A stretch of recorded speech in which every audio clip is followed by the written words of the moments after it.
Chapter 1: An Ultraman Falls from the Sky. You said you were from the Land of Light and space police officer? Near Sitka Naval Base, Alaska.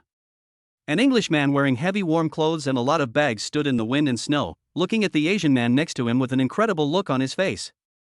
In front of the road under his feet was a high wall that had not yet been built. He was a builder of this wall of life. On the way to the construction site, he met a naked man lying in the snow, the man in front of him. To be precise, I'm a member of the Space Guard of the Kingdom of Light. My duty is to uphold justice in the universe.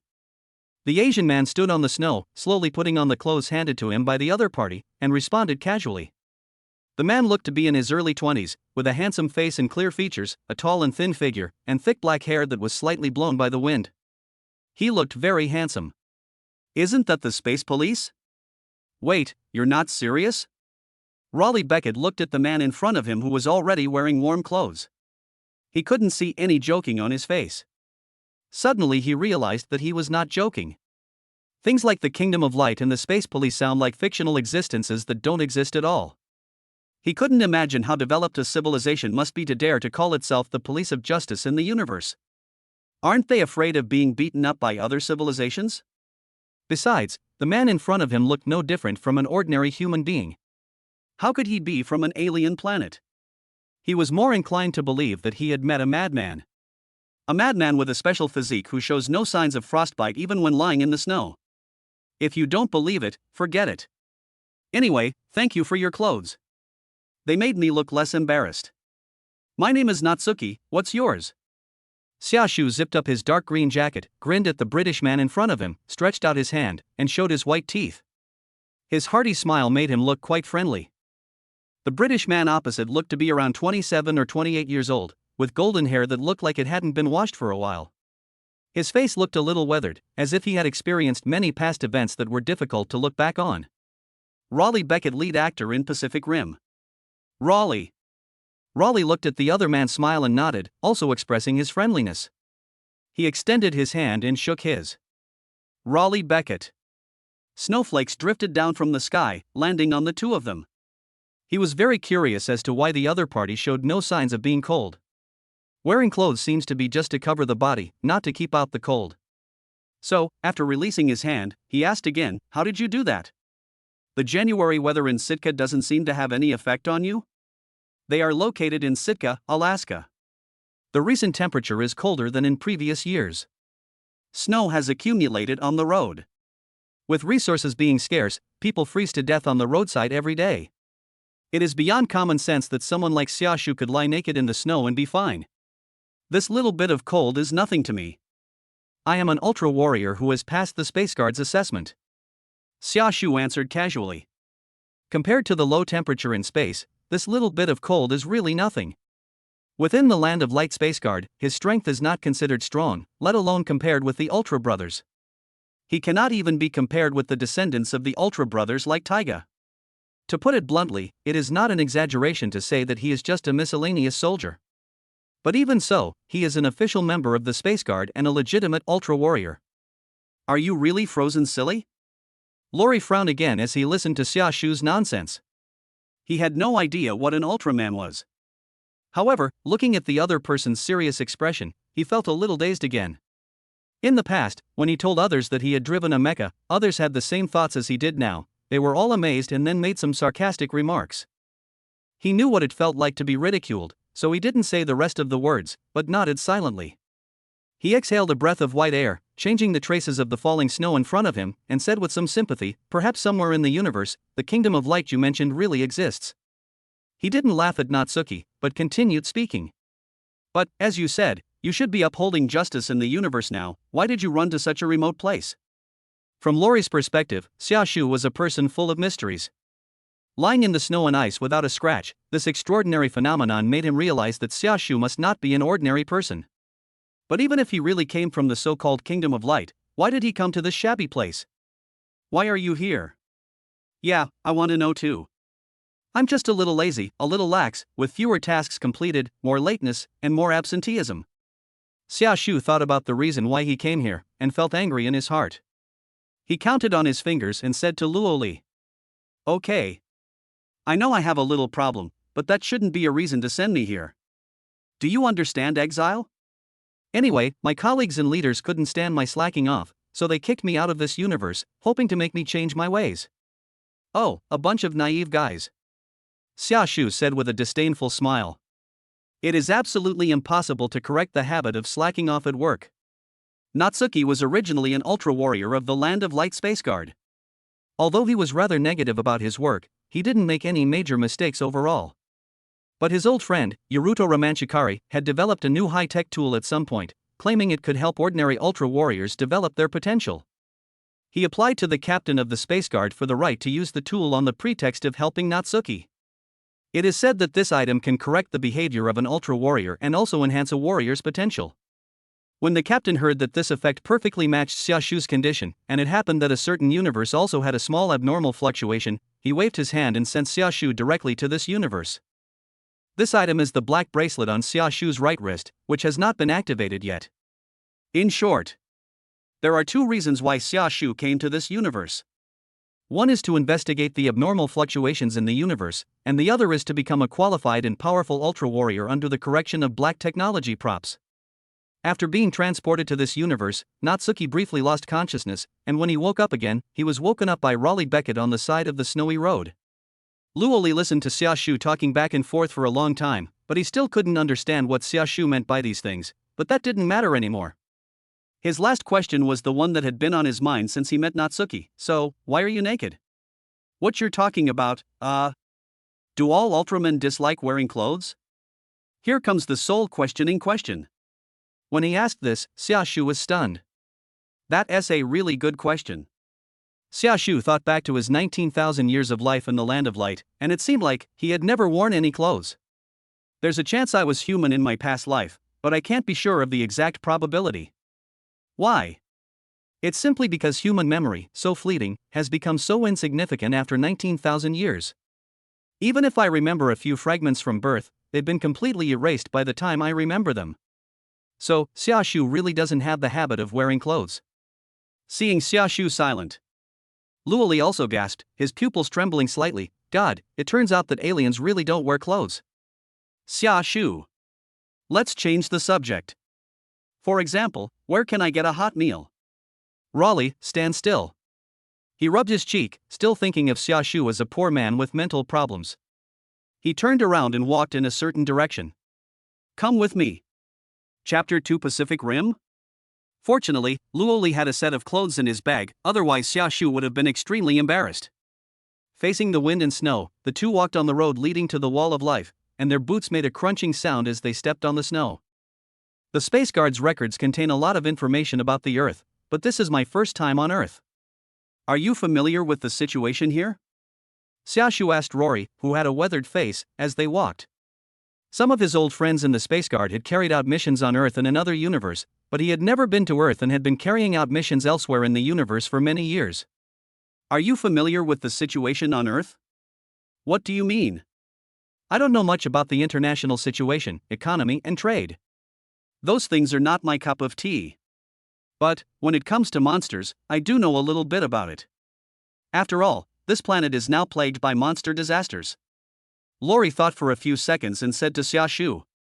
The way this alien spoke was really strange, and there were a lot of terms that he couldn't understand. Since the other party was not talking seriously, he was also prepared to brag about some unrealistic things to the other party. Well, things like international situation and economic trade are indeed a headache for ordinary people. I have also put in a lot of hard work when learning the cultures of other races.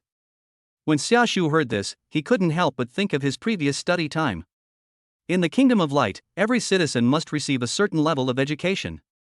To join the Space Guard, one needs to master more knowledge and must also participate in many extremely difficult assessments. When he was young, Xiaoshu was also an excellent student. Later, he made many contributions in the Space Guard. However, due to some special reasons, he is now approaching retirement. Wait, monster?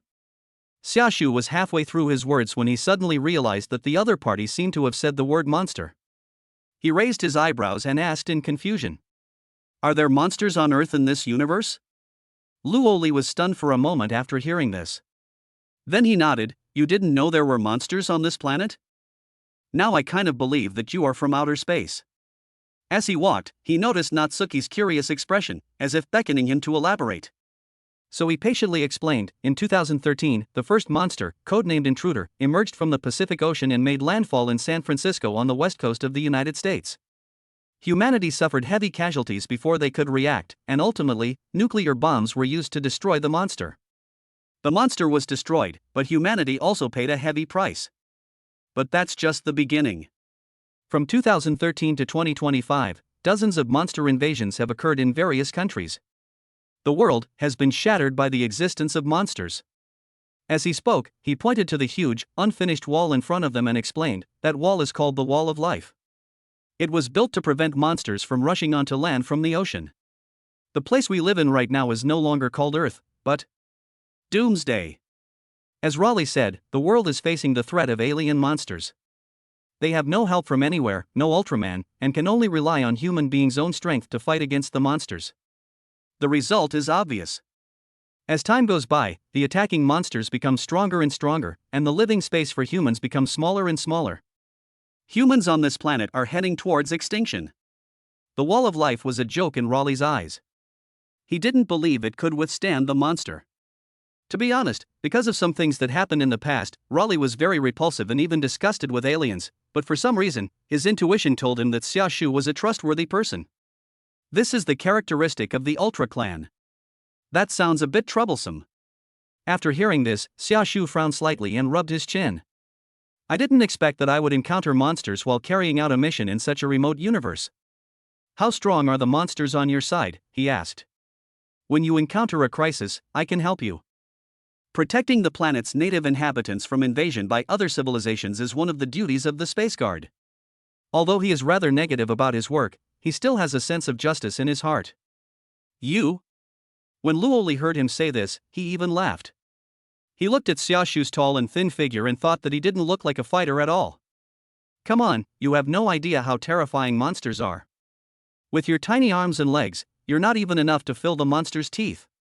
He then pointed to the Wall of Life that had not yet been completed. This wall will be 100 meters high when it's finished. Do you understand? Only a wall this high can stop the monsters. Each monster is over 60 meters tall. Some level 3 monsters can even reach 90 meters. They are much larger than you can imagine. When you see them in person, you will know how terrifying they are. You will wet your pants. Perhaps realizing his tone was too extreme, Raleigh took another deep breath, slowed his tone, and added, in short, don't harbor any thoughts of contacting monsters. Otherwise you will definitely lose your life. I don't know whether you're a lunatic or a true alien, but either way, it's best to stay away from monsters. After hearing what he said, Xia Shu also realized that the monsters here might really be very powerful. With Xia Shu's strength, he can deal with some ordinary monsters, such as the two-tailed monster Guduan. If his combat experience is taken into account, he can also compete with monsters like Gamora. In Xia Shu's opinion, the bigger the monster, the stronger it is. For a monster as powerful as Gamora, the weakest individual is only 40 meters long, and the strongest one is only about 60 meters long. Natsuki can still deal with the weak Gamora. Natsuki really can't beat the enhanced version of Gamora. Xia Shu subconsciously thought that the monster, which was over 90 meters tall, must be stronger than the enhanced version of Gamora. It's really scary. I didn't expect that such a remote universe would hide such a terrifying monster. Xia Shu sighed with a fearful expression, and exhaled white air that floated in the cold weather. It's not too late to know now. Come to work with me, so that we can earn some food. If you don't have a source of food in such a cold winter, you won't be able to survive for long, even if you are very cold resistant. Luoli was not surprised by Xia Shu's reaction and took the opportunity to make an invitation. Everyone living in this world knows how terrifying monsters are. They are definitely something that can be called nightmares. But the information between the two sides is still asymmetric. Raleigh had never seen what a real Ultraman looked like. Xia Shu also didn't know that the monster that Luoli mentioned, which was over 90 meters tall, weighed only 2,700 tons. If you have no idea, you can convert it again. An ordinary Gamora is 40 meters tall and weighs 20,000 tons. Take Xia Shu himself as an example. After his transformation, his height was 52 meters and his weight reached 42,000 tons. For the humans in this universe, they simply don't understand what level of existence Ultraman would be if he appeared in reality.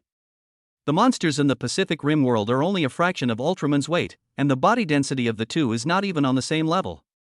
When Xiaoshu punches the monster on the head, perhaps he will understand what it means to be shattered at the slightest touch. Chapter 3: Race Against Time. Over the Pacific Ocean. Inside a black military Siskaji helicopter. Marshal, do you really think he can come back? A fully armed soldier with a gun sitting next to Stek Pentecost, who was wearing a dark blue suit, asked. What do you think? Stek Pentecost moved his eyes away from the document in his hand, raised his eyes and asked back, quietly waiting for the other party's answer. Stek Pentecost is a black man with a crew cut and a thick mustache on his upper lip. He stands tall and straight, looking like a battle-hardened veteran, or even more like a marshal who once held a high position. Stek Pentecost, former marshal of the Pacific Rim Defense Force. Raleigh Beckett, he was once an excellent mecha pilot. The soldier thought for a while and replied truthfully, giving his own thoughts. He and his brother piloted the dangerous Wanderer together and personally destroyed 5 monsters. This is a great thing. But during a mission 5 years ago, they ignored orders and saved a fishing boat. Although they successfully killed the monster, it also directly led to the death of his brother. The mental link transmitted the pain of death to Raleigh Beckett completely. From then on, he began to fall into despair, left the Hunter mech team, and now makes a living at the construction site of the Wall of Life. I think he hasn't gotten over his brother's death yet, and he will most likely refuse your invitation. This soldier was Marshal Stek's bodyguard and also his assistant on this trip, and knew a lot of inside information. Marshal Stek's mouth corners slightly raised after hearing this. You're quite right. His brother's death was a huge blow to him, and he has always believed that his radicalization led to his brother's death. As he said that, he changed the subject, but he will definitely come back. Why are you so sure? Because he has no choice. Marshal Stek said firmly. He turned his head to look at his hand, and looked through the helicopter window at the surging Pacific Ocean below. His eyes were deep, as if he wanted to cross the water and see the bottomless trench. He knew that the root of everything came from there. I used to think aliens would descend from the sky in spaceships, just like in science fiction movies. But we were all wrong. The real aliens come from the bottom of the sea. They built a channel under the Pacific Ocean and sent monsters to Earth, allowing them to destroy our home. 12 years ago, when we killed the first monster, we realized that it was killed by us on purpose. The monsters killed by the firearms released their poisonous blood into the air, which then spread through the explosion, turning the area within 100 miles of San Francisco into a dead silence. If we want to eliminate the monsters with minimal casualties, we can only rely on the mecha developed by the Hunter Project. Marshal Stek sighed when he said this. A hint of nostalgia appeared in his eyes. When the Hunter plan was first implemented, he was able to obtain a large amount of funding from the United Nations, allowing the team to develop generation after generation of powerful mechas. But now, the Hunter Project has been stopped, he is no longer a marshal, and without funding from the United Nations, he can only find funds on his own, and he only has a few mechas left. Right now, it's a one-and-done situation. He still couldn't understand why the United Nations would block hope with that stupid wall of life? Do you really think a broken wall can stop the increasingly powerful monsters? As the monsters grow stronger, that stupid wall of life will surely collapse, just like it did in Sydney. We must take the initiative and delve into the seabed to truly solve this disaster. Raleigh Beckett understands that. He is an excellent driver and is capable of participating in my next plan, and participating in the next plan is his only option. He will definitely come back. Marshal Stek was still looking at the ocean below, his gaze extremely firm. Raleigh Beckett was worth the trip. By the way. He turned around and asked, how's things going in Sydney? Half an hour ago, the wall of life in Sydney was broken by the monster, which was beyond the expectations of the United Nations, but not beyond the expectations of Marshal Stek. He immediately dispatched the nearest mecha to the scene to clean up the mess, hoping to save as many lives as possible. Echo Saber and Vulcan Ghost are fighting the monster, and Eureka Raider has also arrived at the battlefield.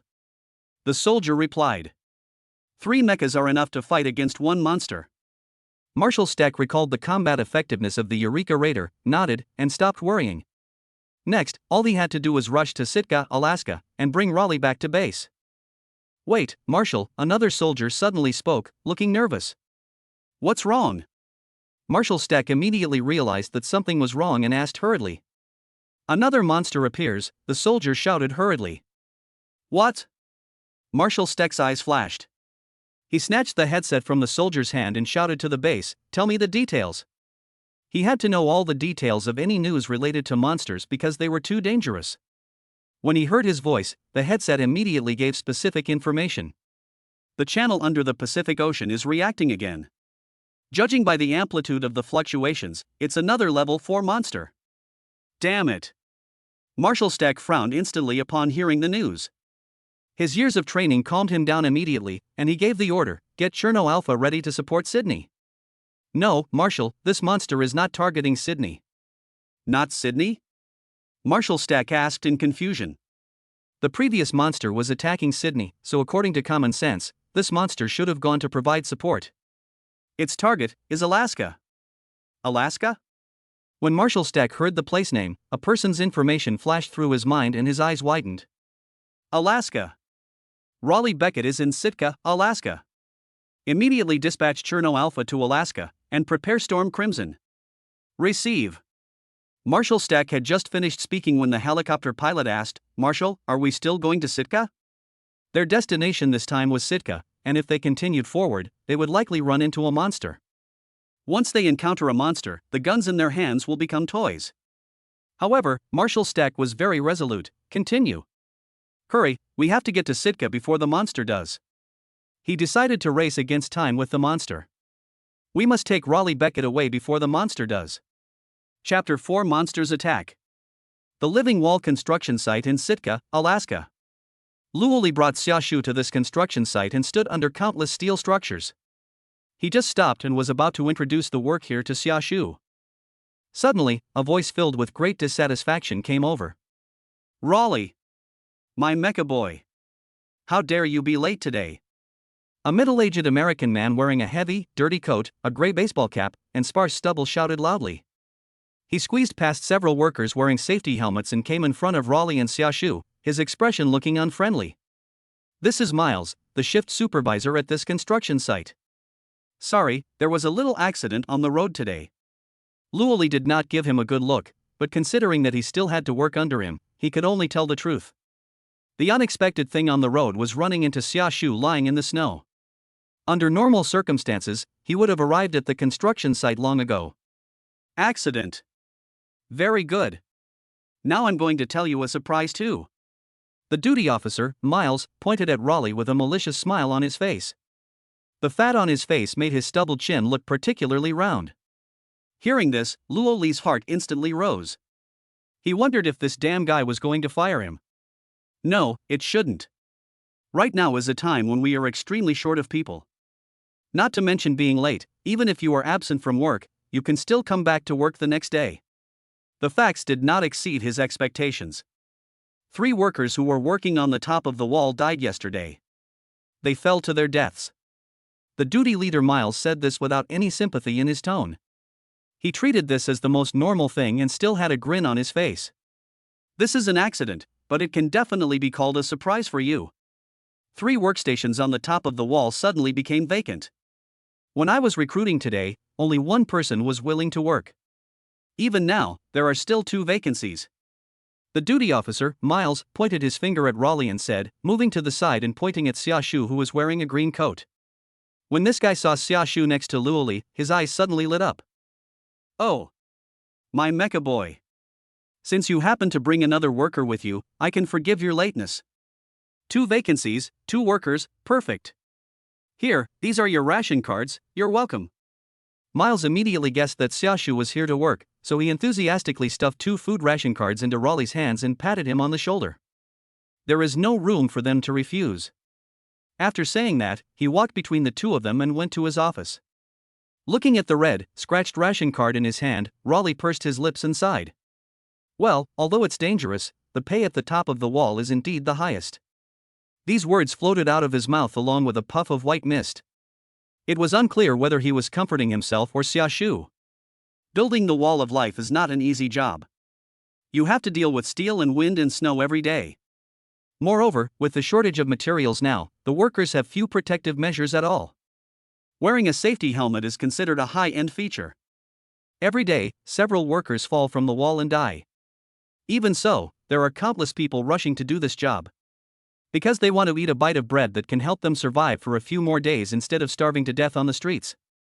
The work on the rooftop is the most dangerous, but because of this, every rooftop worker is paid the highest salary, and the amount on their ration card is enough for them to eat several hot meals. As Raleigh said before, this is an era of material scarcity, an era called doomsday. Join me in this job. You are much more resistant to cold than ordinary people, so you are very suitable for this job. Raleigh handed a ration card to Xiaoshu and said sincerely. After all, he was the one who rescued Xiaoshu in the snow, and he still couldn't bear to watch Xiaoshu starve to death on the street. From his perspective, Xiaoshu is just a mentally ill patient who is relatively resistant to cold, and he is quite pitiful.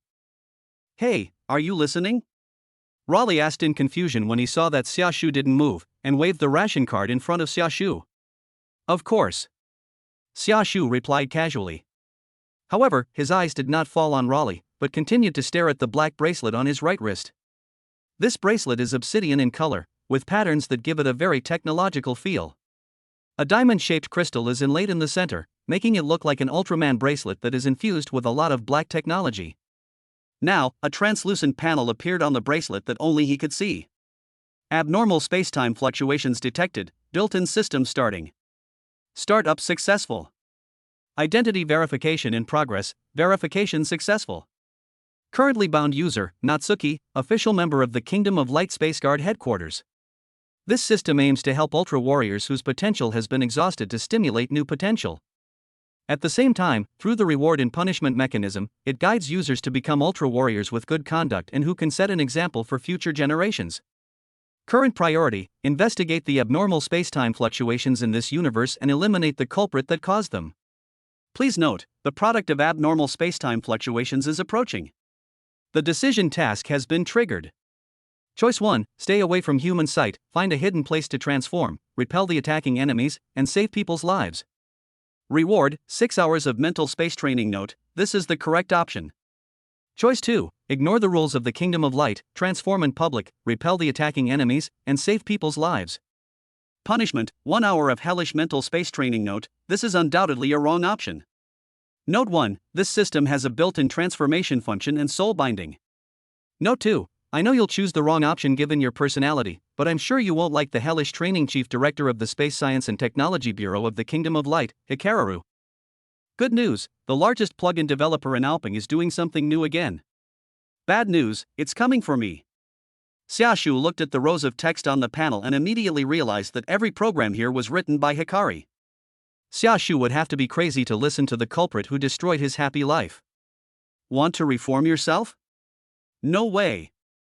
Regardless of what happens later, in this first decision-making task, Xiaoshu has decided to give Hikari a warning. Hey, Xia!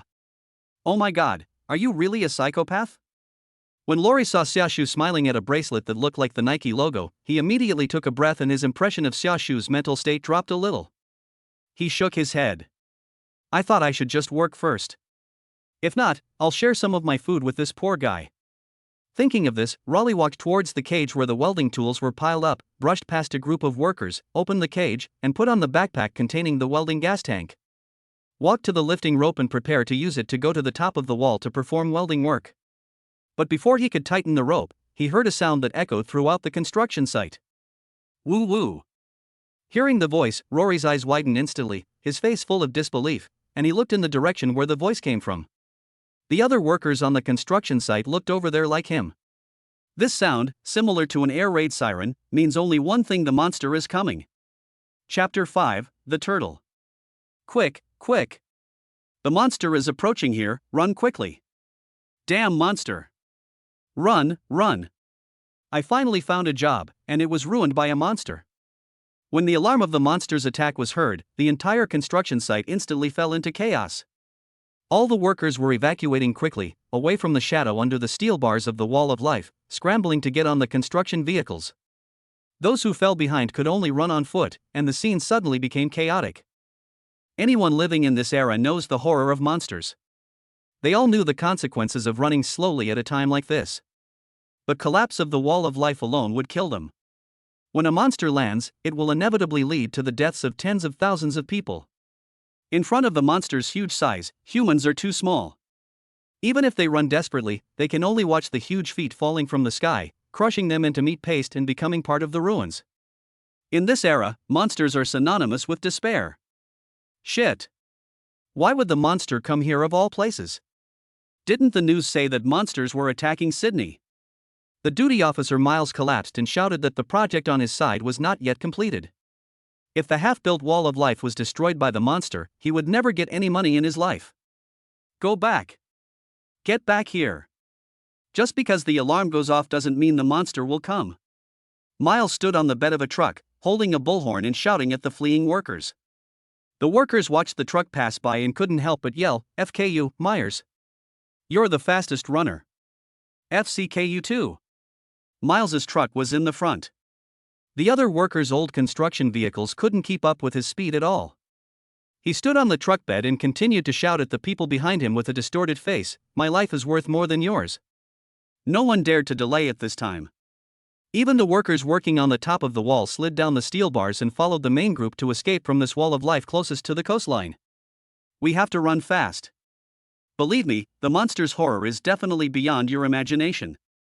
Rory, who had rich experience in facing monsters, dragged Xiaoshu away at the first moment and followed the fleeing team. While running, he spoke seriously to Xiaoshu beside him while breathing out white breath. Now, he is not a mecha pilot, just an ordinary person. Faced with the attacking monster, there is no power to resist and the only thing you can do is run away quickly. Okay. I hope this guy isn't as strong as Zaitan. Xiaoshu nodded and followed Luoli to escape, while hoping in his heart that this monster would not increase his workload. It is obviously not a wise move to transform before seeing the monster. What's more, he had already learned from Raleigh that the enemy was very powerful. First keep your distance, wait for the monster to appear, observe it, and then consider transforming to fight. They ran. Suddenly, I heard the sound of propellers and engines above my head, as if a helicopter was passing overhead. The familiar voice immediately caught Raleigh's attention. He looked up and saw a black military Sikorsky helicopter fly over their group and slowly land in the open space ahead. The hatch opened, revealing a face he was all too familiar with. "Marshall!" Raleigh exclaimed in surprise. The person who came was none other than his former boss, the man who led a group of mechas to launch a counterattack against the monsters, Stek Pentecost. "Why are you here?" He couldn't understand why Marshal Stek appeared in front of him at such a critical moment. "I'll explain it to you later. Come up first." Marshal Stek waved at Raleigh, his expression anxious under the wind and snow, motioning him to get on the helicopter. Raleigh is an important figure in the subsequent plan, and there must be no mistakes here, otherwise the future of all mankind will suffer.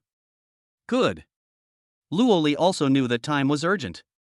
He looked at Xiaoshu and nodded, and ran towards the helicopter parked together. The shouts of the fleeing workers, the shrill alarms, the whistling of propellers and engines, the crunching of boots on the snowy road, all these sounds came together at this moment, making it extremely noisy. But the next second, a huge voice took over the main melody, covering up all other sounds. Boom! The waters of the Gulf of Alaska arched up, a giant breaking the surface, sending huge waves crashing against the half-built wall of life. Accompanied by the vibrating sound of dong-dong, everyone could see a huge figure through the gaps in the hollow steel bars of the wall of life. A hideous head was extremely conspicuous, and corrosive saliva dripped from its bloody mouth. Roar! The monster rolled its 6 green eyes, its sights fixed on the black helicopter behind the wall of life and Raleigh Beckett, who was running towards the helicopter. It let out a roar, raised its strong arms, and aimed at the wall of life in front of it. Boom! With 2 punches, the unbuilt wall of life collapsed and shattered, concrete and steel bars flew everywhere in the wind and snow. This wall, which humans had high hopes for, was now no different from a foam board. It's coming, it's coming. God, please don't catch up with me.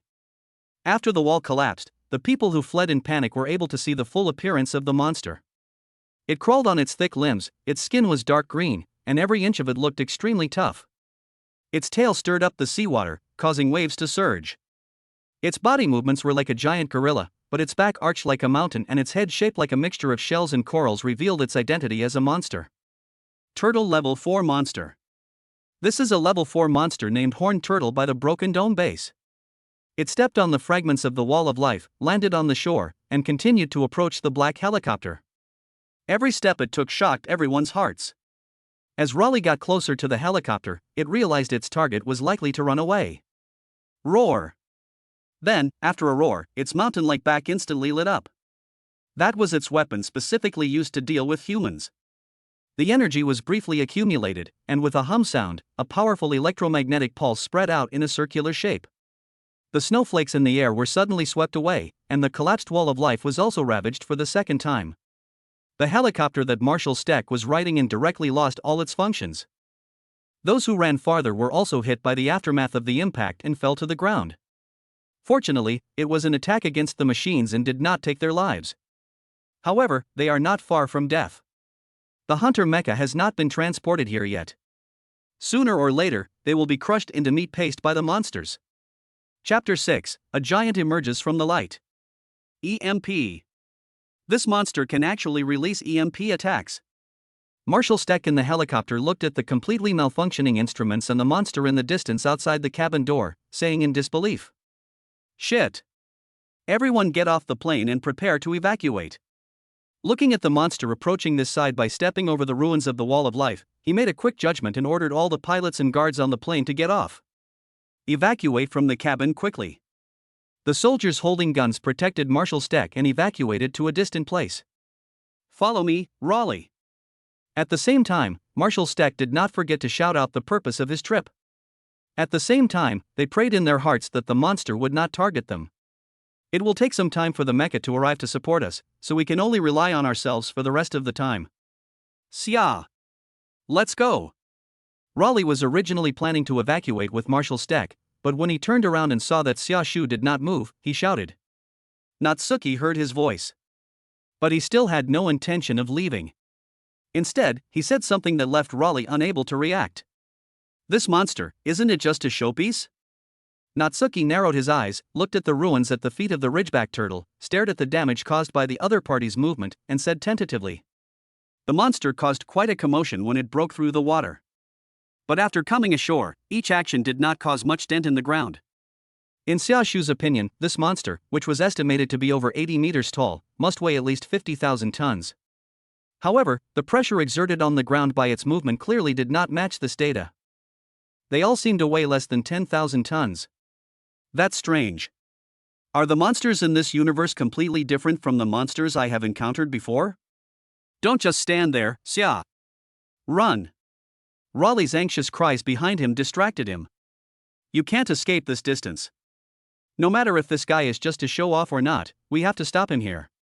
Xia Shu did not look back, but stared intently at the huge monster in front of him that had the characteristics of both a gorilla and a turtle. I watched the other person bend down, his muscles wriggling under his dark skin, and he was approaching this side. He began to speak, although we can obtain more information by observing for a while longer, sacrificing most people in exchange for this information is clearly not worth it. You guys evacuate first. I will buy you as much time as possible. Xia Shu pinched the black bracelet on his right wrist with his left hand, looking serious, having already made a decision in his heart. Although he usually likes to slack off and has a frivolous attitude towards work, he will not forget the justice in his heart when human lives are at stake. Of course, this justice is the justice he defines himself unconstrained justice. What? Are you crazy? Raleigh couldn't believe that this guy could say such words after seeing the monster. Now that there are no mechas and no large-scale thermal weapons, what is this guy going to use to fight the monsters? He couldn't imagine how a human being could fight against a monster with flesh and blood. Sure enough, this guy is a lunatic. Boom, boom, boom. The turtle was moving faster and faster, crawling on the ground with its arms and hind legs. The huge amplitude of its movements made it seem as if its movements were in slow motion, but its actual speed was beyond imagination, and the heavy trampling sound could be clearly heard. The snow on the ground collapsed layer by layer under the impact of the trampling, snowflakes were flying all over the sky, and the Ridgeback turtle crossed the construction site of the Wall of Life and was about to come to them. It's coming, damn it, run with me. Lori reached out to grab Xia Shu's arm, pulling hard, but found that the other party didn't move at all. Rolly! Marshal Steck had already run some distance, and seeing that Rolly was still there, he shouted anxiously. Bang! The Ridgeback tortoise slammed its forearm on the ground, and a violent tremor accompanied by a loud noise came. The whole monster jumped high, opened its bloody mouth, and pounced towards Rory in a flying posture. A black shadow covered the sky, and the huge body of the monster fell like a mountain. The details of the monster's body were reflected in Raleigh's pupils, and at this moment, he once again smelled the scent of death. But at the same time, the mission begins. As the sound fell, Xiaoshu looked at the monster above and suddenly raised his right fist to the sky, as if he wanted to use this fist to stop the monster that was about to fall. A dazzling light instantly burst out from his body. The powerful energy gathered into a white beam of light, shooting up into the sky. Bang! The monster that had not yet landed on the ground was hit by this beam of light, and its falling trend was completely stopped, and it was even blown away in the opposite direction. Plop! The ridgeback turtle was blown away by the impact and fell back into the water of the Gulf of Alaska, with a loud noise. The huge body was tumbling under the water, and the waves were flying. Then, both Raleigh and Marshall Steck saw a scene they would never forget. A giant emerged from the light, with his right arm raised high, standing on the earth, like a god from mythology. The giant is over 50 meters tall, and his body is mainly composed of silver, looking like hard steel. Red lines embellish the body, adding a touch of beauty while symbolizing life and vitality. He has bright eyes, slender limbs, a faint smile on the corner of his mouth, and a round blue crystal embedded in his chest. Powerful and orderly, these were the words that popped up involuntarily in their minds after seeing this body. If I could only use one word to describe this giant, it would be hope. A giant who brings them hope in times of despair. Oh my God! Laurie opened his mouth wide and looked at the back of the giant in front of him, his eyes full of disbelief that his worldview had been shattered. The madman he rescued in the snow turned out to be an alien. And it can also turn into a giant over 50 meters tall. Is it the world that is crazy, or am I crazy? The monster disaster in this world is not a natural occurrence, but a premeditated attack. In the 12 years since 2013, the Pacific Rim Defense Force (PPDC), composed of multiple countries, has gained a certain degree of understanding of monsters, and recently learned that monsters are biological weapons sent to the Earth by aliens. Those aliens were called pioneers by them. Humans don't know whether they come from other planets in this universe or from another dimension. They only know that they have established a wormhole channel, gap, at the bottom of the Pacific Ocean that cannot be destroyed by ordinary means. The pioneers transported monsters from the gap at the bottom of the Pacific Ocean to Earth, where they attacked human cities and killed countless humans. This war between the pioneers and humans has been going on for 12 years and is still getting more intense. Chapter 7: Enemies. On the bottom of the Pacific Ocean, inside the gap. A vast red space that looks like the center of the Earth. Purple buildings of various shapes are spread across every corner of the space. Wide rings connect to each building, and the densely packed structures on the rings are all monsters that have not yet been completed.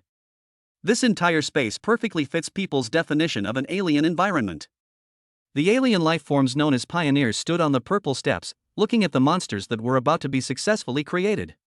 The pioneers are less than 4 meters tall, with a huge squid-like head, a thin and long body and limbs, and 2 pairs of arms that are purple with wing membranes attached, making them look somewhat similar to bats. Like the environment here, their appearance is no different from the ugly aliens in humans' impression. They are invaders, and they are also the culprits who lead the Earth into doomsday, pioneers. The roles assigned to us in this mission are actually pioneers. A pioneer stood on the edge of the cliff, looked up at the gap leading to the Earth world, and made a sound that only they could understand. Next to it, there was another pioneer with a slightly smaller bone crest. How disgusting!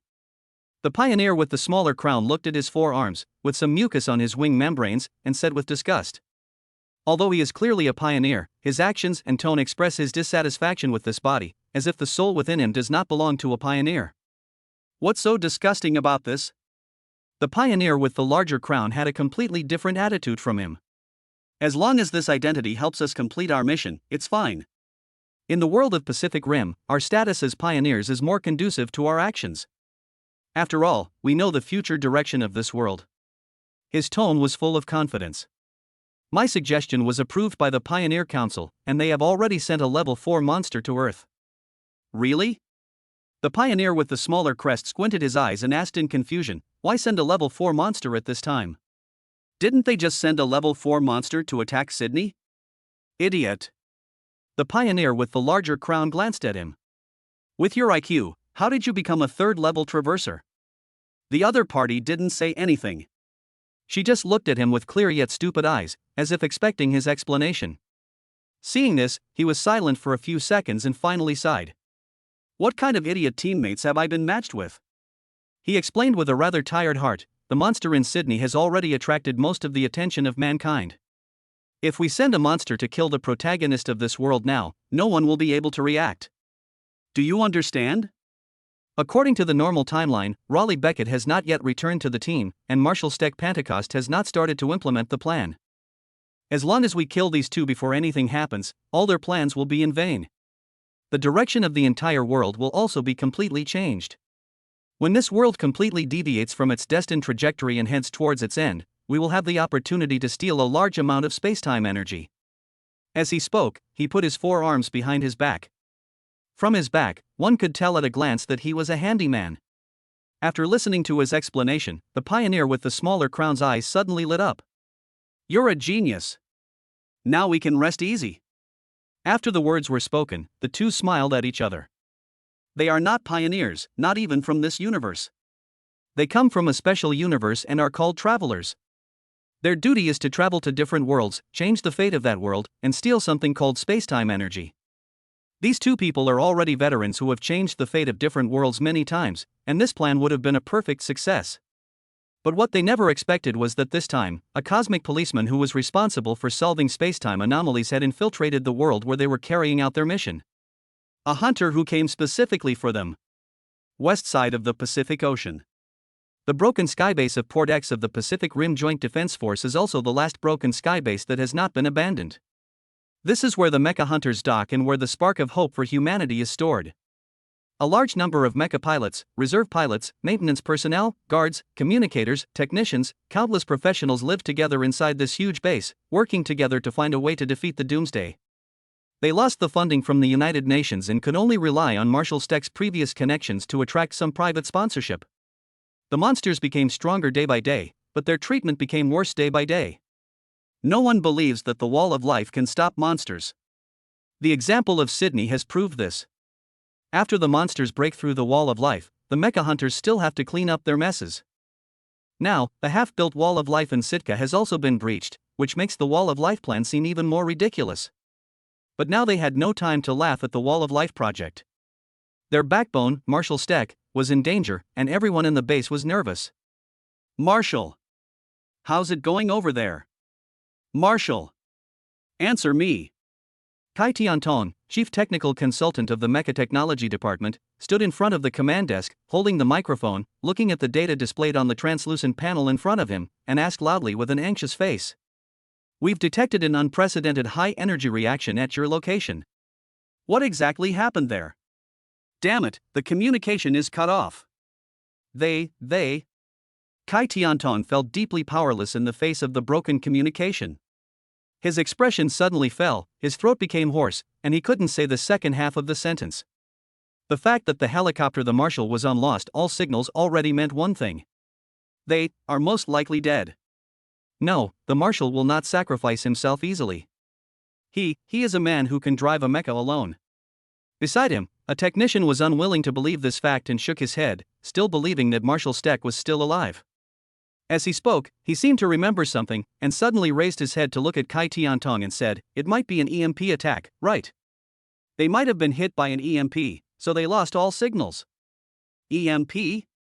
Can monsters evolve organs that release EMP attacks? Kai Tiantong's first reaction when he heard his words was that it was absurd. According to common sense, EMP attacks only occur in high-tech wars. Monsters are obviously living things, so how could they possibly release EMP attacks? Wrong. Monsters themselves are contrary to common sense, and what we are actually facing is a group of aliens, and monsters are just their weapons. It's possible. You're right. Kai Tiantong's eyes lit up as if he had grabbed a life-saving straw. His fingers moved quickly on the console and dialed a number. He remembered that Marshal Steck always carried a small EMP-proof phone with him. Soon, the call was connected. All the technicians in the entire operating table breathed a sigh of relief. Thank God. This was Kai Tiantong's first sentence after the call was connected. Then, he hurriedly asked, "How are things going over there, Marshal?" It would take some time for the Cherno Alpha and Storm Crimson mechas to be transported to the scene.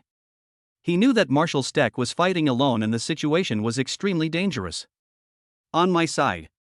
Marshal Steck's voice was still mixed with deep disbelief, and his voice was intermittent. He didn't know what words to use to describe what was happening in front of him. But look at the giant that emerged from the light. He could only think of one word to describe the giant. I see, hope. Chapter 8, The Power Gap. Natsuki's appearance after transformation is very similar to the first Ultraman, with only slight differences in the patterns on the body. In other words, most of the Ultraman in the Land of Light actually look not much different. Roar! The horned turtle was blown away by the impact of the transformation and fell into the water of the Gulf of Alaska. It adjusted its body shape in the huge waves and stood under the sea on the shallow shore. Its 6 green eyes twisted as it carefully looked at the giant standing on the land in front of it. The biological intuition told it that this giant was extremely dangerous. But it is a biological weapon after all. Even if it senses danger, it will still complete the mission engraved in its genes. Snow fell in the wind, waves swept in, and the two sides looked at each other across the ruins of the Wall of Life. They all knew that the battle had already begun, and the result would definitely be the death of one side. The solemn atmosphere made the workers who were watching the battle from afar hold their breath and witness the scene that was beyond their imagination with great nervousness. Boom! Seeing that the turtle did not move, the giant moved first. He took a step forward and stepped on the snow-covered ground. There was not a creaking sound, but a deafening vibration. The 42,000-ton giant could bring an impact to the ground with every step, leaving a huge mark. Roar! The horned turtles took action at the same time, raising their huge arms to sweep away the seawater, their movements like a mad gorilla. After a roar, they stepped on the ruins of the Wall of Life, crushed the steel bars into discus, and rushed towards the giant. The giant's running made a strong sound of breaking wind, and the trajectory of the falling snowflakes was completely disrupted. Visually, its movements were large and appeared slow, but its actual movement speed was extremely fast. In just a few breaths, it had crossed a distance of 1,000 meters and arrived in front of the giant, suddenly pouncing. Careful! Dodge its attack! Raleigh was originally evacuating to the distance with Marshal Steck, but after seeing this scene, he recalled his painful experience in the past when he was driving a mecha to face monsters. He suddenly stopped and shouted a warning to the giant. A shout swept across the battlefield with the wind.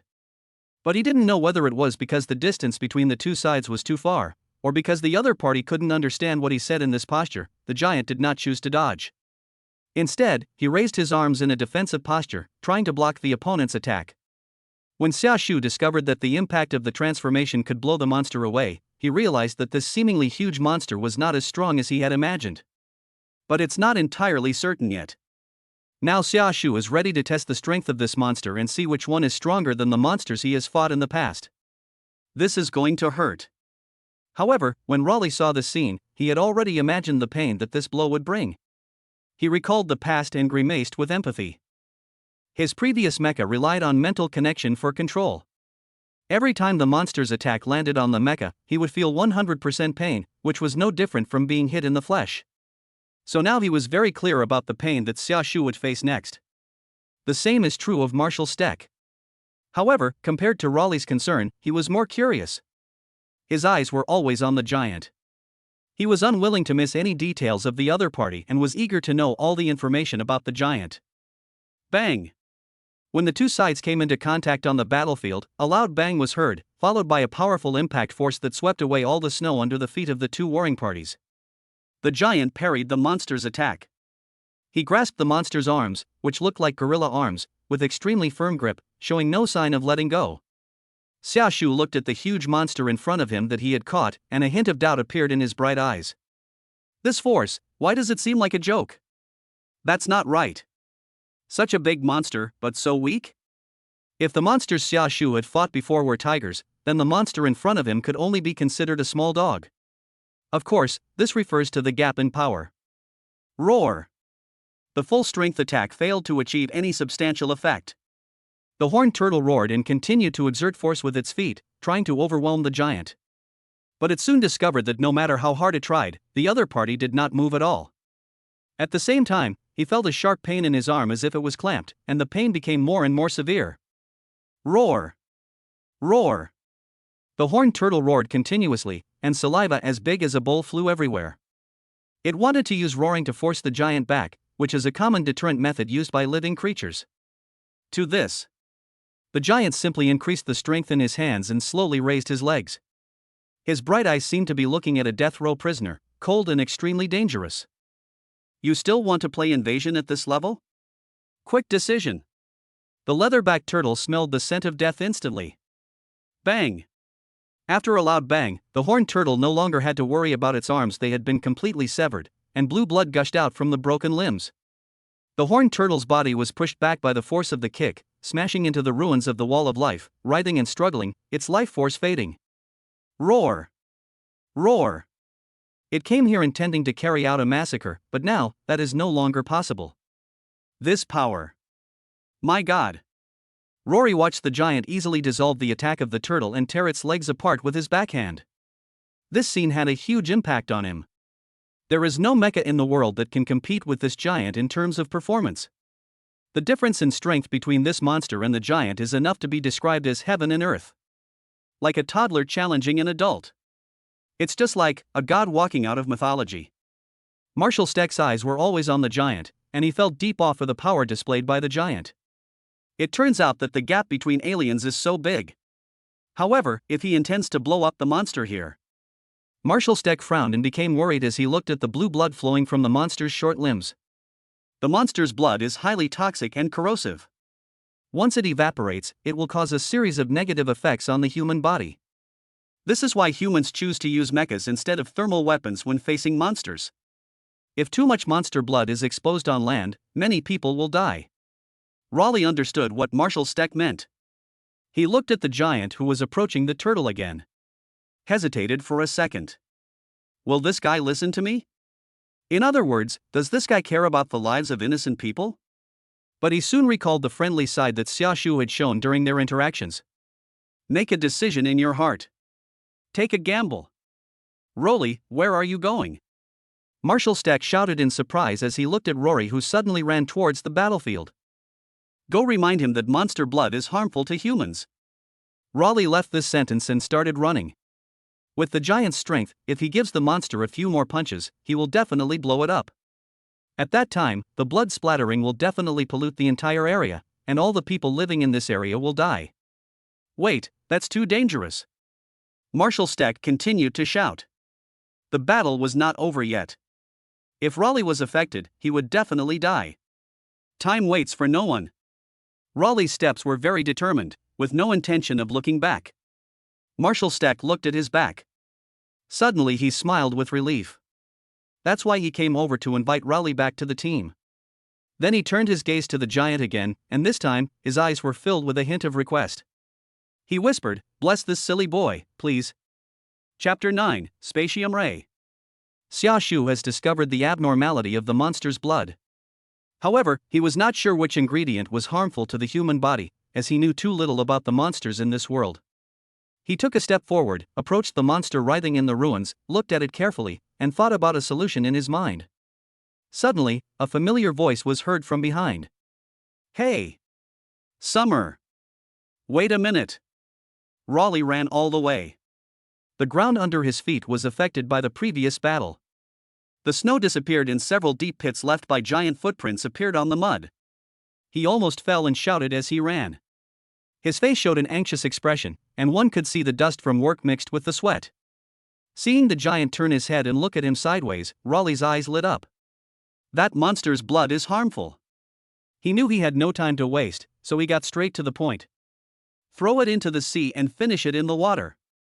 The alkalinity of seawater can neutralize the acidity in its blood, so it won't cause much pollution. Putting his hands to his mouth as a megaphone, Raleigh shouted the information as loudly as he could. As soon as he finished speaking, he leaned on his knees with his hands and gasped for breath.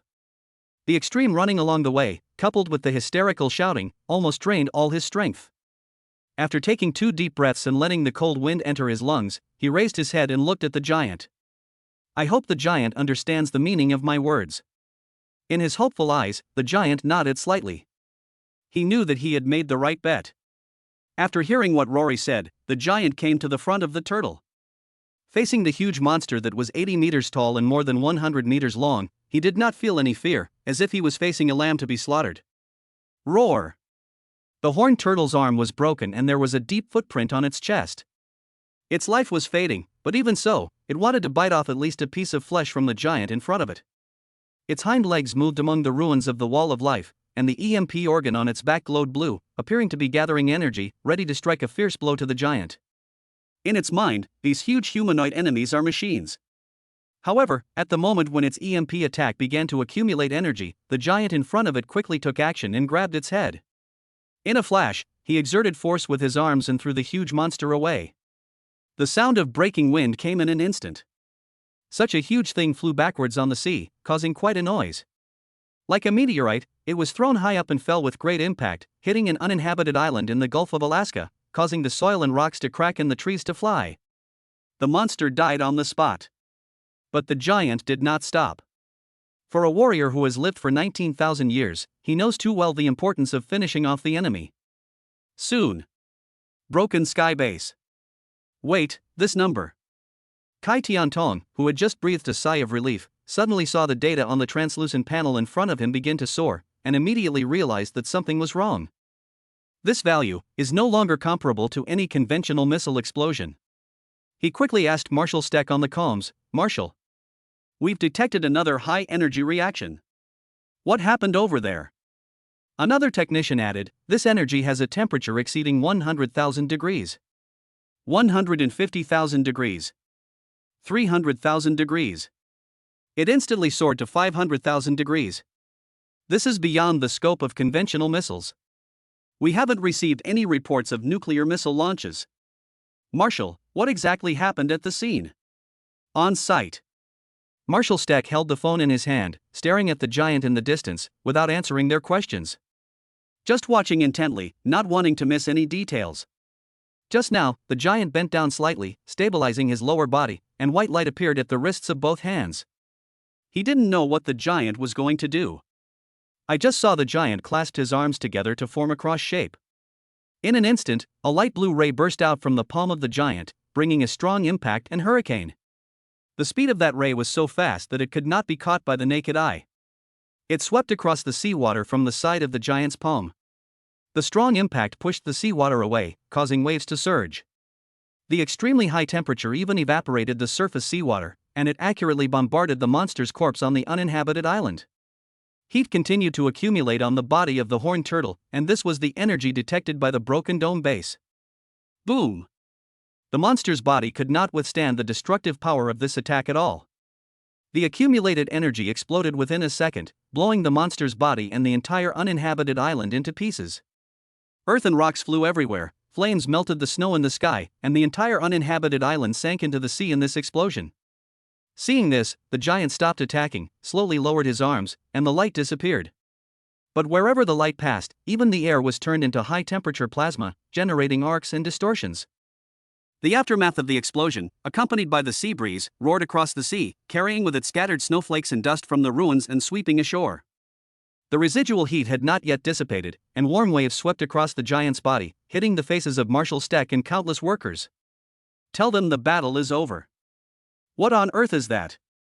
That guy doesn't look like a mecha at all, but he's much stronger than a mecha. Quick, take a picture with your phone." "No, the phone isn't working."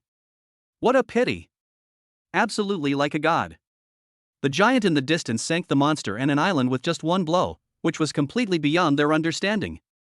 This is the Spatium Ray. The Spatium Ray has a temperature of 500,000 degrees and a destructive power of 500,000 horsepower. When Ultraman breaks free from the financial constraints of special effects dramas and comes into reality, this is the destructive power he displays. Every move can cause great damage to the surrounding environment. This is the true power of Ultraman. The scene he witnessed with his own eyes was bound to leave a deep impression in Marshal Steck's mind.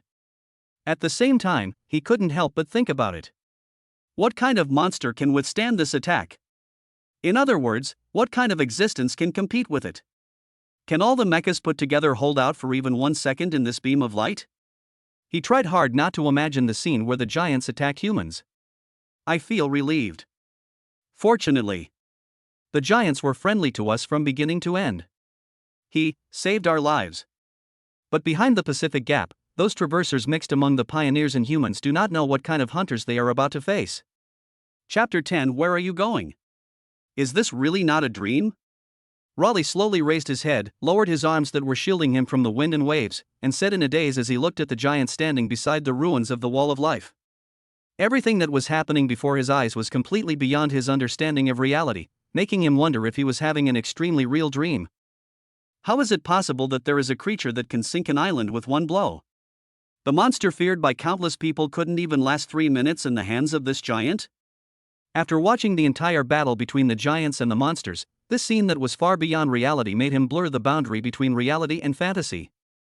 Hiss. Pinching his thigh hard, Raleigh felt a severe pain that could not be simulated in a dream. He woke up and realized that he was not dreaming at all.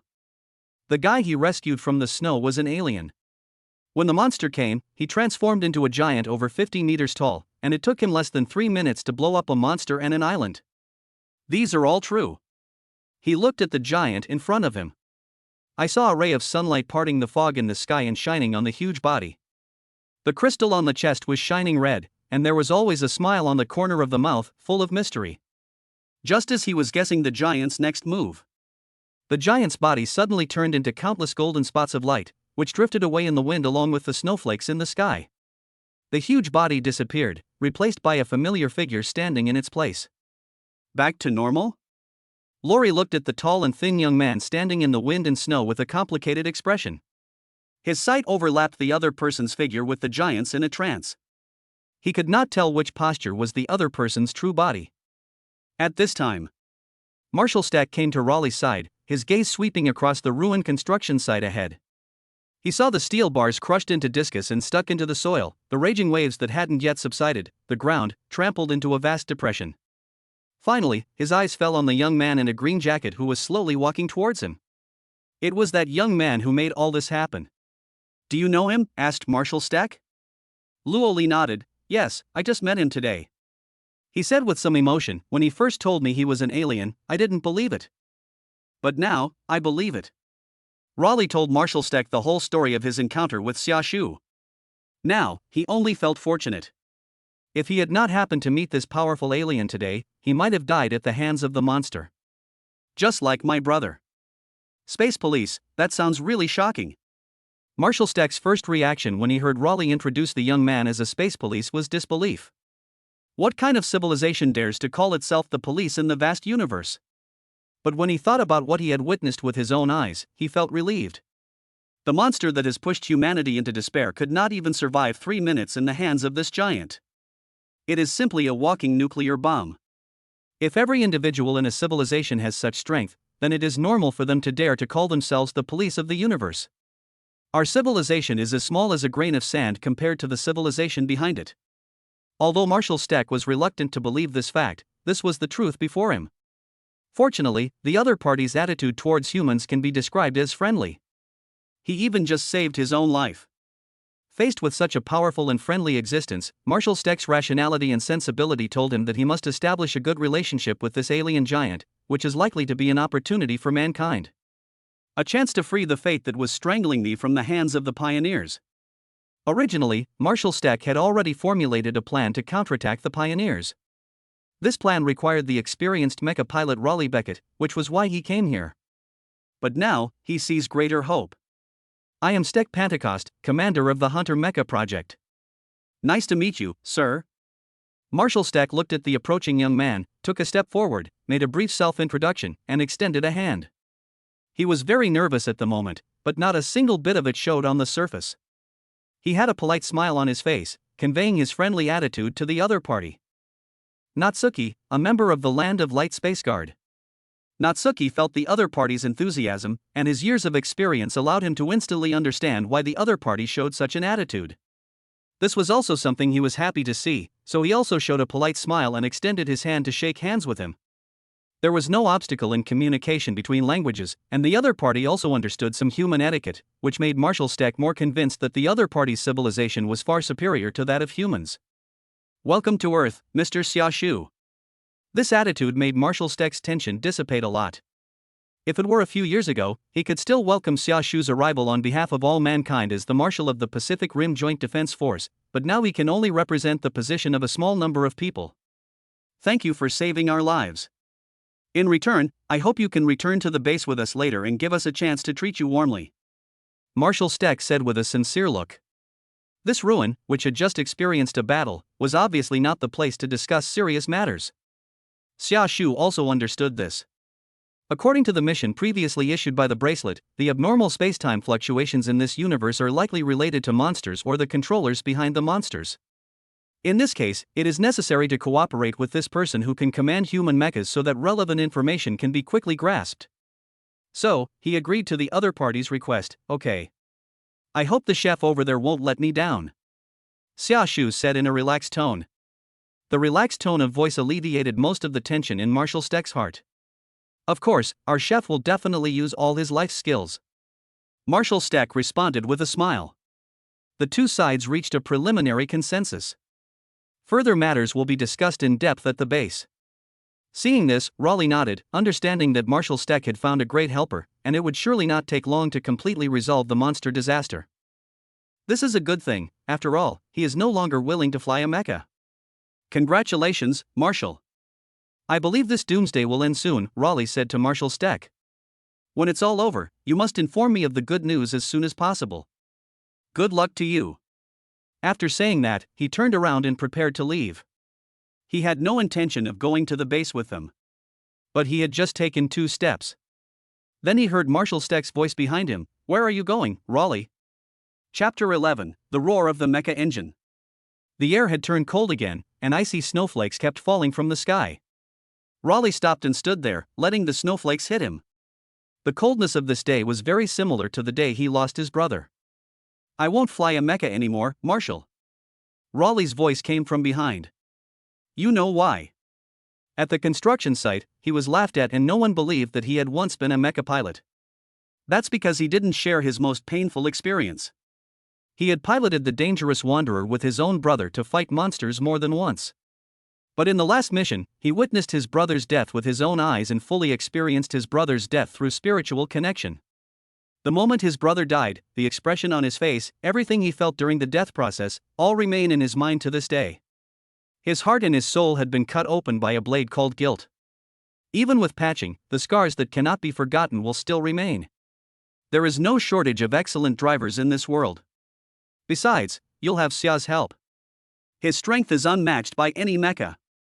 When Raleigh applied to Marshal Steck for leave 5 years ago, he had already decided that he would never be a mecha pilot again.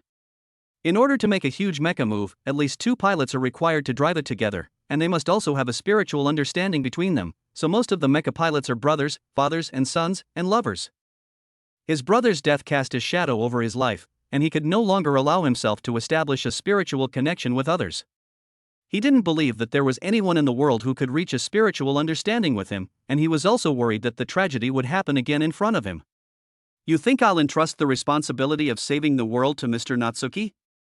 Marshal Steck shouted at Raleigh's back with a resounding voice. It's true that he saved our lives, but that doesn't mean we can blame all the troubles on him. This planet, Earth, is our home, and we must protect it with our own hands. Marshal Steck knew very well that even if Xia Shu showed a friendly attitude towards humans, he could not ask too much of him. The spirit he once possessed as a marshal was now surging in his chest. Why do our mechas exist? Why do we exist? Tell me, when the monster came just now and you saw the people fleeing in panic, what were you really thinking?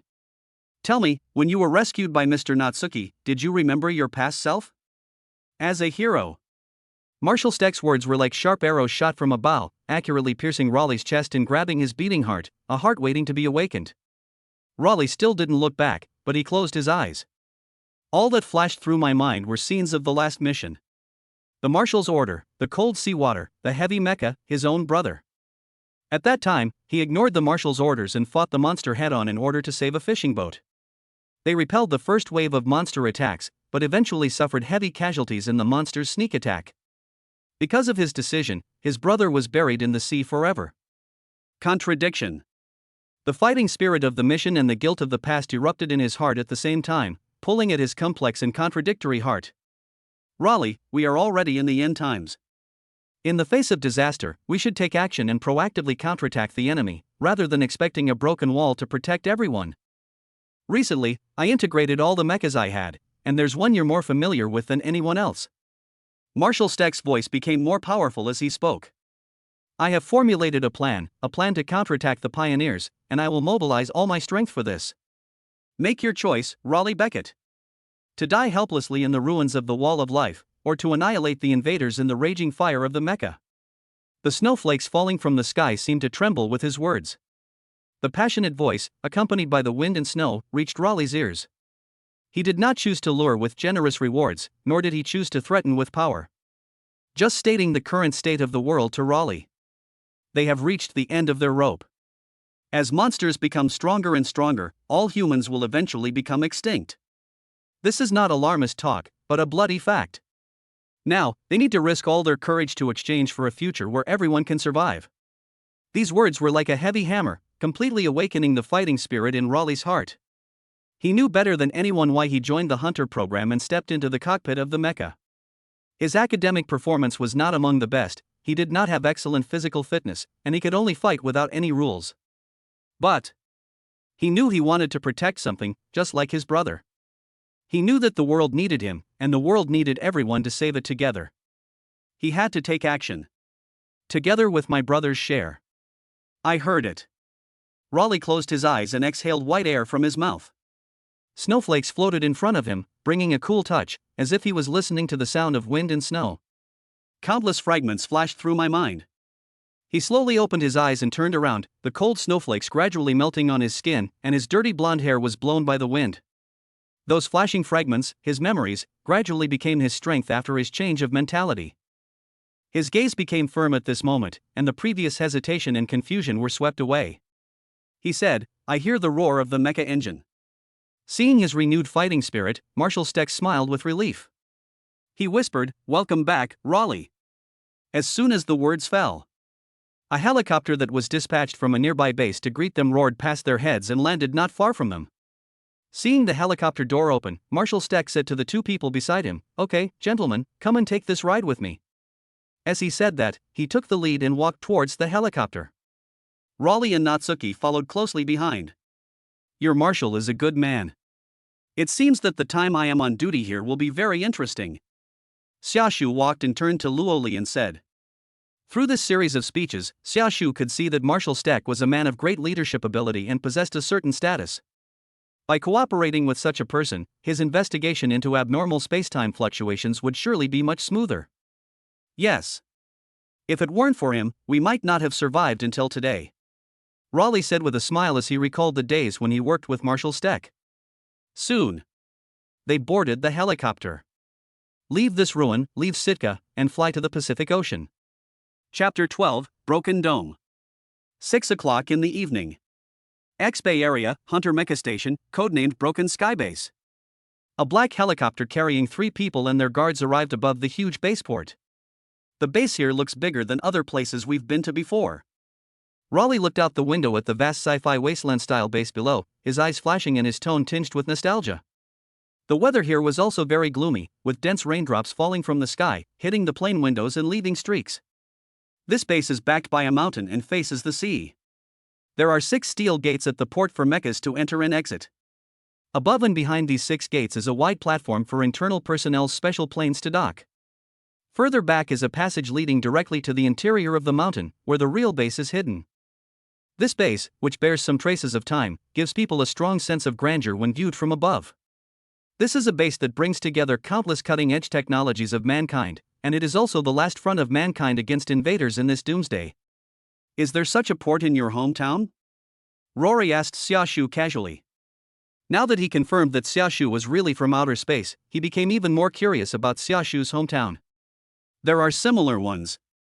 Bigger than this, but usually used to accommodate spacecraft from other civilizations. It's called Ultra Spaceport, Ruri SA. Xiaoshu glanced at the base below through the window and replied. Lapis lazuli color? What a weird color combination. Raleigh raised his eyebrows and imagined a glazed building. He felt that it didn't match the technology at all. But maybe this was the unique aesthetic of aliens. The plane stopped steadily. The hatch opens. It was not completely dark yet, and the gloomy weather looked gray. As soon as they smelled the dampness, they knew they had reached their destination.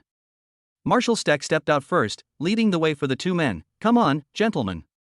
Walking up the steps of the hatch, they stepped on the wet surface of the tarmac. Looking around, you can see a large number of people busy in this area, carrying sealed goods. Some of them are transparent and can be seen as part of the monster's body tissue. Looking straight ahead, you can see a woman wearing a black coat and holding a black umbrella.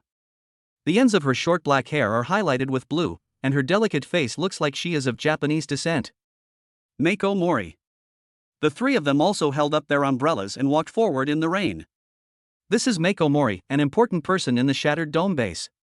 Many mecha maintenance tasks are completed under her leadership. Marshal Steck came to Mako Mori and introduced the two of them. By the way, Raleigh, she's also in charge of selecting your co-pilot. Both of them were looking at Mori Mako. But the difference is that after Xiaoshu took a look and remembered the appearance, he moved his gaze to the base building at the back and seemed to be more interested in this base.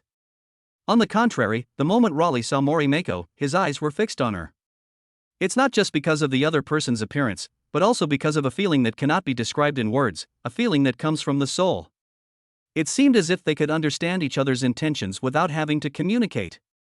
That is, a tacit understanding of the soul. They are a good match. Xiaoshu was originally observing the sealed monster organ not far away. When he turned around, he found that Lori and Mori Mako were looking at each other and communicating. He couldn't help but laughed and teased. Ah! The two heard Xiaoshu's voice and belatedly looked away. Luo Li even groaned in embarrassment. He didn't notice at all that Marshal Steck's face behind him was getting even darker. You are the distinguished guest the Marshal mentioned. Mori Mako reacted quickly. After tidying up the ends of her hair with one hand, the expression on her face quickly changed to a polite smile, and she said to Natsuki. On the plane, Marshal Steck had sent a message to the base saying that a distinguished guest would come to the base. Just call me Xiaoshu. Seeing that the other party changed his attitude to talk about business, Xiaoshu smiled slightly and nodded. If the other party respected him, he would also respond politely. Please follow me. Mori Mako and Marshal Steck looked at each other and nodded, then turned around and walked towards the outer passage of the base, leading the way for the others. Soon, several people stepped onto the elevator leading to the underground. Amid the sound of machinery operating, Marshal Steck slowly spoke. A few years ago, there were many bases like this in various countries. However, with the Hunter project being halted, the UN used the funds for the Living Wall project, and one base after another was abandoned. This, Shattered Sky, base is now the last Hunter mecha base in the world. As he spoke, the elevator stopped. The four of them walked through a long corridor filled with steel pipes and came to a large door. The door opened and bright lights poured out instantly. What comes into view is an extremely wide underground space. The entire space is filled with mechanical pipes and structures. Several huge mechas are parked on both sides of the wall and fixed by machines. Countless maintenance personnel are holding tools and doing maintenance work on the mechas. At the same time, a large number of technicians walked out of the door on the other side, discussing their next work content, and passed through the hall of this mecha hangar. This is the place with the most people in the entire base, and it is also the place that can perfectly meet people's definition of science fiction romance. Mecha Depot. No man can resist this scene. Cherno Alpha, Storm Crimson, Eureka Raider, and Danger Wanderer. Marshal Steck stopped after entering the gate, raised his head and looked up at the four tall and magnificent mechas, and said in a deep voice. After being cut off from funding and transitioning from a military organization to a private one, these four mechas are the only ones I have left. Hear this. Luo Li's brow furrowed instantly. Only 4 mechas left? I remember, we once had more than 20 mechas. Before Raleigh retired, there were more than 20 mechas stationed in various countries, ready to deal with monsters at any time. At that time, people were still confident in destroying the monster. The most we have is 30, Marshal Steck corrected. There is also a hint of sadness between his eyebrows. But it's all in the past. The reality is far more serious than you can imagine. From 30 mechas to only 4 mechas left, only they themselves understand what they have experienced over the years. I didn't expect the situation to be so bad. At this moment, a trace of self-blame surged in Raleigh's heart. He had been hesitating whether to help Marshal Steck. That's right, so our next plan can only succeed, not fail. Marshal Steck said, looking at Mori Mako. Take Rory to familiarize himself with the base, and then show him the mecha he once piloted. Mr. Natsuki and I have something to discuss. Okay. Mori Mako nodded. Chapter 13 Cooperation. Leaving the mecha hangar, we walked through a corridor full of steel pipes again. We came to a room with a slightly Japanese style, furnished with screens and a low table, and covered with yellow tatami mats on the floor. Steaming hot food has been placed on the rectangular low tables on both sides of the room. The food is of a wide variety, covering all kinds of cuisines. It is shining under the light. The squid tentacles on one of the black baking trays are still sizzling with oil, and the aroma is fragrant. Please sit down, Mr. Xiaoshu. Marshal Stack took off his coat and hung it on the side of the room, pointing to the tatami next to the low table and said to Xiaoshu. Xiaoshu looked at the sumptuous food on the table and felt a long-lost hunger. He walked to the table on the side of the room and sat down cross-legged. It's really a sumptuous dinner, he said, rubbing his chin. In this era of material scarcity, it is obvious that the other party is sincere enough to treat me with so many delicious dishes. The decoration style of this room was chosen by Morimako, who is Japanese. Marshal Stack sat behind the low table opposite Natsuki and chatted with her as if they were chatting about family matters. You're welcome, just pick whatever you want to eat. If the taste isn't right, I can ask someone to remake it. There were chopsticks, knives and forks on the table, and even spare disposable gloves, taking into account the fact that Xiaoshu did not know how to use tableware. Then I won't be polite. Xiaoshu looked at the table full of delicious food, licked his lips and said. Apart from anything else, he was really hungry now. Inside the earth, every transformation and battle is extremely exhausting.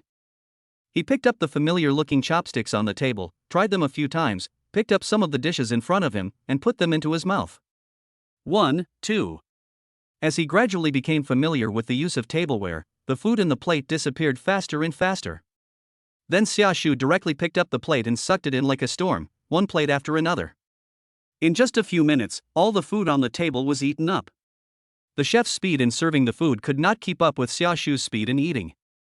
During this time, Marshal Stack wanted to have a conversation about business while having dinner with his partner, but he couldn't find a suitable opportunity to do so. Every time he was about to speak, he looked at the other person, but saw not the face, but the bottom of the plate, and the words that were about to reach his lips were immediately swallowed back. At this time, he couldn't help but wonder, the other party's advanced civilization actually valued human food? At first he was worried that Xiaoshu would not be used to its diet. Now it seems that I was worrying too much. At this moment, Xiaoshu put down the last plate, and the next wave of dishes had not yet been delivered. Marshal Stack realized that this was a good opportunity. Mr. Xiaoshu, it seems that our food is very much to your taste, he said with a smile. That's right. I haven't had such delicious food for a long time. Xiaoshu wiped his mouth with the tablecloth on the low table, leaned back, and said casually with a hint of satisfaction on his face. This is what it feels like to be alive. In the Kingdom of Light, people don't have the concept of eating. As long as their energy is replenished, they won't feel hungry at all. Whenever Xiaoshu wants to eat delicious food, he will take advantage of his vacation to go to some tourist planets to experience the local cuisine. However, there are very few planets that can compare with Earth in terms of food. The last time I ate food of this level was on Likayana. As for the things in his previous life, Xiaoshu had already forgotten most of them when he was born in this life.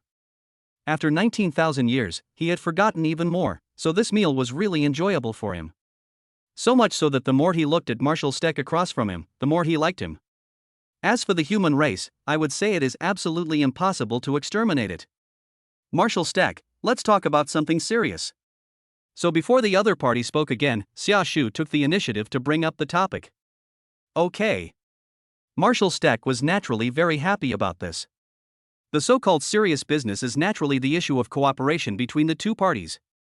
I came to this universe to investigate abnormal spacetime fluctuations. Based on my previous observations, these abnormal spacetime fluctuations are very likely related to the manipulator behind the monster. It's the group you call the first what? Xiaoshu pinched his chin and said as he thought. Pioneer? Marshal Stack answered immediately. Yes, Pioneer. My enemies are mixed in with the pioneers, or the entire pioneers are my enemies, but it doesn't matter. What matters is that we have the same enemy.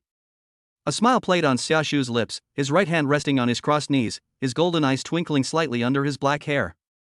Having the same enemy means we can be friends. You share all the information about the pioneers with me. In exchange, I can assist you with your next plan against the pioneers. Xiaoshu's words immediately touched Marshal Stack's heart. He had a detailed discussion with Xiaoshu, hoping that Xiaoshu could assist with their plan. I promise you. Marshal Stack agreed decisively. However, he suddenly realized that everything was going too smoothly. Could it be that I could attract a top helper just by having a meal? This attitude made him wonder if Xiaoshu had some other plans for humans. Both parties have the same goal, but the gap in strength between them is too large. Logically, the other party should demand more. Any other requests, Mr. Xiaoshu? He asked immediately. If it were other members of the Space Guard, especially the Ultra Brothers, they would probably answer that they had no other requirements. They are all excellent role models with an overflowing sense of justice and regard justice as their mission without expecting any reward. But who is Natsuki? If material needs could be ignored, would Xiaoshu still be sent here? Of course. Xiaoshu grinned, feeling very satisfied to see Marshal Steck being so sensible. If the other party doesn't say it first, he will bring it up next. But just as he said this, the bracelet on his right wrist vibrated and a translucent panel that only he could see popped out. As a qualified member of the Space Guard, you should always uphold your beliefs. Remember, you are a hero of justice. The decision task has been triggered. Choice 1, take back what you said and refuse all extra rewards offered by the other party as a member of the Space Guard. Reward, 3 hours of mental space training. Note, choose this.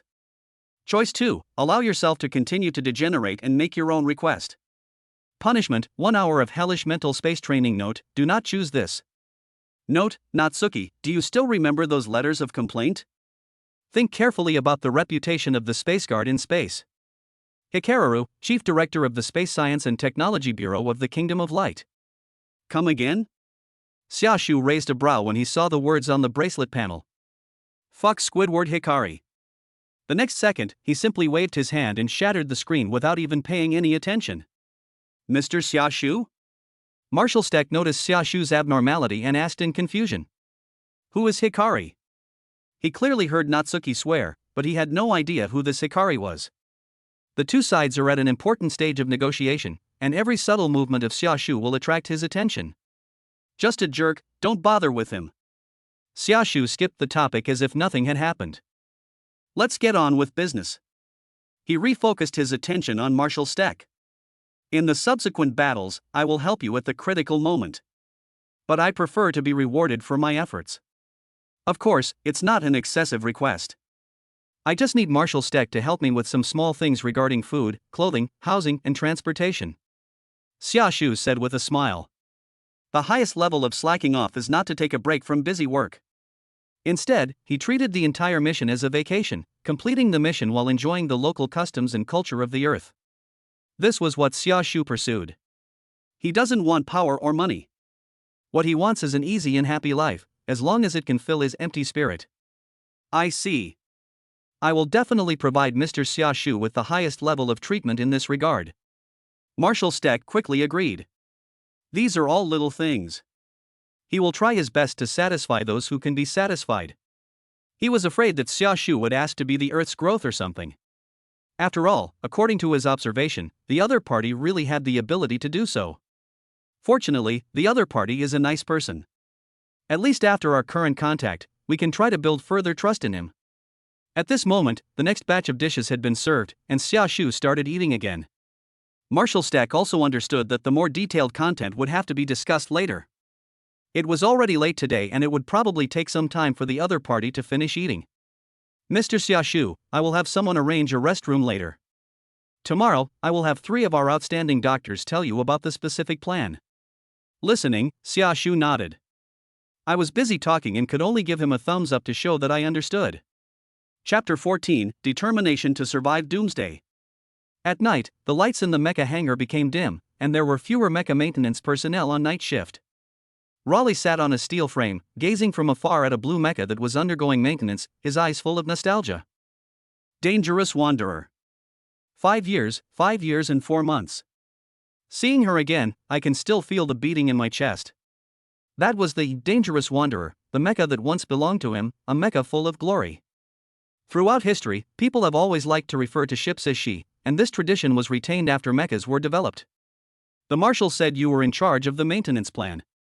Thank you for letting me see her again. Lori turned his head and looked at Morimako, who was sitting next to him in black, and expressed his gratitude. No need to thank me. Morimako shook her head slightly and looked at the Dangerous Wanderer with a flickering gaze. This mecha is also waiting for its pilot. I can hear it. Raleigh saw the look she was giving the dangerous wanderer and smiled slightly. Seems to understand something. Then he casually asked, when do I start choosing my partner? You know, a mecha requires 2 people to pilot. Tomorrow morning at 6. I have already drawn up the candidates for the selection, Morimako replied. Does that include you? Raleigh asked, raising an eyebrow. As soon as he said this, Morimako looked at him in surprise, her eyes wandering, and she shook her head and said, no. There was a hint of regret in his tone. After getting a negative answer, Raleigh was a little confused. Whether 2 people have a spiritual understanding and can have synesthesia can often be roughly determined with just one glance. The moment he arrived at the base and saw Morimako, he guessed that this might be his future partner. However, this is not the case. Why? Is there someone else who is a better match for me? Raleigh could only guess so. That's a shame, he said with a shrug. Maybe there is some inside story that I don't know about. This will. There was a sound of footsteps. Raleigh and Morimako turned around at the same time and looked at the tall figure walking towards them. Marshal Stack couldn't help but raise his eyebrows when he saw their completely synchronized movements. Aren't you going to rest? He said to Raleigh. Tomorrow's test starts very early. If you don't rest well, it might affect the results of your partner selection. Marshal? Have you finished talking to Xia? Half and half. Although the process was tortuous, we have reached a preliminary cooperation. Marshal Stack still had the scene of the man eating in his mind. But no matter what, after these few contacts, he felt that Xia Shu was trustworthy. That's good. Raleigh said with a smile. I don't know much about him, but I think he's a good guy. After all, he saved both our lives and the lives of those workers at the time. Said. Raleigh recalled what Marshal Stack had said when he tried to get him to stay, and jokingly said, You told me this afternoon that I can't push all the trouble onto him. Why have you changed your mind now? Hearing his teasing tone, Marshal Stack glanced at him. Putting his hands behind his back, he said calmly, What I meant was that I can't push all the troubles onto him. As a former marshal, he knew that every word he said had to be precise, and he was very good at word games. Besides, we are talking about cooperation. He helps us with strength, and we help him with intelligence. We can never pin all our hopes on outsiders. What both sides need at this moment is trust, not dependence. Okay. I can't argue with you. Raleigh smiled. Look at the dangerous wanderer. I'm really looking forward to fighting alongside him. However, if he really takes action, there will probably be no room for us to take action. Based on what he witnessed, he couldn't imagine what other monster could stop Xia Shu. It's quite reassuring to have such a powerful guy who just saved my life as a backup. That person, is he really that powerful? Hearing the 2 talking about Natsuki, Morimako asked curiously. You come and explain it to her. I told her, but she didn't believe it. Even Tendu doesn't believe me. Raleigh said to Marshal Stack. When he was touring the base before, he told Morimako and his old friend Kai Tiantong about what happened this afternoon, but none of them believed him. At that time, due to the EMP attack, most of the electronic equipment failed, resulting in no one recording the scene. This also means the biggest evidence is lost. No one believed that a person could become a giant over 50 meters tall and have the power to kill monsters in seconds. Words alone cannot describe that scene. You'll understand when you see it with your own eyes. Marshal Stack met Morimako's curious gaze and said seriously. Seeing the giant fight with my own eyes, in addition to feeling the opponent's strength, I also felt something that cannot be expressed in words. Then I'm looking forward to it. Morimako heard such a mysterious answer, but she still had no idea in her mind. She could only look forward to seeing with her own eyes the scene of the giant battle they talked about. Well, it's getting late. Go to bed early. Marshal Stack urged the 2 men. The 2 of them glanced at the time and realized that they would have to take the mecha pilot selection test early tomorrow morning. They nodded and stood up at the same time. You should also go to bed early. Raleigh said to Marshal Stack, patting him on the shoulder. Good night, said Morimako. Marshal Stack watched them leave. His eyes were somewhat complicated. He also knew who the best partner for Raleigh would be. But not now, not yet. He thought his daughter was not mature enough and the real battlefield was too dangerous for her. Hopefully everything will go smoothly from now on. Marshal Stack looked at the 4 mechas in the mecha hangar and said in a heavy tone. Afterwards, I suddenly felt a warm sensation in my nose. He reached out to wipe it, and a dark red bloodstain appeared on his finger.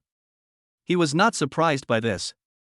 Instead, he habitually reached into his pocket, took out an iron box, took out a yellow and white capsule from it, and silently put it into his mouth.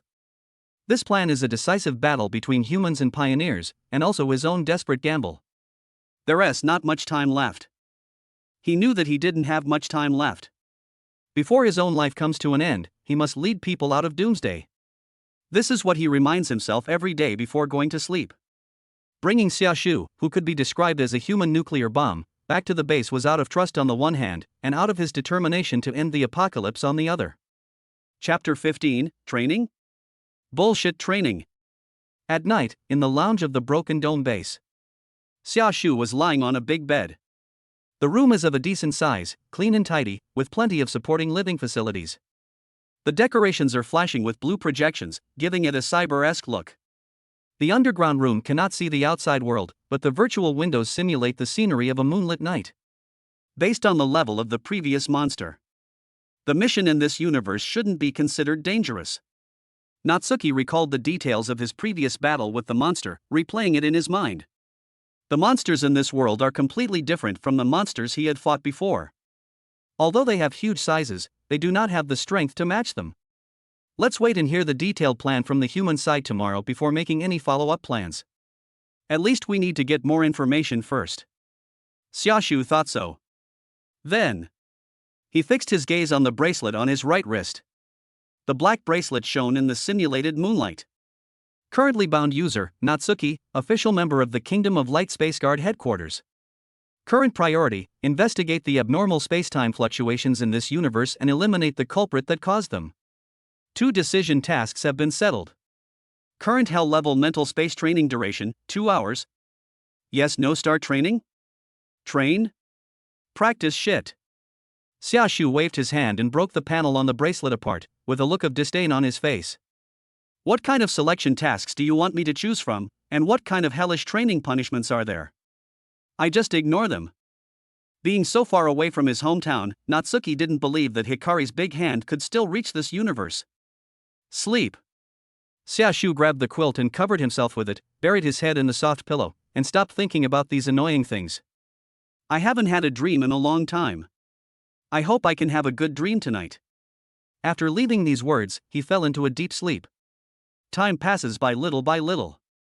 Xiaoshu gradually lost consciousness. He really hadn't had a dream for a long time. After falling into a deep sleep, the dream called the past came to him again as before, but once again, it was defeated by his subconscious. Tonight is another dreamless night.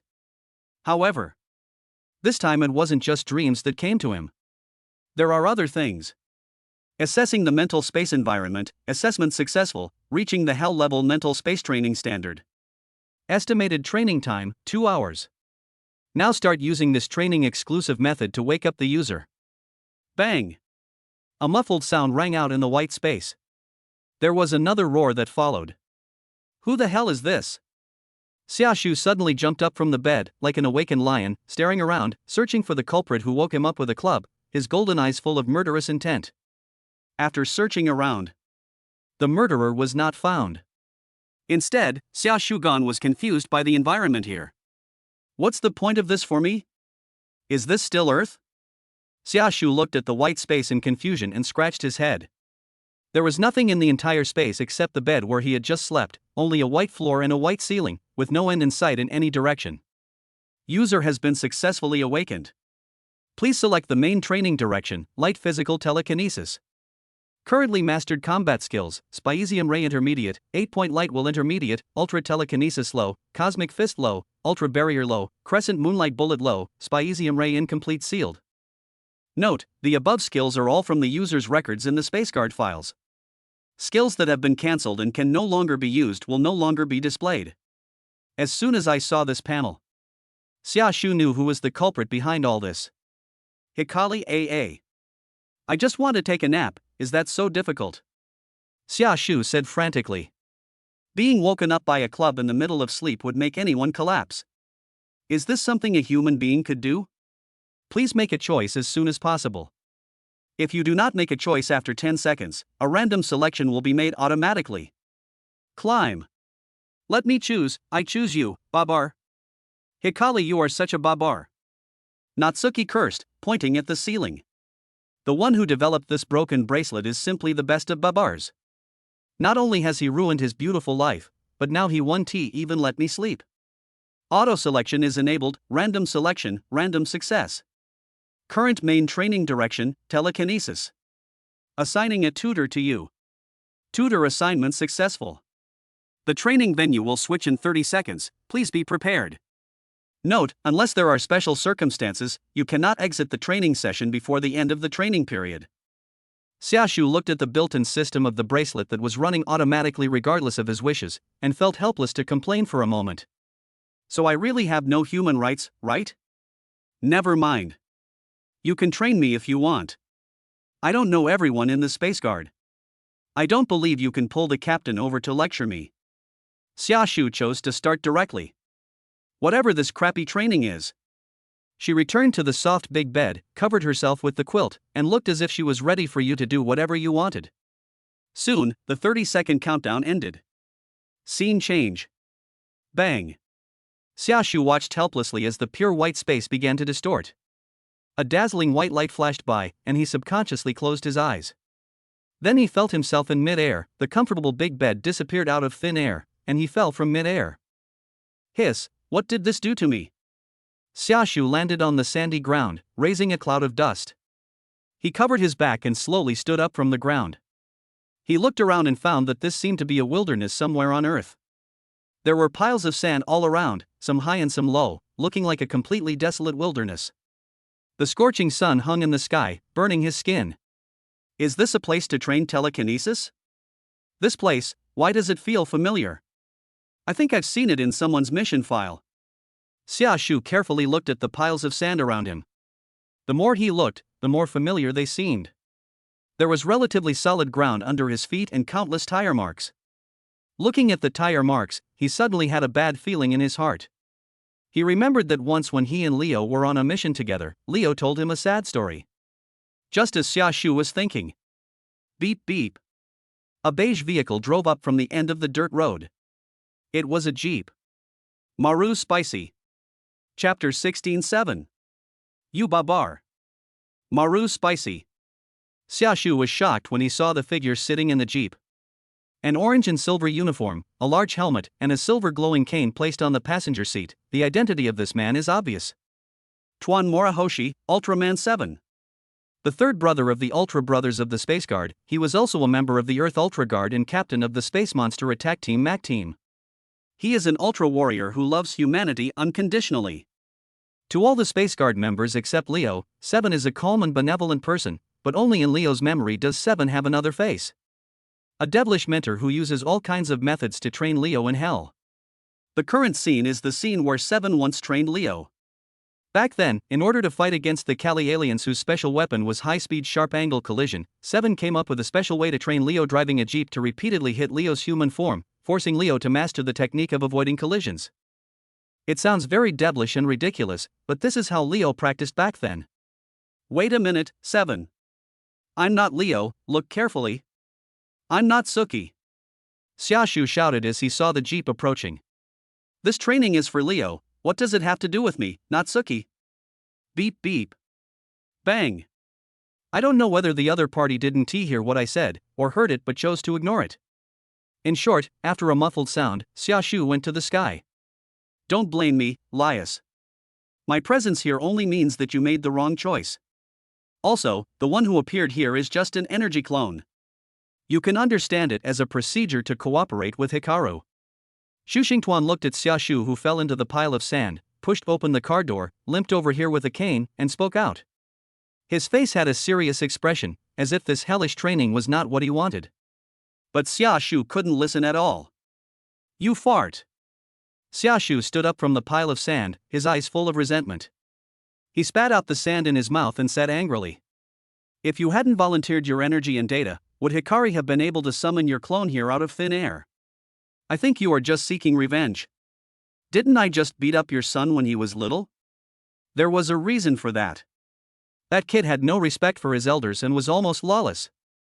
Afterwards, the captain said that I was right to beat him up. That kid has been neglected by his parents since he was little, and I was the only one who had nothing better to do than to take him out to play. Now that he's grown up, he's closer to me than you. You can't blame me for that. I think you're an incompetent father. If you had cared for him a little more, would he have touched that broken tower? Also, I've already given up on that name. Call me Natsuki from now on. I'm telling you, 7, I remember all your embarrassing moments, like. Natsuki pointed at Zhu Xingtuan and said angrily. At first, Zhu Xingtuan wanted to refute. There was a period of tension between them because of some things that happened in the past, but as Natsuki talked more and more, he swallowed his words. This old man has too much negative information on his hands. Final. He just sighed helplessly. Pointing to the countdown in the air, he said, there's no point in stalling. The time we spend talking won't be counted towards training time. Hearing this, Xia Shu was stunned for a moment. I looked up and saw the motionless countdown. The desire to kill is rising. Hikari you babar. Natsuki roared. Now, he finally understood why this hellish training was called punishment. This is really torture. I'm going to be hit by a broken car in this shabby place for 2 hours. Kill me. The system developed by Hikari can truly enhance your current strength. Training is just a formality. The key is to re-stimulate the potential in you. Zhu Xingtuan patted his shoulder and said, cheer up as soon as possible, Natsuki. After saying this, he returned to the jeep with his crutches. Natsuki was left standing there with a colorless expression. Using telekinesis to stop a moving jeep is the main part of the training, said Zhu Xingtuan as he fastened his seatbelt. With your current level of telekinesis, I'm afraid you won't even be able to accurately control the flight trajectory of the 8-point light wheel. It's inevitable to encounter danger when carrying out missions outside, so it's better to master more power. By the way, I have to remind you. During this training, you cannot transform, and your other abilities are also restricted. You can only use telekinesis. After he said that, Xia Shu realized that it was no wonder that he was hit by a mere car. After backing the car out for a distance, Zhu Xingtuan's eyes became stern. Get ready, the training begins. He stepped on the accelerator and the jeep rushed towards Xia Shu with great momentum. This time, Xia Shu was not much panicked. The corners of his mouth slightly raised, and he said to Zhu Xingtuan, do you think this can stump me? Let me show you how I fight. After saying that, Xia Shu stretched out his hands to the sides, and under the control of his telekinesis, large pieces of sand were grabbed and scattered into the air, causing dust to fly immediately. With his vision blocked, Xia Shu's figure disappeared. What a clever move. Moriboshi Tuan drove the jeep a distance away and missed the target. When he saw Natsuki appear on the other side and challenge him with a hook shot after the dust cleared, he praised her. Afterwards, the corners of his mouth also turned upwards. But there's a reason why this training is called hell-level training. He reversed again and resumed the charge. Xia Shu used his telekinesis again to grab the sand and use it as a smoke bomb. But this time, beep beep. Bang! Xia Shu's figure flew out again. The jeep still found him accurately in the dust and hit him from behind with a ghostly charge. Lock your head. There is a cheat. How do you play this? 7. You don't treat yourself as a human anymore, right? Leo didn't have this kind of treatment back then. Natsuki stood up from the pile of sand again and cursed at Moriboshi. He used ultra vision to find his own figure. If that's not cheating, what is it? Don't run away. Try to use your telekinesis to stop the car. Zhu Xingtuan started the jeep again and shouted at Xia Shu. Xia Shu ran in front and the jeep chased behind. 7. You are also a babar. You sit at the same table with Hikari. This hellish training lasted for a full 2 hours. Reality. 4:30 in the morning. Lying on the bed in the broken dome lounge, Xia Shu, sweating profusely, slowly opened his eyes. His bloodshot eyes were filled with fatigue and anger. Chapter 17, Unexpected Situation. On the Pacific Ocean floor, inside the gap. In the Pioneer territory, on the purple sloping building where the gap can be seen. This is impossible. The pioneer with the larger crown looked at the irregularly moving gap above him with a puzzled tone. The horned turtle failed to complete the task? He kept thinking in his mind. I thought that the attention of those mechas was all on Sydney, and even if they found any trace of the horned turtle, it would be too late to provide support. Even if it is impossible to capture Marshal Steck and Raleigh at the same time, Raleigh should at least be killed. You miscalculated, Quick, the harbinger with the smaller crest taunted him. No. Something must have happened on Earth that we don't know about. Quick realized something was wrong. Yoshi, have you sorted out all the images of the leatherback turtle before its death? He asked. The monsters created by the pioneers are all clones and possess hive consciousness. Although their behaviors are different, they are all commanded by the same biological brain, which is the biotech brain created by the pioneers. Even if the scalloped turtle died on Earth, they would still know what the scalloped turtle had experienced. However, they do not have the authority to access first-hand information and can only wait for the council composed of Archbishop-level pioneers to release the information. Almost. They said that the horned turtle was attacked by a red and silver giant. The footage is fragmentary and there is very little information available. Yoshi shared the information he had obtained with Quick. Giant? After receiving the information, Quick's brain presented some images, all of which were flashback fragments. See the giant in that image. He cried out in surprise, Ultraman. Why does Ultraman appear in the world of Pacific Rim? He immediately recognized that the giant who killed the turtle was Ultraman. But he couldn't understand why Ultraman appeared here. And Ultraman can kill a level 4 monster? Quick knew the information about Pacific Rim because he had watched the movie Pacific Rim before becoming a time traveler. These time travelers who were able to travel to the Pacific Rim world all had relevant information. But he really didn't know much about Ultraman. His impression of him was just that he wrestled with monsters and smashed a few houses.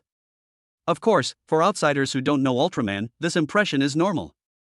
The Ultraman I've seen before was called Tiga. He seemed quite powerful and could turn into gold, but he looked completely different from this one. This guy looks ordinary, probably not very powerful, Yoshi analyzed. Yoshi's impression of Ultraman is that the more flashy he is, the more powerful he is. This guy not only has an ordinary appearance, but his limbs also look very thin. He is probably just a soldier. Quick thought for a moment. We still have too little intelligence about the enemy. No matter what, it's a fact that the other party killed a level 4 monster. This guy's presence undoubtedly increases the overall strength of the mecha group. The next plan needs to be adjusted. As he was speaking and thinking, suddenly, footsteps were heard from behind. He looked back and saw a group of ambassador-level pioneers and central bishop-level pioneers escorting an archbishop-level pioneer here. Within the pioneers, their status is divided into 3 levels from low to high: ambassador level, central bishop level, and archbishop level. Quick and Yoshi are at the level of cardinal bishop and ambassador respectively. You disappoint me. After the archbishop-level pioneer arrived here, he immediately shouted at Quick and Yoshi who were still standing. The mixed syllables were only understandable to them, the pioneers. Upon hearing this voice, Quick and Yoshi immediately felt a genetic suppression. Quick's previous plan had not come to fruition, causing dissatisfaction among the Pioneer Council. If Quick and Yoshi still have souls that were once human, then these are pure aliens. 200 million years ago, we set Earth as our target. But the environment on Earth wasn't suitable for us at that time. Now, a long time has passed, and humans have transformed the Earth into an environment suitable for us to live in. It is time for us to take over the Earth. The Archbishop-level pioneer said in a unique language. To deal with humanity's low-level carbon-based life, we only have one choice. To kill them all, along with every other creature on Earth. The Archbishop looked at the large number of monsters that had not yet been hatched in the monster factory in the distance, his tone full of unquestionable arrogance. As time goes by, the monsters they create will become stronger and stronger, and it will be impossible for humans to stop them. But what if they counterattack? They're going to carry a nuclear weapon through the gap and destroy our colony, Quick suggested. We should make various preparations in advance. In terms of combat power and scientific leadership, the pioneers do have the advantage, but the fear is that humans will come up with unexpected moves. Knowing the humans' next plan, Quick understood that he had to act cautiously, especially since unexpected situations had already occurred. You. The Archbishop-level pioneer came up to Quick and looked down at him with a look of contempt in his eyes. You are just a weakling. You are as cowardly as a human being. There are also many factions in the Pioneer Council, and the one that appears before Quick now is the absolutely radical faction. Now, get out of my sight. Otherwise, it will become nutrients for our weapons. The Archbishop was stimulating fear in the Quaker's genetic code, making it difficult for him to even stand. Yes. Quick was angry, but his innate genes made it impossible for him to resist, so he could only bow his head and obey. Take Yoshi away from here. Prepare to find members of parliament who are willing to support his ideas. This guy is going to die, but he doesn't want to. Earth. Office of the Chief Minister, United Nations Anti-Monster Wall of Life Program. The American Chief Minister, with gray hair on his temples and in his late 60s, stood in front of a wall covered with display screens. Are you sure you want to change your mind? The person on one of the screens asked him. Although this plan was met with resistance after the living wall in Sydney was breached, it still held off the monster for nearly an hour. If you continue with the living wall project, we will still provide you with funding. The old man shook his head at this. Then he signaled with his eyes that a middle-aged, brown-haired American man in a well-fitting suit should come forward and say to the people on the screen, "Let him talk to you." Zachary Lyman? A renowned PhD in biology and mechanical engineering. You should be at MIT now, why are you here with him?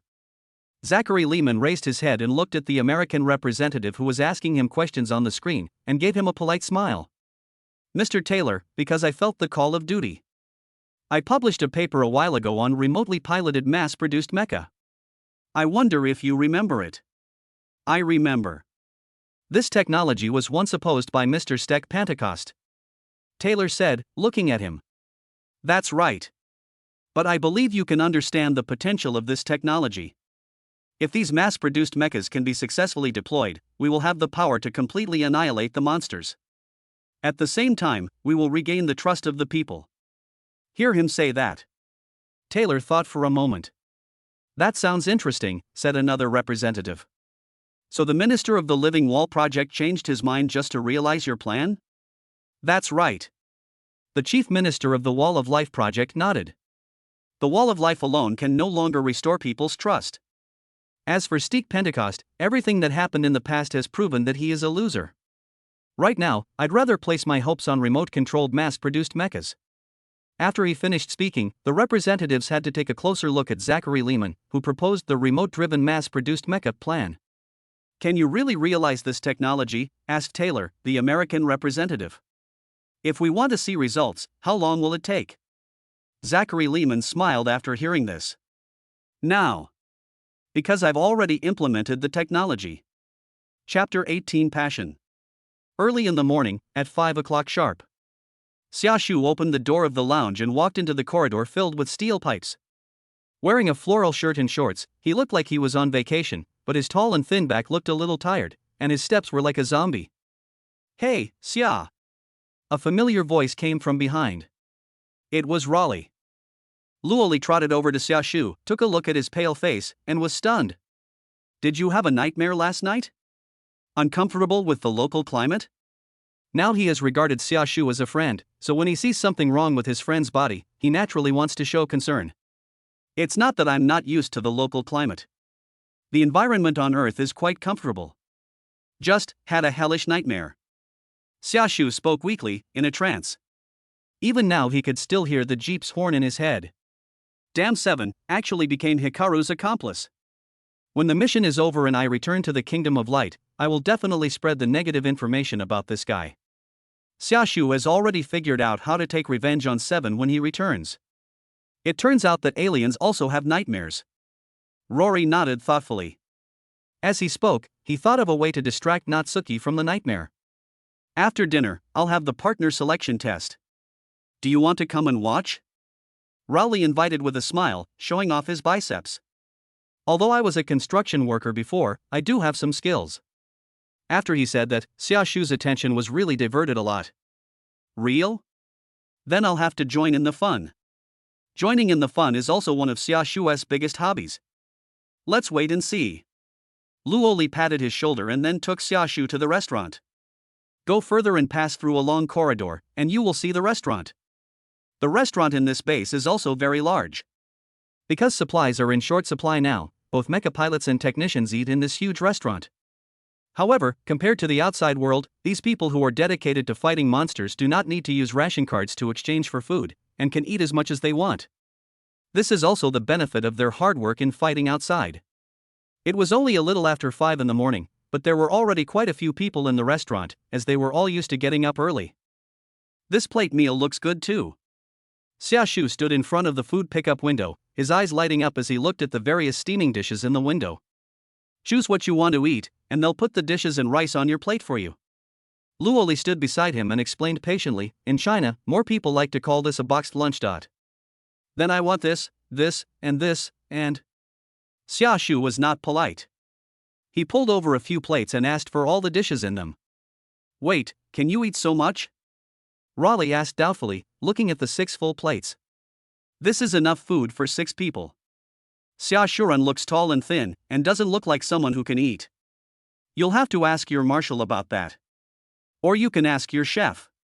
Xiaoshu answered casually, his eyes still fixed on the dishes on the plate, and he was already imagining how they would taste. This gentleman is a big eater. The head chef of the base heard the conversation between the 2 people from inside the window, came over, wiped his hands with a hot towel and said to Raleigh with a smile. We barely stopped cooking last night. And this gentleman ate all the food without wasting a single bit. Although the chef was very tired last night, he still had a good impression of Xiaoshu. For a chef, the best compliment is that the guests eat up all the food he has carefully prepared, but Mr. Xiaoshu didn't even leave any residue on the plate, which made them feel extremely respected. That's because your craftsmanship is excellent. I haven't eaten such delicious food in a long time. Xiaoshu responded with a smile. Ha ha ha ha ha. The head chef was touched by the young man's words. After a hearty laugh, he said directly, Young man, you can come to me anytime you're hungry. My kitchen always has a special dish reserved for you. He knew how scarce the resources were in the world outside the base, and guessed that Xiaoshu must have suffered a lot out there. This sympathy made him like Xiaoshu even more. Thank you, Xiaoshu said with a smile. At this moment, Raleigh also reacted. This guy who looks like a human is actually an alien, so it's not surprising that he has such a big appetite. Let's go, the dining area is over there. Luoli gestured in the direction at hand, then picked up his own plate and one of Xiaoshu's plates, ready to lead the way. There are so many things, I definitely can't take them all in one trip. Xiaoshu was going to take the remaining 5 plates away using telekinesis. After 2 hours of hellish training, his telekinesis has been upgraded from elementary to intermediate level, and he can use a lot of power in human form. But an American man wearing a brown vest, with short golden brown hair, a tough face and a fine stubble walked towards this side. He was probably in his 40s. Chuck Hansen left and Heck Hansen right. Hey, Raleigh. He greeted Raleigh from a distance, as if they were old acquaintances. Heck? Raleigh turned around when he heard the voice and saw the man walking towards him. He also felt a sense of familiarity. The man's name is Heck Hansen, and he is one of the pilots of the 5th generation mecha, Eureka Raider. Raleigh played alongside Heck 5 years ago. Long time no see. Heck said with a smile, then looked at Xiaoshu, is this the distinguished guest the marshal mentioned? Hello, he introduced himself enthusiastically. Herc Hansen. I heard that you saved the marshal's life. I have to thank you no matter what. This base can't do without him. Natsuki usually behaves more kindly around enthusiastic people. He extended his hand and shook Heck's, saying, You're welcome. Your warm hospitality has proven that my choice was correct. Heck knew that Xiaoshu was an alien, but in this apocalyptic era, it didn't matter anymore.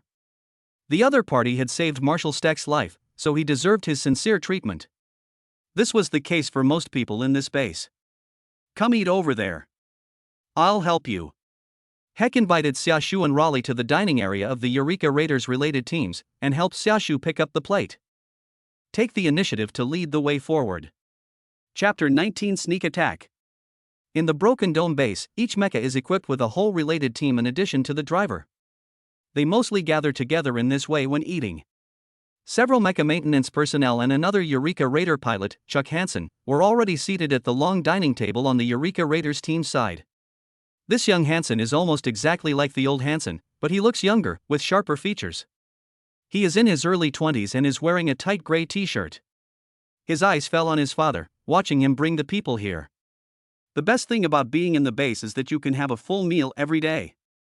Old Hansen put the plate in his hand on the table and said casually to Xiaoshu and Luo Li.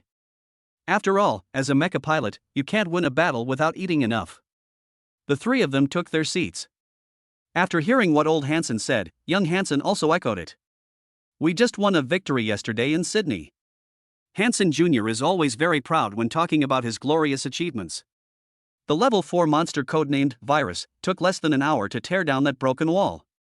Echo Saber and Vulcan Ghost were no match for that creature. In the end, it was the Eureka Raider I was piloting that killed the monster. He raised the corners of his mouth and made the number 10 with his 2 index fingers. The 10th one, we've broken the record again. It's 10-0 now. As the most powerful mecha at present, the Eureka Raider has an impressive record. It has fought 10 battles and achieved 10 kills, and has never been defeated. That's pretty impressive. After hearing such a record, Raleigh couldn't help but look at him with a higher opinion. He praised as he picked up the pasta with a fork. When he was the same age as Little Hansen, he had only killed 5 monsters. Putting aside this guy's somewhat arrogant attitude, this record is indeed worthy of praise. Xia Shu was busy eating, just listening, and didn't respond. Now that he had started a conversation with Rowley, Little Hansen took the opportunity to speak his mind. Honestly, there's a reason that stupid wall plan was even possible. Little Hansen looked at Raleigh with a hint of aggression in his eyes. It's because there are so many useless mecha pilots that those idiots at the United Nations think all mecha pilots are like that. The United Nations was initially optimistic about the Hunter mecha program, but as more and more mechas were scrapped, they lost confidence in the program. 5 years ago, the scrapping of Dangerous Rangers was arguably the straw that broke the camel's back. After that mission, the United Nations decided to implement the Wall of Life project and withdrew its funding to Marshall Steck. Hearing him say this, Raleigh's fork stopped in mid-air, his brows looking a little serious. He heard it. This is looking for trouble with yourself. The atmosphere suddenly became a little tense. You disappeared for 5 years. Why are you coming back now? Little Hansen asked with a raised eyebrow, his tone full of sarcasm. Is it because you can't get enough food while building the broken wall outside, Xiaoluo? For the last sentence, Ronaldinho deliberately used the Chinese language he learned from the Storm Red pilot. The provocation was so strong that it created a tense atmosphere. Hearing these rather aggressive words, Raleigh, whose mentality had become stable over the past 5 years, did not fight back immediately. Instead, he turned his head and glanced at old Hansen. Seeing the apology in old Hansen's eyes, he waited in his mind, thought for a moment, and nodded silently. There is no choice but to argue with young people. But when Little Hansen saw that Raleigh was silent, he took advantage of the situation and pointed at Raleigh's nose and said, I find it hard to believe that a guy who has been wandering around for 5 years can still drive a mecha. If you dare to hold me back in the next mission, I promise to let you know the consequences. After hearing this, Luo Li pursed his lips. The hand holding the fork clenched subconsciously, and his eyes were tinged with a hint of aggression. If it were 5 years ago, with my temper, I would definitely beat this kid up. But in the past 5 years, he has become accustomed to such ridicule. When at the construction site, the shift leader Miles and some of the workers would always make fun of themselves, and it even became a part of their lives. Compared to those people, the offensive power of Little Hansen's words is not really that high. Raleigh thought about it. After all, this kid had personally fought the monster and saved countless lives. Besides, he also had to give face to old Hansen, so he finally restrained himself and did not take action. Very good. Little Hansen saw that Raleigh was still silent, and felt like his fist was hitting cotton. The provocation was fruitless, so he turned his gaze to Xia Shu, who was concentrating on eating. In just 2 minutes, Xia Shu had already finished showing off 3 plates, and now the dish on the 4th plate was picked up by the chopsticks that were almost leaving an afterimage and put into his mouth. Damn, this guy looks skinny and weak, how can he eat so much? You know, finding the guy who had been wandering for 5 years is not the most puzzling thing to me. He glanced at Xia Shu and said to the others at the table. What I can't understand the most is that there is an alien in our base now. Oh my god, our planet has been ravaged by alien monsters. And now there's an alien sitting right among us? He turned sideways and pointed at Xia Shu, saying, Did you say this guy saved the marshal's life?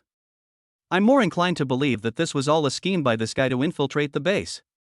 If aliens want to help us, they should lie down in a lab and be dissected and studied by us, instead of sitting around dressed like they're on vacation. Little Hansen's mouth was like a Gatling gun, firing wildly at Xia Shu, expressing his deep hatred for the aliens. Old Hansen wanted to stop it. But before that, the plate of mashed potatoes on the table suddenly flew up for some reason and hit Little Hansen in the face with a bang. What's going on? The plate of mashed potatoes hit his face, and he was stunned for a moment. He tried his best to pick the iron plate off his face, but no matter how hard he tried, it was no use. Xiaoshu, who was sitting at the side and enjoying the last dish, ate slowly, his eyes still on the food, but golden light had appeared in his eyes.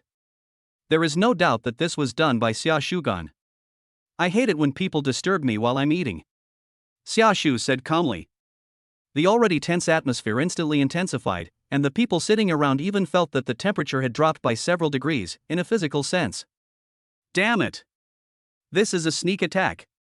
Little Hanson's voice squeezed out from a pile of mashed potatoes. Next second. I can't, ha!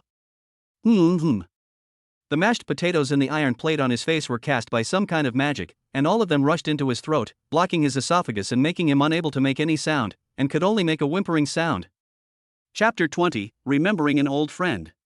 A second before this scene happened, some words popped up on the bracelet on Xiaoshu's right wrist. As a qualified member of the Space Guard, we must always learn to control our temper and let others know that our Space Guard is a reasonable organization. The decision task has been triggered. Option 1, facing Chuck Hanson's provocation, choose to ignore it. Reward, 8 hours of mental space training. Note, this is the second best option.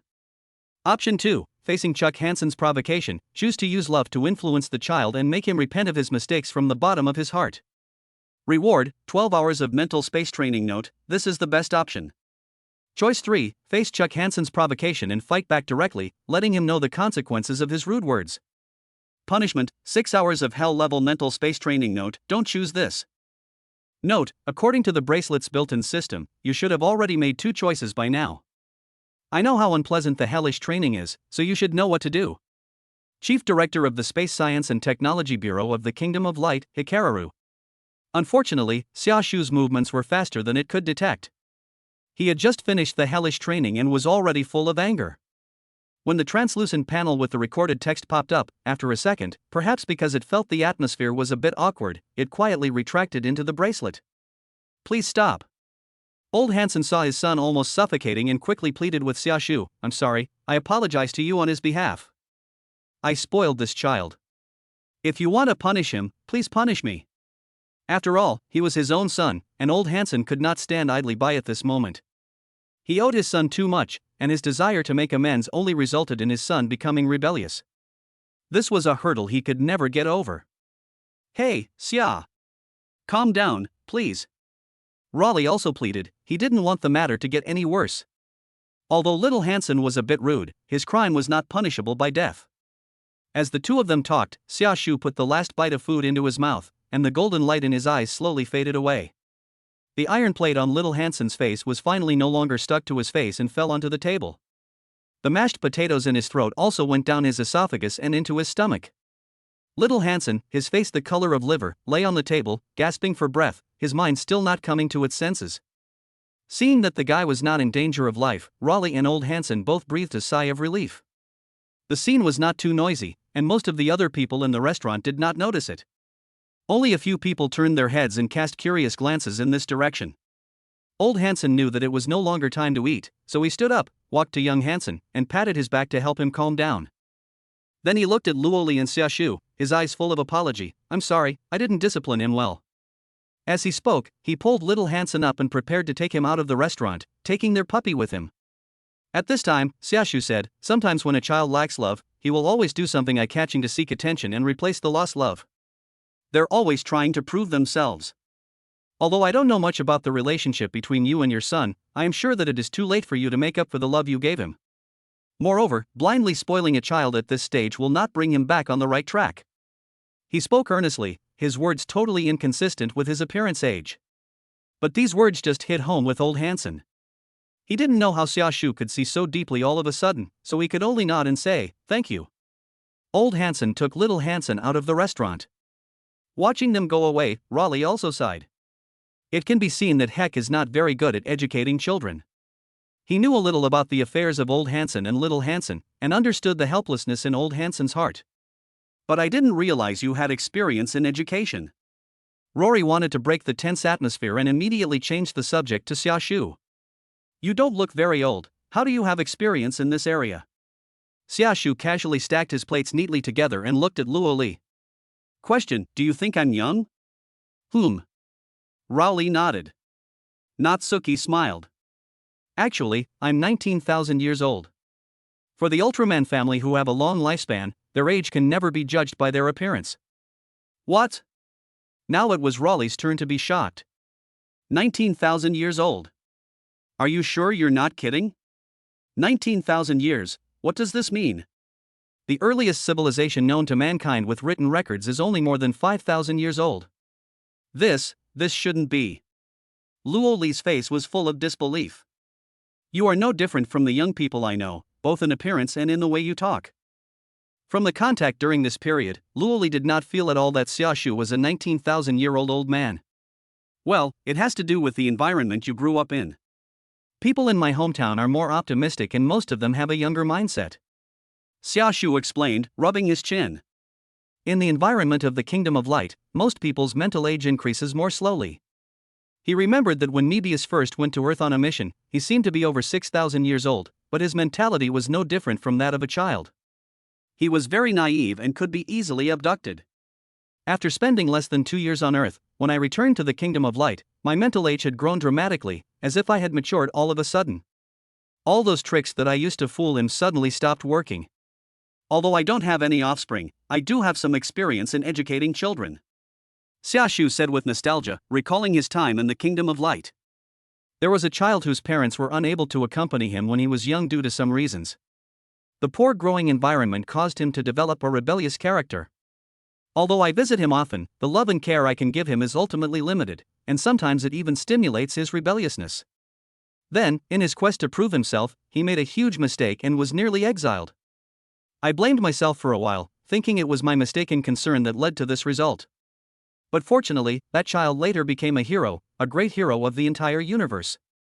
Xiaoshu's tone was tinged with pride when he said this. Unlike people like me, that child has unlimited potential. He is a person who has truly been recognized by the light. The pasta on the plate was stirred back and forth with a fork. Rowley listened silently and nodded. He guessed there must be a complicated and bizarre story behind this. Chapter 21 Father and Son. You don't need to blame yourself. You have done what you can. I don't think the child will blame you. Luoli said in a consoling tone.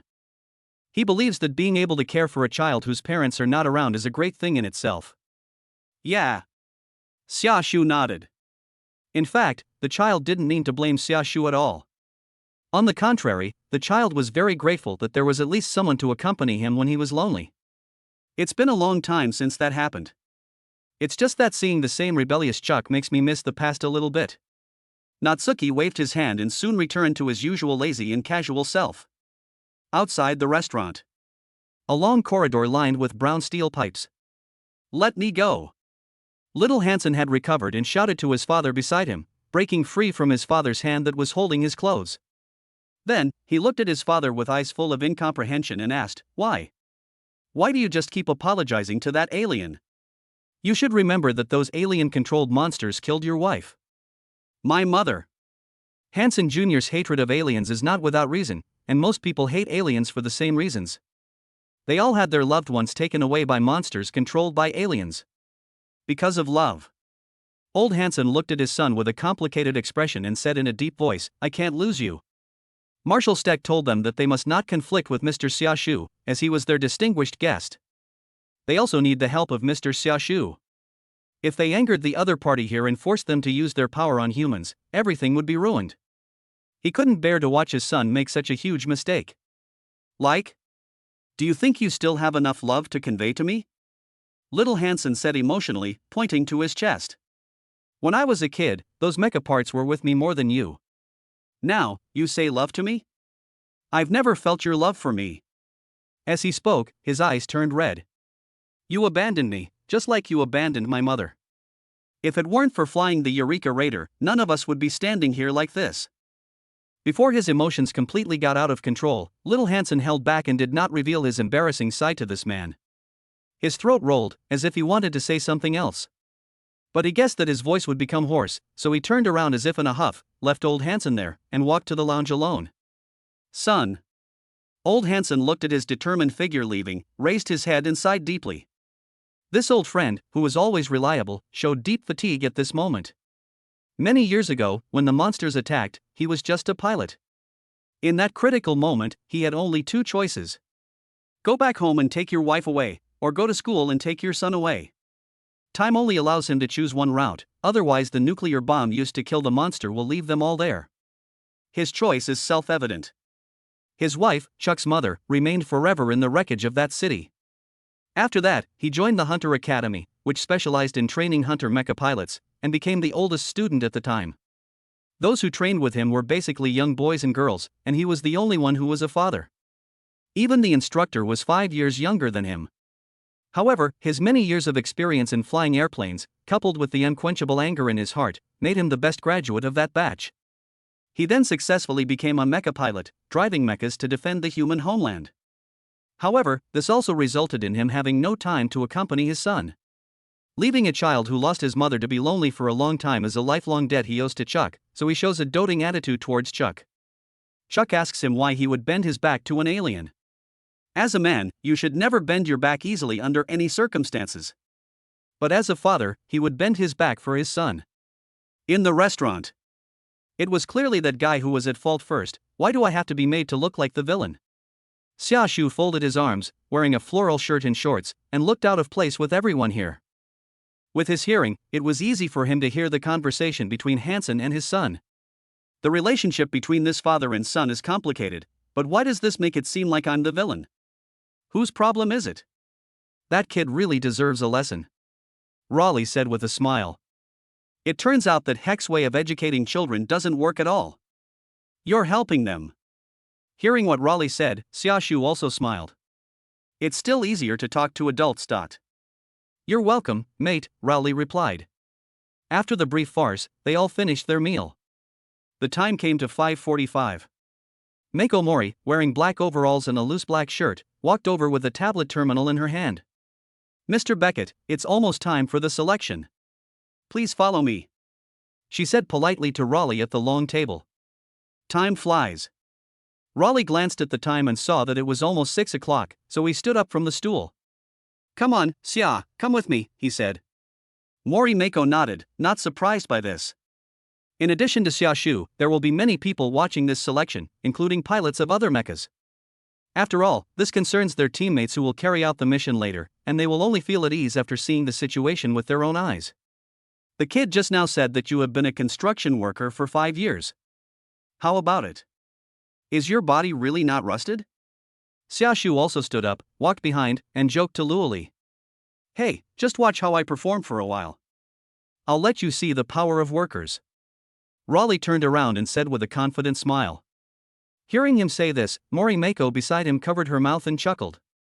Xiaoshu looked at the two people walking side by side with surprisingly consistent pace from behind, and seemed to suddenly understand something. Regardless of the results of this test, these two people will most likely become partners in the end. The tacit understanding between souls is easy to see. Chapter 22, Two Moves? Good morning, Mr. Natsuki. In a room with a flat arena in the center, Marshal Steck, wearing a black suit and coat, stood at one side of the room. He looked at Xiaoshu, who walked through the corridor into the room, and greeted him. All the rooms in the broken dome base have a hint of rusty steel and a dark tone. Good morning, Marshal. Natsuki, who was wearing a floral shirt, nodded at him, then crossed the ring and came to his side with Mori Mako. Opposite them were 5 mecha pilots who were about to participate in the selection, as well as other mecha pilots who came to observe. For example, the pilots of Cherno Alpha, Sasha Kadnovsky, and Alexis Kadnovsky, a Russian couple with the man being strong and the woman being cool. Alexis Kadnovsky left and Sasha Kadnovsky right. There are also the pilots of Storm Red, Tang Weihu, Tang Weilong, and Tang Weishan, and the 3 Tang brothers with neat flat heads. The selection had not officially started yet, and Raleigh stood among them and greeted them. I heard what happened in the restaurant. Please allow me to apologize to you on Chuck's behalf. Marshal Steck looked at Xiaoshu and said in a complicated tone, the child is not a bad person by nature, but he lacks some social skills. He knew most of what happened in the base, and he also knew the soldiers under his command very well. I understand. Xiaoshu nodded. It's just a rebellious child. I don't take it to heart.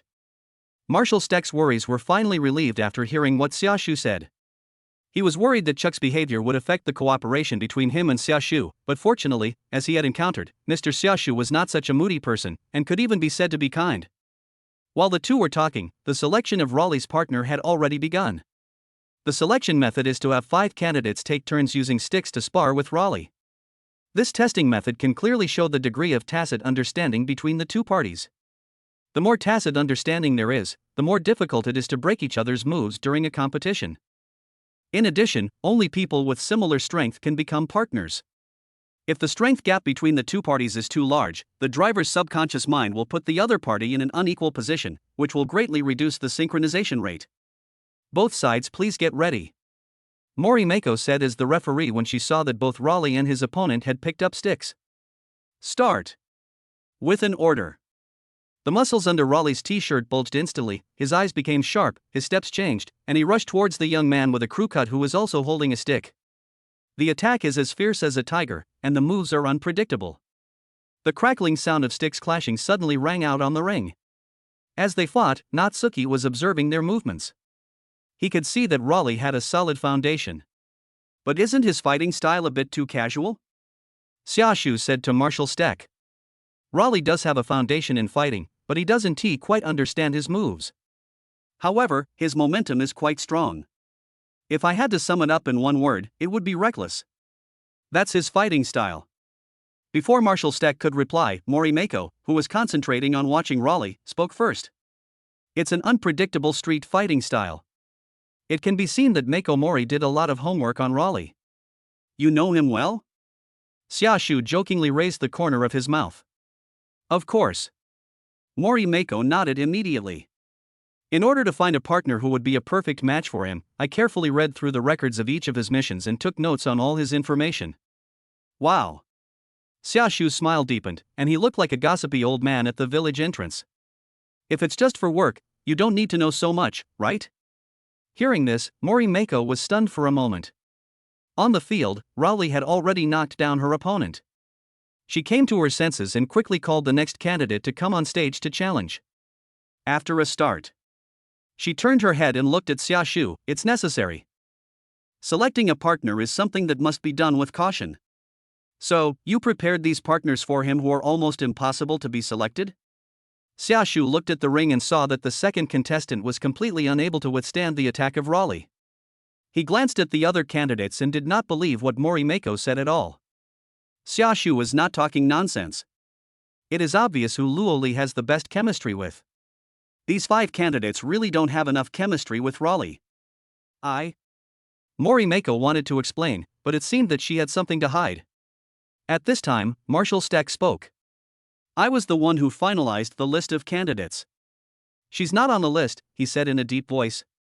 Xiaoshu glanced at Marshal Steck, then at Mako Mori, and at Raleigh who had defeated his opponent again in the ring. He asked doubtfully, you should also know who has the best chemistry with Raleigh, right?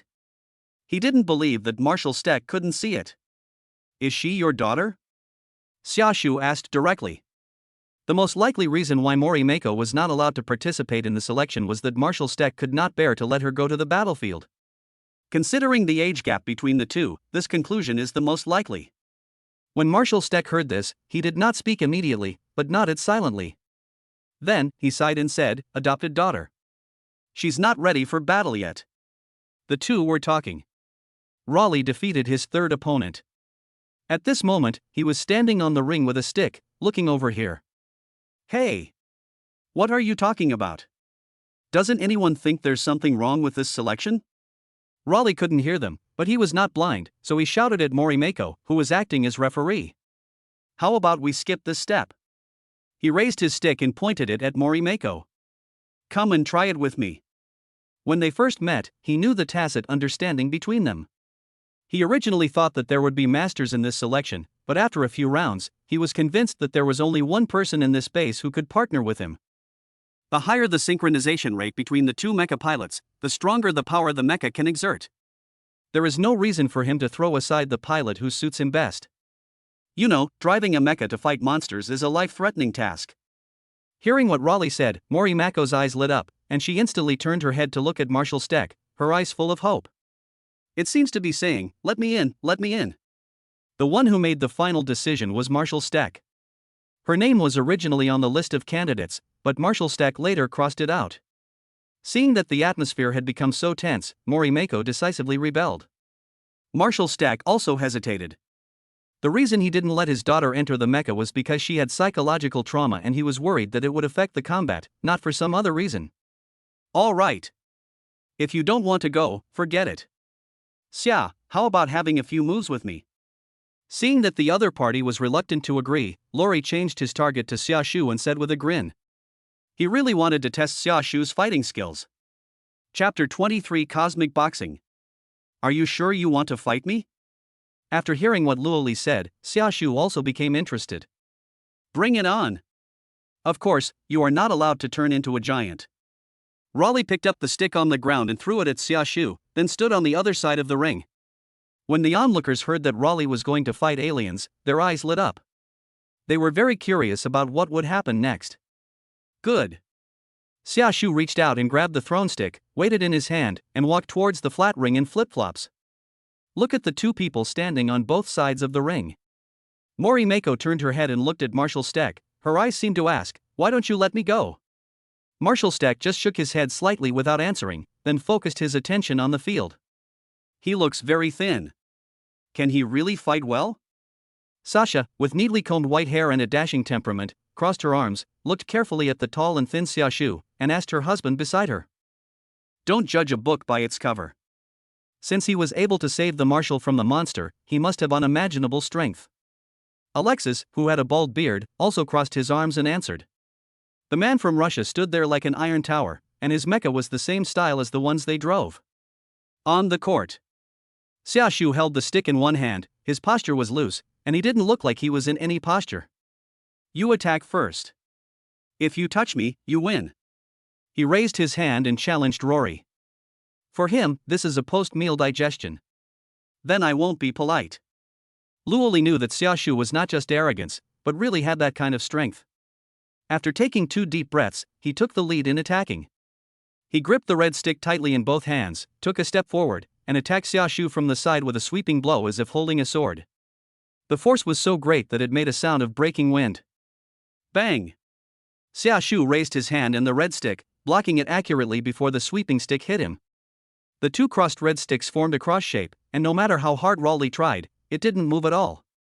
Then, just when Raleigh wanted to take a step back, whoosh! The red stick in Xia Shu's hand instantly cut through the air and came to a position half an inch above Raleigh's head. It stopped with a gust of air, blowing up the golden hair on his head. 1-0. Xia Shu said with a smile.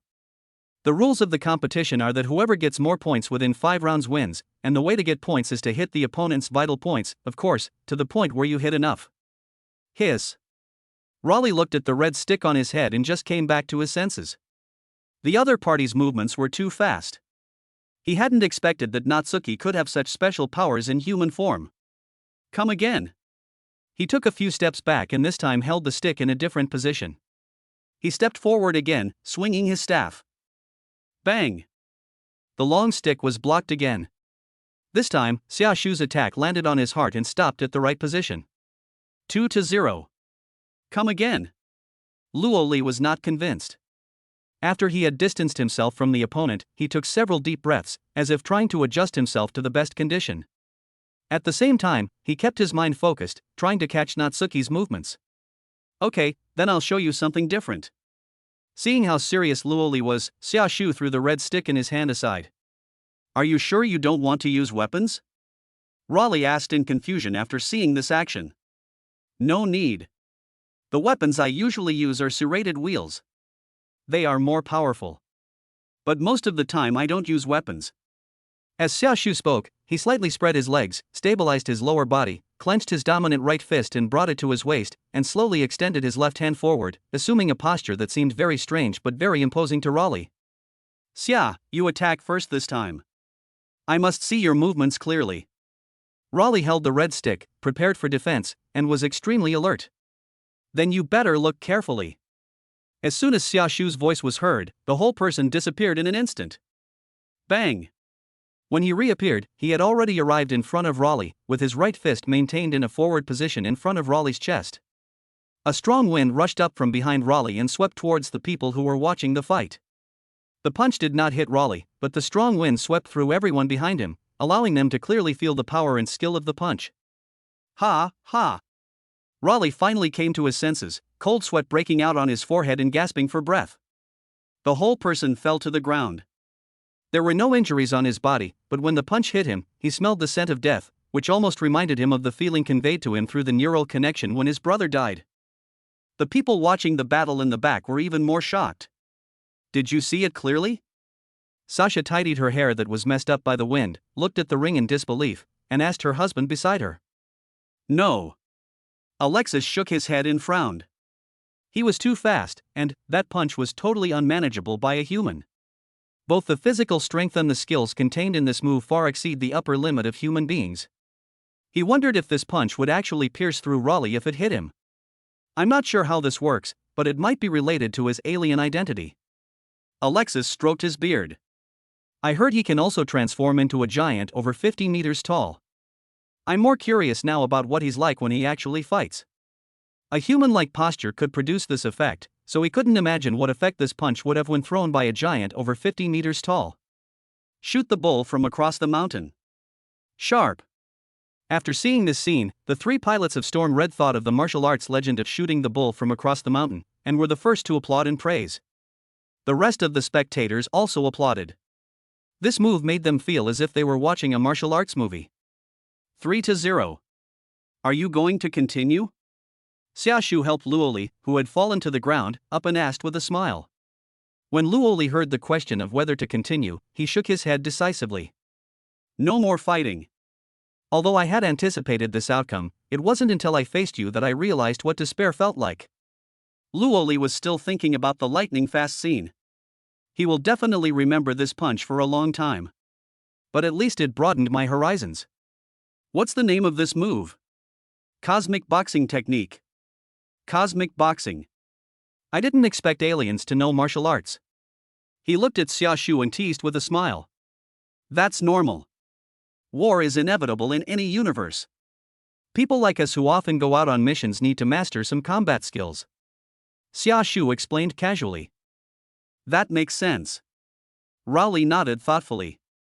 Then I remembered that this was a test to select my partner.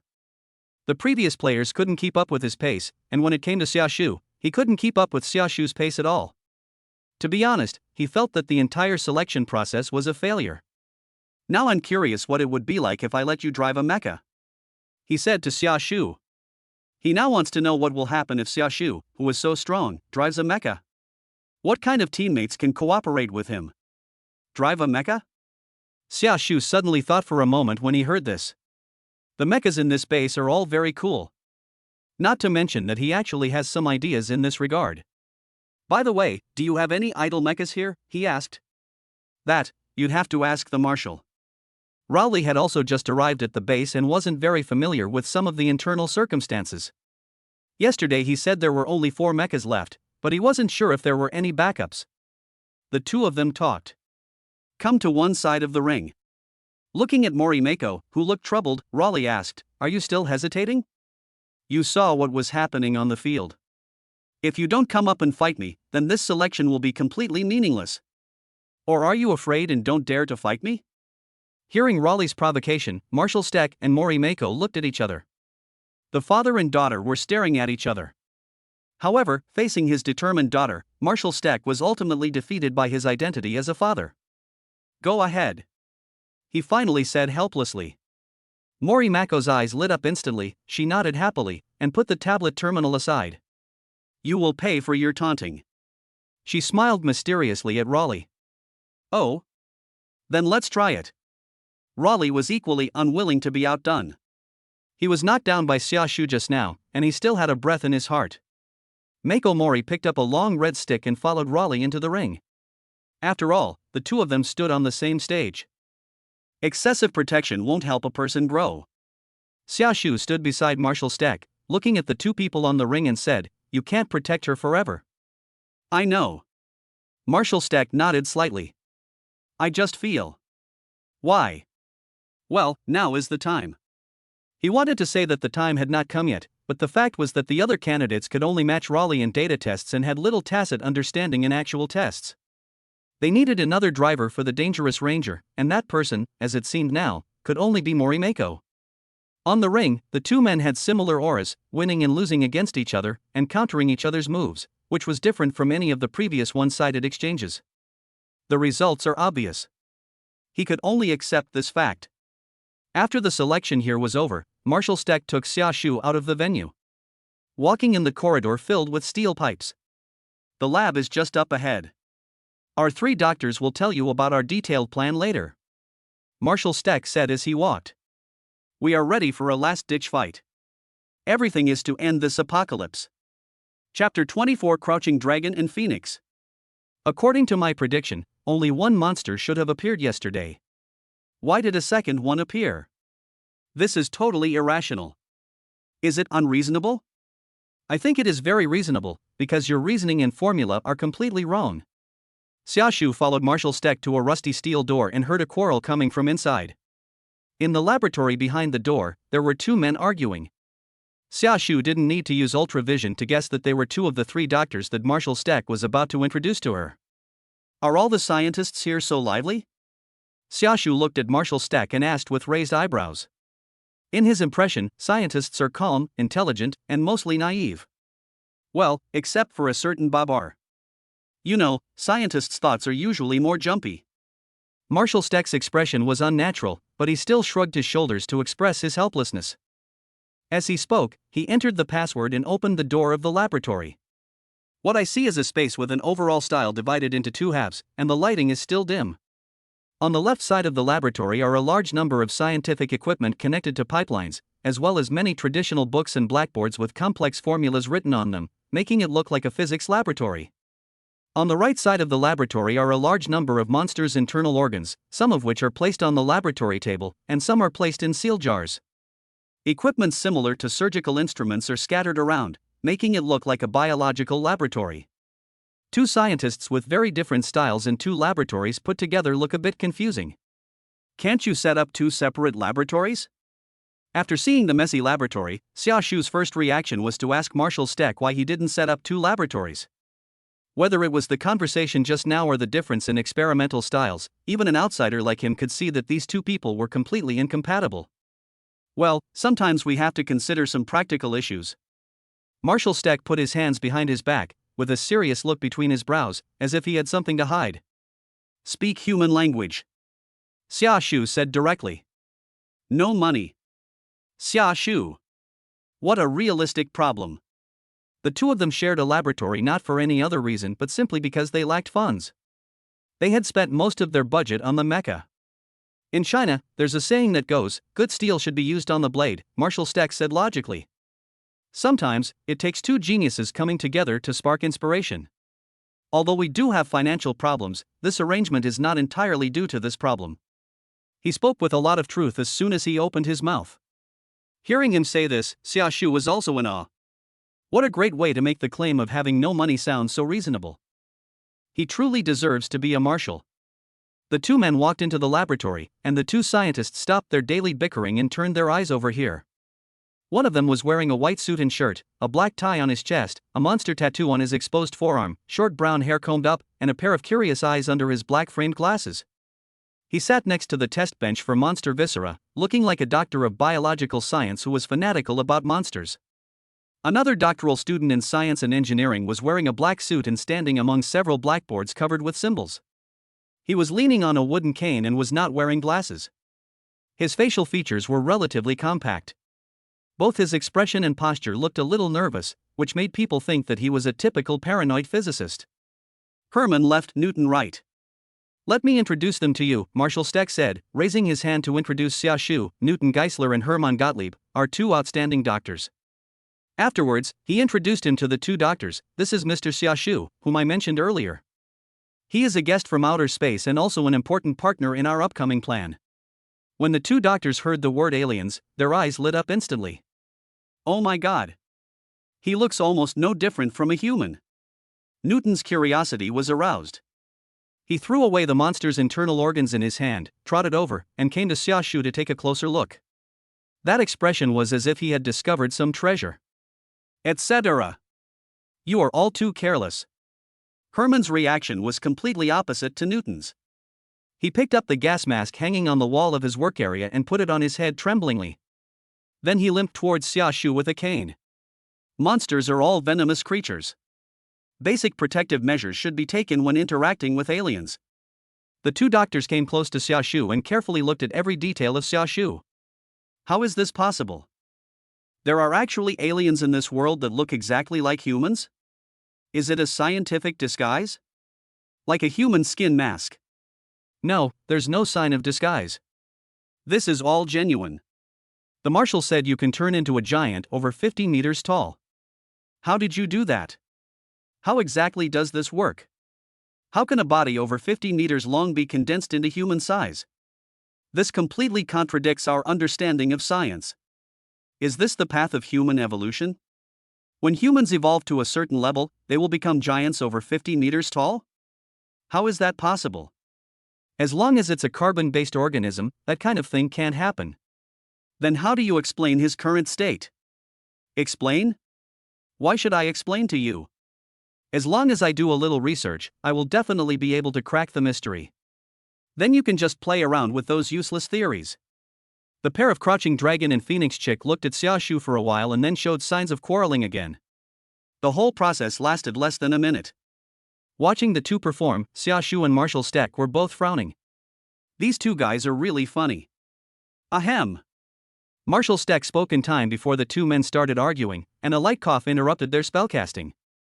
Gentlemen, we have guests here today. He glanced at the pair of crouching dragon and phoenix, his tone serious. Oh. Right.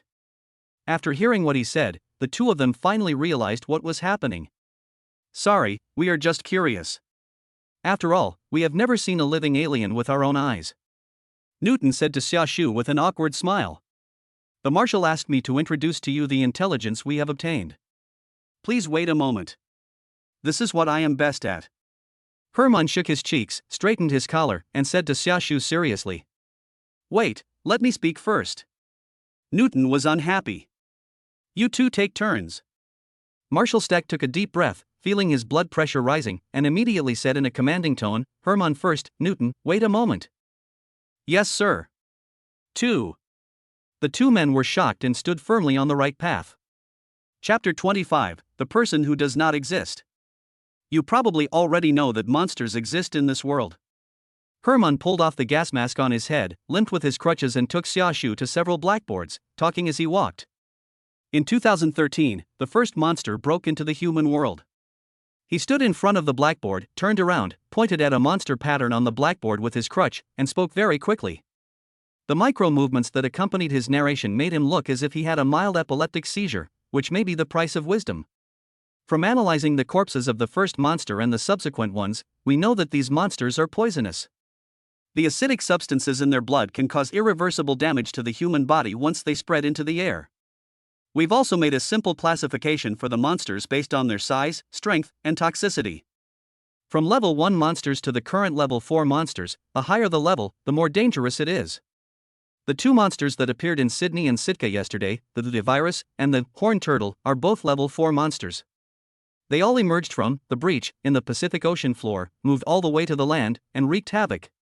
Hermann pulled over another blackboard, which was covered with densely packed formulas that made people dizzy. This is the formula I derived based on the frequency of monster appearances. From the beginning in 2013 to now in 2025, the frequency of monster appearances has been accelerating. From a yearly cycle, to a monthly cycle, to a 7-day cycle, if this trend continues, they'll run out of steam and continue pouring out of the gap, just like ants pouring out of an anthill. In addition, when he said this, his speech speed finally returned to normal and his expression became a little confused. According to my formula, there should have been only one monster yesterday, but there were actually 2 attacks. This is completely unreasonable. Human language can deceive, but numbers never do. This is something people can trust unconditionally. So I guess something might have happened to the guys behind the gap who are controlling the monsters. We should speed up, otherwise more unexpected things may happen. As he spoke, he came to another instrument. Press the button on the side, and suddenly a blue holographic projection appears. Look here. He pointed to the red spiral channel in the projection and said, "This is the channel the aliens used to launch monsters onto Earth, also known as the Gap. My plan is to have the mecha carry a powerful enough nuclear bomb and drop it through the gap onto the alien base. And then, boom!" He made an exaggerated gesture. In the best case scenario, this nuclear bomb can kill all the aliens, and at the very least, it can destroy the gap, so they can't send monsters in anymore. After listening to him, Xia Shu nodded. The plan sounds a bit crude, but he thinks it is more reasonable than simply building a wall. Then he looked at Newton. "Tell me what you think of monsters, Mr. Newton." Seeing this guy tinkering with the monster's organs, he must have some unique insights. He must know all the information related to the monster in detail. After all, it is related to whether he can return home smoothly to retire. When it comes to his insights on monsters, Newton is in high spirits. He ran to the side of the test bench, put on gloves, grabbed 2 pieces of monster subcutaneous tissue cut into squares, one in each hand, and showed them to Xia Shu. He raised the corner of his mouth and smiled and said, "Looks exactly the same, right? The 2 tissues look almost identical on the outside, as if they were carved from the same mold. You'd never guess that the one on the left is from a monster killed in 2019, and the one on the right is from a monster killed yesterday. Although each monster may have some differences in appearance, their inner cells are exactly the same. That is, their DNA is the same. They are cloned products, that is, biological weapons. According to Albert, behind the gap, the aliens we call pioneers possess technology beyond our imagination. They use cloning technology to mass-produce monsters. Perhaps they have some kind of super monster factory or something like that. At first, they might have been unfamiliar with the methods used to create monsters, or perhaps it was due to limited conditions, but as time went on, their level of monster creation became increasingly sophisticated. The monsters that appeared yesterday were 2 level 4 monsters, but soon, the monsters that will appear may be level 5 or even level 6 monsters. After saying that, he put away the 2 pieces of monster body tissue in his hands. Looking at Herman, he said, "So even though I think this plan is a bit reckless, it still has to be carried out. No matter from which angle you look at it, delaying it any further will be disadvantageous to us." At first, Newton completely disagreed with Herman's plan, but after learning more information from another doctor, he had no choice but to accept the fact that they were in imminent danger. At this moment, the door of the laboratory opened again. A man wearing a white coat, silver-rimmed glasses, and with neatly combed black hair, who looked to be less than 30 years old, walked in. Judging from his face, he was a Eurasian with an elegant temperament. This is the truth. He took over the conversation as soon as he entered, speaking in a steady voice. "The current situation is extremely unfavorable to us. This plan must be implemented. Also, the breach the pioneers used to transport the monsters cannot transport nuclear bombs. It only activates the teleportation function when it detects monster DNA. That means we need to have the mecha hold a monster hostage, and then carry the monster and the nuclear bomb into the breach together." The man's eyes swept over the other 2 doctors, finally landing on Natsuki, who was wearing a floral shirt. There is an unspeakable meaning hidden in the sharp eyes. "This is Connie Albert, the doctor who knows the most about monsters and pioneers here." Marshall Steck helped introduce. "Nice to meet you, Mr. Xia Shu." Albert smiled politely and extended a hand towards Xia Shu. "I believe that with your participation, the probability of success of this plan will directly double." Xia Shu looked at him, his eyes gradually becoming serious. For some reason, this person gave him a bad feeling. More than 10,000 years of warrior experience told him that this kid was definitely not as polite as he appeared. However, he still did not reveal his suspicion on the surface. After all, you should not hit someone who smiles at you. "Hello." The 2 of them shook hands briefly. But after letting go of his hand, Dr. Albert asked a very strange question. "Mr. Xia Shu, in order to finalize the subsequent specific plans, I also want to ask you a question. Your time on Earth as a Titan is probably limited. What's the exact time?" Albert asked with a polite smile on his face. Chapter 26: What can you do in 3 minutes? As soon as this question was asked, the atmosphere in the laboratory suddenly became a little tense. Newton and Herman looked at Xia Shu with curiosity in their eyes. They also wanted to know more about aliens. Marshall Steck noticed that the atmosphere was not right and wanted Albert to change the subject, but he also understood that the information to be discussed next would affect subsequent plans. Before Albert raised this question, he had never thought that there would be a limit on the length of time that giants could fight on Earth. After all, the existence of Ultraman was completely unknown to him. In the vast universe, there are always planets with unique environments. Members of the Space Guard can only maintain a combat stance for 3 minutes at most on planets like Earth.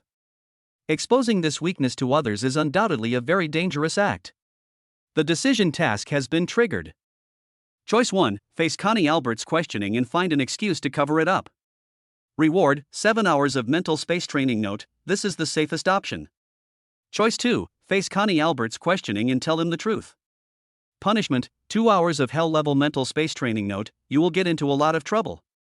Note, according to regulations, if a Space Guard member reveals their identity while on a mission, they must return to the Land of Light. I think that would actually fulfill your wish. However, you cannot reveal anymore, otherwise you will face countless moral issues. Chief Director of the Space Science and Technology Bureau of the Land of Light, Hikaru. The words that popped up from the bracelet were clearly visible to Xia Shu. Natsuki stared at him for a few seconds before answering Albert's question. Just as the bracelet suggested, he could only transform and fight on Earth for 3 minutes, and after reaching the transformation time limit, he would not be able to transform again for a short period of time.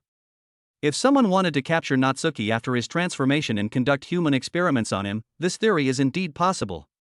But there is a difference between theory and practice after all. Xia Shu is not a rookie. When his attendance rate was high, he had seen countless civilizations. He could tell at a glance what a guy like Albert wanted to do by asking such a question. 3 minutes. After a while, Xia Shu spoke slowly, his eyes always fixed on Albert, his golden eyes meeting the blue eyes of a mixed blood under his silver-rimmed glasses. He told the truth about his information on this matter out of trust in Marshal Steck. 3 minutes? I understand. After hearing the answer, Albert smiled and nodded, as if this answer just matched his guess. If nothing unexpected happens, this is a surprise that comes to your doorstep. Ultraman, a group of guys called Saints, have no idea how evil human hearts are. Although I don't know why this guy is here, this is my chance.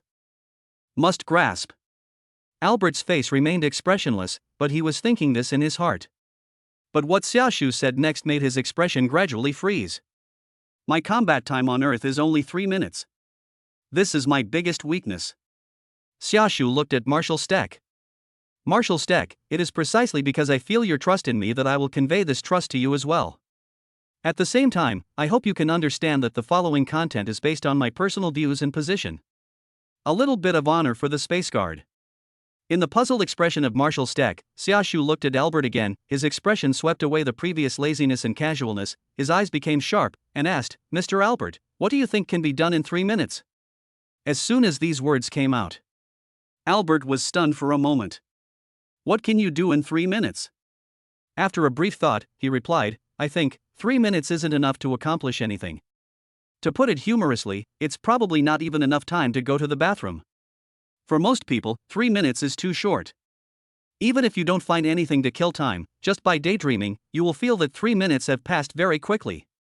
Then how long do you think it will take me to destroy human civilization if I want to do so now? Xia Shu suddenly asked, looking into his eyes. At this moment, Albert hesitated. Xia Shu's overly sharp question caught him off guard. He never expected that an Ultraman would ask such a question. He remembered that Ultraman were all saints, so why did the guy in front of him seem a little different? Of course, he could never have imagined that the Ultraman in front of him was exiled here. You don't want to know the answer to this. Xia Shu saw him standing there in a daze and continued in a low voice. As he spoke, he slowly raised his hand and pointed it in a certain direction of the laboratory.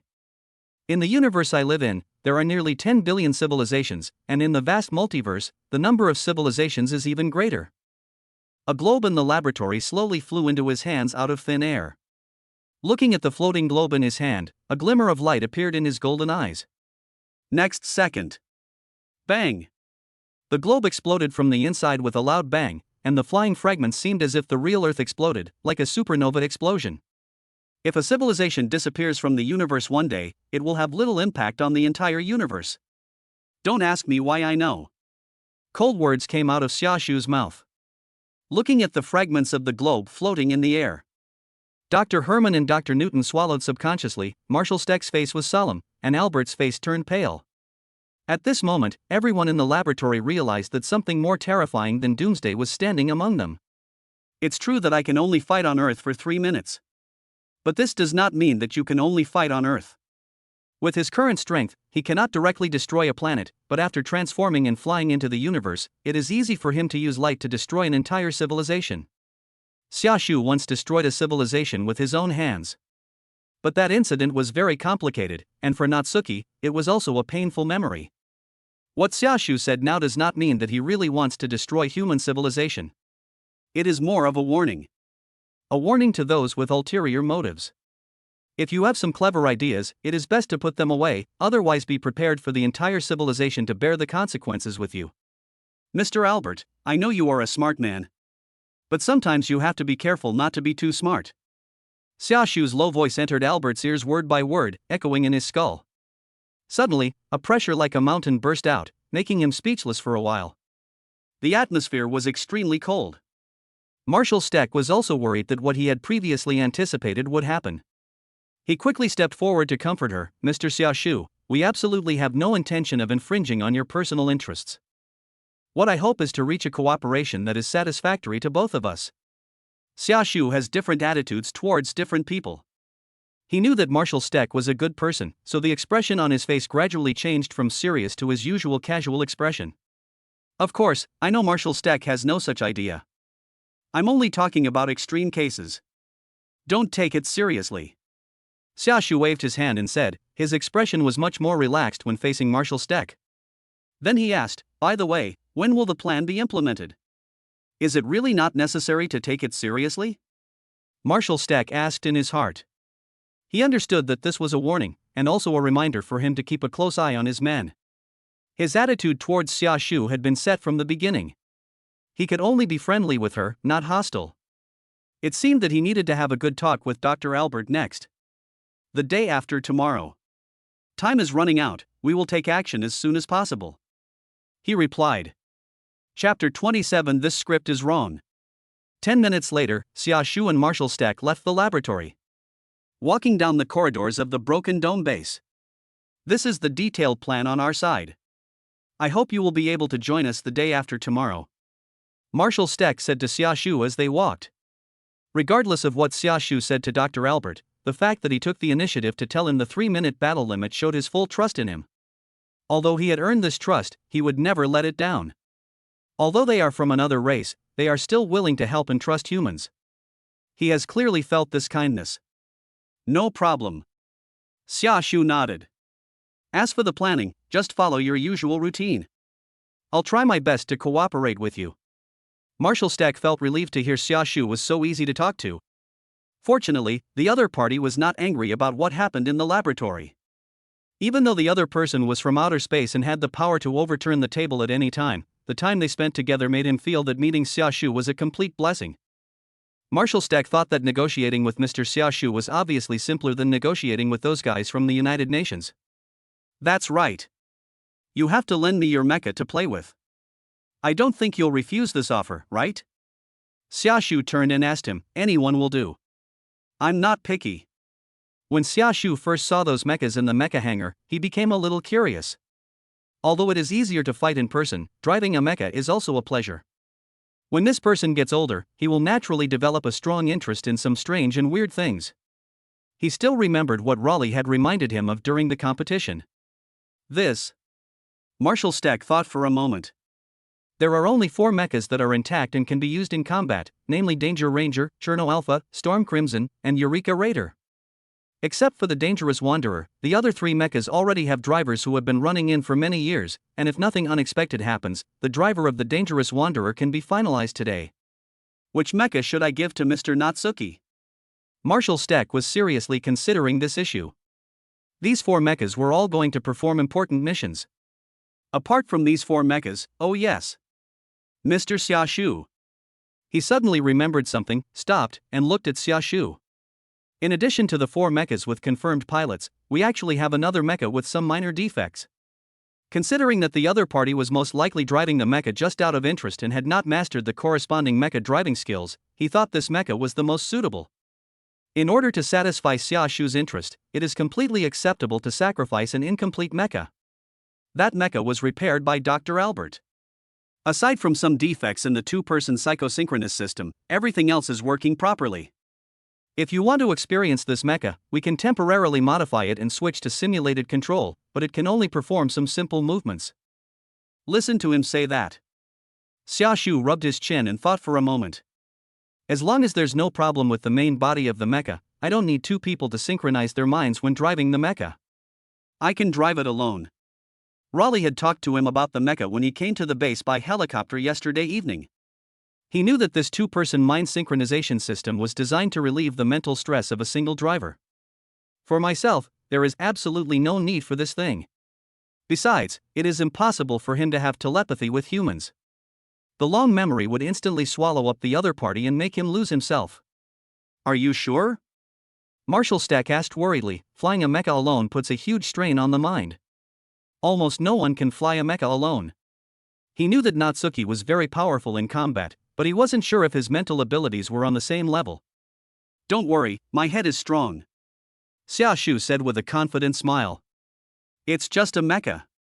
No matter how much damage it causes to the spirit, it can't be as great as those monsters with curse abilities. After so many years in the Space Guard, what kind of scenes has he not seen? Okay, please follow me. Marshal Stack nodded doubtfully, thinking that the other party should be confident, so he continued to lead the way. The other side. Inside the laboratory. Connie? Are you okay? Dr. Newton glanced at the mixed-race man who was still standing in the middle of the room. This was the first time he saw this guy look embarrassed since they met. When Connie Albert first came to the base, both he and Hermann were quite hostile to him. After all, geniuses always dislike each other.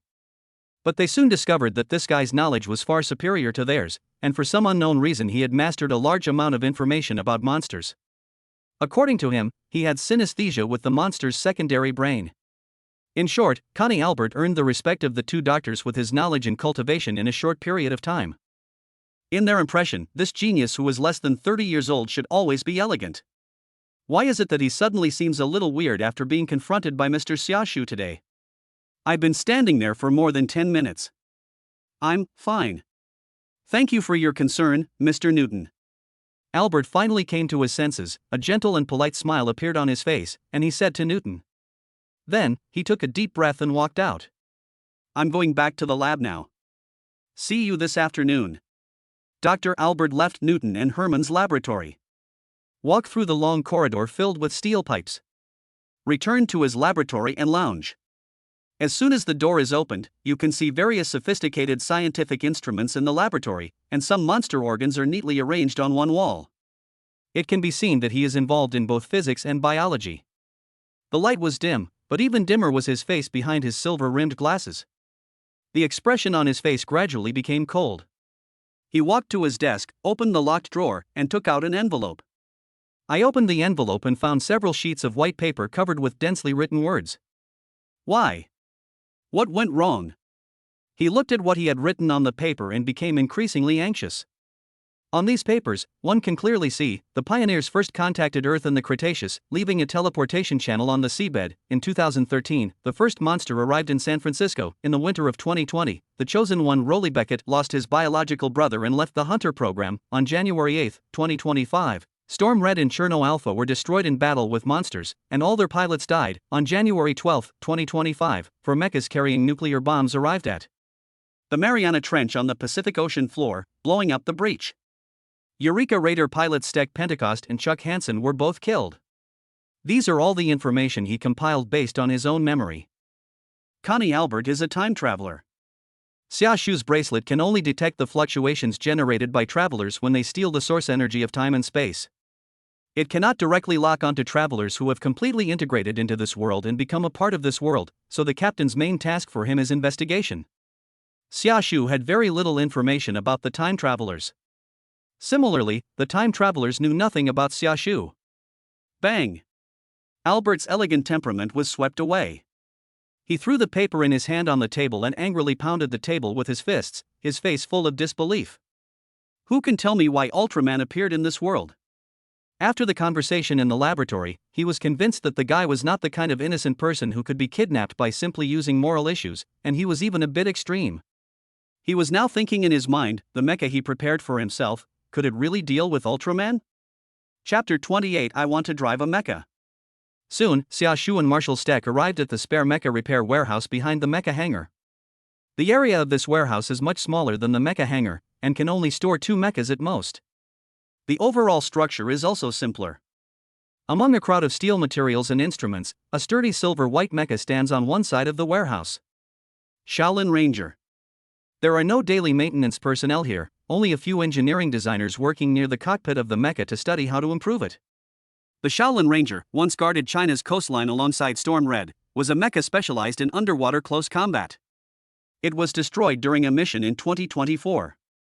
After Dr. Albert arrived here, he began repairing it. But for some reason, this mecha's neural connection system keeps malfunctioning, preventing it from participating in subsequent operations.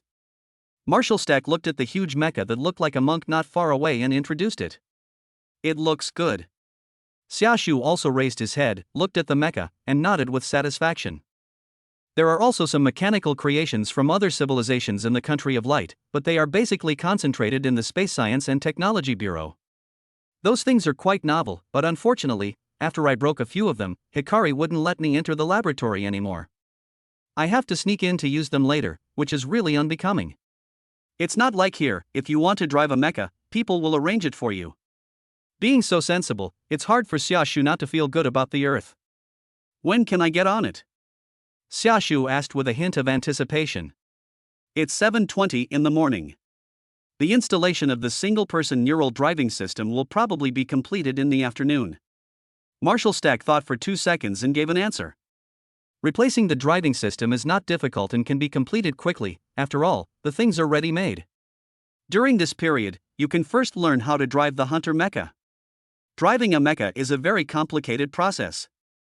Usually, our drivers will undergo several years of training in the academy. Marshall Steck said.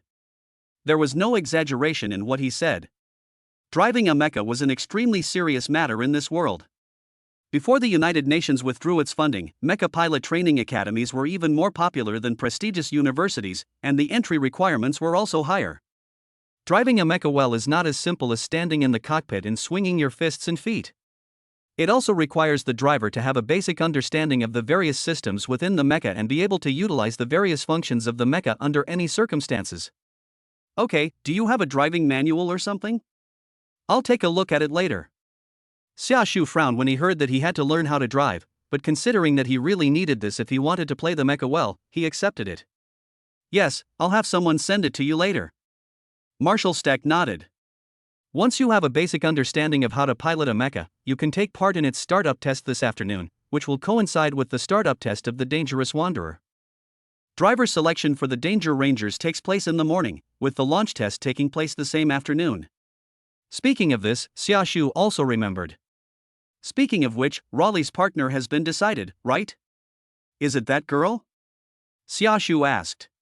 Based on his observation, it was almost certain that Raleigh and Mako Mori would become partners. Marshall Steck nodded silently after hearing this.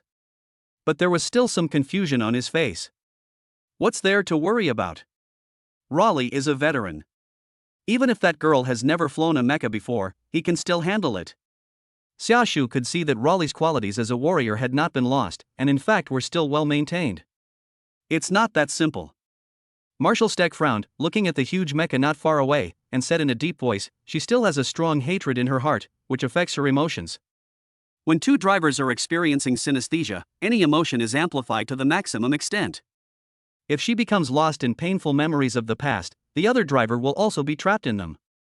That's why I'm worried, she's not ready yet. He was worried about Mori Mako, not just because she was his daughter. Whether standing in the position of a father or a marshal, he thought it was a bit too early for Mori Mako to pilot a mecha. She hasn't completely let go of the past. Tell me more about it? Xiaoshu looked at him and asked, can you explain your physical condition as well? At this moment, another stream of bright red blood flowed out of Marshall Steck's nostrils. He belatedly touched his nose with his hand, then skillfully took out a handkerchief from his suit pocket, wiped the blood clean, and put a capsule into his mouth. He looked at Xiaoshu for a few seconds, and after a brief hesitation, he slowly said, that was 9 years ago. He confided his inner worries to Xiaoshu. At that time, I wasn't a marshal, I was just a driver. a monster codenamed Devil which landed in Tokyo, Japan, taking the lives of countless people, including Morimako's parents. In 2016, the second-level monster demon which emerged from a gap in the Pacific Ocean floor and landed in Japan. At that time, Stek Pentecost, who was a mecha pilot, and his partner Tamsin Sewell drove the first-generation mecha, Tango Wolf, to carry out the mission. In that year, the mechas did not receive further enhancements and had many shortcomings in performance, so they were unable to stop the monster in the first place. Even in the fierce battle, the pilot Tamsin Sewell was killed by the monster, leaving Stek Pentecost alone. The huge monster was rampant in the city. In addition to killing Morimako's parents, it also targeted the young Morimako. At last, it was Stek Pentecost who, under tremendous pressure, drove the mecha alone, killed the monster, rescued Morimako, and adopted the poor girl as his daughter. The death of her parents, and the despair she felt when she faced the monster as a child, she used these emotions as motivation to move forward. She thought she had gotten over it, but after seeing the look in her eyes, I knew she hadn't. She still needs to grow up. After talking about Morimako, he talked about himself. As for me, there's not much to say. The first generation of mechas all used nuclear power, and the emergency situation back then didn't include radiation protection for the pilots. After fighting that monster alone in a mecha, my body was doomed to fail. Because of the radiation from the mecha, Marshal Stek suffers from incurable cancer and his life is on the countdown. After saying this, he suddenly felt relieved. As the backbone of the entire base, he must always show a strong and decisive side to reassure everyone and make them believe that they are a whole and that someone is leading the whole forward. Now that he is facing an existence whose life level is far higher than his own, he doesn't have to think about these things. He can temporarily take off his powerful mask and express his concerns as an ordinary person. This is a kind of relaxation for him. What I'm worried about now is whether there will be any accidents during the startup test. Whether it's Mako or Raleigh, they both have a past that's hard to look back on. Marshal Stek said with worry between his brows. It was really a helpless move to identify these two people as drivers. I don't have time anymore. Or in other words, humanity doesn't have much time left and must make a choice. No. After he finished speaking, Xiaoshu looked at him and spoke. There won't be any accidents. Because I'm right here. A smile played on Natsuki's lips. Because he is here. Just a few simple words brought a profound sense of security. Marshal Stek looked at him, and in a trance, he seemed to see the giant with a smile on his lips again. As long as he appeared, people could feel hope from the bottom of their hearts. Chapter 29 Abnormality. Don't you think there's something wrong with Connie today? In the laboratory, Newton sat beside the laboratory table, staring at the monster's body tissue piled on the table, but his mind was thinking about another thing. He turned his head and asked Hermann, who was writing and drawing on the blackboard. Connie's behavior today is really a bit abnormal. So what happened? Hermann replied casually without turning around. He was still correcting his formula, trying to find out the reason for the double attack yesterday. People always have mood swings. He didn't care much about Connie Albert's abnormality. He cared more about the numbers on the blackboard in front of him. That's why I always say numbers are more stable than people. Newton couldn't help but roll his eyes when he heard him say that. This guy's EQ is horribly low. I shouldn't have talked to you, he said helplessly. As he spoke, his eyes scanned the laboratory, looking for the next person who could speak. Looked for 2 seconds. Another sigh. He is the only living person in this room who can talk to me. What a sin. Finally, his eyes fell on a jar containing the monster's secondary brain. The green liquid reflected his slightly dirty face. I can't talk to monsters, can I? He thought so in his heart. How crazy does a person have to be to think about talking to monsters? Well, actually, no. This is all thanks to Hermann. If it weren't for him, how could I have come up with such an idea? God, I'm really crazy. Newton stared at the monster's secondary brain in the jar and laughed at himself. I actually need to talk to the monster to relieve my boredom. Hearing his voice, Hermann raised his eyebrows. I couldn't help but stop writing chalk, turned around, pointed the chalk at him and said, Then you are really crazy. Talking to a monster? That's simply impossible. There's only a pile of rotten meat in front of you. Are you going to talk to a monster's cells? Verbal attacks on each other have become a daily routine for the two. Being squeezed into one laboratory caused more friction between their already incompatible personalities. Just because you can't imagine something doesn't mean it's impossible, Newton fired back. Said. Something seemed to suddenly come to my mind. By the way, isn't Connie a living example? He found his fulcrum for rebuttal, and his tone became more powerful. Have you forgotten that all his knowledge about monsters came from the monster's brains? He said he had synesthesia with the monster's brain, just like two mecha pilots. Maybe I can also communicate with the monster's brain like him. As Newton spoke, his eyes lit up. He thought this was a very feasible plan, and he also wanted to learn more about the monster. This statement also reminded Herman. How is this possible? When Connie was talking about this before, I was doubting its authenticity. Herman limped to Newton with a cane. Let me ask you, how big is the human brain? He asked, looking Newton in the eye.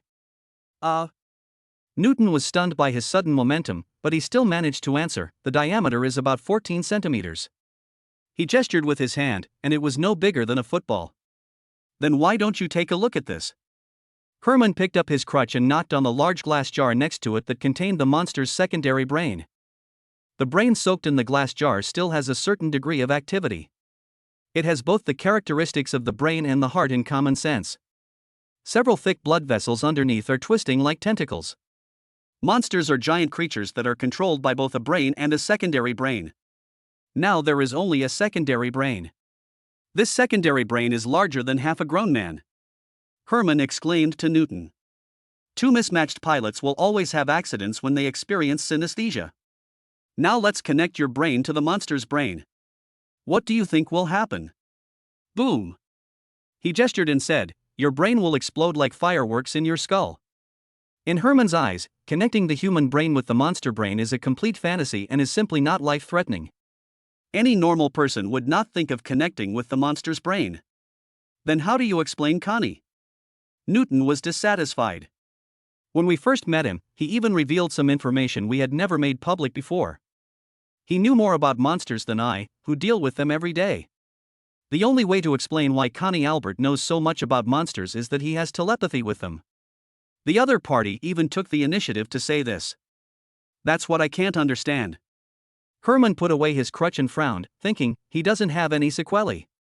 Logically speaking, if he really had telepathy with the monster, he wouldn't be acting like nothing happened right now. I'm more inclined to believe that he didn't have any synesthesia with the monster at all, and that the information came from other channels we don't even know about. In response, Newton just laughed. How is this possible? If he has access to information about the monster, why doesn't he just tell us? In this apocalyptic, fucked up era, aren't we all just struggling to survive? We are all in the same boat, so there is no need to hide at this critical moment. Who knows? Herman wanted to retort that it was possible that they were not all on the same page, but the facts made him hold his words back. If monsters occupied the earth, none of them would survive. Herman's suspicion was not without reason. Connie Albert was too much of a mystery for him. Although all the information about the other party from birth to the present can be found, it still cannot explain why the other party can know so much information about monsters and pioneers. I'll prove you wrong. Seeing that he didn't say anything back, Newton smiled and said, since he has done experiments on telepathy with monsters, the equipment must still be there somewhere. Once I find it, I'll prove you wrong once and for all. The actions between geniuses are often just because they want to prove each other wrong. This is what they mean when they say there is a fine line between genius and madness. I'm going now. Newton was like a child who had found a way to embarrass his friend and couldn't wait to take action. He took off his gloves and threw them on the laboratory table, then trotted towards the laboratory door. How are you going to find something that doesn't exist at all? Herman said unyieldingly, looking at his back. Then he turned around and walked towards the blackboard to continue revising his formula. Chapter 30, Defeat Ultraman in 5 rounds. What? In Connie Albert's laboratory and personal lounge, Albert looked at Marshall Steck in front of him and made an incredible sound. You gave that mecha to Mr. Natsuki? He stood up directly from the chair beside the desk and looked at the other person. That mech can't. I mean, it's not fixed yet. It's too dangerous to let him drive alone. He totally disagreed with Marshall Steck's actions.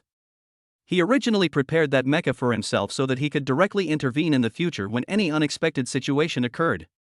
He showed legitimate concern, his face remaining elegant behind his silver-rimmed glasses. I think with Mr. Xiaoshu's physical condition, he shouldn't be injured. Marshal Steck responded calmly. As he said this, he looked into Albert's eyes. You should understand why I am standing here now. Now, he needs an explanation. Explanation for the previous conflict in the laboratory. I know. Albert's expression became serious and he nodded. He spoke slowly, taking out the words he had prepared long ago. The reason I asked Mr. Xiaoshu such a question is because I want to get to know him better so as to confirm the specific details of the subsequent plan. To us, he is an alien after all, and he has countless secrets that we don't know. I can't let any accidents happen to the subsequent plans, absolutely not. Hearing him say this, Marshal Steck frowned, thought for a few seconds and nodded. Then he said, I can understand your concerns, but as I said before, he saved many lives yesterday. His appearance is an opportunity for us. We must do our best to get the opponent on the same front with us. And through close contact, I can be convinced that he has qualities that are worthy of our trust. I understand. Albert knew that the other party was just reminding him, so he nodded decisively at this time. I will be careful with my words in future contacts with Mr. Xiaoshu. Seeing that Albert was so sensible, Marshal Steck didn't say anything more. After all, we are all family. Originally, there were dozens of scientists in this base, but after the funding was withdrawn, only 2 scientists, Herman and Newton, were left in the impoverished base. The joining of Connie Albert, a top scientific talent, to the base at this time was a timely help to Marshal Steck. Whether it was repairing the mecha or bringing information about the monster, Marshal Steck believed that this guy was willing to work with them and was someone who wanted to get out of the doomsday. Do you remember what you said to me when we first met? Marshal Steck suddenly asked him. Faced with this question, Albert was stunned for a moment. But he quickly came to his senses and replied, I remember. That day, we stood in the mecha hangar, looking at those mechas, and I said, I would rather die in the laboratory of this base than watch the end of the world and do nothing. He still remembers this sentence. Marshal Steck nodded in satisfaction at this. You'll make it through this, he said. It's not me, it should be us. Albert affirmed. Afternoon. Broken Dome Base Mecha Hangar. Xiaoshu, who had just had a full meal, came to the steel corridor bridge in flip-flops, carrying a heavy book, and saw a familiar figure lying on the railing. Hey! He called out to the figure. The figure turned around and it was Rowley, wearing a dark blue sweater. Summer? Are you here to watch me take the test? Rowley asked casually. Natsuki came up to him and stood in front of the railing, looking out at the mecha below. No. I'm here to take the test, he said with a mysterious smile. What? He said this and Luoli was confused. If he remembered correctly, Natsuki had just arrived on Earth yesterday. Are you going to drive the mecha today? And the marshal agreed to him so easily? I've been studying this manual carefully for several hours. Xiaoshu shook the driver's manual in his hand and said confidently, Don't doubt my skills. Well. Luoli took the manual from his hand and flipped through it. He remembered that they didn't have this thing back then and they all learned it in college. Are you sure you read it carefully? He simply flipped through 2 pages and found that the book was in shockingly new condition. Only a few pages showed signs of having been opened, while the rest could be described as brand new from the factory. Xiaoshu nodded. Raleigh. To be honest, he didn't really believe it. At the same time, he also thought of another problem. Which mech are you going to drive? The driving test of the Dangerous Wanderer is about to begin. The other 3 mechas already have drivers who have been in operation for many years. He can't think of any other mecha that Xiaoshu can drive. That one. Hearing this question, Xiaoshu smiled and pointed to the gate in front of the mecha hangar. With a mechanical sound, the huge gate opened. A silver-white mecha that looked like a monk stood on the transport tracks and was slowly sent into the driving hangar. Shaolin Ranger? It has been repaired as well. Raleigh recognized the mecha and looked a little surprised. But are you sure you can really drive a mecha? He knew the importance of mechas. If there could be one more mecha in the next mission, the success rate of the mission would increase significantly. Do you really want Xia to drive? After the Dangerous Wanderer's test, it will be the Shaolin Ranger's test. You'll know when you see it with your own eyes. Xiaoshu said confidently. It's just driving a mecha, what is so difficult about that? All right. I'll wait and see. Lori thought that Xiaoshu's body was stronger than the mecha, so there shouldn't be any problems. The question now is who was his driver. Although he had cooperated well with Mako Mori before, it was Marshal Steck who finally decided on the driver. At the same time, on the Pacific Ocean floor, inside the gap, it went pretty well. Quick walked out of a purple twisted building and said to Yoichi beside him. The Pioneer Council includes not only reckless men but also wise men with forward-thinking minds. He made 2 preparations for the coming battle. If nothing unexpected happens, human mechas will bring nuclear bombs to this colonized space. We must be prepared to deal with them in advance. Also, even if the worst happens and this space is lost, we must be able to implement follow-up plans. I heard that Quick had made so many preparations. Yoichi couldn't help but ask, is it really necessary to be so cautious? Even if they really come, I can throw myself into the battle directly. Not to mention those pieces of junk, that Ultraman is just a piece of trash. If you ask me, he wouldn't last more than 5 rounds in my hands. As a pioneer, he is ready to personally control the monsters to fight. Real? Real. Then I'm looking forward to your performance. Quick said with a smile. It's a good thing for this guy to have this kind of confidence. Chapter 31 Plasma Cannon begins charging. 3 o'clock in the afternoon sharp. Raleigh changed into a black operating suit that looked like black armor and stood in the cockpit of the Danger Ranger's head. He skillfully lowered the connecting device containing the spinal clamp and waited for his partner. Soon, he heard the sound of boots and operating suits stepping on the ground, and he knew that his partner had arrived. My left arm was injured before, so I'll choose the right side first, he said without looking back, standing next to the connection device on the right side of the cockpit. I know. A familiar voice sounded. Luoli raised his eyebrows and looked to his side. His partner just came to the left side of the connecting device. It was Morimako, wearing the same combat uniform as him. It seems that he really guessed it right, Luoli said with a smile, remembering the bet he made with Xiaoshu before entering the cockpit. Mr. Natsuki? Right. He saw a long time ago that we would be partners. After hearing what Raleigh said, Morimako nodded thoughtfully. Broken Dome Base Command Center. Amidst a number of monitors and holographic intelligent terminals, Marshal Steck looked at the dangerous wanderer in the mecha hangar with a flickering eye. After seeing on the monitor that Lori and Morimako were ready, he nodded to Kai Tiantong. Kai Tiantong understood what he meant and said into the microphone of the instrument in front of him, the 2 pilots are in place. Now connect the cockpit to the mecha. Most people in the entire base were watching this test. Soon, the head-shaped cockpit of the dangerous wanderer was transported down from above and assembled with the body. Both drivers' vital signs are normal. The Danger Ranger power reactor has been activated.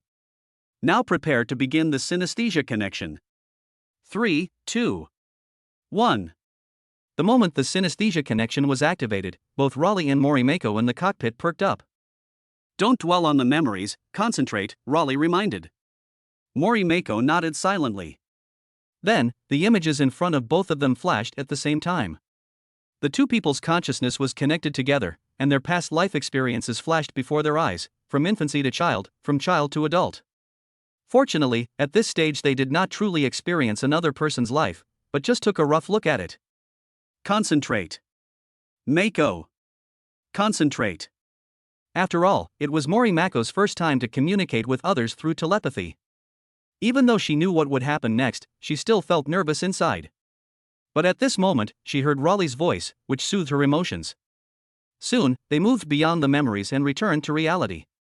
Connection successful. Calibration of the left half of the dangerous wanderer's simulated brain has been successful. The dangerous wanderer's right half of the simulated brain has been successfully calibrated. The system inside the mecha gave a prompt from a mechanical female voice. Danger Ranger, activate.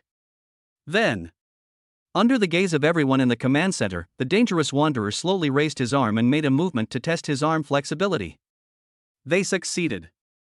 Kai Tiantong saw the scene, turned his head, and said to Marshal Steck with joy in his heart. Raleigh is his old friend, and he was very happy to see his old friend restart the mecha. Yes. Marshal Steck nodded. I felt relieved. The 2 pilots have already passed the stage where mistakes are most likely to occur. Now they just need to move the mecha slightly according to the process. Being able to get to this step means that they are fully qualified to drive the mecha. Inside the mecha hangar, Dangerous Wanderer followed the instructions step by step. Everything seems to be going very smoothly. It's a wonderful feeling, right? Raleigh said to Morimako with ease in the cockpit. Very curious, yes. Morimako had already given Raleigh's answer in her mind without saying a word. They are connected in spirit at this moment, any thoughts of the other person are consistent with their own, and they can communicate without even words. This feeling is really amazing when you actually experience it. My old friend, after being repaired, its performance is even better than before. Raleigh controlled the Dangerous Wanderer, feeling the rotation of the gears inside the body, the roar of the engine in the power furnace, and his blood boiling. Returning to the cockpit again after many years, the feeling still made him addicted. He felt that this huge mecha was his own body, and he could control it to do any action he could imagine. You're welcome. Just as Raleigh was about to thank Mako Mori for repairing the mecha, before he could say anything, Mako Mori had already answered him in his mind. What a good girl. How good? That can be ignored. Can it be ignored? Well, no. Honestly, you did much better than I thought. Luoli said with a smile, now, you are my best partner. Raleigh said sincerely. He originally thought that he would never be able to communicate with others again, but the fact is that there really is someone in this world who is suitable for him. Maybe this is fate. It's fate indeed. A scene from the past flashed through Morimako's mind. Wait, have we met before? Raleigh also sensed it. It wasn't yesterday that they first met. They had met unilaterally many years ago. At that time, the Beckett brothers were notorious problem students in the Hunter Mecha Academy. Although they had excellent grades, they often broke the rules. Marshall Steck often had a headache because of disciplining them. What made Marshall Steck even more troubled was that for some reason, his daughter often secretly ran to watch them train. So you've seen me at that time, but why don't I have any impression of me? Raleigh couldn't remember at all whether he had seen this girl before. That's because I hid it well, Morimako replied in her mind. Ha! College life is also an unforgettable memory. At that time, he and his brother. Elder brother. Wait, no. Suddenly, Luoli felt his breathing was a little blocked and he subconsciously turned his head. He saw a figure wearing a white operating suit, the figure he was most familiar with. My brother Yancey Beckett had his mouth open, as if he was saying something. Next second. Bang! A terrifying beast used the sharp blade of its head to rip open the cockpit of the mecha, opened its bloody mouth, bit Yancey Beckett, and violently pulled him out of the cockpit, swallowing him into its stomach. No! A warning suddenly popped up on the screen in the command center. Damn, Raleigh's connection is disconnected. No, both of their connections are disconnected. Kai Tiantong saw this scene, immediately stood up, and called out to the two people in the mecha through communication. What happens? The moment the synesthesia connection was broken, the experienced Raleigh returned to reality and eliminated the impact of his brother's death on himself. But when he turned his head and looked at Morimako. I'm fine, but Mako. Calm. Mako, listen to me, take a deep breath, and calm yourself down. Don't be caught up in memories of the past. At this moment, Morimako was trapped by the memories of the past. She seemed to be back in her childhood, standing in the ruins of Tokyo, looking up, and seeing a giant beast that blocked out the sky. No! She subconsciously raised her hands to protect herself. The synesthesia connection between the two people was disconnected, but the operating system of the mecha was not disconnected. Accompanying her movements. Dangerous Wanderer, plasma cannon charging begins. A cold mechanical system female voice came from the Dangerous Wanderer. Chapter 32, Shaolin Ranger Moves. Buzz buzz. The Dangerous Wanderer's arm switched to a plasma cannon, and the constantly accumulated energy arcs flashed in the mecha hangar, and the exciting impact was about to spread. Quickly and forcibly cut off the connection between Jinzi and the mecha. Kai Tiantong saw this scene and shouted anxiously to the technicians on the side. Now most of the technical personnel in the base are in the command center, which is facing the Dangerous Wanderer. At the same time, a large number of maintenance personnel and some mecha pilots are standing on the corridor of the mecha hangar. If this charged plasma cannon explodes inside the base, it will be all over. No, her connection with the mecha is too strong and cannot be forcibly cut off from the outside. The technician in charge of the mental connection had sweat on his forehead and was looking at the unresponsive screen with anxiety. cut off the main power supply of the mecha directly. Marshal Steck ordered loudly at the critical moment. Hurry up! Everyone else, evacuate. While the plasma cannon was charging, the entire base was in chaos. No one expected such an accident to happen.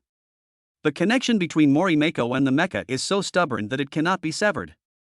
Marshal Steck and Old Hansen rushed directly to the front of the command center and found the power cables connected to the dangerous wanderers. This test did not start the reactor inside the dangerous rover and relied on external power supply. Hurry up, hurry up. We have to catch up. Old Hansen removed the bolts on the cable with swift movements, sweat beading on his forehead. They had to cut the power before the dangerous wanderers could open fire. And at this critical moment, Marshal, Shaolin Ranger has started, a technician suddenly shouted. The unexpected event upon unexpected event caught them all off guard. What? Kai Tianton looked towards the mecha hangar and widened his eyes when he saw that the silver-white mecha had actually started moving. Why? We didn't even start it, how did it move? A scene completely beyond reality appeared. A mecha, without any power source connected, physically in an inactive state, how on earth could it move? Who's in there now? He asked loudly. Yes, it's Mr. Xia. He had been waiting inside the mecha for testing, the technician replied. The Shaolin Ranger took steps in the mecha hangar, causing waves of vibrations. His movements were extremely smooth, and the maneuverability did not even seem like something a mecha could display. He quickly came up to the dangerous wanderer, and under the gaze of everyone in the base, he reached out and grabbed the plasma cannon on the dangerous wanderer's arm and lifted it up. Then, under the influence of an ethereal force, the energy in the plasma cannon was compressed and extracted, like a blue ball of light. The energy in it interacted with this force and disintegrated. Bang! Finally, like a firework, it spread out in the mecha hangar, and the blue light spots gradually dissipated. It was a close call. At the same time, the power supply at the command center was cut off, and the entire dangerous wanderer lost power and stood still. I said, there are no accidents. Xia Shu's voice came from the Shaolin Ranger. Marshal Steck breathed a sigh of relief when he heard the voice. What a blessing! Everyone in the base was looking at the Shaolin Ranger, and everyone had a common question in their mind. How does this mecha move? Xia! Is that you? Inside the dangerous wanderer, Lori untied the connector on Morimako's body, held her in his arms as she fell into weakness, raised her head, and asked with a puzzled look on his face when he saw the huge mecha in front of him. The Shaolin Ranger still maintained the same posture as before, holding the wrist of the dangerous wanderer. Who else could it be if not me? Xia Shu's voice came out. Raleigh became even more confused. How did you do that? And, why can I hear you? Aren't you in the mecha? The cockpit of the mecha is very thick. Normally, it is impossible for him to hear any sound made by the other party inside the mecha. Like I said before, I can drive a mecha. Xia Shu said with a smile, as for the sound, it's called telepathy. The mecha moving without being started doesn't seem to have anything to do with driving skills? Raleigh was confused. This is like a person who makes a car that has no ignition start and claims that he can drive. Are we talking about the same thing? You don't understand. I have my own unique driving skills. Xia Shu explained calmly, all you need to know is that I'm a mecha expert. Regardless of whether the mecha is started or not, just tell me whether I made it move or not. Seeing the dangerous wanderer out of control, Xia Shu immediately used his telekinesis to forcibly control the Shaolin Ranger and sent a powerful brick flying. The ultra telekinesis has been upgraded to the intermediate level, and the precision has also increased a lot, so it is still easy to control a mecha. As for why he didn't just use telekinesis to stop the dangerous wanderer, he was just trying to show off his superb driving skills. Marshal Steck lent me this mecha, so I have to do it professionally. Stand still. After hearing this explanation, Luo Li smiled helplessly.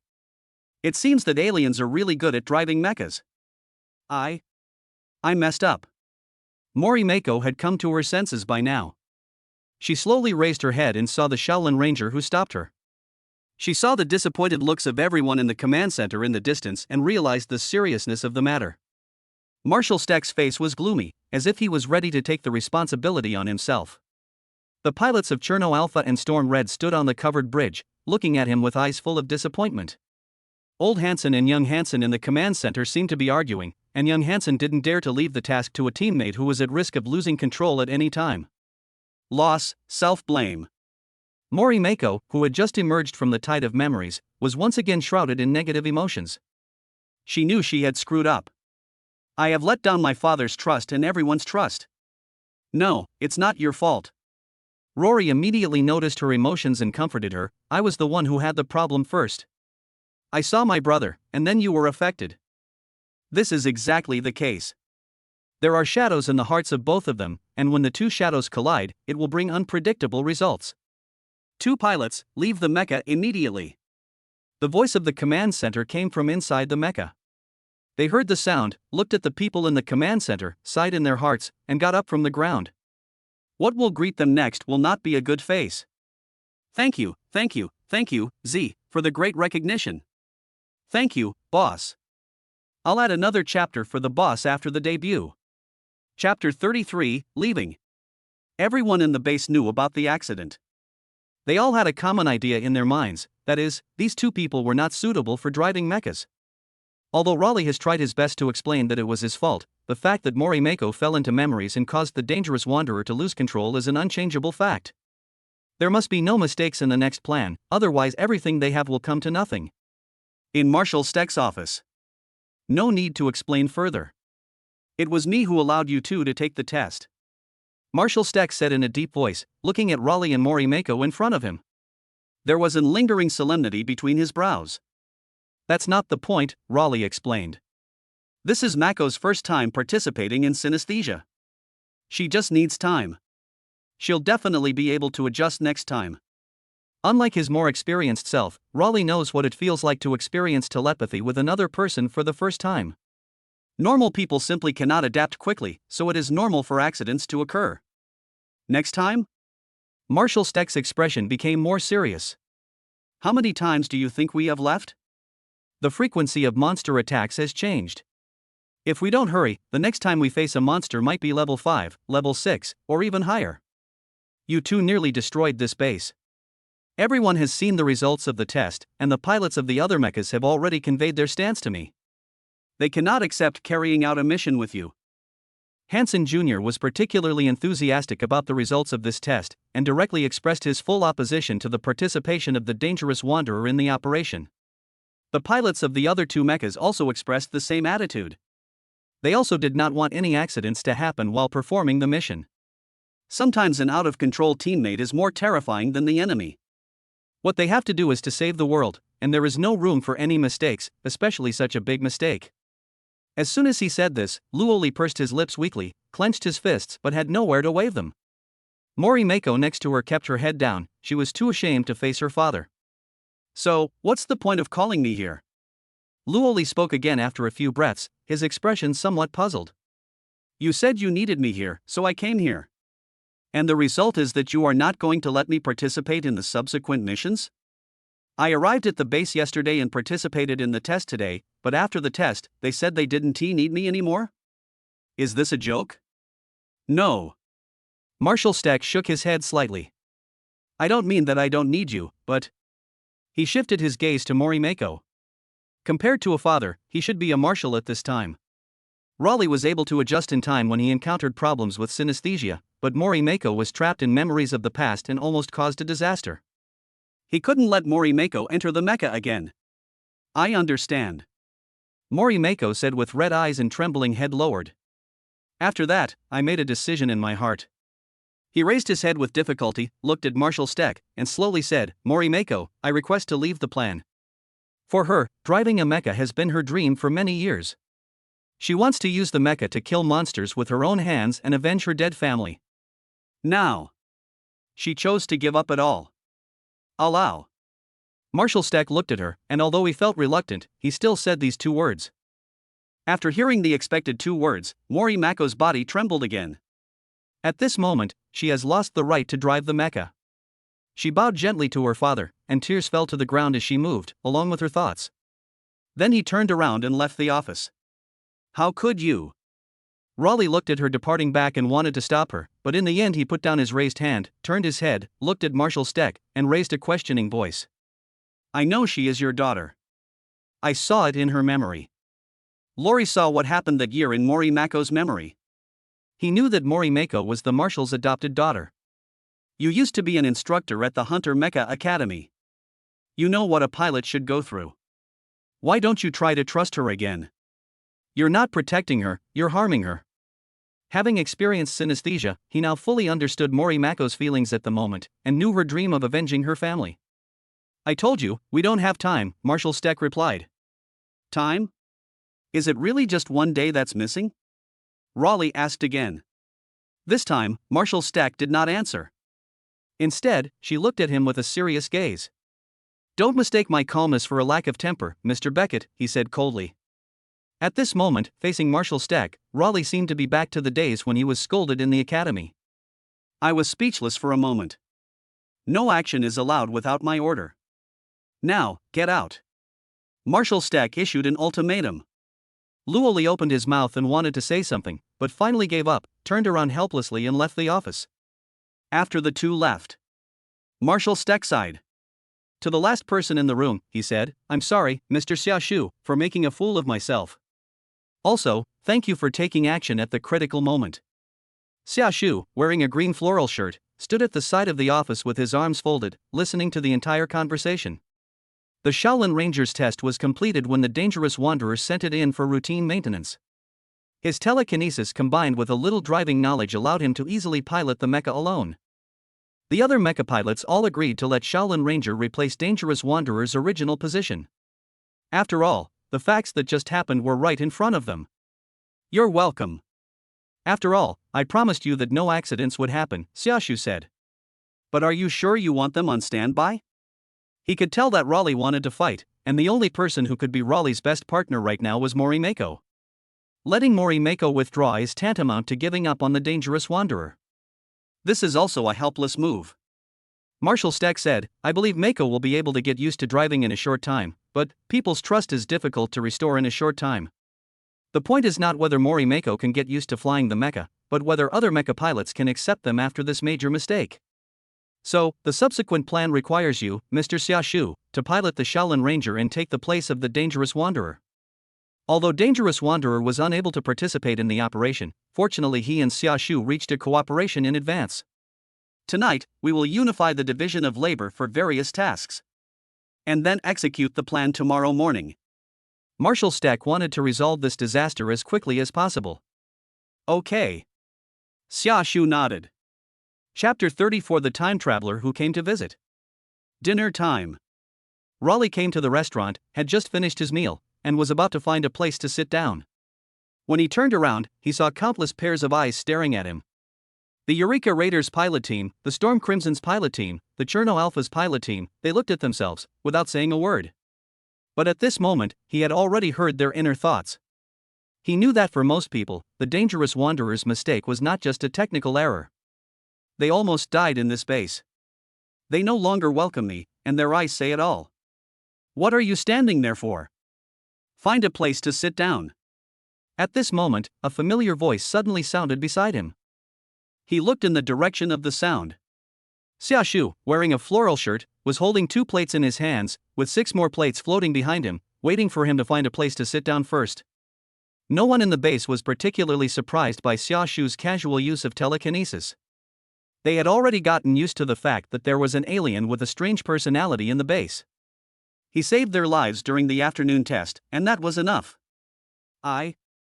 Raleigh hesitated. To be honest, he didn't really want to eat in the restaurant. He knew he had made a mistake and could understand why they did not welcome him. However, this atmosphere made him feel uncomfortable, and he wanted to find a place to hide, at least for a while. Or should we go outside? Xiaoshu saw through his inner embarrassment and suggested before he could speak. Sometimes eating in a different place can make the food taste better. It's called freshness. Xiaoshu said this and walked out first, followed by 6 floating dinner plates. Hearing this, Raleigh was stunned for a moment. A lot of complicated emotions piled up in his heart, and he didn't know how to express them. He could only say, thank you. Even after seeing his own mistakes with his own eyes, this guy didn't despise himself. He followed Xiaoshu's pace and left the restaurant that made him feel depressed. The steel corridor bridge of the mecha hangar. The two of them put their plates on the ground and ate while chatting. So, the marshal decided to let the Shaolin Ranger take the Dangerous Wanderer's place. It's a very reasonable judgment. When Luoli heard the news, he felt very disappointed, but he also knew in his heart that this was the best choice at this time. From now on, I can only rely on you. I believe that with your strength, you can quickly resolve the battle. Maybe I will hear the news that everything is over by noon tomorrow. Rory said as he looked at Natsuki and forced a smile on his face. Maybe things won't go so smoothly. My primary mission on Earth is to investigate the cause of the abnormal spacetime fluctuations. Looking at it now, I'll have to go deep into the pioneer's side. Xiaoshu said, holding the dinner plate and thinking about his mission. The only information he currently knew was that the horned turtle related to the abnormal spacetime fluctuations came from the world of the pioneers. The environment on the pioneer side is definitely not as good as on Earth. To be honest, if it weren't for the mission, Xiaoshu really didn't want to go there. Marshal Stack is a little too impatient. In my opinion, this plan will have to wait another 2 days. Tonight is not enough time for me to pack up Earth's delicacies. The monsters in this world are just so in strength, and are completely incomparable to the monsters he had fought before. He has already figured out how to torture those guys after arriving in the pioneer world. Even though I can't participate in this operation, as long as the apocalypse can be ended, it will be the most perfect ending. Raleigh raised a can of beer and gestured to Xiaoshu, I wish you all the best. Thanks. Xiaoshu also raised his beer. He can't get drunk, but it's nice to try a flavored drink every now and then. In the past 12 years, countless things have changed, countless people have been displaced, and countless people have suffered. This world has been ravaged by monsters and pioneers. If this doomsday could really end, everyone would shout for joy. Tomorrow, these people will set out with hope, and fight to the death even if they are not favored by others, to end this doomsday. Midnight. Xiaoshu was lying on the bed in the lounge, with his left arm behind his head and his right arm raised. The bracelet on her wrist gleamed in the virtual moonlight.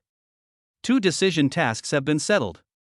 Current hell level mental space training duration, 8 hours. Yes, no start training?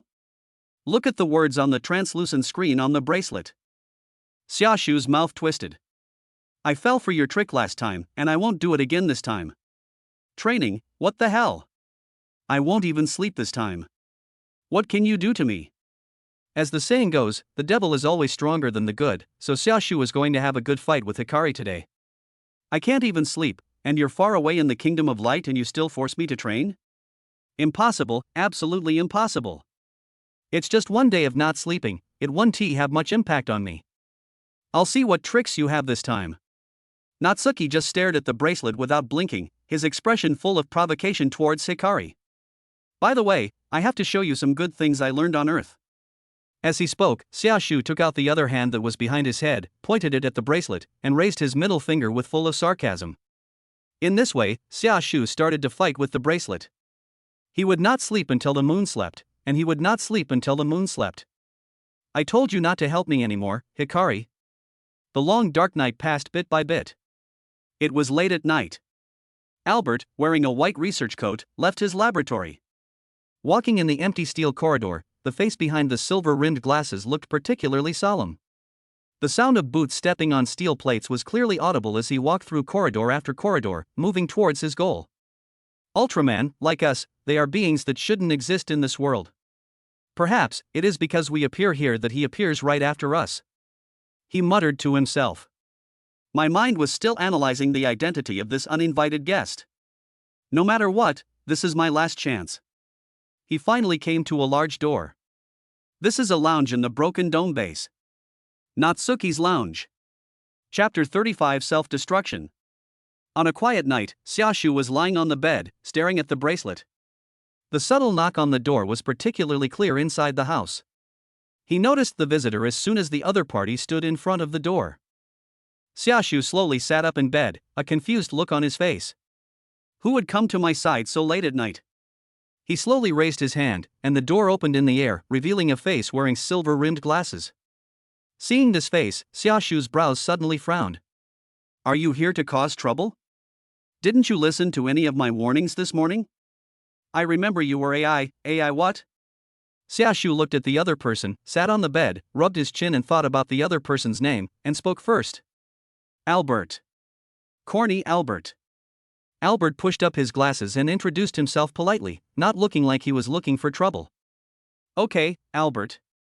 You came to see me so late at night, it's definitely not just to introduce yourself. Xia Shu crossed his arms and looked the other person up and down.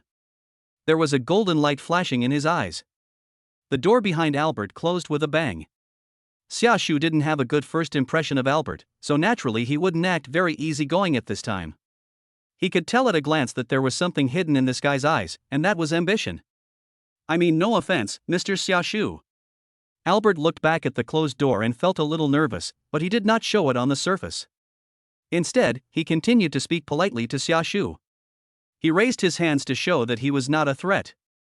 If I had any intention of offending you, I wouldn't have knocked on the door, he explained slowly. Ultraman, he knows a little bit about it. I know that they are a group of terrifyingly powerful guys, and the best among them even have the power to subvert the universe. However, he also has a stereotype of Ultraman, that is, the Virgin Mary. In his impression, the vast majority of Ultramen are righteous people who are keen on helping others. They would rather suffer injustice themselves than harm weak humans. Some of them even choose to forgive humans when they make serious mistakes. He originally thought that a soldier from the Space Guard must be a role model of morality.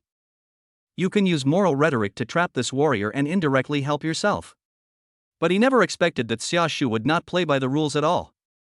The 3-minute threat came first. Moral kidnapping? It doesn't exist at all. Albert didn't know how this guy got into the Space Guard, or what kind of merits did this guy have that he couldn't be expelled even though he was hanging around outside. In short, Xia Shu's unexpected existence has seriously disrupted his original plan. So, he started a new plan. Mr. Xia Shu, I can help you. Albert met Xia Shu's interrogative gaze and said something that surprised the other party. I heard about your mission from the Marshal. I can help you find the culprit who caused the abnormal spacetime fluctuations. The virtual moonlight in the room hit his face, and the action of pushing up his glasses reflected the moonlight, making his identity shrouded in mystery. These words indeed aroused Xia Shu's interest. It is very easy to kill the monster, but it is not easy to find out the real mastermind behind it. This process is very time-consuming and energy-consuming. For a lazy dog like him, this kind of task is the most troublesome.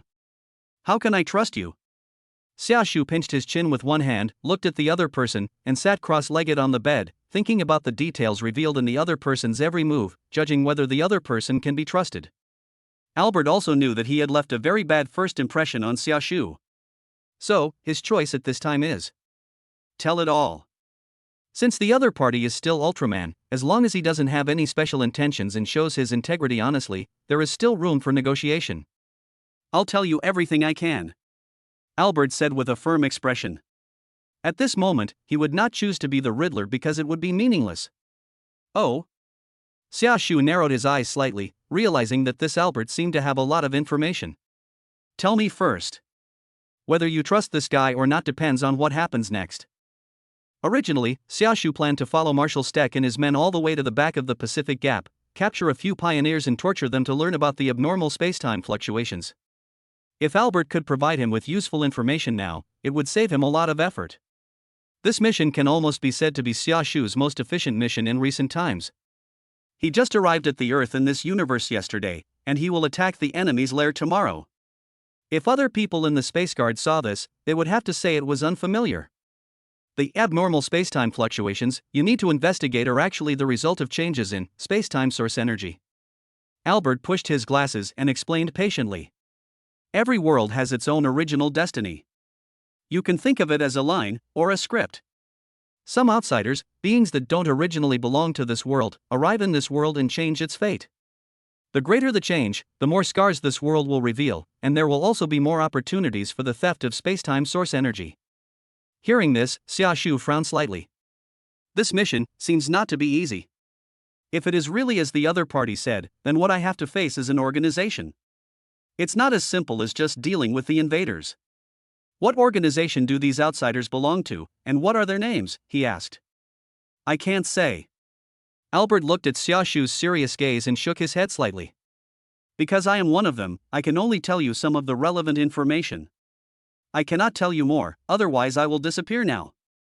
We were all originally human, from different worlds. Due to various accidents, we experienced death and were later recruited to travel to different worlds to steal spacetime source energy in various ways. We don't know what kind of existence has recruited us, nor do we know the significance of collecting spacetime energy. We just know we have to finish the job, otherwise those at the bottom will be eliminated. Xia Shu listened. This matter is becoming more and more complicated. Possessing the ability to teleport through time and space, being able to collect dead people from different worlds and use them for his own benefit, any of these traits would make him no simple character. When did such a force appear in the multiverse? Go on.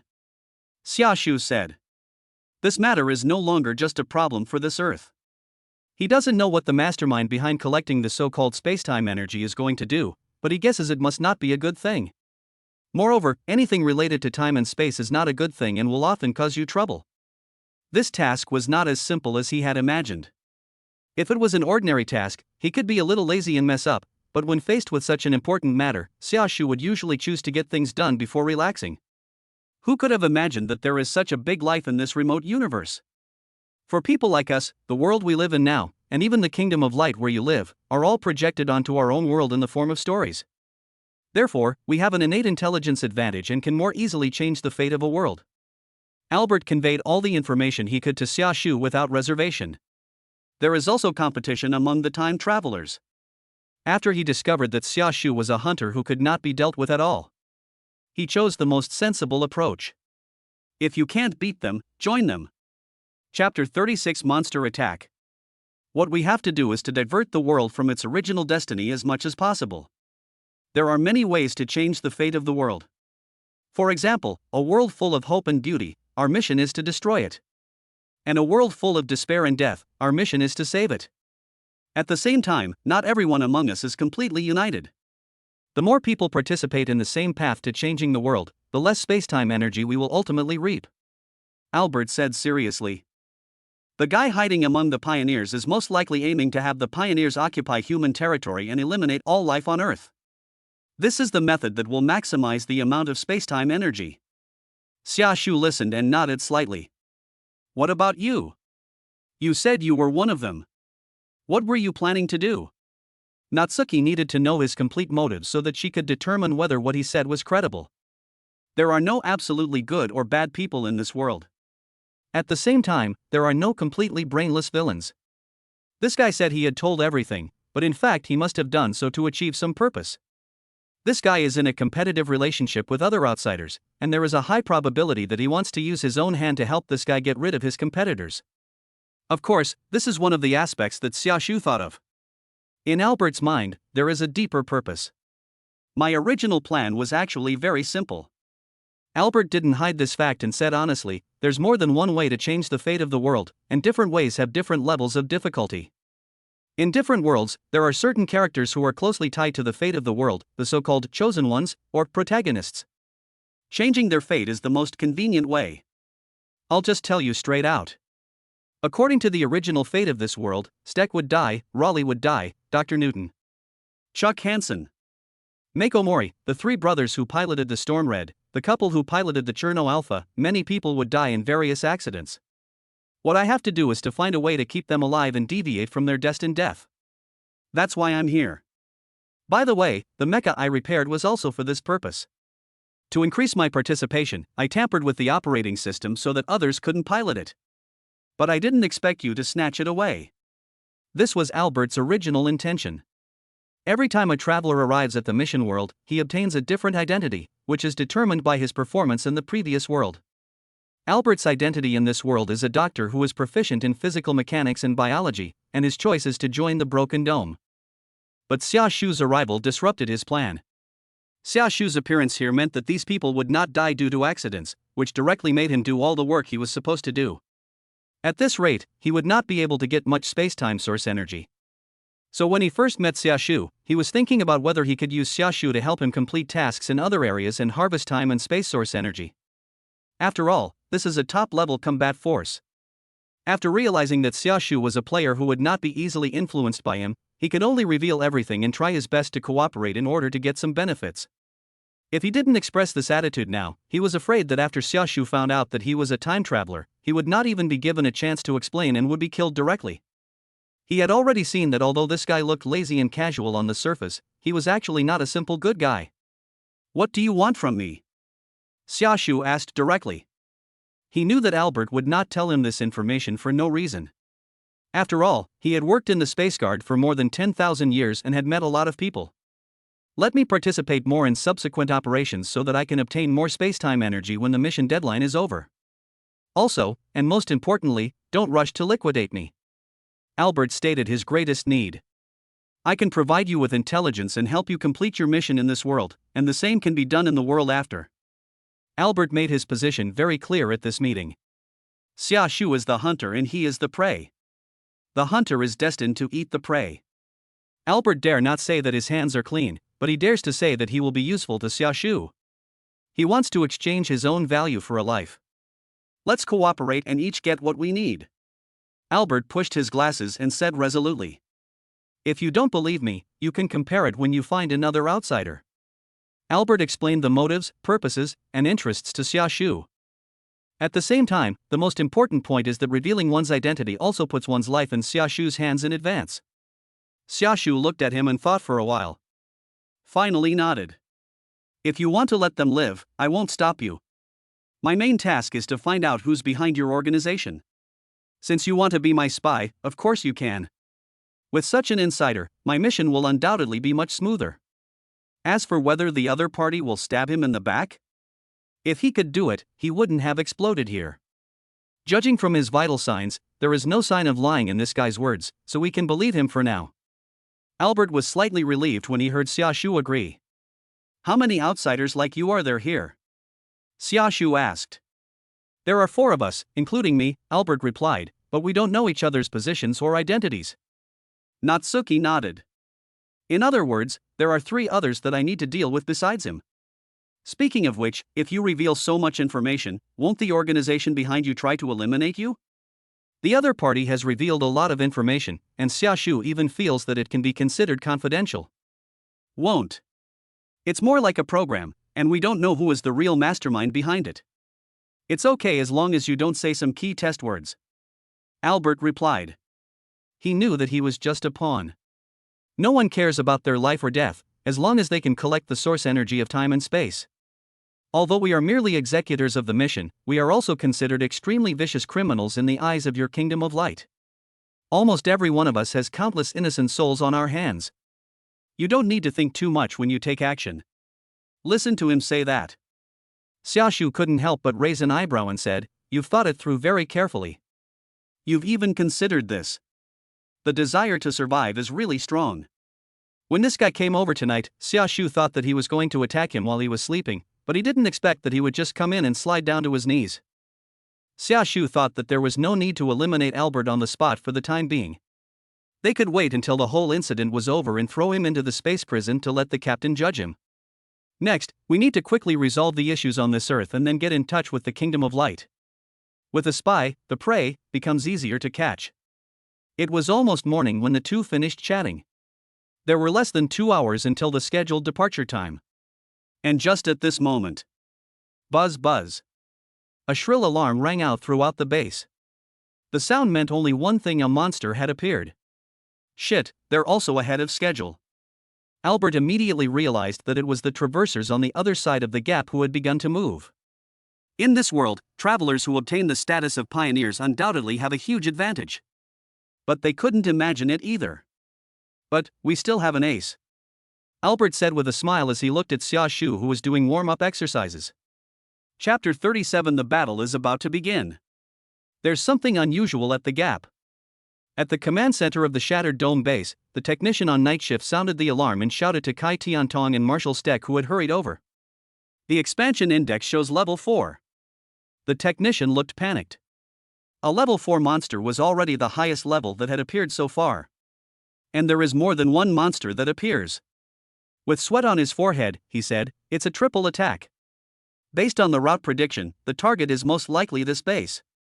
This is unprecedented, 3 monsters attack humans at the same time. What? Kai Tiantong was stunned when he heard the triple attack. Why at this time? They were about to launch a general attack on the enemy, and the nuclear bomb they had prepared was about to be installed on the Eureka Raider, but the enemy actually launched the attack so early. Notify all drivers immediately and assemble urgently. Marshal Steck quickly calmed down and took charge of the situation. Receive. The arrow is on the string and has to be shot. Since the other party launched a surprise attack in advance, they would survive this wave of surprise attacks and then drop nuclear bombs when the enemy's combat power was exhausted. When Xiaoshu and Albert arrived at the command center, all the personnel in the base had already taken action and entered combat status. "What's going on, Marshal?" Albert asked. "There is a high possibility that an enemy surprise attack will disrupt their plans." 3 level 4 monsters appeared from the gap.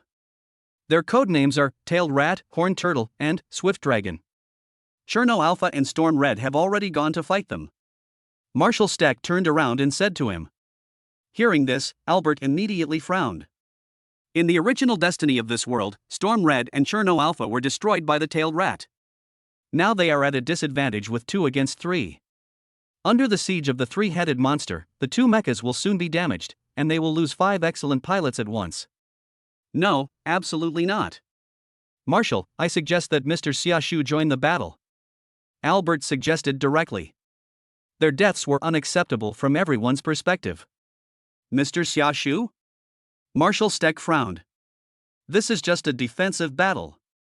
I hope Mr. Xiaoshu can conserve his energy as much as possible and then enter the breach with the Eureka Raiders. In his expectation, Xiaoshu was a weapon as powerful as a nuclear bomb, and he must make a move at the decisive moment. If the nuclear bomb fails to work, Mr. Xiaoshu will personally talk to the pioneers. Storm Crimson and Cherno Alpha are both mechas full of glory. He believes that these 2 mechas can defeat the enemy. What he is looking for is a bottom line, a solution that can completely end the doomsday. He hoped that Xiaoshu could use all 3 minutes of full-strength fighting time inside the gap, preferably without wasting a single second, and before reaching the gap, they would have to clear the way. I can just drive the mecha, Xiaoshu said. The original mission of the Shaolin Rangers was to escort the nuclear bomb, and now the attack is the same. He understood Marshal Steck's concerns. In fact, he didn't rush directly into the gap before because he was not sure whether the pioneer's territory was suitable for him to fight. The previous information was completely insufficient, so he had to reserve some time to investigate the pioneers inside the gap. 3 minutes was enough for pure destruction, but not enough for investigation, so he had to collect information and cooperate with Marshal Steck, and also snatched a mecha. Now that we have Albert's information, we can skip the interrogation step. The time traveler used to verify the authenticity of Albert's words. If it doesn't work, he can catch him later.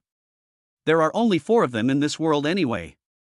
For Xiaoshu, the most efficient way is to drive the Shaolin Ranger all the way to the gap, enter the gap and then transform. When the time comes, he will go in and show these little invaders what on-site law enforcement by the space police is like. This, Marshal Steck thought in his mind.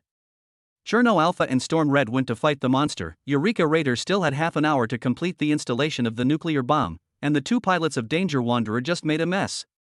Letting Shaolin Ranger attack is really the best choice. Originally, Xiaoshu was supposed to join the team when transporting the nuclear bomb to replace the dangerous Wanderer, but plans could not keep up with changes, so the Shaolin Ranger had to attack in advance.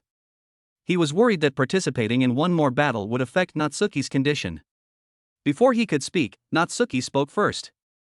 If you don't agree, I'll have to carry the mecha out. Xiaoshu said with a smile, you said this mecha was a gift for me, right? Marshal Steck was stunned for a moment. How did he remember that he had said borrow? Oh, that guy Albert said, didn't he repair this mecha? Xiaoshu pointed at Albert behind him. Marshal Steck was stunned again. Why is the tension between these 2 people suddenly not as strong as before? Albert nodded to him, meaning that he had indeed said that. Marshal Steck nodded thoughtfully. He had already made a judgment in his mind. Mr. Xiaoshu, I have to trouble you again this time, he said to Xiaoshu, his brows full of gratitude. The other party rescued him from a desperate situation, and now at this critical moment he expressed his desire to take the initiative. Although this has something to do with the other party's mission, the fact that a person who is lazy most of the time stands up at this time is enough to explain a lot. In such a doomsday, fortunately, we still have a ray of light. You deserve it, Xiaoshu said with a smile, then turned around, walking towards the cockpit of Shaolin Ranger in flip-flops. It was not yet morning and there was still some time before the sun rose. On the west side of the Pacific Ocean, in the waters 100 kilometers away from China Port X. Under the pitch-black rain, 2 huge mechas were lifted to the mission sea area by several special helicopters. The dazzling searchlights were driving away the darkness here, and the roar of the engines was also deterring the fear under the dark sea. Cherno Alpha, enter the combat area. Sasha glanced at the instruments in the cockpit and disconnected from the helicopter. Boom! Cherno Alpha, the first-generation mecha. Along with the sound of the giant object breaking through the wind, the tower-like Cherno Alpha fell into the sea, causing a huge wave. The splashes and rain mixed together and hit the military green armor, making it look extremely powerful. Searching for target. Stepping on the reef under the sea, Cherno Alpha turned on the radar to search for monsters that were about to arrive in this area. Be careful, the monster is very close to you. Kai Tiantong said to the communicator in the base. A three-headed monster lurks in the sea. Storm Red, enter the combat area. Tang Weihu said in the communication. The Storm Red, piloted by the triplets, also arrived at the combat zone, located next to Cherno Alpha, and also caused a huge wave after landing. The huge red mecha has a sturdy figure, and its three arms are in a state of alert. Storm Red, the fourth-generation mecha. Next second. Plop. Plop. Two monsters instantly broke out of the sea. One was the ridgeback turtle that had appeared in Sitka before, and the other was a standing rat that looked like a cross between a squirrel and a bat. As soon as they appeared, they pounced on the two mechas and launched a fierce attack. Tailed Rat, a level 4 monster. Chapter 38, Kill with One Strike. Be careful. The monster attacks from the 3 o'clock direction. Here I come. Under the rain, Storm Red, whose exterior was painted in fiery red, was attacked head-on by the monster. The tailed rat swooped down from under the water, grabbed Storm Red's body, and used inertia to push it back. Hiss. Storm Red had made preparations in advance and successfully stabilized its body after taking several steps back. The tail rat grabbed Storm Red's outer armor with its claws, trying to tear it apart. Its bloody mouth opened into 3 petals, ready to spit out strong acid to corrode the cockpit above Storm Red's head. Once the cockpit is destroyed, the entire mecha will be scrapped. But before it could spit out the acid, Storm Red had already clamped its mouth with 2 arms, and the other arm flashed with a faint light of electric arc. Come on, you beast, let's see who of us dies first. Tang Weihu stared at the rat with his eyes wide open in the cockpit, and shouted angrily. The sharp claws of the tail rat penetrated the outer layer of armor, which was equivalent to breaking their own skin and penetrating into their flesh and blood for the 3 pilots. But at this moment, standing in front of their home, the hot blood flowing in their bodies allows them to ignore the pain and guard every inch of their land with their lives. Wei Xiang. Plasma cannon. It's ready. Tang Weixiong shouted.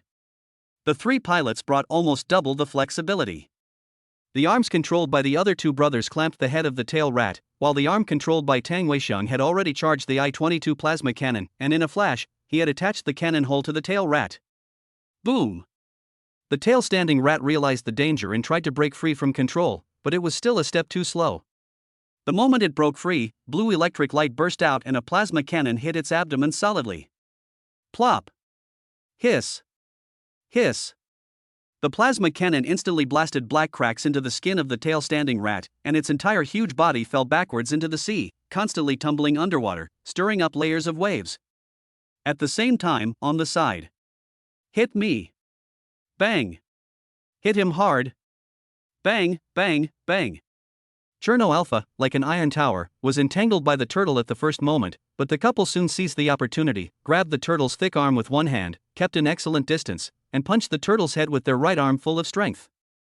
Then he used the spring mechanism of his right arm to punch him continuously, causing him to spit out blue blood. Strong and wild, this war weapon, which exudes Russian style in every aspect just from its appearance, shows its charm at this moment, engaging in passionate hand-to-hand combat with the horned turtle. The 2 mechas seemed to have the upper hand in their first encounter with the monsters. But don't forget there's a monster. Cherno Alpha. It's right at your 6 o'clock position, attacking you at an extremely fast speed. Dodge. The command center's reminder came through the communication and echoed in the cockpits of the 2 mechas. The 2 mechas are facing 3 enemies at this moment. Quick! Move left. Cherno Alpha's radar also detected the impending attack, and it quickly pulled the steel nails used to fix the mecha on its feet out of the reef, and the entire mecha dodged to the left. This mecha is an unshakable iron tower and is good at hand-to-hand combat, but it is still much slower in terms of speed. Although he dodged in time, he was still attacked by the monster. Roar! A monster that looked like a giant crocodile jumped out of the sea like a sharp arrow. The camouflage on its head opened like petals, revealing its real sharp teeth. It instantly bit Cherno Alpha's arm from behind and tore it apart. Ah! The two pilots inside Cherno Alpha felt the pain through the neural connection and let out a scream. The attack was originally aimed at the cockpit of Cherno Alpha, but fortunately they dodged it in time and only lost an arm. Roar! Roar! After a successful sneak attack, the swift dragon shook its head and shook off the parts of Cherno Alpha's arm, letting it fall into the sea, splashing a large amount of water. Then it stood next to the squirrel and roared with it, announcing Cherno Alpha's fate. Damn, Cherno Alpha is seriously damaged, we need support. Sasha checked the damage to the mecha. Cherno Alpha, which lost its iron arm, had its combat effectiveness dropped by nearly half. She hurriedly shouted into the communication. The situation was not as optimistic as they imagined. The situation on Storm Red's side is also very bad. After the tail rat was injured in the abdomen, it seemed to fall into a state of rage, constantly fighting with Storm Red underwater, and then it jumped out of the water and avoided Storm Red's plasma cannon. Hiss! After the tailed rat left the water, it spread out its claws and opened its huge wing membranes. It flapped its wings and flew directly into the air, with its mouth puffed up, as if it was preparing to attack Storm Red from the air. At the same time, the tail dragged behind it aimed at Storm Red's cockpit like a sharp blade, first corroding Storm Red's outer armor with concentrated acid, restricting its movements, and then killing it with one blow. Reply to Cherno Alpha, Storm Red cannot provide support. It's coming, thundercloud formation, get ready. From the first round of fighting, Storm Red had already analyzed that this monster was specifically targeting him. This monster is so powerful that it can restrain Storm Red, and even knows the location of Storm Red's cockpit. In the following battle, every minute and every second is a gamble of life. Fight them! Cherno Alpha found that the situation on Storm Red's side was not optimistic either. He clenched his only remaining left fist and took the initiative to attack the two monsters. Hiss! Roar! Roar! At this moment, the three-headed monsters all bared their fangs and launched a fatal fight against the two mechas. On a dark rainy night, their hideous faces looked even more terrifying under the illumination of the searchlights. But just when the five pilots thought they would die in this mission, the voice of the command center came from the communication. Reinforcements are coming to the battlefield immediately. Cherno Alpha, Storm Red, hold on.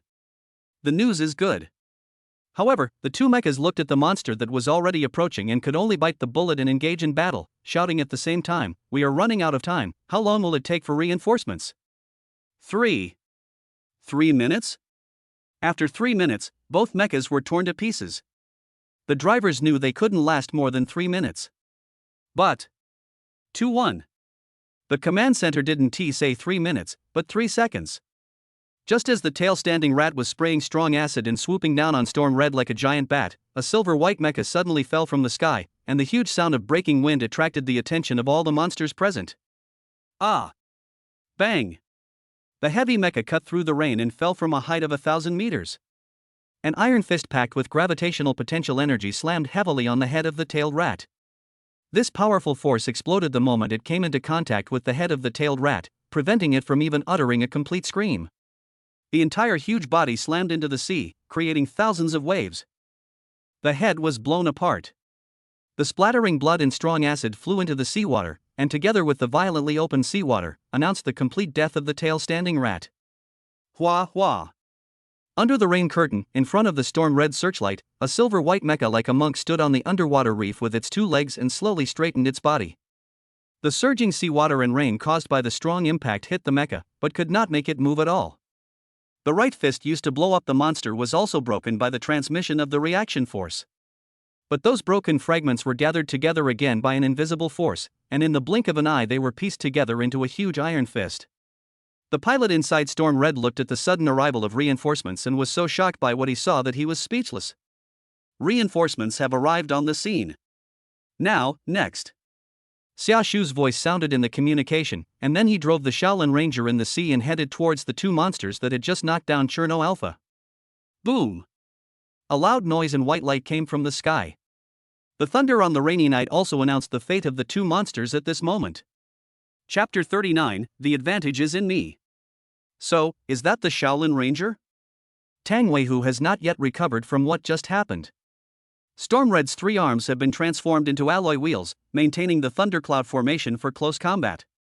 The armor on the surface of the mecha was corroded by some strong acid, but it was not a big deal.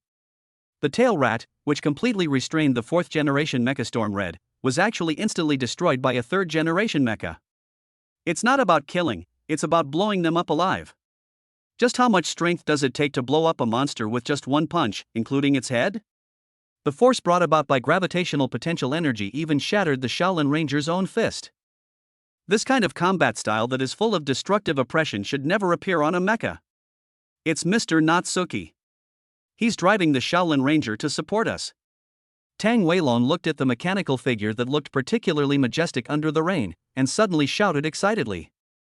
When the marshal said that the scene of Mr. Xiaoshu's battle was unimaginable for ordinary people, they still didn't believe it, thinking that no matter how powerful this alien guest was, his record was just killing a monster. But now seeing Mr. Xiaoshu fighting with their own eyes directly shattered their understanding of fighting. This is not a battle at all, but rather a performance of violent art. The damage to Cherno Alpha is 60%. The outer armor is torn, and the left arm is severely damaged. They're about to destroy the cockpit. Inside the Cherno Alpha cockpit, Sasha and Alexis looked at the 2 monsters in front of them and made shrill noises. The neural connection with the mecha allowed them to clearly feel the pain of their bodies being torn apart. If they were not well-trained warriors, they would have fainted by now. It's okay, it's over. With a clear sound, the 2 monsters were suddenly grabbed tightly, and then simultaneously torn away from the Cherno Alpha's body, falling backwards into the turbulent sea. A beam of dazzling light shone in, replacing the positions of the 2 monsters. That was the Shaolin Ranger's searchlight, and the sudden brightness made it difficult for their eyes to adapt for a moment. When I came to my senses, I realized it was a silver-white mecha. It's Mr. Xiaoshu, he's here. Alexis looked at the Shaolin Ranger through his helmet, listened to the voice in the communication, and suddenly felt excited. While watching the Danger Ranger pilot selection test, he had the urge to see Mr. Natsuki fight in person. But he never thought that he would appear in front of him in this way, a way that was completely beyond his expectations. Thank you. Sasha looked at the Shaolin Ranger who pulled Cherno Alpha up, raised a smile on her red lips, and said with gratitude. She really almost thought she was going to die. Although it is glorious to sacrifice for the greater good of humanity, anyone will inevitably feel fear when facing death. Be careful, those 2 monsters are very tough. Ordinary attacks can't break through their defenses. Alexis reminded Xiaoshu through the communication. Behind the Shaolin Ranger, the spurred turtle and the velociraptor had stood up again, staring at the Shaolin Ranger with a fierce look. Don't worry, every attack of mine is not an ordinary attack. Xiaoshu's voice sounded in the communication. Inside the silver-white mecha, the roar of the engine and the meshing of the gears proclaimed the mecha's fighting spirit, as if the mecha was also excited about being able to fight. When the mecha and the driver first connected spiritually, the mecha already had a soul. This mecha resonated with the will of the previous generation of drivers and burned its engine in order to kill the enemy again. As a 3rd-generation mecha, under Xiaoshu's control, its performance is not even inferior to the 5th-generation mecha Eureka Raider. How's the situation inside the Shaolin Rangers? In the command center, Marshal Steck asked Kai Tiantong. He was very concerned about the situation on the scene. Shaolin Ranger's system is functioning normally. His right hand is broken, but for some reason, it's formed into a fist shape in an irregular arrangement. Also, Mr. Natsuki's synchronization rate with the mecha cannot be displayed. I don't know if there's something wrong with the instrument, or... Kai Tiantong already had a guess in his mind, but didn't say it clearly. His control over that mecha can no longer be expressed in terms of synchronization rate. Marshal Steck finished his words. A mecha that requires 2 people to drive can be driven by 1 person in Xiaoshu's hands, and the mecha can directly ignore the synchronization rate to make the mecha perform extraordinary performance. The existence from a higher civilization is a dimensionality reduction attack on them in every aspect. On the battlefield, facing 2 monsters ready to attack, the Shaolin Ranger made moves that should never happen on a mecha. Amid the friction of mecha parts, the Shaolin Ranger's lower body spread out and stabilized, his left palm extended forward with an empty grip, and his right fist tucked at his waist, standing firm despite the waves. This is the starting move of the cosmic boxing. On the Pacific Ocean floor, inside the gap, 3 monsters have already set out, and 2 more will follow, and after them, there will be more. Humans are merely tools to be used by us. Once they have lost their value, they should be destroyed. In the Pioneer colony space, the Monster Factory. The Archbishop-level pioneer looked at the fully cultivated monster and spoke with contempt in a unique language. In his and most other pioneers' cognition, humans are merely pawns used by them to change the Earth's environment.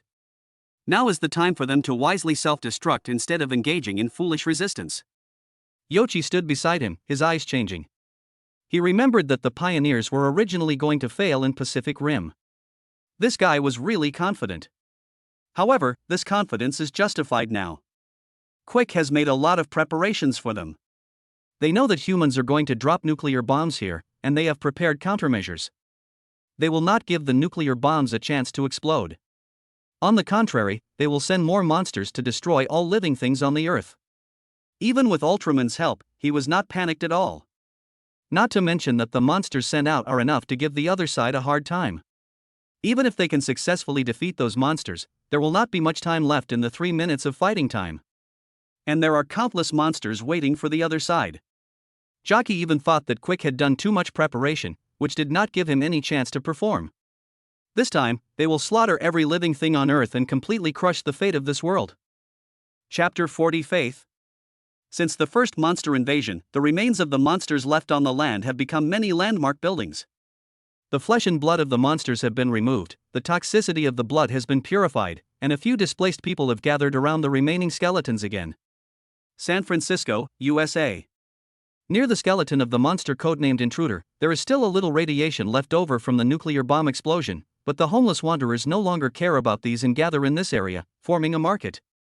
Various ruins and steel parts are spread on the ground, and it is extremely chaotic. And beneath this market where wanderers gather, there is a hidden base.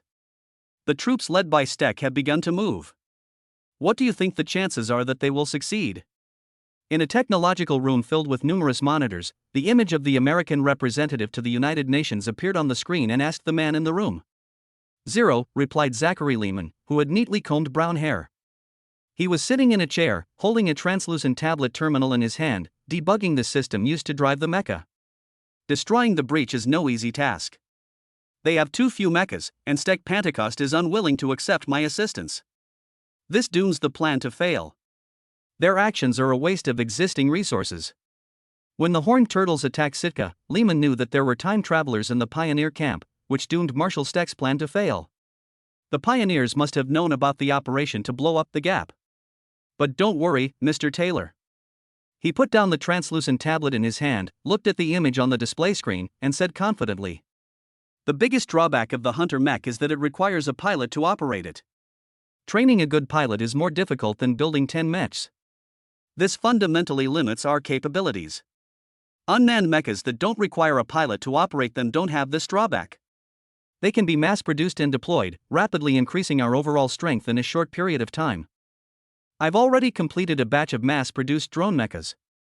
With your funding, the factory has been expanded, and more mechas are already under construction.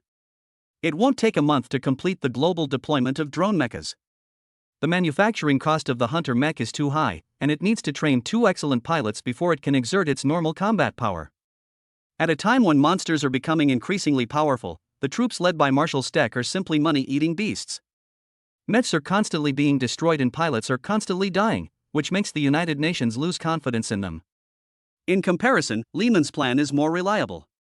A good mecha is one that does not require consideration of personnel consumption. It was precisely because of this that the United Nations chose to fund Lehman. We can increase our financial investment and complete the deployment of defensive forces as soon as possible," Taylor said after thinking for a few seconds. When the Giant of Light first appeared in Sitka, there was no video recording due to the EMP attack of the Rubicon. Only a few workers witnessed the scene, and the news did not spread. When government officials inquired about the situation, Marshal Steck did not disclose Xiaoshu's existence to the public in order to avoid too much trouble. So they all believed that the troops led by Marshal Steck would fail. There was no need for them to invest money in a plan that was doomed to fail. It would be better to use the money on a more reliable plan. I just like how generous you are when you increase the money. When Lehman heard that the other party was going to increase his funding, a smile immediately appeared on his face. He picked up a glass of red wine from the table and greeted Taylor with a smile. For the future of humanity. For the future of mankind, Taylor said firmly. The other side. Broken Dome Base, Command Center. Mr. Xiaoshu has arrived at the battlefield. Storm Red is safe and sound. Kai Tianton looked at the information on the holographic screen and said with relief. Marshal Steck also breathed a sigh of relief. It was his fault for misjudging the enemy monster's strength. He didn't expect that the tailed rat could restrain Storm Red so well. To be honest, the combat power displayed by this monster didn't seem like a level 4 monster at all. It wouldn't be an exaggeration to say it was level 5. It seems that this battle will be over soon. Raleigh, who was ordered to stay on standby, crossed his arms and said with a smile after hearing Xiaoshu's performance. He had seen Xiaoshu fight, and to say that the scene was a crushing defeat was an understatement. Although he could not participate in the battle, he was happy to hear his alien friends killing everyone. After killing the tailed rat, the Shaolin Ranger rescued Cherno Alpha and was preparing to fight the Shrike-backed tortoise and the Velociraptor. Kai Tianton relayed the news from the battle. Suddenly, an abnormal signal appeared on the radar. Wait, something is approaching this base.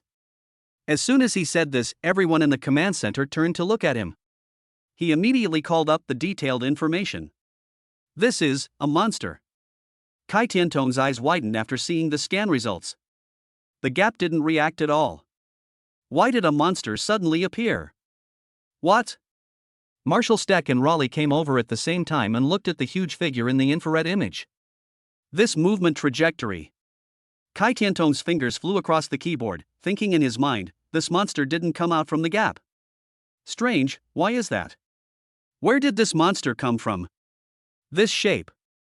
Raleigh looked at the infrared image of the monster and felt that it looked familiar.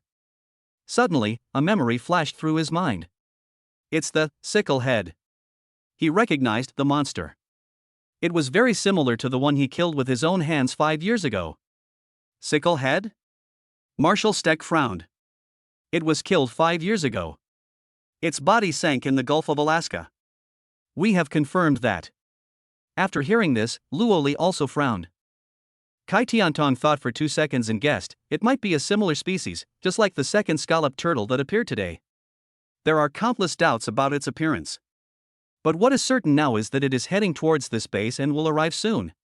The monster appeared too suddenly, and they had to make a judgment immediately. Let's attack immediately. Old Hansen brought little Hansen to Marshal Steck and said seriously.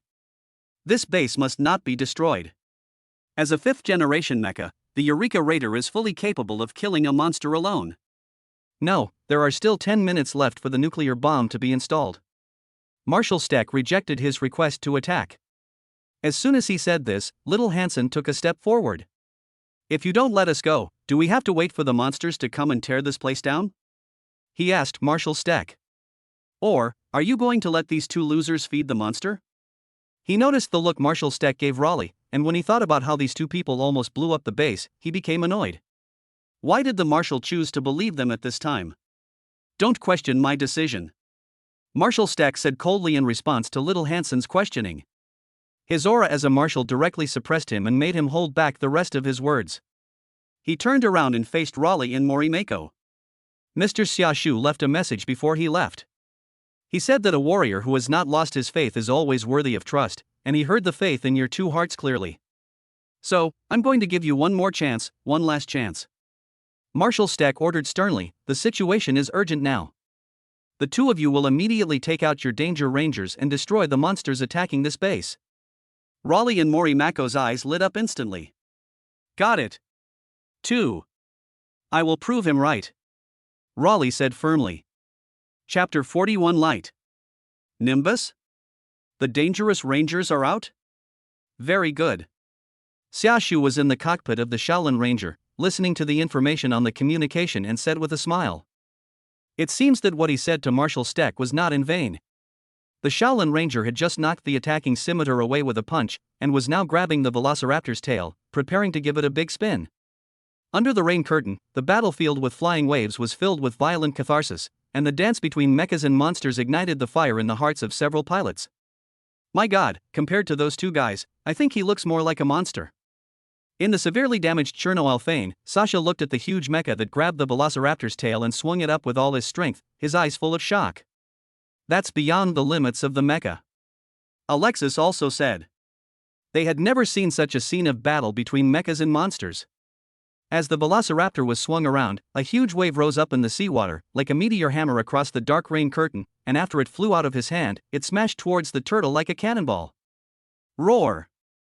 The ridgeback turtle, which was about to release an EMP attack, had no time to react and was hit directly by the attacking mosasaur. The two giant beasts collided with each other, causing higher waves, and a roar was heard at the same time. Nice fight, Mr. Natsuki. We'll come to help you right away. Tang Weihu shouted excitedly when he saw the Shaolin Ranger's superb performance. Then he and the other two brothers adjusted the state of Storm Red and strode through the sea to come to support. Seeing the two monsters struggling to get up, they thought that 2v2 would resolve the battle faster. Okay, help me delay for a few seconds. My next strike will end the battle immediately. Xia Shu's voice sounded in the communication. Hearing what he said, the three brothers were suddenly confused. They remembered that the weapons of the Shaolin Rangers should not be enough to directly kill two thick-skinned monsters.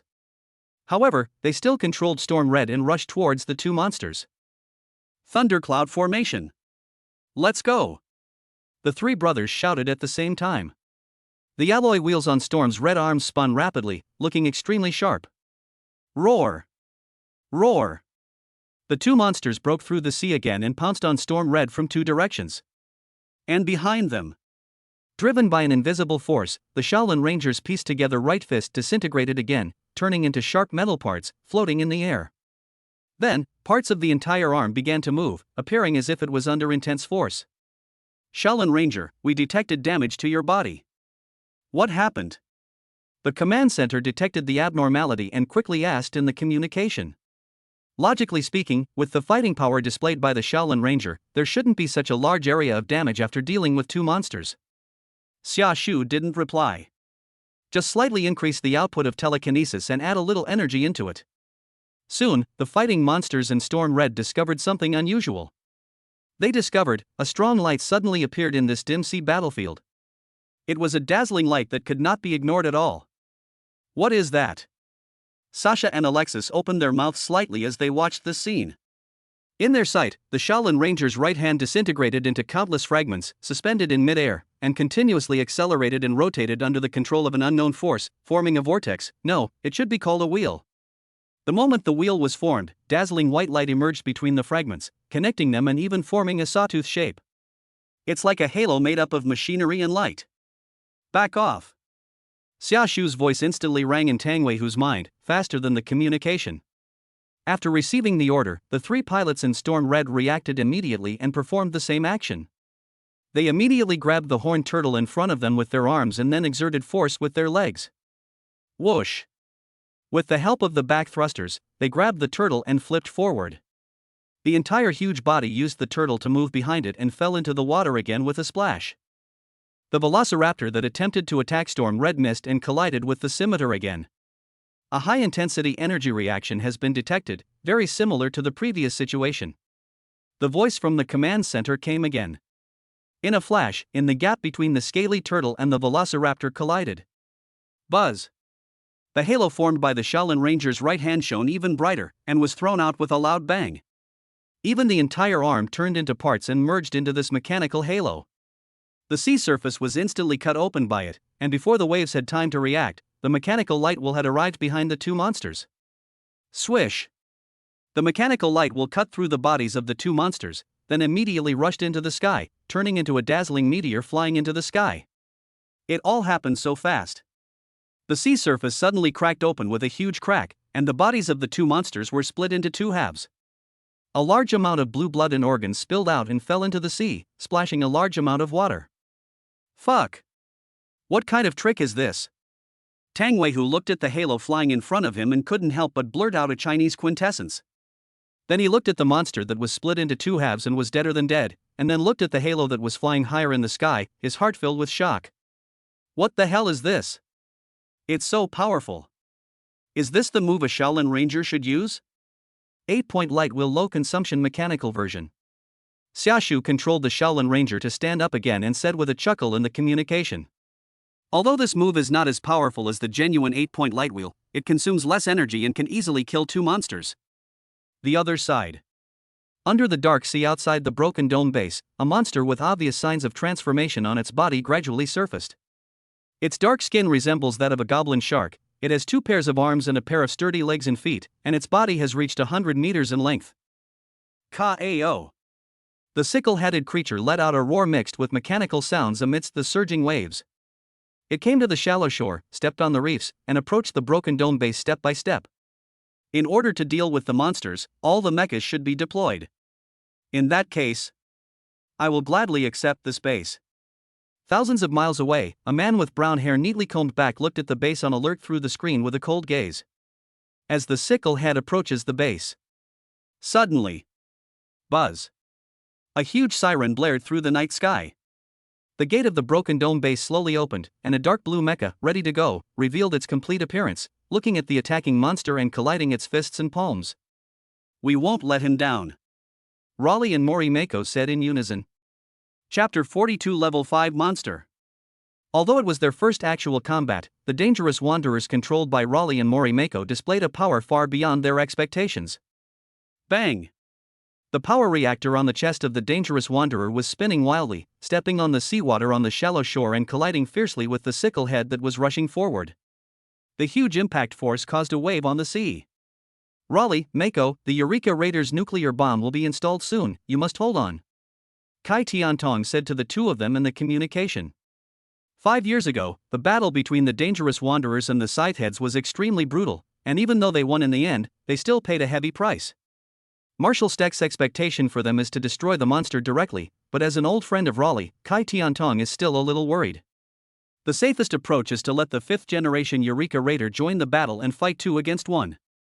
The dangerous wanderer twisted his huge body and dodged a piercing blow from the sickle head by moving sideways. Then he grabbed half of its body, clamped its unusually long head with his arms, swung his fists, and smashed his skull hard with punches one after another, making a dense and dull sound. We can handle it. Let the Eureka Raider go directly to meet up with Mr. Xiaoshu, Raleigh shouted while waving his fists vigorously in the cockpit. He didn't want to delay the entire plan because of himself. Their actions affect the future of all mankind. Xiaoshu believed in himself, so he would try his best to respond to this trust. They would definitely destroy this monster. I killed Scythehead 5 years ago, and I'm doing the same now. Trust me, trust us. After Raleigh shouted this, Scythehead was already struggling to break free from the control of the dangerous wanderer. This guy was even more powerful than he was 5 years ago. Good. After hearing Raleigh's answer full of fighting spirit, Marshal Steck nodded solemnly. This was also the most correct decision. He was very pleased that Raleigh and Morimako perfectly demonstrated their will as warriors at this time. Open the floodgates and send the Eureka Raiders out to reunite with the Shaolin Rangers and Storm Crimson. The mission continues, the target, the gap on the bottom of the Pacific Ocean. Marshal Steck ordered in a deep voice at the command center. They have come this far and there is no possibility of turning back. For those who shoulder the future of mankind, there is only one path left for them, success. Received. The technicians in the command center responded in unison and immediately began the Eureka Raiders' attack procedure after the nuclear bomb was loaded. Outside the base, on the sea surface with mottled lights. Ah! The sickle-headed monster opened its bloody mouth and roared, its saliva flying across the sky mixed with the rainwater and spilled into the sea. In the cockpit, Raleigh and Morimako were concentrating on staring at the enemy in front of them. It's a bit strange, Raleigh said with a frown. After several encounters, the dangerous wanderer's outer armor was slightly damaged, while the Scythehead suffered greater damage. But he did not see the familiar blue blood from the wound on the other person's body, as if what was flowing in the other person's body was not blood at all, but something else. Is that a machine? Morimako saw a flash of electric arc suddenly under the skin of the sickle-headed man, and her eyes widened in confusion. In their cognition, monsters are living creatures with structures such as blood, skin, and internal organs, and there has never been any mechanical-related structure. How is it possible? Raleigh also noticed this and was equally shocked. At the same time, a bold idea came to my mind. Isn't it a new entity, but a machine transformed from that sickle-headed creature 5 years ago? Once this idea popped up, it couldn't be stopped and echoed in their minds. Who on earth would transform a dead monster? Aren't the pioneers the only enemies they have? It's coming. Morimako warned, the sickle-headed creature had already pounced on them again. Their gazes focused simultaneously, and the dangerous wanderer immediately took action. His right hand switched to a plasma cannon and began charging. The blue arc instantly illuminated the seawater below. Bang!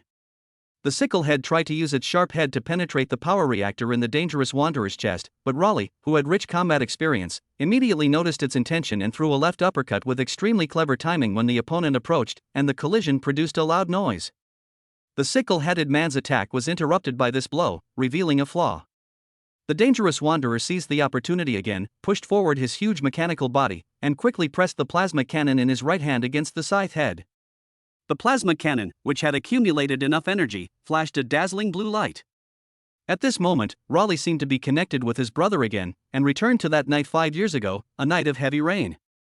Once again, facing this terrifying beast, facing this enemy that has returned from the underworld. Morimako seemed to have returned to the past, witnessing the giant beast killing her relatives with her own eyes, and the emotions of the past surged at this moment. But what is completely different from the past is that now they have the power to change all this. Well done, Raleigh. His brother Yancey's voice rang in his mind.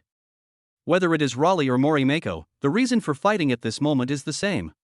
For humanity, for family. Plasma cannon, fire. The two shouted in unison, controlling the dangerous wanderer to release the fully charged plasma cannon. Boom! A dazzling blue light burst out in an instant, and the powerful energy was poured into the body of the giant beast at such a close distance, frantically destroying its internal structure. Koaa! The sickle head let out a mechanical scream. He tried to break free, but the dangerous wanderer's attack didn't stop at all. Boom, boom, boom. After the charged plasma cannon shot was fired, it was followed by several instantaneous plasma cannon shots, which blasted the sicklehead's body into pieces, and it fell into the dark sea behind it with black smoke. Scythehead was defeated by the dangerous wanderer again. At the same time. Ka. The gates of the shattered dome base opened again, and the Eureka Raiders, which had been loaded with nuclear bombs, slowly took off with the assistance of several black helicopters and headed for the depths of the Pacific Ocean. Ahead. After defeating the three-headed monster, Storm Red and Shaolin Ranger are collecting the monster's corpses. In order to pass through the gap, they must have the monster's corpse as a pass. Well done, Raleigh. Xia Shu praised Raleigh in the communication. This guy lived up to my expectations. But before Raleigh could reply, another cry of surprise came from the command center. The gap is expanding again. This time there are two monsters. One is level 4, and the other one is level 5. Chapter 43, ISNT at a coincidence? Level 5 monster. In the command center, Marshal Steck looked at the waveform that symbolized the monster's level, and his brows instantly became solemn. The monsters they had previously fought were only level 4 at most, and now a level 5 monster has appeared. The tailed rat, a level 4 monster, has already overwhelmed Storm Red. How powerful will this level 5 monster be? Cherno Alpha has lost its combat capability and must return to base for repairs. Now, the ones guarding the front line are Storm Red and Shaolin Ranger. They had just been through a battle, Storm Red suffered minor damage, and Shaolin Ranger lost an arm in an attack that could not be explained by science. Can they handle the next battle? Even if he could, how much energy would Mr. Xiaoshu consume? Damn it! Storm Red, Shaolin Ranger, you must avoid fighting with the enemy before the reinforcements arrive. Marshal Steck immediately made a judgment and said in the communication. Then, he turned around and ordered the technicians in the command center, immediately arrange for a transport plane to bring the dangerous wanderer to the mission location, and rendezvous with the two mechas together with the Eureka Raider. Received. Although the dangerous wanderer had just experienced a battle, he couldn't care less now. Let Storm Red and Danger Wanderer fight the two monsters, and buy time for the other two mechas at all costs. He envisioned that letting the Eureka Raiders carry the nuclear bomb into the gap, while allowing Mr. Xiaoshu to retain as much energy as possible to enter the gap, was a necessary condition for the success of this operation.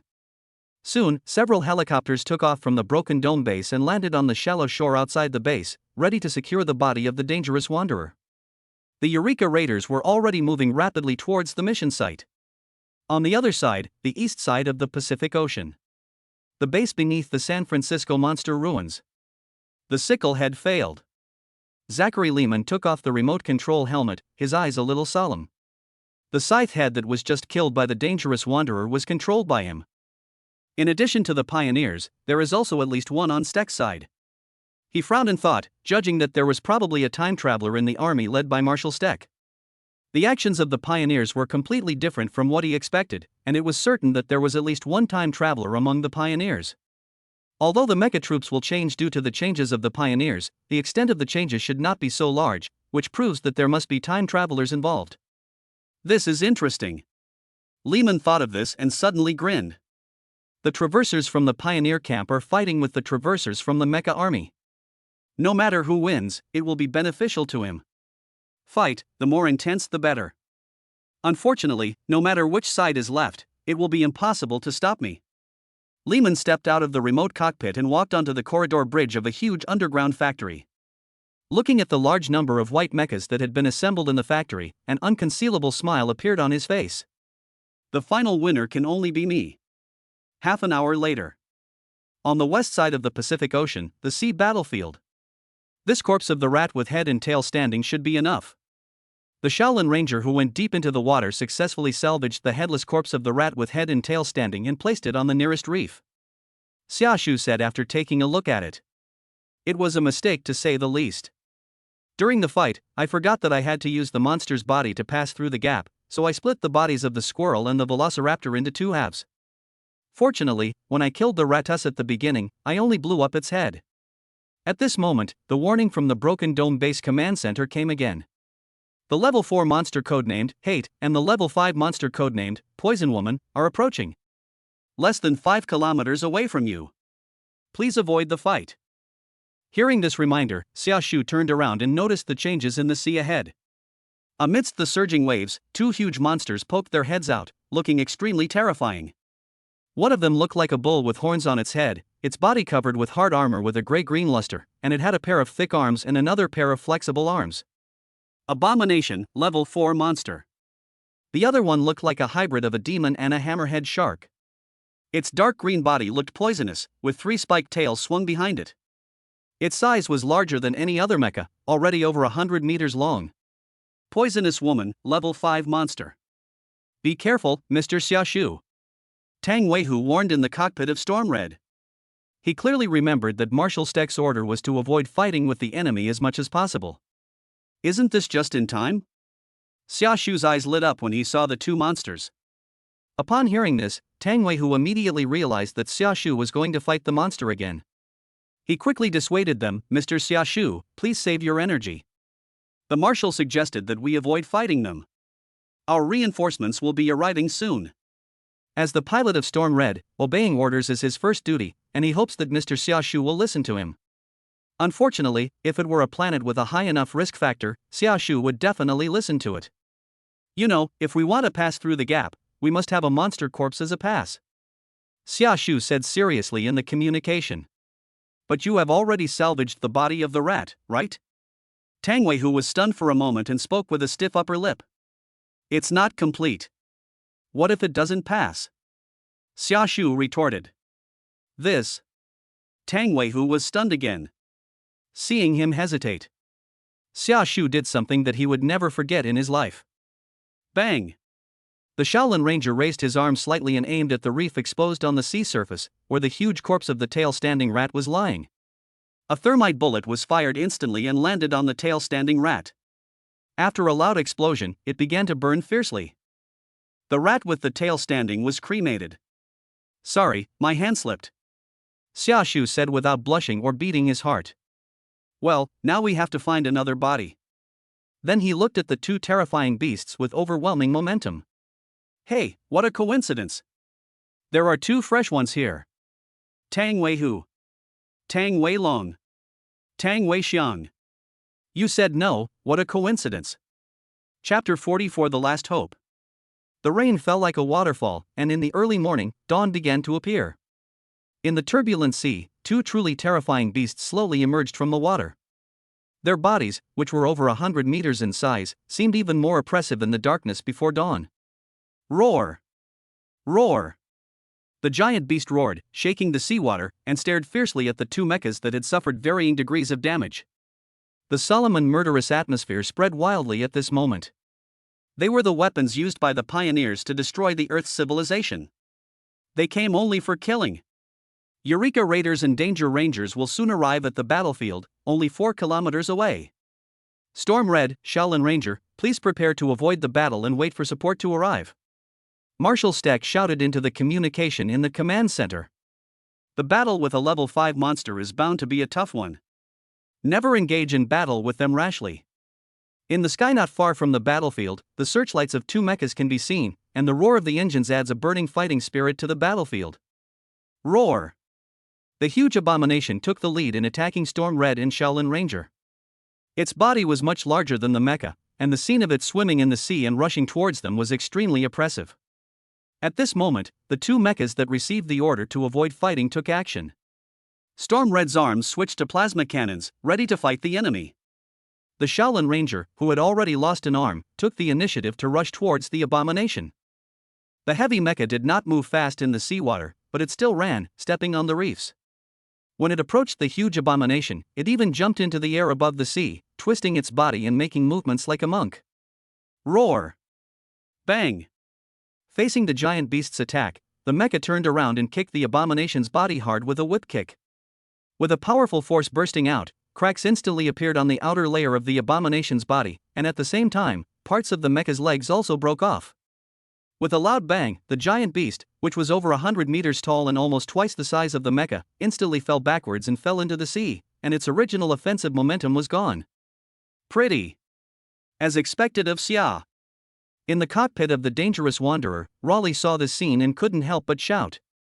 Seeing Xia Shu flying a mecha in battle with his own eyes, although not as shocking as the giant, it still shocked him. When Marshal Steck learned that Xia Shu had taken the initiative to fight the enemy and kicked a monster away, he couldn't help but twitch his eyes. Does it mean that if you are strong enough, you don't need to pay attention to tactics? He couldn't help but wonder, the Kingdom of Light was such an advanced civilization, couldn't their super brain accurately provide them with brilliant tactical ideas? He was right. But he didn't expect that the tactic given by Xia Shu's super brain was to use his super muscles. Roar! Roar! The injured abomination rose from the sea again, and his originally ferocious eyes were tinged with instinctive fear. The poisonous woman, a level 5 monster, opened her bloody mouth and released the majesty of a level 5 monster with her roar, shocking the fear in the hateful mind. Then she looked at the silver-white mecha walking towards her, dancing with her nearly 200-meter tall body, and pounced forward. Broken Dome Base Command Center. Marshal Steck breathed a sigh of relief as he watched the Eureka Raiders and Danger Rangers enter the combat area. With the other 3 mechas working together with Mr. Xia Shu, killing these 2 monsters should not be a problem. But at this moment, a figure on crutches staggered into the command center. Marshal! It's an emergency, you need to come and see. Dr. Herman came up behind Marshal Steck with a panicked look on his face and shouted. Sorry, Dr. Herman, the situation is urgent now. Marshal Steck did not look back and was still concentrating on the battle situation. This mission was so important that he had to stay here the whole time and had no time to deal with academic issues. No. It's not what you think. Herman explained incoherently, it's Newton. Newton has a synesthesia connection with the monster's brain. What just happened was so shocking that he has not yet recovered. He never imagined that Newton actually found the device that Albert used to communicate with the monster. What? Upon hearing this, Albert, who was standing in a corner of the command center and also paying close attention to the battle situation, frowned immediately. He said that all his information was obtained through telepathy with monsters, and that this was simply a patch he made up to cover up his identity as a time traveler. He had never communicated with a monster before. So Newton's ability to communicate with the monster must be due to the fact that he assembled a synesthesia device himself. Synesthesia is two-way. Humans can learn about the enemy's intelligence, but the enemy can also learn about humans' intelligence. That's why he reminded Newton not to rashly communicate with monsters. He couldn't help but worry. Our intelligence. Oh, the only thing worth noting is that Natsuki will rush into the gap as the Giant of Light. But this information. When he thought about Ultraman's combat power, well, it seemed like there was no point in exposing this information. Newton said that our plan cannot succeed. Herman used a big move and finally attracted Marshal Steck's attention. Hearing this, Marshal Steck frowned. This was what he was most worried about. What kind of intelligence did Newton obtain from the enemy that would make him say such a thing? Dr. Albert. Marshal Steck was just about to ask Albert's opinion. Then I saw Newton crawling into the command center. His glasses were crooked and blood was flowing from his nose onto his white shirt. He looked extremely embarrassed. The guard on the side saw him and quickly helped him up. Ha! I did it! Newton was lifted up, his body twitching involuntarily, and he grinned and said, I got into the monster's brain and dug out their information. Seeing his appearance, no one dared to question him. These symptoms were exactly the same as those of a mecha pilot who was overworked. He spoke very quickly, hurriedly sharing the latest information he had received, fearing that he would pass out in the next second. There's no way our nuclear bomb could explode in the gap. They somehow knew our plan in advance and prepared a lot of monsters, completely different from anything we've ever encountered. It's like an army. Because of the limitations of the gap, we can't directly send these monsters in, but as soon as we go in, we will be besieged. This is a trap, right? They're just waiting for us to fall in. After saying this, Newton seemed to have been drained of all his strength, and his eyes went dark and he collapsed. As soon as these words were spoken, the command center fell silent. If the other party knew their plan and made preparations, could their plan still succeed? Can this nuclear bomb really have the desired effect?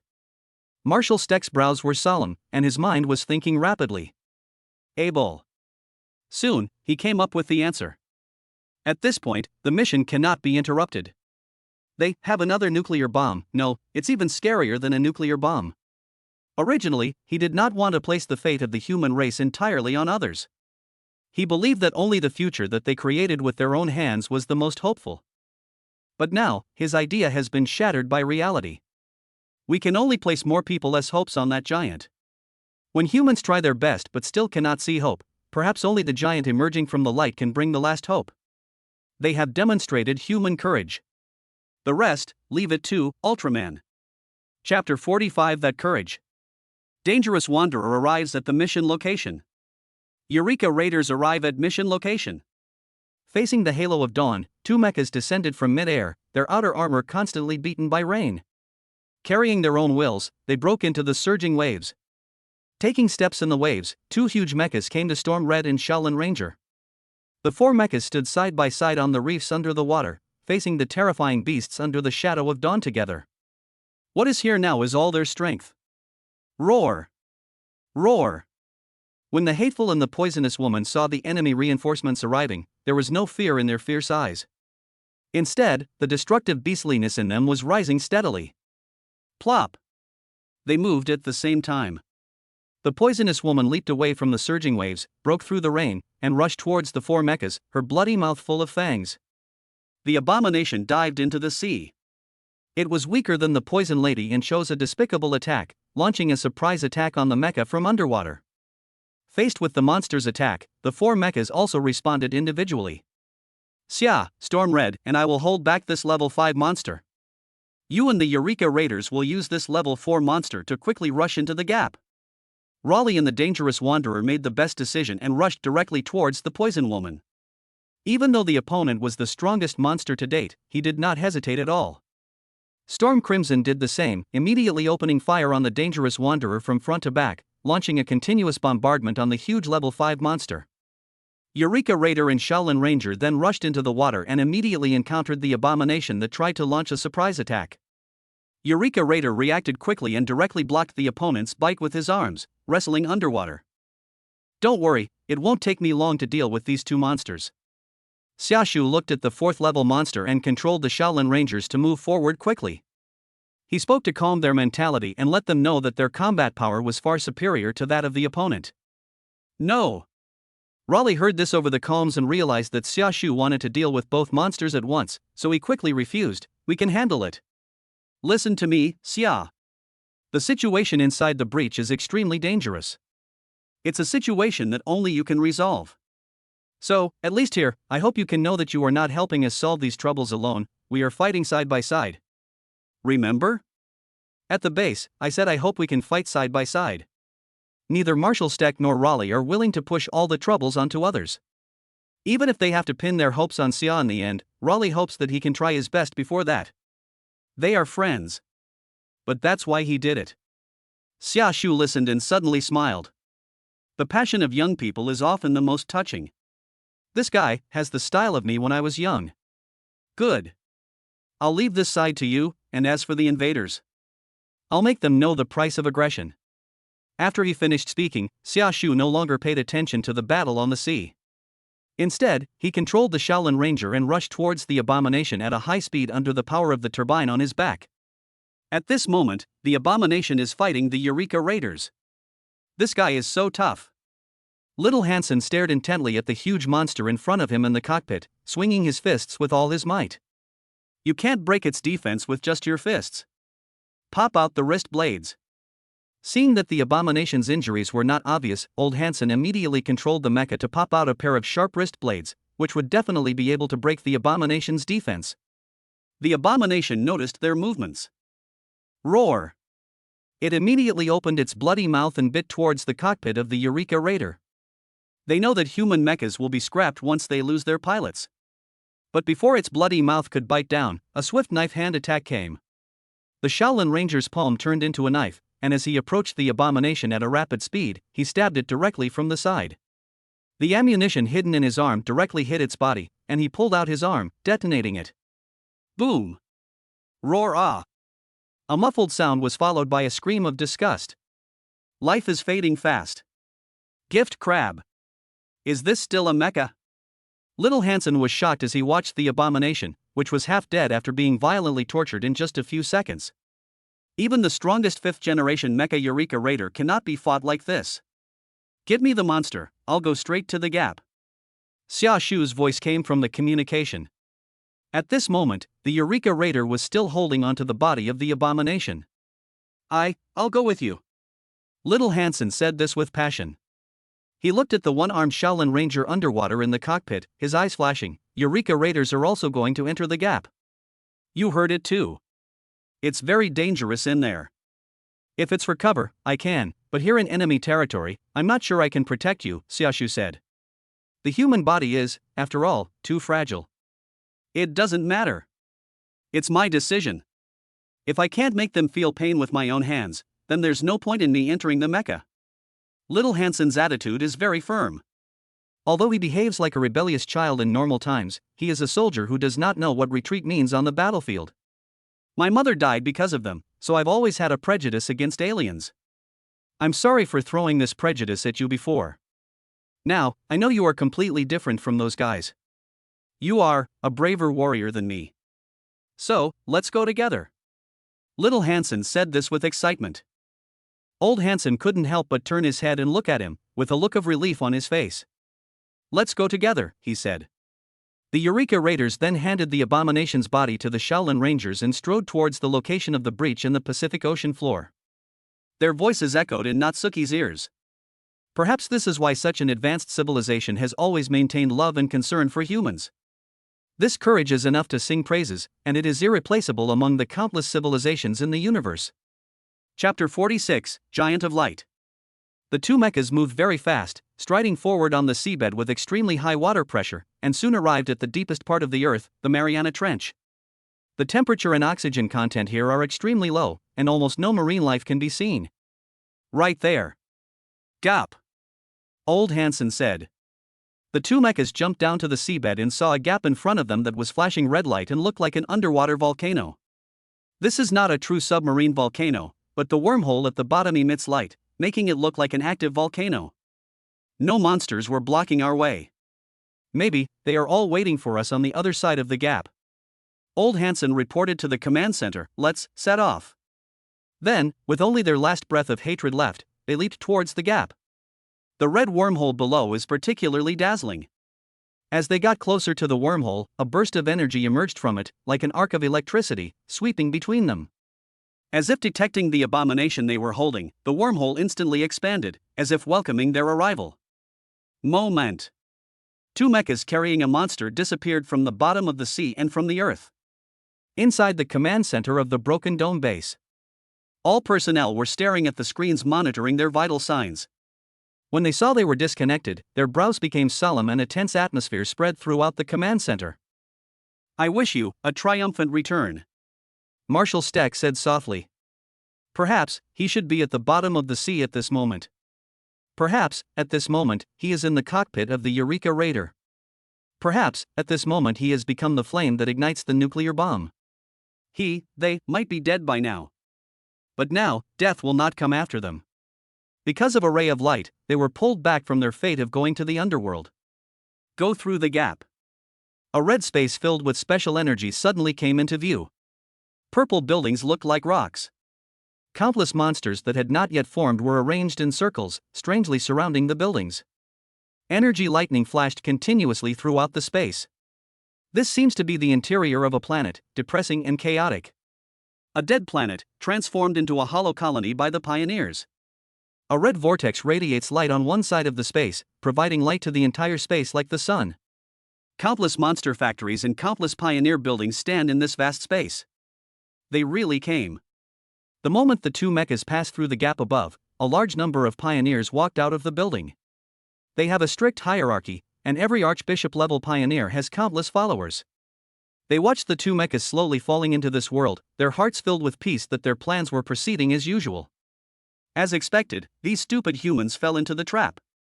Roar! Roar! Roar! At this moment, countless giant beasts roared and stood on the buildings in this space, like a neat army. Scythe-headed, intruders, demon witches, viruses, tailed rats, any monster species that has ever appeared on Earth can be found with corresponding individuals at this moment, densely packed. Among them are giant beasts with huge wings flying in the air. They have been waiting here for a long time. The deafening roar brought a death-like oppression, as if the two mechas would be instantly submerged and swallowed by them once they landed. Shit! How can there be so many? Old Hansen felt his scalp tingling when he saw the monsters in this space. There's no time left, the nuclear bomb must be detonated. He didn't care about anything else. He had to activate this powerful weapon before these monsters overwhelmed them, not even leaving them time to evacuate. He couldn't imagine what kind of despair humanity would face if all these monsters swarmed into the Earth over time. Human toys always have flaws. The Archbishop-class pioneer standing in front of Yoshi looked at the Eureka Raider that was launching the nuclear bomb and said with contempt. Next second. Roar! Several horned turtles launched an EMP attack towards the two falling mechas, and the turbulent arc spread layer by layer. Damn it! It's almost successful. When the EMP attack hit, the two mechas that had no support in the air were not spared. Hansen and his son looked at the paralyzed system and punched the control panel angrily. Then. Hiss! A large number of monsters flapped their wings and swarmed towards the two mechas like locusts, ready to tear them apart in mid-air. In this space, countless pioneers watched this scene, ready to admire the misery of the lower creatures. However, just as the monsters were rushing towards them and Hansen and his son were in despair, a thunderous sound exploded in the crimson space filled with monsters. A dazzling light suddenly burst out from the one-armed mecha, like a cross in a circle. At this moment, no one could understand what was happening. But the next second. Boom! In the illumination of the red vortex, they could only see countless monsters surrounding it, dark and blurry with their backs to the light. Suddenly, the bodies of the first group of monsters that pounced on the two mechas seemed to be detonated by some energy, causing a violent explosion. Amidst the flames in the sky, a huge halo with sharp teeth passed through these monsters. As long as it brushes against the monster's body, internal organs and blood will surge out. Countless fragments of monster corpses fell from the sky like a rain curtain, and the scene was extremely shocking. The halo that the pioneers could not understand at all, after clearing out the nearest monsters, fell among the monsters farther away in the air. Afterwards, it fell among the monsters on the pioneer buildings below. Wherever it passed, buildings collapsed and corpses were everywhere. What is that? The same giant that killed the scalloped turtle? What kind of power is this? The monsters in the space that were caught in the light wheel were all wailing, and the shrill sounds were in sharp contrast to their previous intimidating roars. Why couldn't any monster intercept this halo-emitting bright white light? In the pioneers' incomprehensible gaze, layer upon layer of monster corpses fell from the sky, and the real culprit behind all this finally revealed himself.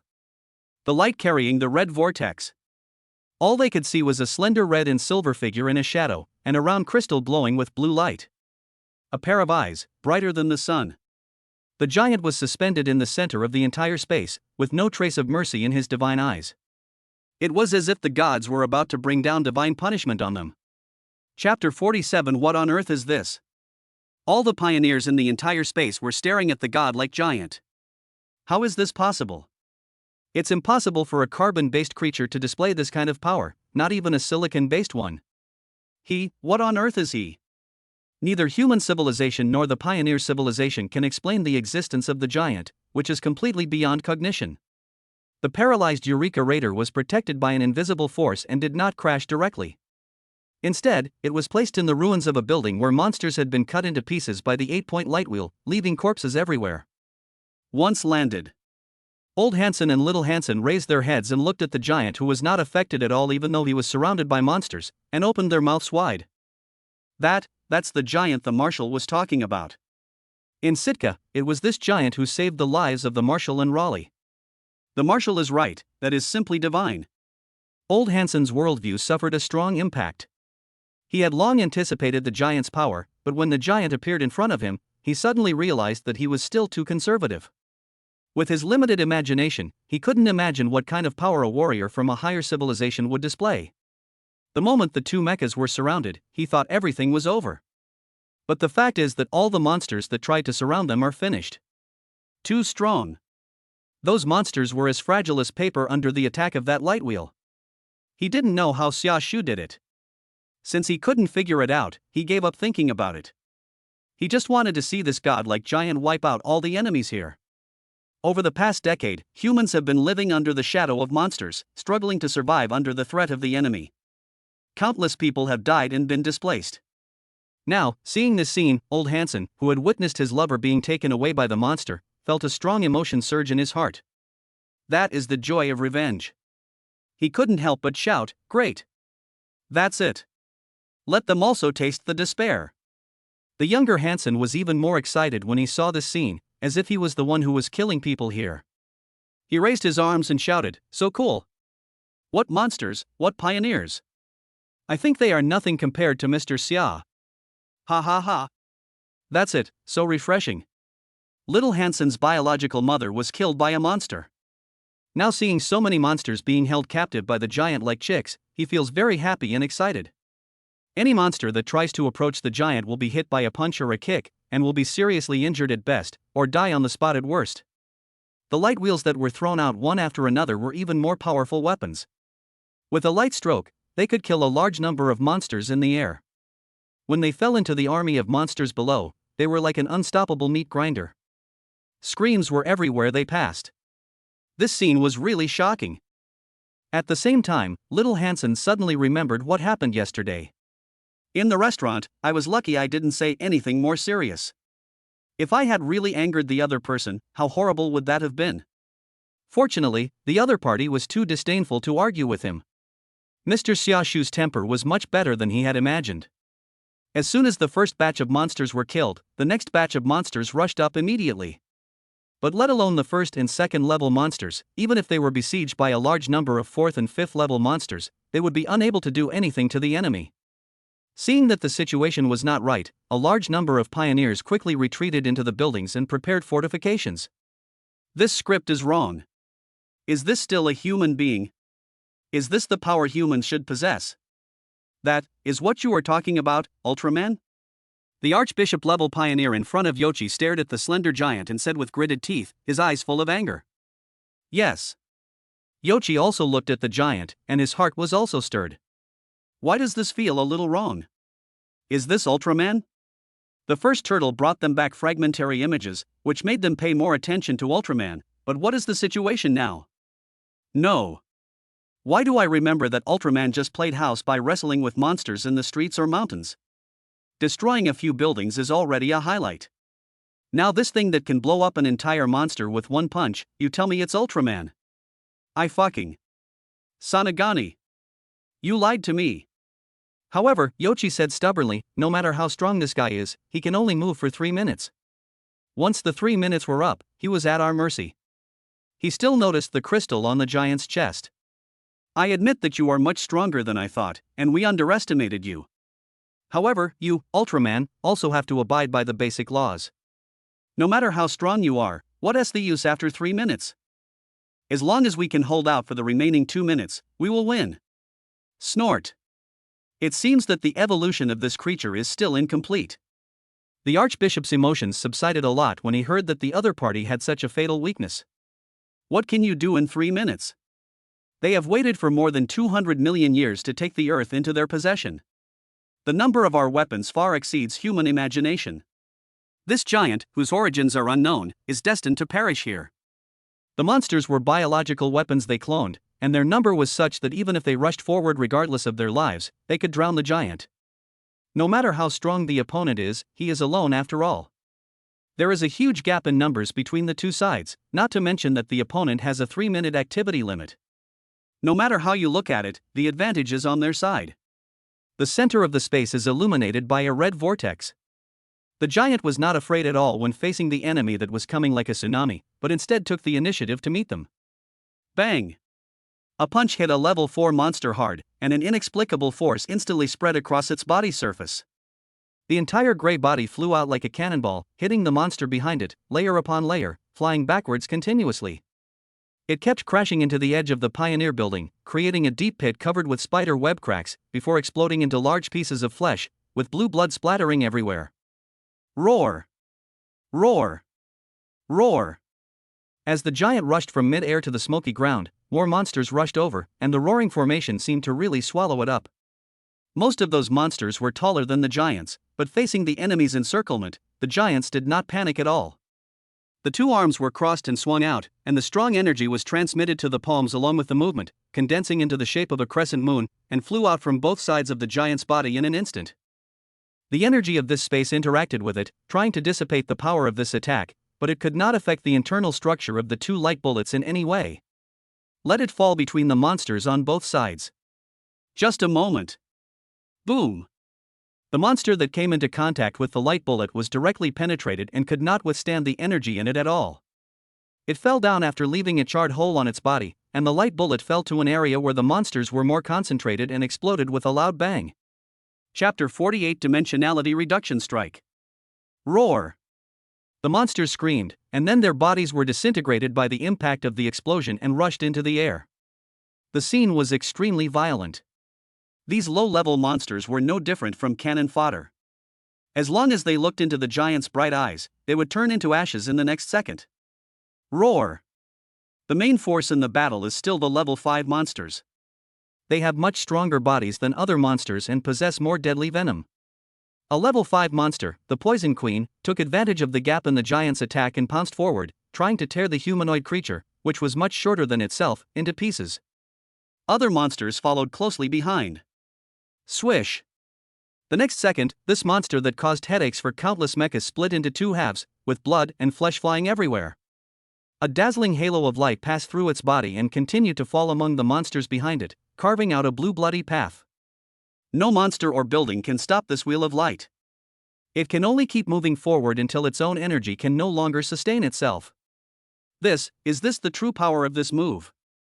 Little Hansen looked at this scene and suddenly remembered that he had heard in the communication that the Shaolin Ranger used a mechanical light wheel to kill the sharp-backed tortoise and the velociraptor, and immediately associated it with this move. After seeing the power of this light wheel with his own eyes, he finally understood why Xia Shu called that move the low-cost version. What monster could possibly stop this complete move? The Archbishop and Yoshi watched the giants fight. Seeing this completely one-sided scene, I couldn't help but feel a little solemn. Even a level 5 monster couldn't survive a single blow from the giant. The only thing to be thankful for is that the giant is still too slow in destroying the monsters. Following this trend, they can easily drag it out for 3 minutes. Fortunately, it's not time for me to use my last resort. Yoshi stared at the giant holding the halo like a butcher, and temporarily suppressed the urge to go forward and fight him. In addition to the monster army that focuses on quantity, they also prepared super monsters that focus on quality. Judging from the current situation, there is a high probability that I don't need to control the monster to fight it. Just when he was about to say it was a pity. Swish! Swish! The giant threw out the 2 halos in his hands, which passed through countless monsters. Afterwards, amidst many puzzled gazes, he leaped into the air, overlooking the entire space, as if he had made a decision. What is he going to do? The Archbishop narrowed his eyes, trying to guess the giant's intention. There was something wrong with the aura emitted by the giant at this moment. The gas around its body seemed to be distorted. He could only see the giant looking down at the countless monsters and buildings, his wrist glowing, getting brighter, brighter. When he saw him raise one arm, Yoshi reacted instantly. Never mind the Archbishop. Just run backwards. What are you running away from? As an advanced civilization, how can we allow fear to arise? The Archbishop noticed Yoshi's actions and was about to scold him. The giant slowly raised his other arm and suddenly clasped it over the raised arm, forming a cross. Buzz! A ray of blue light suddenly burst out from the giant's palm. The strong impact spread instantly along with the light, and the air it passed through instantly turned into plasma. The light fell among the densely packed monsters below, and the surging energy shattered every monster it touched, like a true divine punishment. WTF. It's like shooting a rat with a Gatling gun. No, it's much more exaggerated than that. I've never seen anyone's Gatling gun lift up the ground. Little Hansen shouted, grabbing his hair as he watched the scene. This is so fucking shocking. The blue light swept across, and hundreds of monsters turned into fireworks, unable to even make complete screams. The pioneers' buildings became as brittle as paper under the output of this light, and collapsed on a large scale. How is this possible? If the giant's previous moves only surprised the Archbishop, now he felt fear in the true sense. This completely incomprehensible beam of light had the power to kill them all. The giant maintained the output of light, standing in the center of the space, sweeping the light across the entire space bit by bit. Level 4 and Level 5 monsters are completely equal in front of this luminous light. Even their creators, the Forerunners, were the same. Monsters died in large numbers, and the order of the pioneers collapsed instantly. The entire space fell into complete chaos at this moment. The dignity of being a high-level civilization, the arrogance of being a pioneer, everything became a joke the moment the light of Spatium fell. It was a completely overwhelming and unmatched force. So what if it's an advanced civilization? So what if it's silicon-based life? A civilization that can establish order and uphold justice among countless civilizations is a superior existence to all others. The pioneers, a group of cosmic bumpkins, finally realized what true power is. Buzz! Boom! The Archbishop witnessed with his own eyes the spatium light sweeping across in front of him, and the buildings in the area were instantly reduced to ruins. Their civilization was so fragile in the face of this light that it completely collapsed. No! It shouldn't be like this. The Archbishop, surrounded by countless pioneers, had fallen into the abyss and landed on the ruin-strewn ground, surrounded by fragments of monster bodies. Their monster factory, their army, and their proud civilization should not be so vulnerable. Hurry, help me up. He half stuck his body out of the ruins and called out to the pioneer who fell with him. The superior class brought by his innate genes is still playing a role.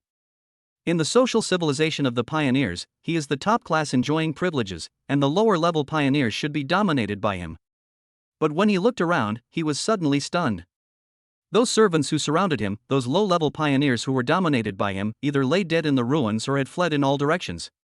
Their order collapsed. Their civilization collapsed. At this moment, he was no longer the high and mighty Archbishop, nor was he a member of Parliament who could decide the life and death of lower civilizations with a wave of his hand. He was no different from any other pioneer. In fact, there is no difference between him and the monster he created. They have only one identity: invaders who are about to face trial. The giant doesn't care whether you are an archbishop or an ambassador. In the moment when the light falls, all of this is meaningless. A chaotic red space, a collapsing society, a civilization falling into the abyss. This is the consequence of the judgment brought down by the Space Guard. Rear. In a large monster factory, Yoshi, who had evacuated earlier, rushed here. He pushed away the pioneer who was controlling the production of monsters, and in the puzzled eyes of the pioneers, he pulled out a complicated needle-shaped instrument and stabbed it into his chest. Then, he shouted at them. Use my genes to awaken our strongest weapon. I'm going to kill that giant. After Yoshi left these words, his consciousness was transmitted through the instrument into the body of a giant beast. The most urgent measures must be activated. This was the monster he originally used to fight against the giants, and it was also their strongest monster. As long as 3 minutes are up, it will be their victory. Chapter 49, Speed of Life and Death. For people like Yoshi who have only watched a few Ultraman special effects dramas, it is impossible to imagine what it would look like when Ultraman attacks with all his strength. When Ultraman throws aside the constraints of funding and appears in reality, what he demonstrates is a power that is completely enough to decide the fate of a civilization. The giant standing in the center of the space always maintains the output of light. The ray of light called spatium was considered by countless people to be a powerless skill, but now that it fell on the pioneers, it was a completely devastating blow. All the buildings of the space pioneers have been reduced to ruins, without any trace of their former glory. Those who claim to be pioneers of advanced civilization will lose all their dignity and pride after the true judgment. How could the Space Guard of the Kingdom of Light be an organization that plays house? It is a true judge that will strike fear into the hearts of any invader. Help the weak and fight against the strong, uphold justice, and strike a devastating blow against the invaders. Without absolute power, who would dare to do this in the vast universe? Even the Baltan aliens, who possessed advanced technology and a level of civilization far exceeding that of the pioneers, suffered a near-destructive blow after their aggressive behavior was discovered by the first Ultraman. The 2 billion invaders all witnessed the consequences of the invasion. For normal civilizations, the Space Guard of the Kingdom of Light is just a legend in the universe, and it is rare to see this group of warriors who silently guard the progress of their civilization. But for the invaders, the Space Guard of the Kingdom of Light is a legend that terrifies them. Any civilization that engages in violent actions in the universe and uses war to plunder resources prays almost every day that they will not be discovered by the Space Guard. Once your evil deeds are discovered by the cosmic police, you will find that their methods are much more violent than yours. Especially those Ultra Brothers, when they really start fighting the scene. I can only pray that I don't feel any pain. Boom. The space that the pioneers had plundered was trembling because of the giant's light. The wrong souls on this dead planet seemed to be mocking the pioneers for the retribution they had brought upon themselves. Among the endless ruins and the remains of monsters, suddenly. Boom. A monster factory that had just been swept by the light and was only half left was shaking. Roar. A giant beast, much larger than a level 5 monster, rushed out from the ruins, lifted up the damaged building, and looked directly at the giant with a deafening roar, as if symbolizing the last struggle of the pioneers. The pioneers mastered the biological weapon cloning technology, and naturally knew how to fuse powerful monsters together to create even more terrifying monsters. In Yochi's expectation, this should have been the super monster created by the pioneers controlling Dr. Newton 10 years later, but in order to fight against Ultraman, they made this preparation in advance. By fully utilizing the technology in the monster factory, the fused monster is bigger and stronger than the one in the original historical trajectory.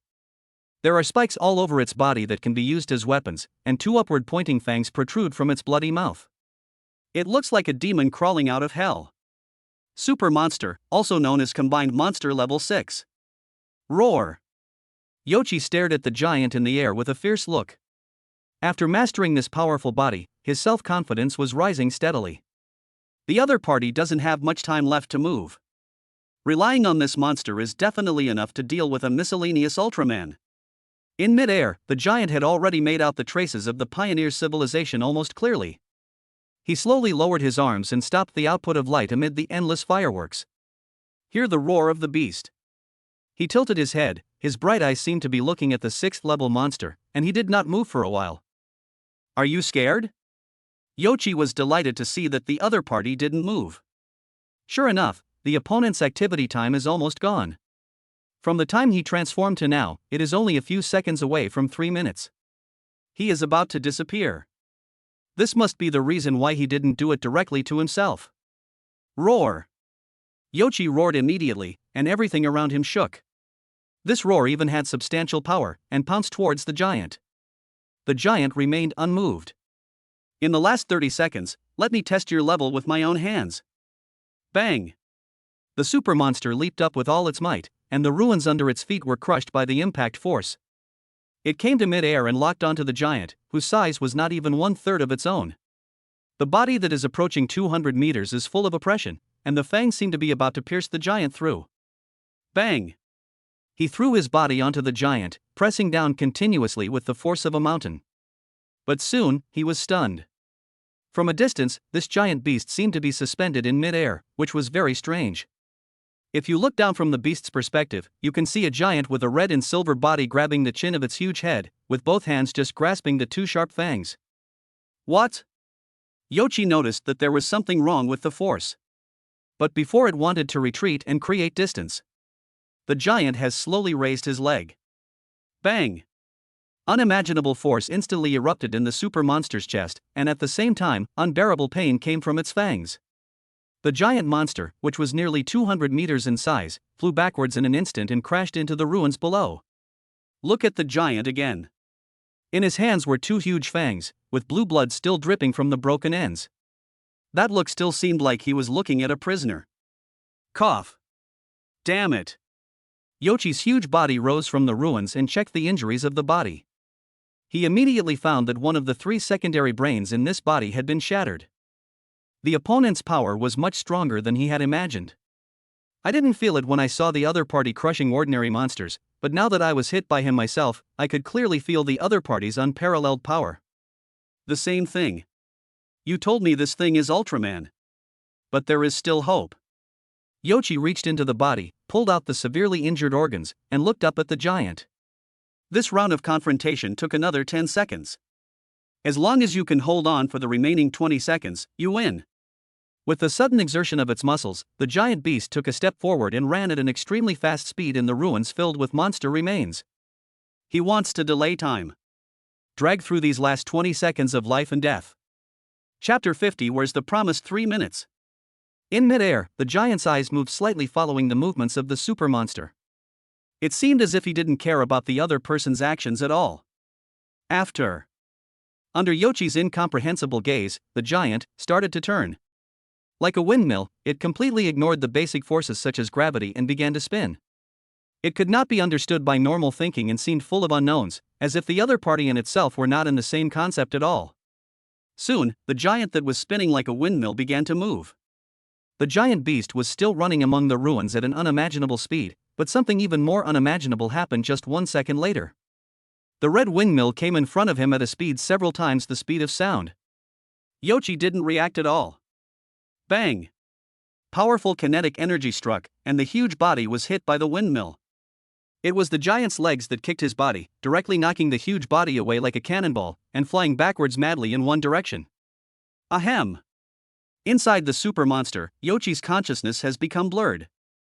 Now he just wants to curse. Where on earth did this Ultraman come from? Is this the value this version should have? Why? Why do you care if someone fries fish? My own attacks were completely unable to break through the defense, while the opponent's attacks were fatal. Isn't this a secret? He controlled the monster's body and slowly climbed up from the ruins. And, 10 seconds, the last 10 seconds.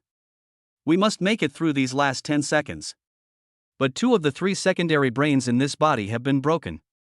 How can I last these last 10 seconds? Thinking about it. His eyes suddenly caught sight of a familiar mecha, the Eureka Raider, whose 2 pilots were fiddling with something in the cockpit. Chance. Yochi's eyes lit up instantly. He found the last chance. Roar. Without caring about anything else, he controlled the giant beast to fly towards the location of the 2 mechas. The distance between the 2 sides was not far at the moment. Shit. It's coming. Little Hansen in the cockpit was shocked when he saw the huge monster running towards him. They had just taken a few steps in their mecha when they were caught up by the other side. Grab a handful in your hand. What is it going to do? Old Hansen looked at the ferocious face close to him and reached for the control console. After grabbing the Eureka Raider, Yoshi immediately lifted it up and stretched it towards the giant. Roar! The giant beast roared, and this action seemed to mean that it had captured a hostage and wanted the other party to behave himself. In his understanding, it was impossible for Ultraman to attack the hostages as well as himself. This is the best way to delay time. He was right. Ultraman would never hurt innocent people. At this moment, the giant had stopped moving and was hanging in the air. Seeing this, Yoshi was ecstatic. I won these 10 seconds. But the moment he had this thought. This damn guy wants to take us hostage. Don't eat sour radish. No way. Little Hansen stared with anger and made the same decision as his father. He punched the console, the detonation button of the nuclear bomb. Want to take us hostage? Get a taste of Big Ivan. The nuclear bomb instantly entered the detonation program, with a countdown of 10 seconds. The cockpit of the Eureka Raider also suddenly opened, and 2 emergency life capsules popped out. They didn't know if these 10 seconds were enough for them to escape from the range of the nuclear explosion, but they knew that they would never be hostages. When Yoshi saw the hostage escape, his first reaction was to reach out and grab him.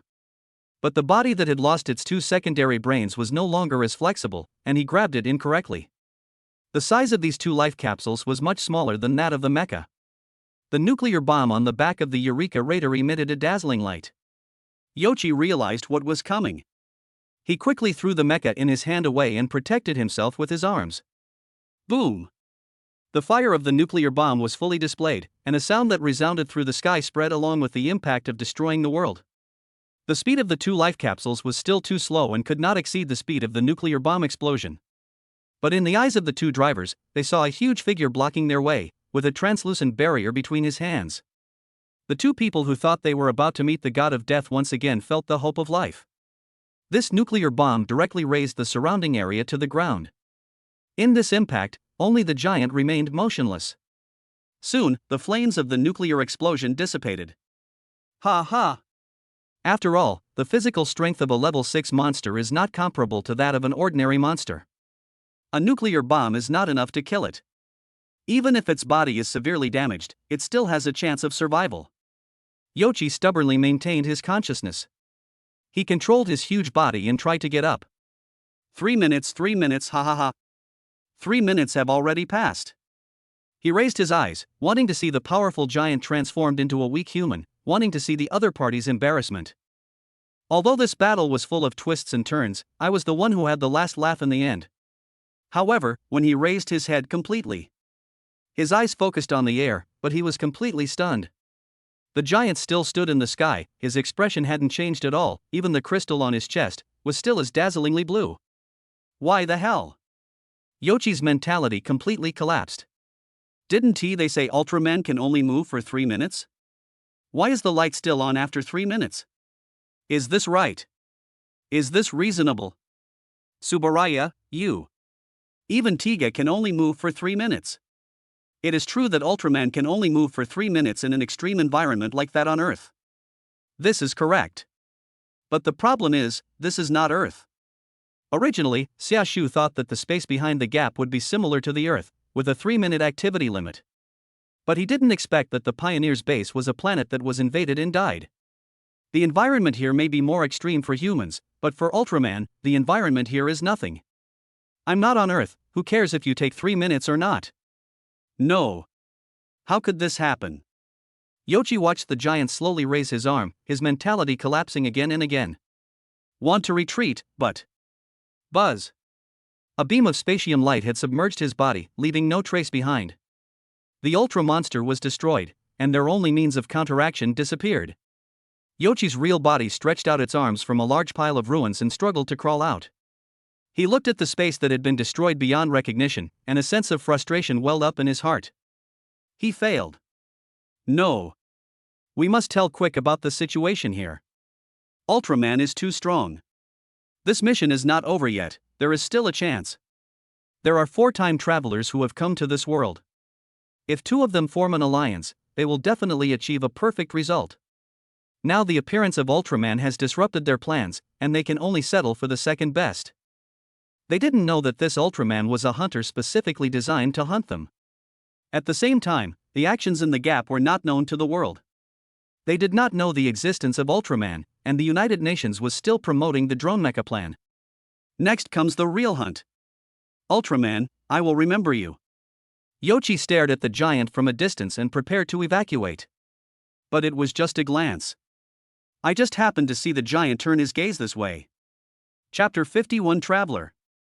There is no intact building to be seen in the entire space. So after the super monster was killed, a complete pioneer suddenly appeared, and it was hard not to imagine the relationship between them. Moreover, Xiaoshu was very concerned about the words spoken by the other party. This guy knows Ultraman, and he's talking about a mission. It is necessary to investigate. So, Yoichi, who was about to evacuate, watched helplessly as the giant who had just defeated him came in front of him. At this moment, he is no longer a super monster. When facing Ultraman, the pioneer, who was more than 3 meters tall, finally felt the oppression of facing a giant. The opponent's huge body blocked the light in the space, leaving him in the shadow. Yoichi raised his head stiffly, somewhat afraid to look into the giant's bright eyes. But the giant spoke first. I am a member of the Space Guard from the M78 Nebula in another universe. I am here to investigate abnormal fluctuations in space and time. A low and serious voice came into his mind through telepathy. Let me be frank. You are not an ordinary pioneer, right? After discovering that something was wrong with this guy, Xiaoshu didn't intend to beat around the bush and both sides spoke directly. He suspected that this guy was the outsider Albert mentioned. Logically speaking, the pioneer should not know the name Ultraman. Combined with the mission this guy mentioned and the information Albert had given before, it is easy to infer this guy's identity. Yoshi looked up at the giant, feeling extremely panicked, and subconsciously moved backwards. Now that the real body has been targeted by Ultraman, I'm afraid there is no way to escape this disaster. The words from the other party also made him a little confused. Investigating abnormal space-time fluctuations? It sounds like it was specifically targeting them, the time travelers. Subconsciously, he wanted to beg for mercy. He thought that with Ultraman's overly kind-hearted mentality, he could just make up a reason and the other party would let him go. But he looked around the entire space that had already fallen, and it seemed this guy would not let him go so easily. There is no way we can win by fighting. The monster weapons they were so proud of were no different from toys in the hands of the other party. You can't escape. Even if you waste time, you have no idea what the upper limit of the other party's activities is. He raised his head and met the giant's calm gaze, hesitating for 2 seconds. He slowly said, "That's right. I am not a pioneer, nor do I belong to this world." Hearing that he confessed so honestly, Xiaoshu was stunned for a moment. He had encountered too many cunning aliens and thought that this guy would make up some excuse to let him go. The Ultra Clan is famous throughout the universe for their strength, but what truly impresses people is their kindness that is unimaginable to many civilizations. The vast majority of the residents of the Land of Light are ridiculously kind. Even the soldiers who have just joined the Space Guard find it difficult to get rid of their naivety for a while. Only soldiers who have experienced countless trials in the universe will understand the wickedness of human hearts. And Xiaoshu happens to be an experienced old man. As soon as Yoshi opened his mouth, he knew what kind of fart this guy was going to say. He had seen too many cunning villains. But what surprised him was that this guy actually held back his words and chose to tell the truth. Smart choice, Xiaoshu said. Since this guy is so sensible, things will be easy. Tell the truth. What organization are you from? What is your purpose? When Yoshi heard this question, his eyes became a little vague. This guy is indeed here for the time travelers. He knew that some things could be said, and some things could not be said. But, do I really have a choice now? He sighed slowly. When he personally caused the destruction of the first civilization, he had already thought that perhaps one day in the future, he would suffer retribution. Despite the pressure from the system, it is ultimately oneself who abandons the gentle method and chooses the extreme method in order to experience the pleasure of dominating everything. Before that, can I ask a question first? Yoshi asked with a stiff upper lip. He wanted to make one last struggle and looked up at the giant. Ask. Xiaoshu said. What are you going to do with me? Yoshi was eager to know the answer. If you choose to resist, I will destroy you directly. Xiaoshu said. There was no way he would let Yoshi off easily. Because if we let this guy go, it will definitely lead to the loss of more lives. When faced with extremely vicious criminals, only the newcomers who have just joined the Space Guard will show mercy. Experienced soldiers know the price of letting the enemy go easily. If you don't resist and cooperate honestly, you still have a chance to enter the space prison. Either be shot dead on the spot or be imprisoned in a space prison and serve a life sentence. Now Yoshi has only 2 choices. Perhaps there are still newcomers in the Space Guard who still have a naive Madonna mentality, but Natsuki doesn't have that. Space prison? What's that? Asked Yoshi. He didn't know much about the Kingdom of Light, nor did he know what a space prison was. But it doesn't sound like a good thing. The space prison was originally a special prison used by our king to imprison rebels. Later, for some reasons, the captain rebuilt it into a huge prison to imprison serious criminals in the universe. You will spend the rest of your life there. Xiaoshu explained. As he spoke, Xiaoshu subconsciously pinched his right wrist with his left hand. When that black bastard escaped from prison, he caused a huge disaster to the Kingdom of Light. Later prisons were built to hold prisoners and to deter villains who thought the Kingdom of Light was easy to invade. Prison. After hearing this, Yoshi closed his eyes. It seems that the decision has been made in my heart. Then he said, "We come from a special space. Each of you carries a mission to a different universe and world, disrupting the original destiny of a world, and then collecting the source of spacetime. The abnormal spacetime fluctuations you want to track down are most likely the fluctuations caused by the theft of the source of spacetime." He said this with relief, which was consistent with the information given by Albert. When I was first summoned into that space, I thought it was something similar to the main God space in the novel, but it turned out not to be. We can all sense that space seems to be planning something. But I never thought that this space would attract Ultraman's pursuit. It's really unpredictable. Anyway. As he spoke, his eyes widened suddenly as he looked at the giant, and he spread out his forearms. He shouted frantically, "There's no way I'm being locked up in jail. Having experienced the power of controlling life, I will never become a prisoner. Remember our names. We are travelers." The words fell. Bang! His body suddenly exploded from the inside, as if a switch had been touched. He died on the spot and his soul dissipated. Chapter 52, While the Snipe and the Clam Fight, the Fisherman Benefits. Yoshi unexpectedly committed suicide. Between being shot on the spot and being sentenced to life imprisonment, he chose to send himself off. Xiaoshu looked at Yoshi, who turned into a bloody mist, and his eyes became more serious. An organization that uses time travelers to collect spacetime energy. The information Albert gave matched everything this guy said. The mastermind behind this must be extraordinary. I don't know if it will pose a threat to the Kingdom of Light. The nature of this mission has changed. The information here must be conveyed back. It is no longer as simple as simply dealing with the invaders. And this place is an important base for the pioneers, but before I arrived here, a small number of pioneers moved ahead. Among them is a pioneer named Quick. Xiaoshu once again looked around the crimson space, knowing that his mission in this world was far from over. After. He raised his head and looked at the gap connecting the Earth and this space. Anyway, let's get out of here first. All the monster factories here have been destroyed, and there shouldn't be any monsters attacking the Earth in the short term. What we need to pay attention to are the other time travelers, who are the real enemies. Then, Xiaoshu used telekinesis to drag the two lifeboats of the Eureka Raider, jumped up from the ruins, and flew towards the gap. When a time traveler dies, the first people to pay attention are the other time travelers. That guy Yoshi is dead? In a dark blue space, Quick suddenly opened his eyes and said in disbelief. The monsters left there are enough to cleanse the Earth 10 times over. There are even super monsters specially created. But even so, they failed? He paced around the strange room, wondering what had gone wrong. It's impossible for a human nuclear bomb to be detonated in that space. Besides, even if humans detonated a nuclear bomb, it wouldn't be powerful enough to kill Yoshi. The only possibility is that Ultraman. Quick suddenly remembered the Ultraman who stopped their plan to kill the spiked turtle in Sitka. I didn't expect Ultraman to have such power. It seems, you really can't judge the enemy's strength based on stereotypes. It was right to leave Yoshi there. He was glad that he had made another preparation in advance and moved here with a group of people in advance. Otherwise, I would be dead there like Yoshi. Your death helped me find out the opponent's strengths and weaknesses, so your death was not in vain. Quick said to himself. There was not a single sympathy for Yoshi's death, only analysis of the pros and cons of the matter. There is a competitive relationship between time travelers, and there is no trust even if they are temporarily grouped together. Quick completely exploited Jokic. Judging from the results, Jockey played his value. Looks like I have to replan. Soon, Quick's figure disappeared in the dark blue room.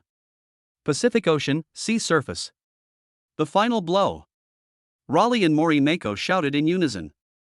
Facing the dawn, the dangerous wanderer stepped on the reefs and rushed towards the level 5 monster poison woman in the surging waves, brandishing the chain sword on his wrist fiercely. Roar! Storm Red, who had lost an arm, now controlled the poisonous woman. Their successive attacks had already severely injured the vicious woman, and now they only needed the final blow. Bang! The dangerous wanderer leaped high in the waves, and the chain sword slashed across the poisonous woman's head. Roar! The evil woman let out a final choked sob, and then her head was completely separated from her body, falling into the sea with a gushing blue blood. Life is completely gone. They succeeded, they successfully killed a level 5 monster. Well done. Tang Wei, who watched this scene in the cockpit of Storm Red and shouted excitedly. You have successfully changed my impression of you. Well done, dangerous wanderer. Well done, Raleigh, Mako. Originally, due to the test error, they had a very bad impression of the two and thought that they should not participate in this mission, but now, after joining forces to defeat the level 5 monster, they have completely changed their minds. It is true that one should look at a man with new eyes after 3 days of absence. No. Only 1 day has passed. Mori Mako smiled in the cockpit of the Danger Ranger. Luoli also smiled, but said more calmly, "We can't do it without your help. This victory belongs to Storm Crimson and Dangerous Wanderer." He had been away from the battlefield for a long time, and he did not disappoint his brother by killing a level 5 monster right away. When they are immersed in joy. Then I thought, I don't know what's going on over there with Xia. After entering the gap, there is no news at all. As soon as he said this, suddenly I felt a vibration under the sea. Immediately following, plop! A huge figure broke through the water, creating huge waves, and flew into the air towards the dawn. What the hell? Raleigh didn't react to what was happening. But when he looked up and saw the red and silver giant in mid-air, he laughed. At the same time, cheers rang out in the command center of the Broken Dome base. Success! The gap has collapsed. They did it! Kai Tiantong and other technicians raised their arms and cheered, and Marshal Steck also showed a relieved smile on his face. And on the surface of the Pacific Ocean, Mako Mori and the 3 pilots of Storm Red were shocked when they saw the giant standing in mid-air with its back to the dawn. That's Mr. Natsuki's true appearance. Just one look and you can feel the power and order this body represents. Then, the Eureka Raider's life capsule fell into the sea, the hatch opened, and old Hansen and young Hansen climbed out, breathed a breath of fresh air on Earth, and looked at the rising dawn. He smiled and said, "I'm really lucky this time. We did it." Xiaoshu's huge body also turned into a point of light and dissipated in the wind, and then appeared on the shoulder of the Dangerous Wanderer in the form of a human. His green floral shirt fluttered in the wind as he gazed at the dazzling sun. Unlike the others, some said seriously, "It's not over yet. We have to make new plans when we get back." San Francisco. The base under the monster ruins. The dead ones are actually from the pioneers, Lehman said with a frown as he looked at the message in the email. He originally thought that the one who would die this time would be the time traveler from the mecha unit, but he didn't expect the fact to be the exact opposite. The gap was actually destroyed by them. No, it's also possible that the traversers on Steck's side destroyed the gap at the cost of their lives. After all, no matter what, the gap in combat power between the two sides is too great. He pondered. The combat power of the pioneers is not at the same level as that of humans. They may still have to pay some price to close the gap as their original fate. The gap has been closed, and the deployment of drone mechas will be slower. But those bigwigs won't break their promises easily. When the drone mecha is fully deployed, it will be my victory. When the snipe and the clam fight, the fisherman benefits. As the last fisherman, it would be very easy for laymen to deal with either side. Steck only has a handful of mechas under his command, and they will be damaged after this battle, but he has an entire army of unmanned mechas in his hands. Chapter 53 Hikari. Once the news of the breach's destruction spread, the entire Broken Dome base celebrated enthusiastically. Turn off the war clock. Kai Tiantong stood in the command center, turned around and shouted with a smile. The war clock is a device they use to stay alert. It will only be reset when a monster appears. If the monster does not appear, it will continue counting, so that they are always aware that the monster is about to appear. Now that the gap has been closed, the war clock placed in the mecha hangar can be retired. Oh! All the people in the mecha hangar cheered. I feel like this is all a dream. Kai Tiantong's face was covered with sweat from excitement. He smoothed his hair with his hand and said to Marshal Steck, "The shadow that has been hanging over us for 13 years has just vanished." Ha! Raleigh retired for 5 years, but Kai Tiantong stayed with Marshal Steck the entire time and witnessed the entire doomsday with his own eyes. Now, they finally see the light of day. How can this not be exciting? Marshal Steck's face also showed joy. At least we can take a break now.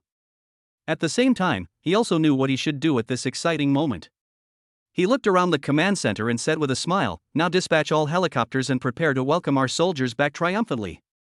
The soldiers who rushed to the front line were the greatest contributors to this mission. Soon, one mecha after another was transported back to the base. Every driver is like a general laden with honors, enjoying people's praise. Xiaoshu was not used to such occasions, so he returned to the lounge first. As soon as he entered the lounge, he sat on the bed and the first thing he did was to open the obsidian bracelet on his right wrist. Current hell level mental space training duration, 8 hours. Yes, no start training? This damn thing is still reminding me to train. Is now the time to train? Hey Hikaru. You reserved a way to contact you in this broken bracelet, right? I've found some information about the abnormal spacetime fluctuations. Things aren't as simple as we initially thought. Don't play dead. Natsuki said to the bracelet. This bracelet has no other buttons or anything like that except a diamond-shaped crystal. Currently, it only has 3 functions: issuing tasks, training, and transformation. However, based on Xiaoshu's understanding of Hikari, this thing is definitely not that simple. The bracelet didn't respond for a moment. Xiaoshu's eyes gradually became dangerous. It seems that some extreme measures have to be taken. He held his right wrist horizontally in front of him, staring at the bracelet, while his left hand formed a palm with his fingers together. A flash of white energy emerged from his fingertips. Suddenly, a large amount of distorted airflow appeared in the dim room due to this energy, indicating the power of this energy. Xiaoshu was ready to take this broken thing apart. Although he didn't know what material this thing was made of, he thought that since it was a technological product, it would generally be fragile. Aren't you coming out yet, Hikari?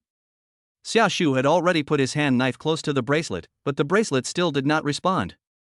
So I made up my mind. Bite. The hand knife wrapped in energy suddenly chopped on the bracelet, making a crisp sound like jade colliding, and at the same time caused a small impact, knocking over the decorations in the room and shaking the tables and chairs. Xiaoshu looked at the intact bracelet and was stunned for a moment.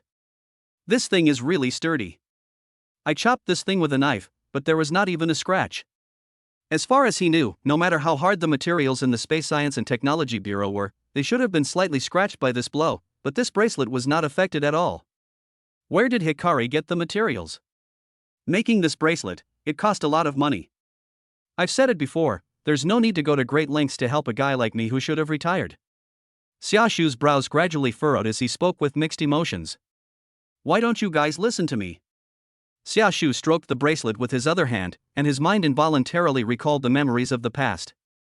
After a while, the diamond-shaped crystal on the bracelet suddenly emitted a large number of golden light spots, which were particularly dazzling in the dim room and gradually gathered into a human-sized figure. His well-proportioned blue body is dotted with white lines, and on his chest are silver medals arranged in a V shape. His pointed ears and shoulder armor make him look like a blue elf, and his bright eyes contain the wisdom at the pinnacle of the universe. Ultraman Hikari. This is Hikari, the director of the Space Science and Technology Bureau of the Kingdom of Light. Lee? No, Natsuki. What happens? Hikari, who was far away in the Kingdom of Light in another universe, noticed something was wrong with the bracelet and took the initiative to contact us. What now appeared in front of Xiaoshu was a projection. He's really here. Looking at the projection that suddenly appeared in the room, Xiaoshu scratched his head. It seemed that his guess was right. Hikari was indeed able to take the initiative to contact him. However, it seems that it is not real-time monitoring, and the situation here is not understood. Seeing that Natsuki was intact and didn't seem to have been injured during the mission, Hikari nodded. Zero and Mebius were very worried about you while you were away. Hikari looked at Natsuki and said, but it seems that the universe here is not dangerous. We can all rest assured. Although the Ultra Warriors are all very powerful, there is no shortage of more powerful beings in the multiverse. In the distant land of light, many juniors were very worried after hearing that Xiaoshu was assigned by the captain to a remote universe to carry out a mission. There is a slight difference in the speed of time flow between different universes. Just 3 Earth days have passed on Xiaoshu's side, but at least 30 Earth days have passed over there. I don't need to worry about that for now. The invader's strength level is very low. Hearing that several juniors still cared about him, Xiaoshu smiled and said. After that, his expression gradually became serious. Said, while tracking down abnormal spacetime fluctuations, I met a group of guys who called themselves time travelers.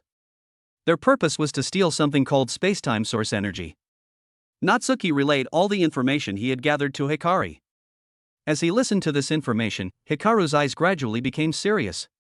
This mission is really not as simple as I imagined. Several organizations in the universe flashed through his mind, and he wondered which force would do such a thing. Could it be the mysterious Tartarus?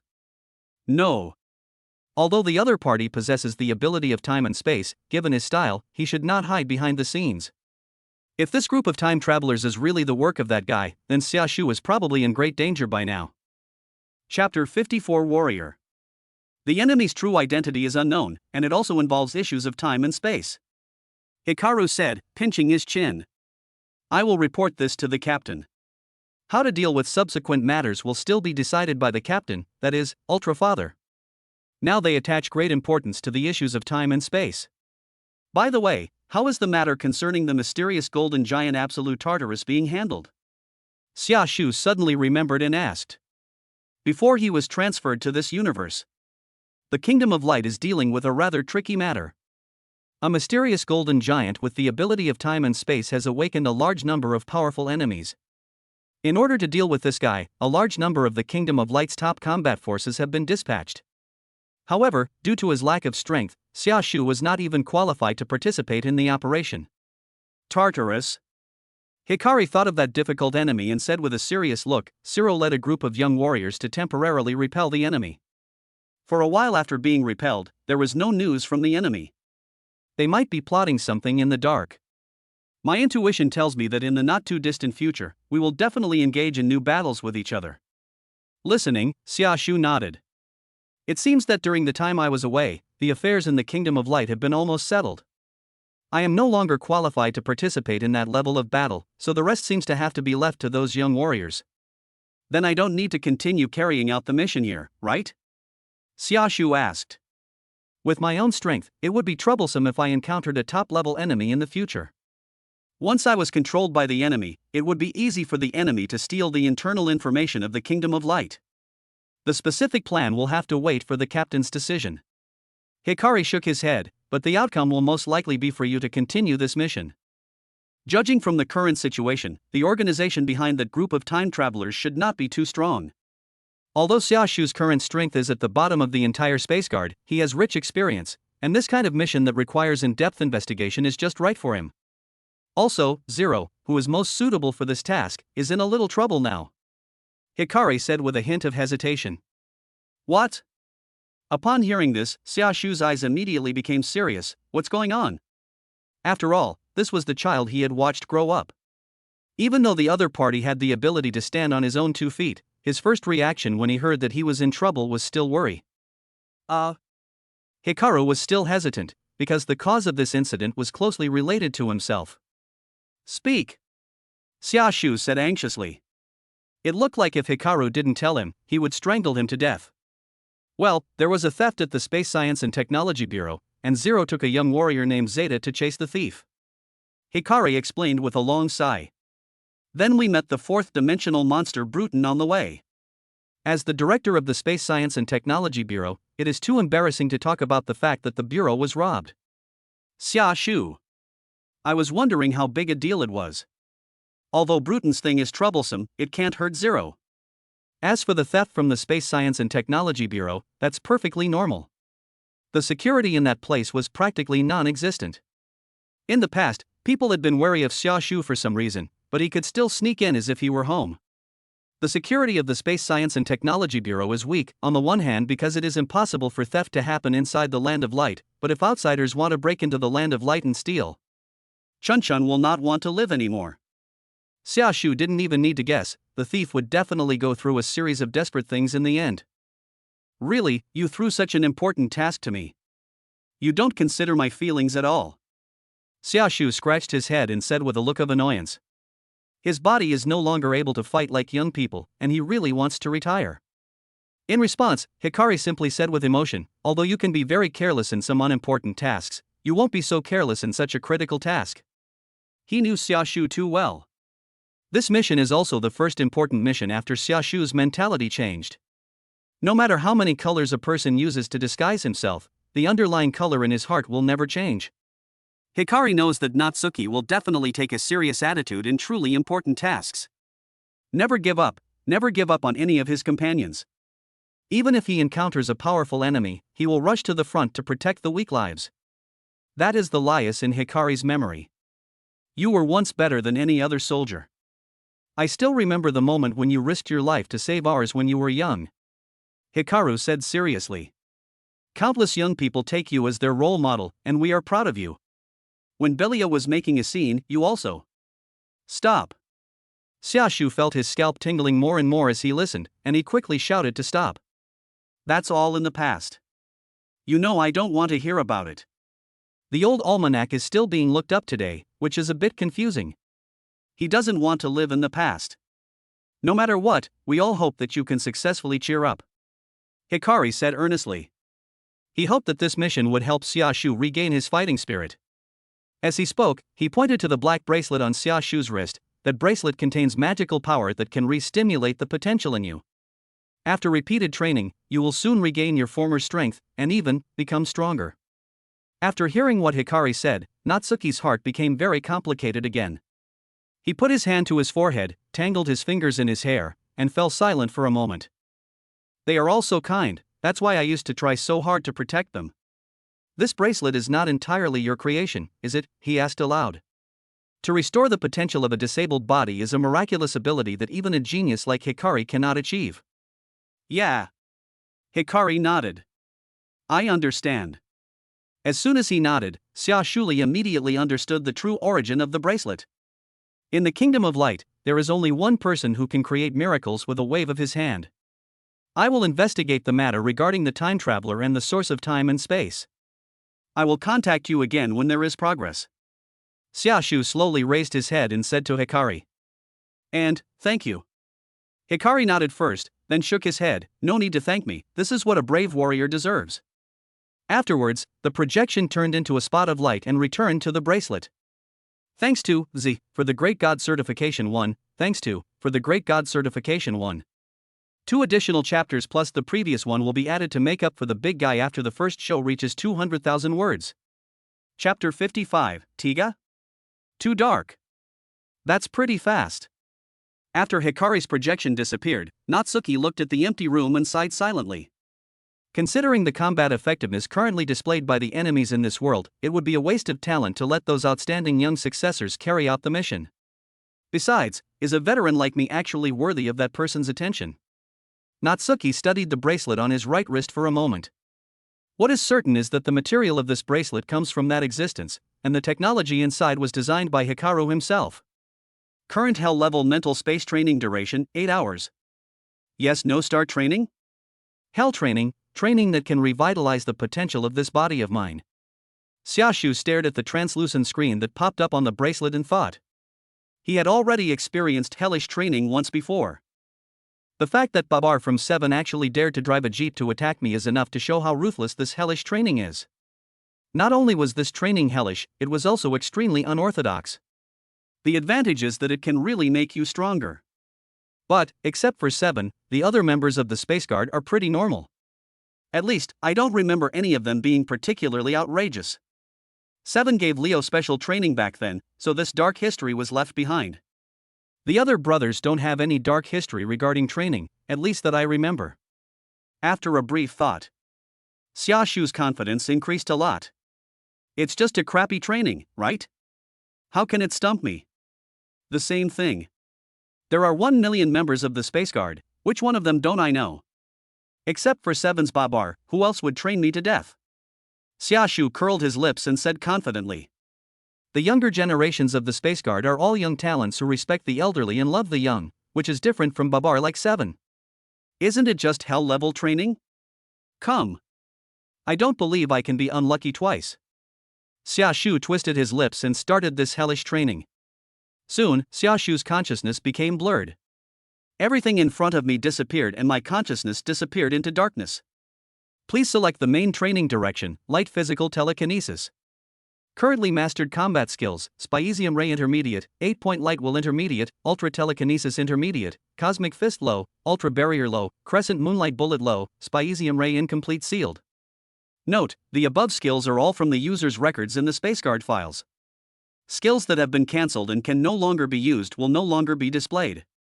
When Xiaoshu regained consciousness, he found a panel like this in front of him. Fortunately, it wasn't a knockout blow this time.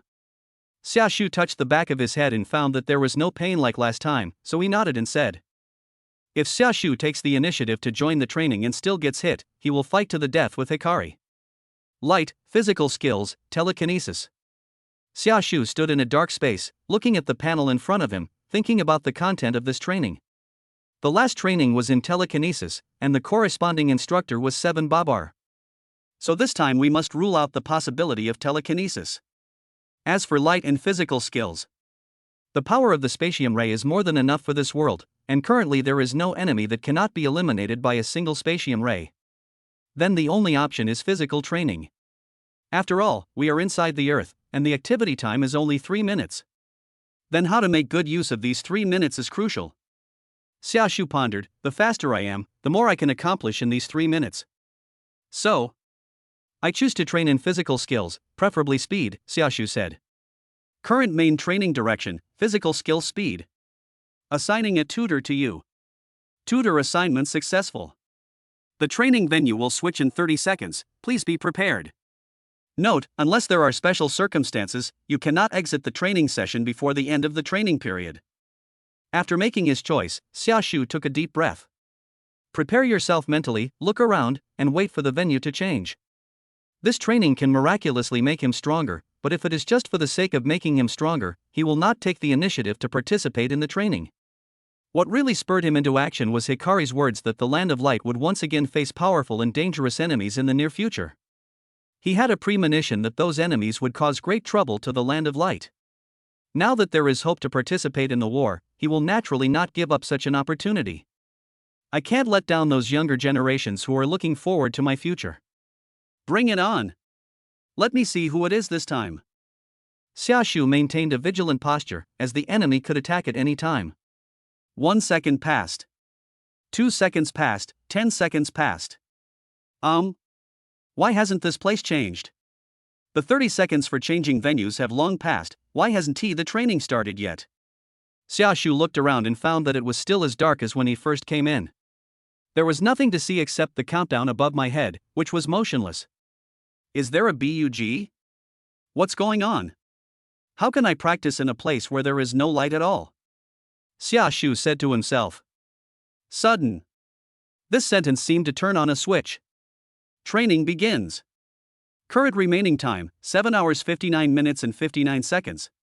A figure whose body was covered in red, silver and purple appeared behind Xiaoshu without anyone noticing. There was a transparent diamond-shaped crystal inlaid on his forehead. He had a perfect body line and a handsome face. Ultraman Tiga. Who? Xiaoshu sensed a powerful energy appearing behind him, and also saw a faint light emanating from behind him, so he immediately turned around. But when he looked behind him, he found nothing behind him. Even after turning around for such a short time, Xiaoshu felt as if someone had attacked his shoulder. He felt a sharp pain that made him grit his teeth. The whole person fell to the ground because of this force. Who on earth is it? This fighting style is too shady. Xiaoshu endured the pain and got up from the ground. He looked around, but found that the space was still pitch black and he could not see anything. He felt a little nervous. This speed is no longer at the level of ordinary Space Guard members. Among the players he knew, there were indeed a few who were extremely fast, but they didn't play like this, right? A drop of sweat involuntarily broke out on Xiaoshu's forehead. Who the hell is this guy? Chapter 56, is this how the Warrior of Light fights? Damn it! In this dark environment, it's impossible to tell how the other party launched the attack. Xiaoshu calmly lowered his body, his eyes darting around, on guard against sudden attacks. As soon as the words fell, suddenly, a figure emitting bright light appeared behind him. Varied. Bang! A flying kick came from behind and hit Xiaoshu's but directly, sending him flying a long way before landing on the ground. It is true that Xiaoshu's physical fitness is different from that of ordinary people, but he can't be so harmful. Don't you respect the elderly and love the young at all? Whose template did Hikari import? Xiaoshu propped himself up from the ground and said through gritted teeth. Who is this person? No mercy at all? Seven's Babar even came up to say hello to me. This is too shady. You guy, you always attack from the back. Xiaoshu discovered that the opponent only attacked from his blind spot. After getting up this time, the experienced Xiaoshu quickly found a solution. He jumped up directly into the air, remained suspended, and then began to spin, turning into a windmill. The extremely fast speed allows him to observe all angles in a very short time. Stealing surprise attacks is not the way a warrior of light fights. As soon as these words were spoken, bang! Xiaoshu's figure flew out again. But this time, he saw it clearly.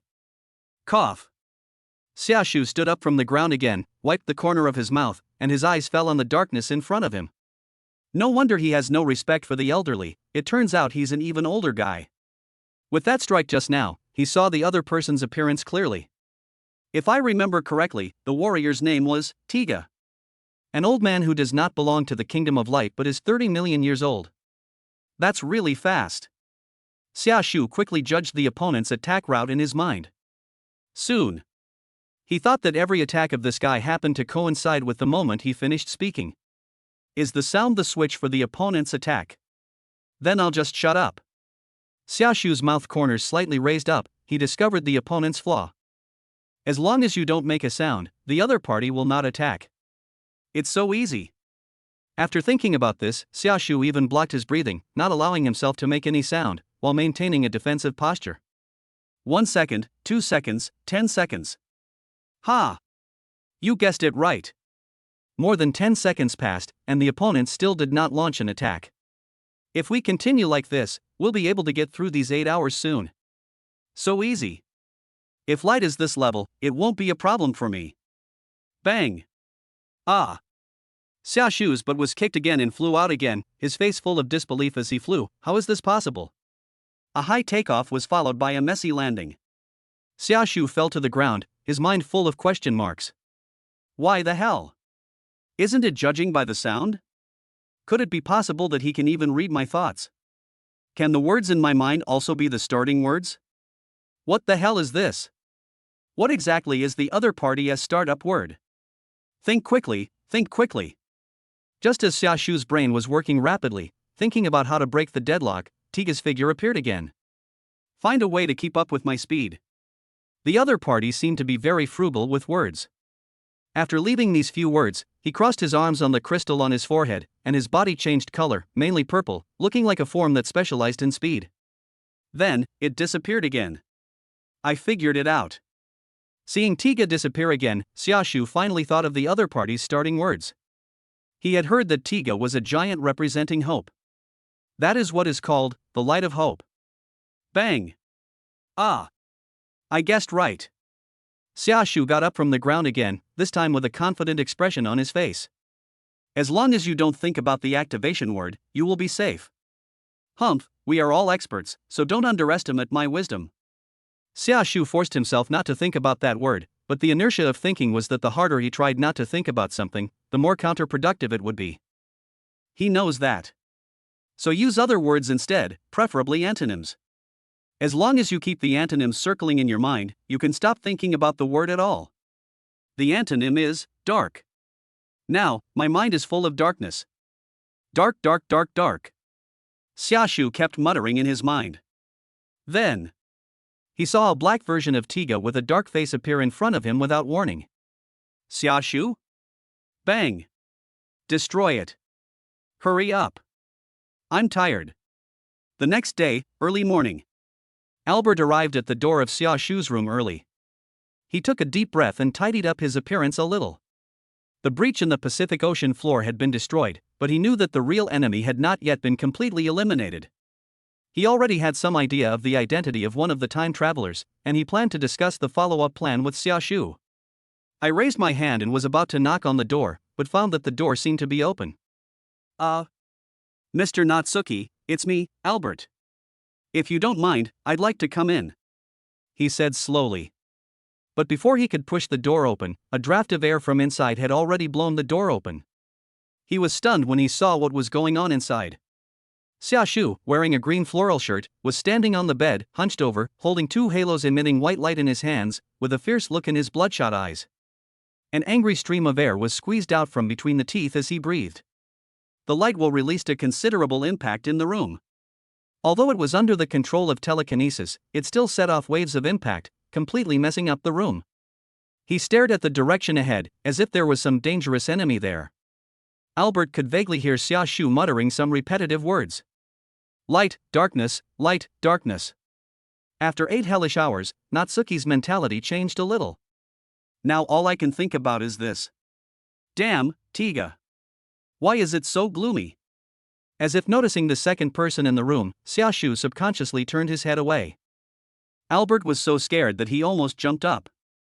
Oh shit. You don't want to kill people to silence them. Is Ultraman's mental state so unstable now? The desire to survive in his heart took effect, and he quickly raised his hands and said quickly, Mr. Xia Shu. I came here to discuss intelligence with you. I already have an idea of the next enemy's identity. Chapter 57, one wave has not yet subsided, another wave rises. I saw it was Albert. Xia Shu slowly put away the halo in his hand, his fierce aura disappeared in an instant, and he sat down on the bed. These 8 hellish hours really tortured him terribly. However, this kind of training under ultra-high pressure has brought about a rapid improvement in strength, and the gains are considerable. Sit anywhere. Xia Shu rubbed his cheeks to relax his tense nerves a little, and said to Albert. Albert looked at the messy room and couldn't help twitching his eyes. The floor is full of cracks, and the tables and chairs are overturned against the wall. Where is there any place to stand in this room? No thanks. Albert politely declined. Then he quickly got to the point. Clues about the next target have surfaced. His name is Zachary Lehman. He has the support of the United Nations and is promoting the UAV mecha program. Now all countries have received relevant information. I'll explain the details later. The marshal is waiting for us. You can wash up first. Albert pushed his glasses, said this, and walked out the door, closing it behind him. Go ahead and go to Marshal Steck's office and wait. He saw that Xia Shu had just woken up, so he had to wait until he got up and packed up before discussing business. This was his personal habit, and he tried to make everything have a sense of ritual. After he left, Xia Shu sat on the bed, rubbing his chin and thought, these time travelers are really impatient, causing trouble one after another. Or, is it something behind them that's forcing them to act? He guessed that the missions of this group of time travelers were time-sensitive, so they couldn't wait and surfaced one after another. I'll have to confirm this with Albert later. But now, I have to sort out the results of this training first. Xia Shu raised his right hand, and a translucent panel popped out of the bracelet on his wrist. After being tortured by Tiga for a full 8 hours, the gains were very obvious. The most intuitive thing is that there is a new skill called Teleport Low Level in the skill bar, which can consume energy to move to different locations instantly. The longer the distance of the instant movement, the higher the consumption. At the same time, the movement speed that can be burst out in combat after transformation has also been greatly improved, almost doubled compared to before. However, due to its low stats, it still cannot be compared with Tiga even after the upgrade. But on the bright side, there is still a huge room for improvement. Previously, Xia Shu could only watch the younger generation of warriors fighting for their lives, while he himself was not even qualified to participate in the battle. And at this rate, the next time Xia Shu returns to the Kingdom of Light, he will definitely be able to participate in the future war. Even with the current strength, it is more than enough in this world. The environment on Earth is special. Within the limited 3 minutes, the faster you go, the more you can do.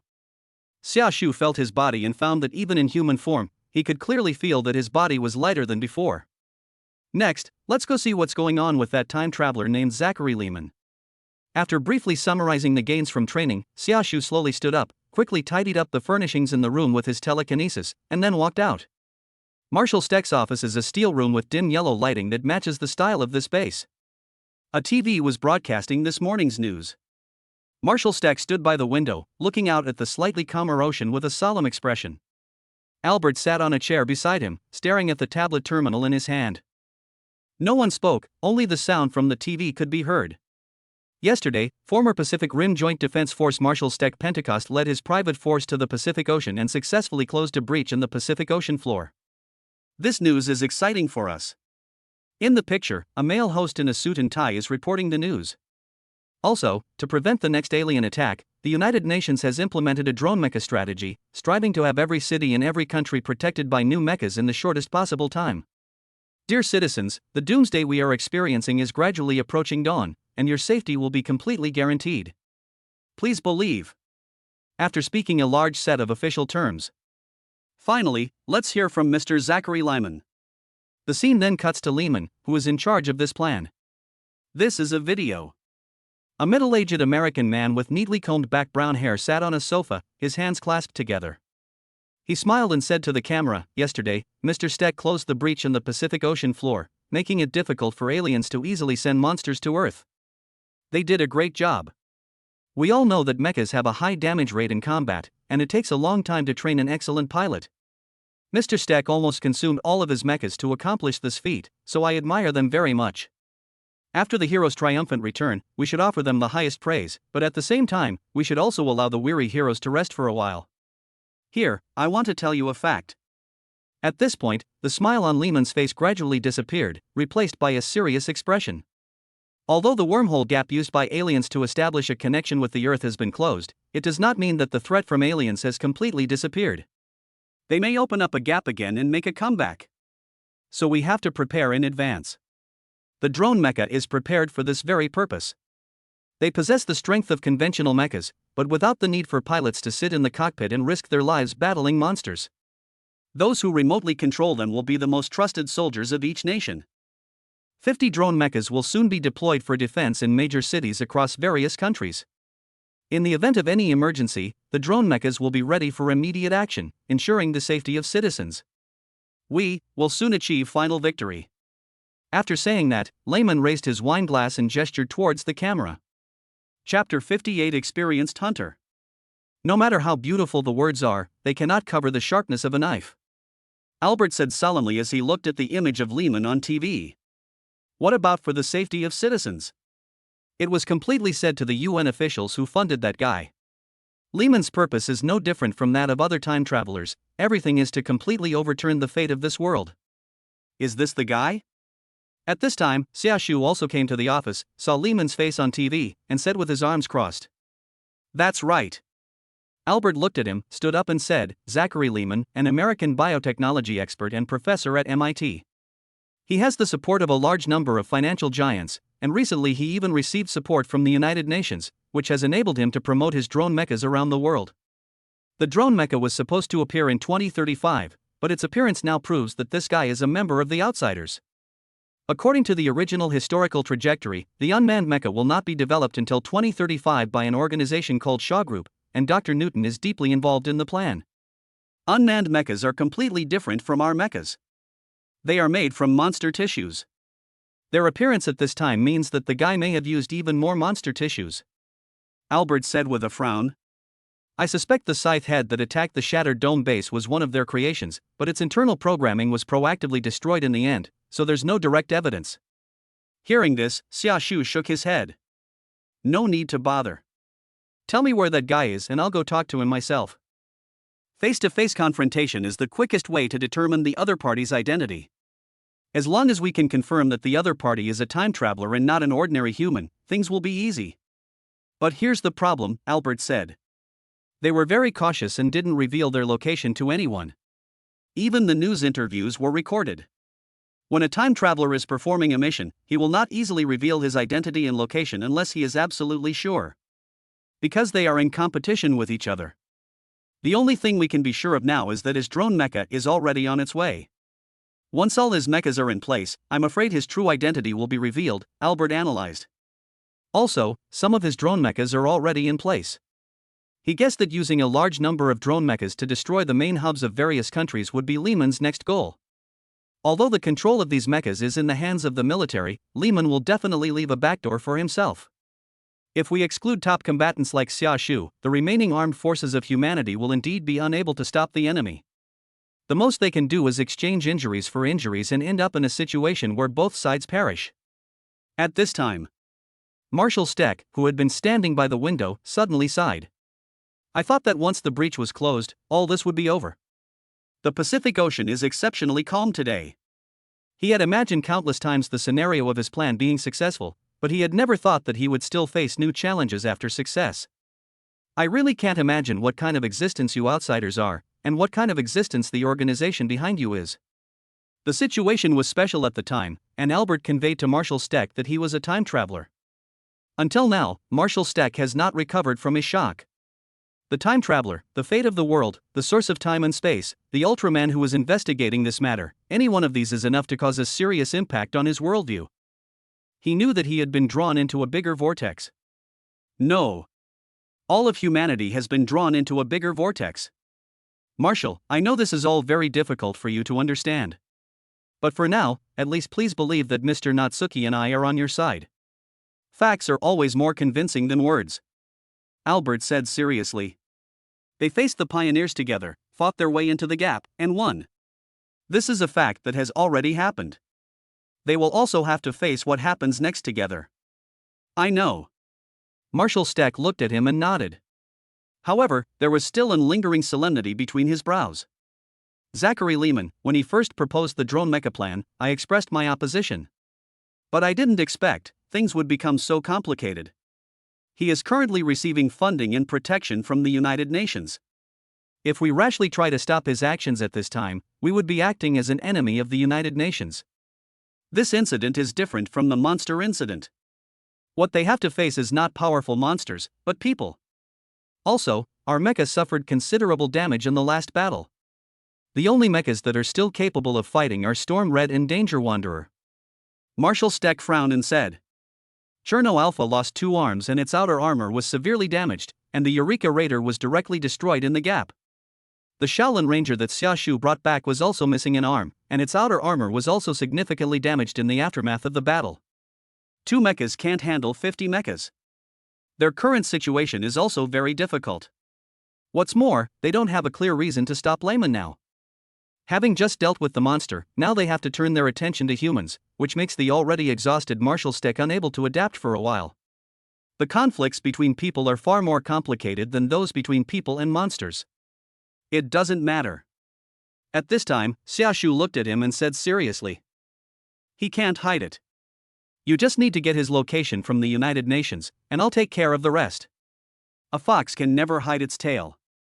Since Lehman is a time traveler, Xiaoshu has countless ways to expose his true colors. You can hide for a while, but can you hide forever? If he took extreme measures, even running across the entire Earth, it wouldn't take Xiaoshu long. Or, let me go meet with the top leaders of the United Nations first. Now, most people on Earth don't know that it was a giant who actually destroyed the gap. Layman may have thought he was being cautious. But he could never imagine what kind of force was tracking him down. As for how to find Lehman, the experienced Xiaoshu has countless ways. Chapter 59 I'm Too Saintly. Outside the office, there is a long corridor covered with steel. Wait, what are you going to do? Albert also walked out of Marshall Stack's office and spoke while looking at Xiaoshu's back. Lehman's methods were very clever. Building unmanned mechas was one aspect, but the most important thing was gaining the trust of senior officials from many countries, leaving them with no reason to openly target him. At the same time, he hides his whereabouts very well and rarely appears in public, so it is impossible to find where he is hiding. He knew that Xiaoshu's fighting ability was very strong, which was at the level of dimensionality reduction attack in this world. However, facing this kind of enemy that you don't fight head-on, it should be very difficult. He knew that most Ultramen were kind and would not harm innocent people even if they had good reasons, so he had no idea what methods Xiaoshu would use. Just do what you have to do. Xiaoshu waved his hand without looking back, his tone relaxed, as if he had experience with this kind of situation. At this moment, the bracelet on my right wrist suddenly vibrated. Space Guard members often encounter dilemmas while performing their missions. The more difficult these situations are, the more they must remain calm and make rational decisions. The decision task has been triggered.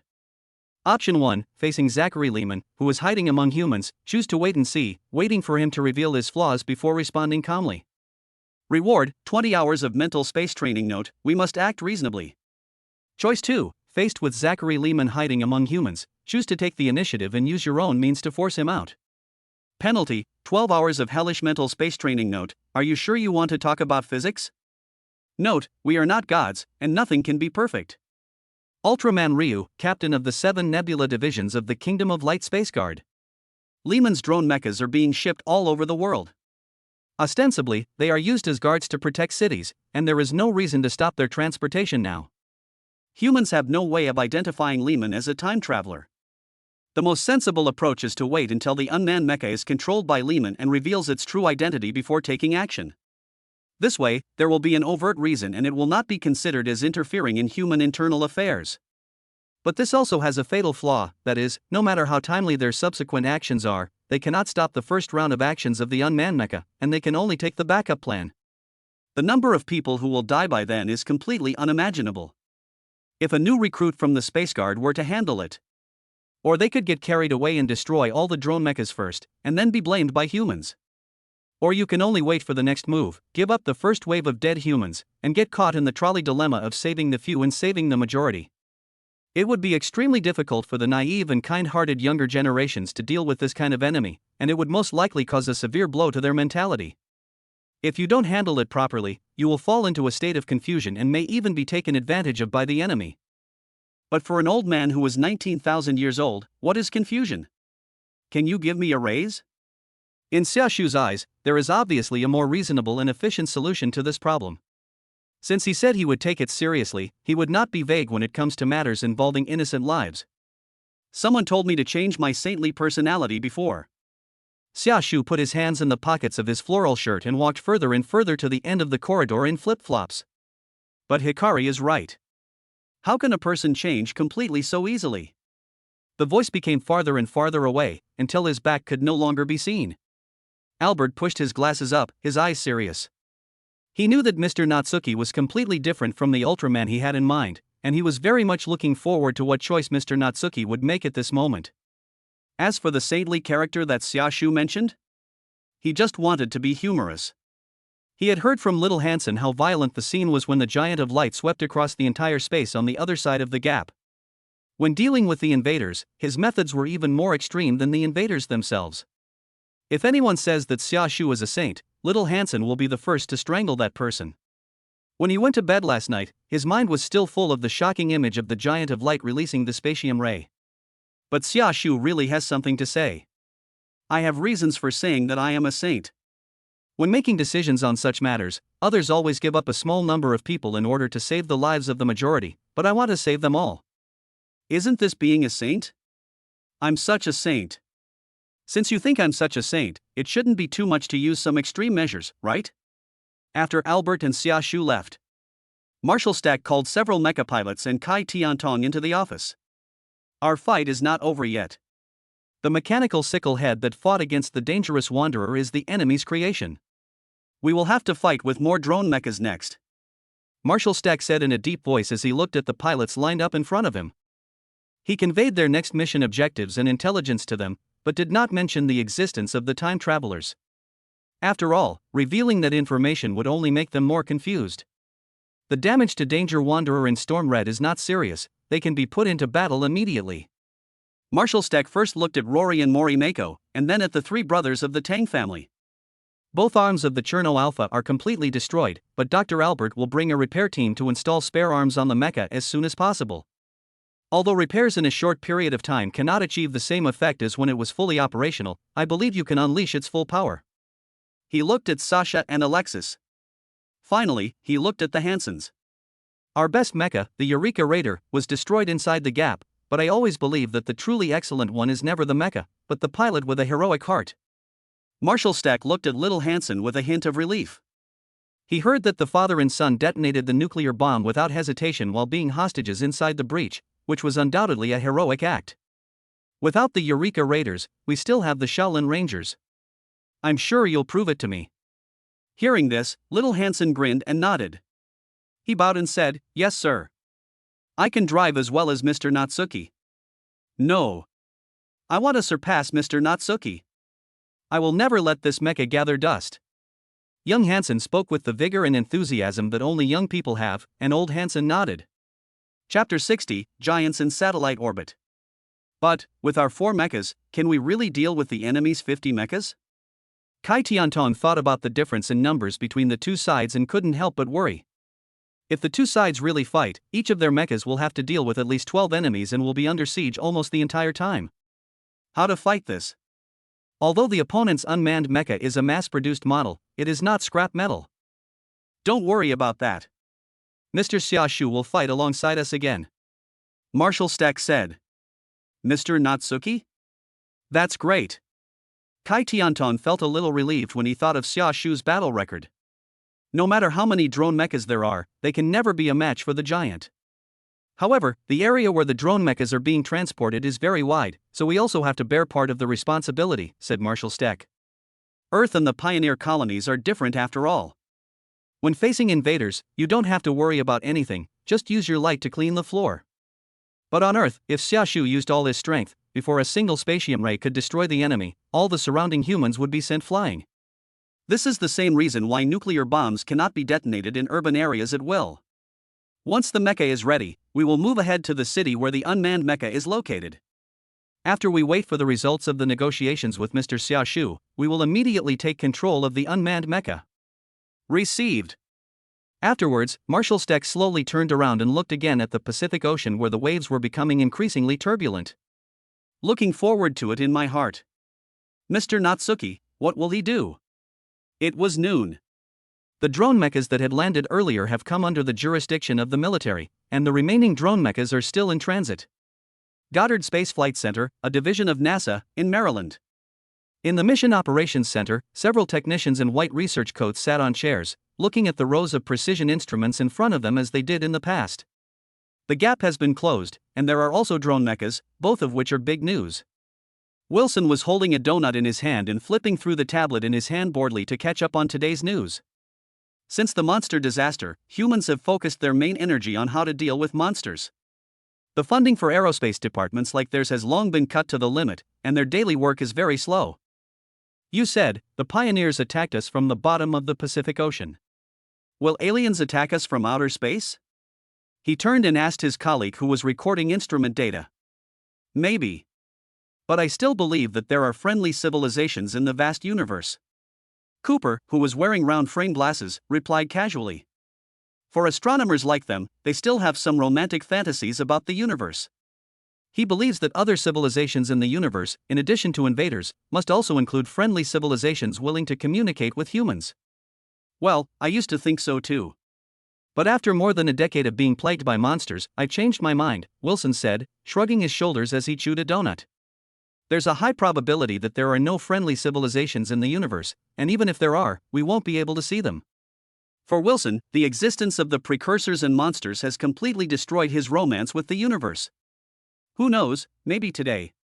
Etc. Kubo looked at a satellite surveillance picture and suddenly realized something was wrong. He quickly moved his chair over and brought up the detailed image. What's this? He zoomed in on the image and could see a gigantic figure hovering in Earth's satellite orbit. What's wrong? Wilson turned his head and saw that his face became panicked. He came behind him and looked at the satellite surveillance screen with him.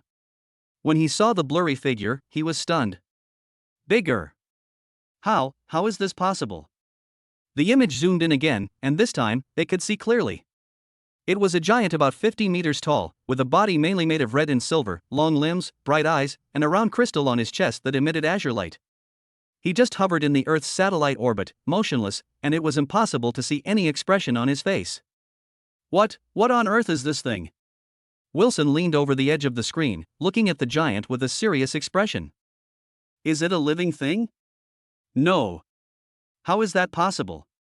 How can living things survive in the extreme environment of space? In the Earth's space satellite orbit, where the giant is located, the temperature can reach 120 degrees Celsius under direct sunlight, and the pressure is an absolute vacuum environment. There are also cosmic rays and solar radiation. How can any living thing survive in such a harsh environment? Could it be aliens? Kubo guessed with his eyes wide open. As soon as the word alien was uttered, several other technicians in the Mission Operations Center all gathered together. What? Is this an alien? How is this possible without relying on space equipment and being directly exposed to space? The other party must not be a carbon-based creature. Why is he here? They were all attracted by the giant hovering in satellite orbit. Let me take a look at the picture on the other side. It's out. This isn't an image. Satellites can detect that this alien possesses extremely strong energy fluctuations. Satellites in orbit are observing this giant, which is completely unknown to them, from all angles. The other party is really too mysterious. Why does it appear in the Earth's satellite orbit? Why does it remain motionless after appearing? What exactly does he want to convey? This matter must be reported to NASA headquarters. Wilson immediately realized the seriousness of the matter and hurried to contact the headquarters. At the same time, another technician shouted, "The European Space Agency has also discovered that giant." No, not just the European Space Agency. The Canadian Space Agency, the University of California Observatory, the Arecibo Observatory, astronomical institutions in the Western Hemisphere have all discovered this giant. Even some folk enthusiasts have discovered him. This is definitely another discovery that will shock the world. At this moment, countless astronomical institutions were excited about the existence of the giant. This was the first time they had seen an alien with their own eyes. At the same time, they all had the same question in their minds. This alien giant, what will he do next? Chapter 61, What on earth is that? The United States, Germany, France, Japan, China. The first batch of drone mechas have been incorporated into the local armies of several major countries, and the rest will soon follow. Lyman sat in the dim room, looking at a huge screen in front of him, which showed the positions of various drone mechas. He kept an eye on the transportation movements of these drone mechas. Once all the subsequent mechas are produced and transported, we can launch a full-scale attack. Lehman said with a smile, confident that he could win this mission. He is now definitely the most powerful force on Earth. No matter where the other two time travelers are, they can no longer pose a threat to him. With the support of many countries, he is absolutely safe until he falls out with them. Moreover, his whereabouts have been kept secret from the outside world. As long as time goes by, he can overturn the whole world. Goddard Space Flight Center, Maryland. Yes, it's a completely unfamiliar alien life form. With only our instruments, we can't analyze the other party's body structure. The target is currently stationary in Earth's satellite orbit, at an altitude of 1,850 kilometers, an inclination of 25 degrees, and a true anomaly of 270 degrees. There is currently no noticeable movement. Wilson said hurriedly in a communication with NASA headquarters. Many astronomical institutions in the Western Hemisphere have now discovered each other's existence. Please inform Congress as soon as possible. This is definitely a major discovery that will have an impact on international status. Although the pioneers were the first alien civilization known to humans, they have been hiding behind the gap and humans do not know what they look like. And today, this giant appearing in satellite orbit will be the first opportunity for humans to have direct contact with extraterrestrial civilization. However, because there were pioneers who were invaders before, humans still have unfriendly stereotypes about strange aliens. What exactly is the position of this giant and what is his purpose in coming to Earth are questions they must think about. Astronomical institutions across the Western Hemisphere acted quickly, informing their respective countries' higher-ups of the giant's existence. Just when we had recovered from the threat of the pioneers, another alien came. Taylor, the American representative at the United Nations, put down the phone with a serious look on his face. They can survive in space on their own, without the aid of spacecraft. We can't even detect when they appeared in Earth's orbit. They must be from a civilization far superior to ours. Even more advanced than the Forerunners. If they harbor ill will towards humanity like the pioneers did. No, we must convene a United Nations meeting. He imagined what would happen if the giants had ill intentions towards humans, and immediately said to the secretary beside him, "This is no longer something that can be decided by one country. All countries must work together to avoid the worst-case scenario." Not only Taylor, but also the president of his own country and senior officials of other countries, all took action as if the pot had exploded after hearing the news. Over the past decade, they have witnessed the horror of alien invaders. Now that the situation has just improved, they cannot withstand another invasion.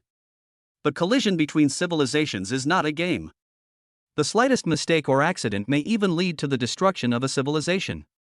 Fortunately, the giant did not make any moves for the time being, giving them some breathing space. After issuing a series of notices, Taylor immediately put on his coat, quickly left the office with his secretary, and boarded a special plane to the meeting. Since it was impossible to extract any useful information from the giants, senior officials from various countries were extremely nervous. They contacted and discussed with each other remotely, trying to come up with a plan to negotiate with the other party. At the same time, representatives from various countries have boarded special planes and are heading to New York as quickly as possible. On the way, Taylor received another call. It's from NASA headquarters. Did the giant make any moves? He frowned and picked up the phone. The panicked voice of the head of NASA headquarters came from the other end of the phone. Mr. Taylor, a comet with a diameter of over 100 kilometers is approaching Earth's orbit. According to its trajectory, it will collide with Earth in 10 hours. What? Taylor's eyes widened instantly. How is this possible? Are you all just eating dry food? Although the budgets of astronomical agencies have been cut repeatedly due to monster disasters in recent years, the most basic astronomical observation tasks have never stopped. A comet of this size should have been discovered weeks or even months ago. How is it possible that it was only discovered when it was about to hit the Earth? This is totally unscientific. I'm sorry, Mr. Taylor. Our instruments didn't detect it at all 10 minutes ago. It seemed to appear suddenly. We are also looking for the reason behind this. The NASA head hurriedly explained. They also felt wronged. The appearance of this comet was completely inconsistent with scientific principles. It was completely beyond human cognition. They didn't even know where this comet came from. At this moment, all astronomical institutions are terrified by this comet. They know better than anyone what the consequences of this comet colliding with the Earth will be. Taylor felt suffocated for a moment. If a comet with a diameter of more than 100 kilometers falls on the Earth, the entire planet's ecosystem will suffer a devastating blow. Even though humans are the absolute overlords of the Earth, standing above countless creatures, when faced with a natural disaster of this level, they are no different from other animals. Suddenly, he thought of something else. After the giant appeared, the comet also appeared soon after. Is there any connection between the two? Did we anger God? Taylor's hand was shaking as he held the phone. If this comet was really summoned by the giant, and could do this, what is the difference between him and God? In order to destroy human civilization, the pioneers must first create a gap in the wormhole, then build monsters for war and send them to Earth one by one. When facing the pioneers and monsters, they already thought they were facing the end of the world. But now, all the senior executives who learned the news realized that now is the real doomsday. Chapter 62, Power that cannot be understood by human thinking. Just when Taylor and countless senior executives who received the news were feeling desperate, the person in charge at NASA shouted hurriedly on the phone again. That giant, he moved. At this moment, NASA headquarters has completely transferred the images observed by the Goddard Space Flight Center, and the heads of various NASA departments are staring at the satellite images nervously. Within the screen, the giant in the Earth's satellite orbit slowly turned around to face the huge comet flying from the direction of the sun. He's flying in the direction of the comet. The speed. No, it's unpredictable. As they looked on in confusion, the mysterious giant was flying towards the direction of the comet. What? Taylor's eyes changed. What exactly was the giant trying to do by approaching the comet? Are they really going to use this comet to destroy the Earth? Transfer the satellite images to me as well, he shouted hurriedly on the phone. He had to know the scene. Receive. A few seconds later, a picture appeared on the screen inside Taylor's special plane. From the satellite lens, they can see a huge blue planet, which is their home, the Earth. From the lens of another satellite, one can see the dark universe, and in the distance is the sun, which is much larger than the Earth and emits strong light. A comet with a diameter of more than 100 kilometers, dragging a colorful tail, is heading straight towards the Earth from the direction of the sun. This is a celestial body that can bring a devastating blow to all living things on the Earth. It's so huge. Taylor looked at the comet and became more and more desperate. Comets of this size are extremely rare, and this is the first one that is heading directly towards the Earth. What exactly is the giant going to do? Satellites also monitored images of the giant. The giant with a slender figure and a body made of red and silver was maintaining a flying posture and approaching the comet rapidly. The speed displayed by the other party in space far exceeds any kind of human aerospace equipment, and is a speed that humans cannot reach. Not only Taylor, but all astronomical agencies in the Western Hemisphere, including NASA, are observing the giant's every move. Too fast. The image is about to be lost. Technicians from the Canadian Space Agency were quickly adjusting the image, but they could not keep up with the speed of the giant. What is he going to do? Wait, the giant is slowing down. Wilson shouted with a frown at Goddard Space Flight Center. Quick, zoom in on the image. Okay. Kubo had completed the operation as soon as he finished speaking. This is... The giant raised one arm. What was he going to do? I don't know. The technicians nearby shook their heads. They were all trying to guess the intention of the giant's actions. After raising one arm, he raised the other arm. Taylor was also watching the giant's movements. This mysterious alien giant first raised one arm and placed it in front of his chest, then slowly raised the other arm and gently placed it on the wrist of the raised arm, forming a cross. Cross, is he really God? At this extremely tense moment, a drop of sweat unconsciously appeared on Taylor's forehead. He didn't know what the giant was going to do, but he knew that every move of this giant, who was completely unknown to them, would affect the fate of their entire human civilization. Do you want us to survive, or do you want to see the destruction of humanity? Taylor stared at the screen, took a deep breath, and made the sign of a cross with his hand on his chest. As a high-ranking official of the human government, or even America's representative to the United Nations, his status is above hundreds of millions of people in any country, and he always remains calm and decent. But now, he could only pray for his future fate in his heart. Next second. The giant's body is experiencing an extremely high heat reaction. It's a ray of light. A blue ray of light containing extremely high heat was emitted from one side of the giant's palm. The technicians who were watching this scene shouted in confusion. They saw scenes that they would never forget. That was a picture that completely shattered their understanding of science. Perhaps this is how it is when lower civilizations encounter higher civilizations that they are completely unable to understand. A dazzling blue light burst out from the palm of the giant, bombarding the comet with a diameter of more than 100 kilometers at a speed that could not be captured by satellite cameras. The giant's figure seemed extremely small compared to the size of the comet, and the slender ray of light also looked somewhat insignificant, but even so, the comet still slowed down when it came into contact with the light. Contact. How is that possible? The comet is moving backwards. That giant used an unknown light to repel the comet. The technicians in various astronomical institutions could not believe this fact. That was a comet that could easily destroy the Earth's ecosystem, but now it was forced to retreat by a giant over 50 meters tall? 50 meters and 100,000 meters, the volumes of the two are simply not on the same level. The fact is that the comet is moving backwards at an extremely fast speed, and at the same time, the energy of the spatium light is constantly accumulating inside. Cracks have appeared on the surface, and it seems that it will explode in the next second. The comet exploded, the technician shouted instantly. After the comet was pushed away by the giant's light, it exploded directly from the inside, and countless fragments continued to fly towards the sun under the impact. What level of energy is this? It can actually make this comet explode. Capable of surviving despite the space environment, possessing speeds far exceeding any human spacecraft, even capable of directly destroying comets. What kind of civilization does he come from? These astronomers are the people who know the starry sky best, but they could not imagine that there are such things in the universe. That comet was not brought by the giants. After seeing this scene, Taylor leaned back in his chair and breathed a sigh of relief. Even after being threatened by the Pioneers' monsters for so many years, he had never been as nervous as he was today. There is no doubt that the civilization behind this giant far exceeds that of the Pioneers, a civilization that humans cannot even imagine. It is truly amazing that just one individual can influence the fate of a planet. Fortunately, the other party's action shows that they have no intention of destroying human civilization. Sudden. Mr. Taylor. The giant is moving again, came a voice from the other end of the phone. Are they moving towards the interior of the Earth? Taylor asked hurriedly.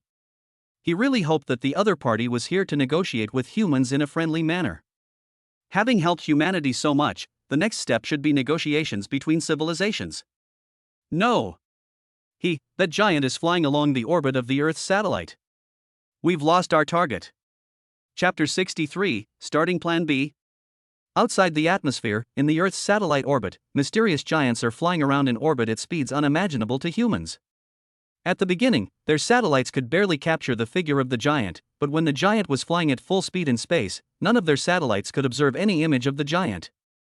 Flying around the Earth, circle after circle, passing through every country on the Earth. Finally, stop the action. The Russian Special Astrophysical Observatory sent a message saying they have observed a giant. The Indian Space Research Organization sent a message saying they also discovered a giant. The National Astronomical Observatory of Japan sent a message saying they also discovered a giant. More and more astronomical institutions have discovered giants outside the Earth. This time, it is not only in the Western Hemisphere, but also in the Eastern Hemisphere after the giant stopped. What is he going to do? Taylor sat in the special plane, clasped his hands together, and tried hard to think about the giant's motives. From his perspective, once the giant started flying at full speed, it was as if it had disappeared. After slowing down, they captured the image again, as if it had appeared suddenly. And they had no idea what the giants did or where they went during this blank period of time. Flying around the Earth, does that mean he flew a complete circle in Earth's satellite orbit during this time? No. At this speed, it must have flown more than one circle. He's observing the civilization within Earth? The time between disappearing and reappearing is. Taylor stared at the computer screen in front of him, frowning as his mind raced with thoughts. He slowly said an astonishing number, 2 minutes and 57 seconds. If my guess is correct, these 2 minutes and 57 seconds are the time it takes for the giant to fly through space and pass over all countries. After coming to this conclusion, he suddenly felt a chill running down his spine and up his limbs. He wondered what would happen if the giant released the same kind of light during this flight. This giant is far more dangerous than the Pioneer. Taylor imagined that scene in his mind, and suddenly realized that once this giant came up with the idea of destroying human civilization, it would take less than 3 minutes. No matter what, if we are able to negotiate with the giants later, we must never show any hostility towards alien civilizations. For a politician, he cherishes everything he has now. Outside the atmosphere, in space. Xia Shu looked at the blue planet in front of him. He sighed slightly and said, "This guy is really good at hiding. I looked all over but couldn't find him." Xia Shu flew around the Earth several times and originally planned to use ultra vision to directly find Lehman's location, but he didn't expect that the other party was hiding a little deeply. This quick search can only detect buildings above the surface, and it takes a lot of time to detect enemies hiding underground. Of course, this is also related to his deteriorating eyesight. If I had the eyesight I had back then, I would have caught this guy long ago. Xia Shu said. As expected, as an old man now, he still couldn't compare with the young people. Forget it, let us just use Lao Deng's approach. Plan A failed. Start Plan B. As he said this, Xia Shu's figure slowly disappeared in space. Prepare to discuss this with the top leaders of the human government. I was thinking about my next words in my mind, thinking that I could speak more strongly later. But he didn't expect that his actions had left some psychological shadows on the top leaders of mankind. There was no formal contact between the two sides yet, but Taylor, the U.S. representative to the United Nations, was already thinking about how he would slide on his knees. This negotiation will go much more smoothly than Xia Shu imagined. San Francisco, USA. A black helicopter was parked on the shore where a lot of garbage was piled. Amid the roar of the engine, 2 figures walked out of the cabin.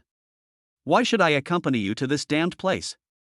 Herman, leaning on a cane, shivered in the sudden cold wind, tightened his black down jacket, and pointed at Newton beside him as he walked forward.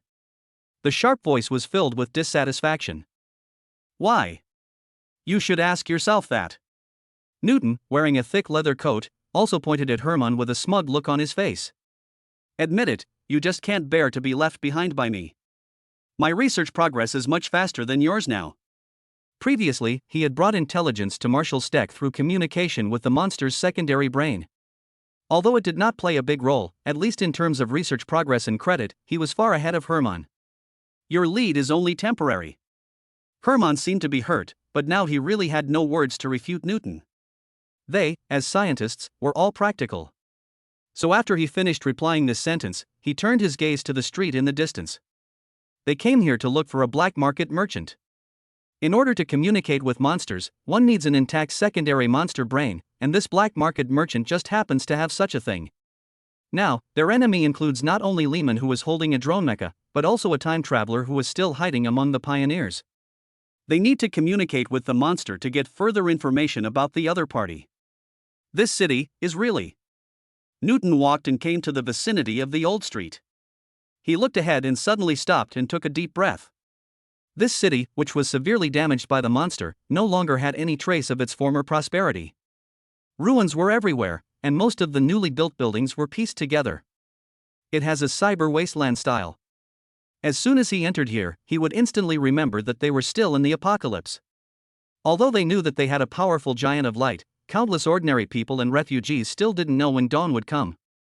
He almost forgot that despair is the main theme of this world. The weather in January was definitely not warm, and those hiding in the dilapidated buildings were mostly ragged and huddled to avoid the cold. Please? I haven't eaten for 3 days. As the two men moved forward, a man with only half of his hair left and a dirty face came over, knelt down and begged them. Newton and Herman were wearing clean clothes and it was obvious that they were not refugees. Newton looked at the man with a complicated expression. He reached into his pocket, took out a protein bar, and quickly stuffed it into his hand. Take it. Don't let anyone find out. After saying this, he ignored the other party's thanks and quickly dragged Herman forward. Although he spends every day in the laboratory, he also knows what the outside world is like. Although various countries are still maintaining superficial order, the number of displaced and homeless people is increasing. The drones that the government sees as hope are actually tools used to realize the ambitions of others. As if the pain they have experienced is not enough, they are dragged into a deeper abyss. So our fight is not over yet. Hurry up, Herman. Newton turned and said to Herman. Seeing that the other party was unable to move, he carried him on his shoulders and walked forward. If we're delayed, it will be all your fault. What? You bastard. Most of the time, he was arguing with Herman, and his personality was rather optimistic, except for occasional nervousness. But he also knew what he should do now. Chapter 64, Backstab of Justice. Disappeared again? Taylor frowned again as he listened to the voice coming from the other end of the phone. This giant is so mysterious that it is impossible to guess his intentions. If possible, he really wanted to communicate with the other party. As he was thinking this, he suddenly noticed something out of the corner of his eye when he glanced at the window. That's. He suddenly turned his head and looked out the window, between the white clouds. A red and silver figure was floating in the air. It was the giant they discovered in space. Are you here to find me? Taylor looked at the other person in disbelief, not understanding why the other person would come to him. The next second, the other party disappeared again. But at the same time, a low voice sounded in his mind. I'm a member of the Space Guard from the M78 Nebula. I came to Earth to track down the culprit causing the abnormal fluctuations in space and time. Now, one of the suspects, Zachary Lyman, is hiding among you. I hope you can tell me where he is. Hearing the voice, Taylor quickly stood up from his seat and looked around the cabin, trying to find where the other party was saying this to him. But after looking around, he couldn't find the other person, not even outside the window. M78 Nebula, is it really aliens? Coming to see Lehman. Could it be related to the drone mecha? Can you please tell me what Lehman did? Taylor asked hesitantly at the air in front of him. From his perspective, Lehman is undoubtedly a human being, and now he is on the same side as him, which has brought him a lot of benefits. If possible, he really didn't want to betray Lehman. And drone mechas, in this era, can really become their hope. He was well aware of the limitations of the Hunter mecha. They did not have enough time and money to train pilots. After all, no one knew when the pioneers would open a gap again. In this era of disaster, countless people have become numb. If we want to restore society to its former vitality, we must inspire them with one hope after another. Marshall Steck's successful closing of the gap is one example, and this unmanned mecha is another. Only by letting people see sufficient security forces can they recover from their doomsday mentality. The tools he creates will soon go berserk under his control. And before that happens, I will clear them all out. The voice sounded in his mind again. Rampage? Taylor's first reaction was disbelief. He knew that the drone mechas were made with monster tissues, but those were all dead monsters. Besides, the control of unmanned aerial vehicles is in the hands of the military of each country. Lehman is just a manufacturer. How could there be any problems? But, does this giant need to deceive himself? If he knew nothing about this giant, and someone suddenly told him that Lehman's drone mecha would go berserk, he would never believe it. But he had just watched the giant blow up a comet, and even knew that the giant had the power to destroy human civilization in 3 minutes. If he himself possessed such unrealistic power, and then changed into the position of the giant, would these things still be discussed? He would directly lift up Lehman and all mankind together. So, Lehman must have deceived himself. I understand. Taylor nodded and said seriously, I believe you. The last time Zachary Lehman contacted me, he was at one of the factories he used to build his drone mechas, located beneath the San Francisco homeless encampment. Taylor directly told Lehman's position, which made Xia Shu stunned for a moment. Are you so sensible? He learned from Marshall Steck that Taylor was one of the senior executives who agreed to the unmanned mecha plan. He wanted to spend some time to get information from him, but he didn't expect the other party to confess right away. In the eyes of a politician, if the risks of something far outweigh the benefits, he will give up completely. So Taylor didn't try to be tough at all, he just cooperated completely. If this drone mecha really goes berserk, it would be a hidden danger that must be eliminated. Now, the position changes. Taylor and Xiaoshu are on the same side. I will stop the drone mechas that are being transported as soon as possible, but those that have been transported to various countries. He frowned and thought. As I said before, I will clear it out. Xiaoshu's voice came, but I need you to evacuate all unnecessary personnel first, away from those props. Then, I'll leave it to you. Taylor nodded after hearing the answer. At the same time, I can't help but be curious. Why would a being with such great power care so much about the life and death of ordinary people? But after he asked this question, he didn't get any answer. Obviously, the other party has left. Taylor looked at the air in front of him in the special plane and was silent for a long time. The first contact with aliens, I didn't expect the process and result to be like this. Afterwards, he picked up the phone again and prepared to report the content of the conversation to his superiors. Layman, on the other hand, had no idea that his protector had stabbed him in the back. He sat in the cockpit of a white mecha specially made for him, debugging the mecha's data. At the same time, there was a phone call going on. Your stock ran out so quickly, he said as he operated. On the other end of the line was a black market merchant who specialized in smuggling monster tissues. Before receiving support from the United Nations, most of his monster tissues were imported from the other party. Where can I get you so many monsters now? A hoarse and slightly angry voice came from the other end of the phone. Also, why are you hiding from me now? You gave me a fake address and used a fake number. Who did you offend? This black marketeer is also in San Francisco, but in another area. Layman was too cautious. After starting his plan, he did not reveal his whereabouts to anyone except Taylor, the American UN representative. If he didn't want to gain Taylor's trust, he wouldn't even want to tell Taylor. Being cautious is the reason why he has been able to get to where he is today. If nothing unexpected happens, he will definitely be the final winner. I didn't offend anyone. I was just doing some insurance, Lehman said with a smile. Just leave the goods there. The money has already been transferred to your account. Okay, said the other party. But you can't hide forever, right? People always have to come out and see the light. Don't worry, Joe, Lyman said. You'll see me soon. Chapter 65: An Unexpected Accident. This factory located underground in San Francisco is the one that Lehman values most and is also his important hiding place. Unlike several other factories, the assembly lines in this factory are completely equipped with intelligent machinery, and no one is allowed to enter here. Next, we just have to wait. Lehman, who was debugging equipment in the cockpit, smiled and hung up the phone with the black market businessman Lao Zhou. He then threw the phone out of the cockpit, where it was caught by a robotic arm and physically destroyed. Cautious. Again, be cautious. Young people are always impatient. The real winner is always the fisherman hiding at the end. Lehman couldn't help but teasing when he thought of the battle between the mecha troops led by Marshal Steck and the pioneers. The time travelers in both camps are impatient players. Still too young. Unlike him, it is not enough for him to deploy a large number of unmanned mechas, he also reserves one mecha to protect himself. He is extremely cautious. Only when everything is settled will he stand on the stage completely. Pa! Suddenly, in the factory, where the only sound was the operation of machinery, there was a sound of something falling to the ground, a bit like footsteps, which was particularly abrupt in this environment. Lehman was extremely sensitive to this and gave up his actions immediately. He immediately opened the cockpit on the chest of the mecha and looked out. Is it an illusion? There was nothing in the direction where the sound came from, and everything seemed normal.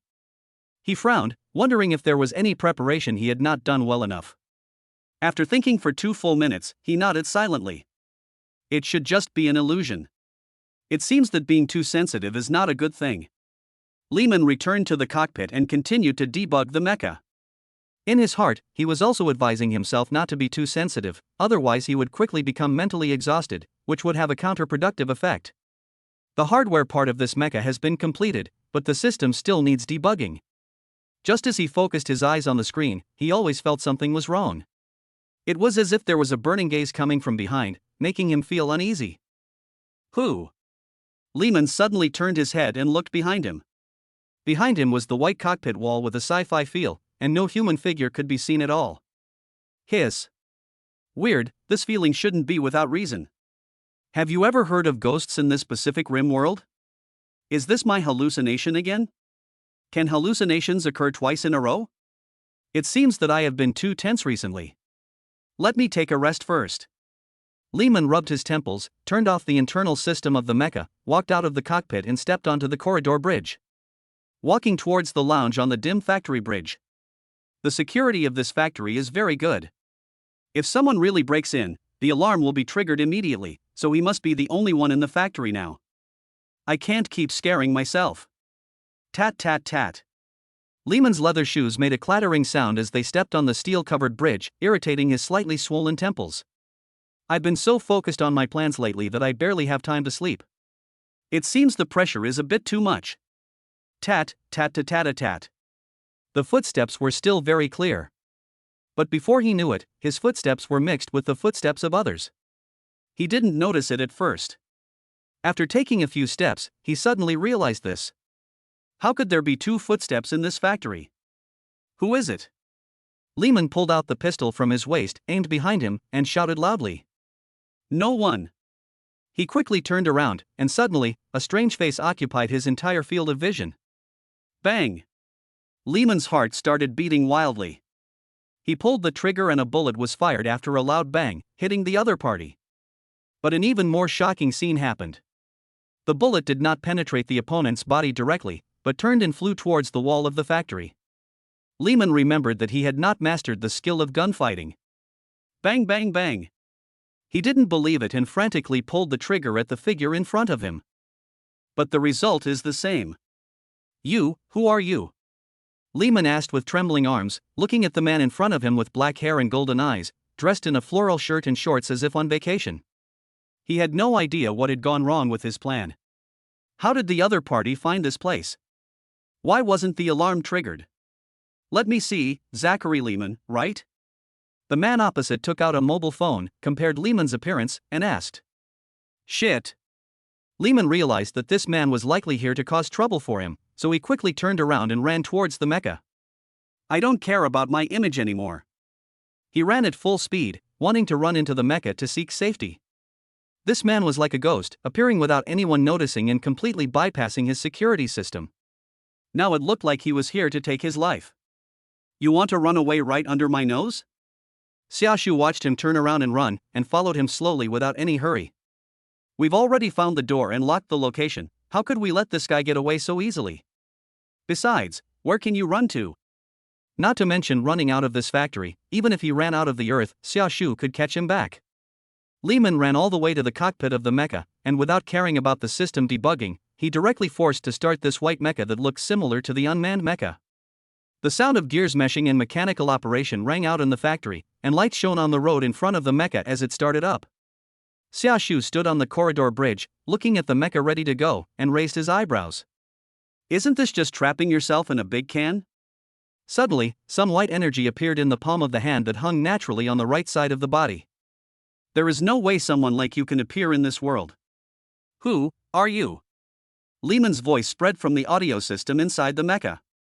At the same time, the mecha broke away from the fixed frame and raised its hand to smash towards the corridor bridge where Xiaoshu was standing.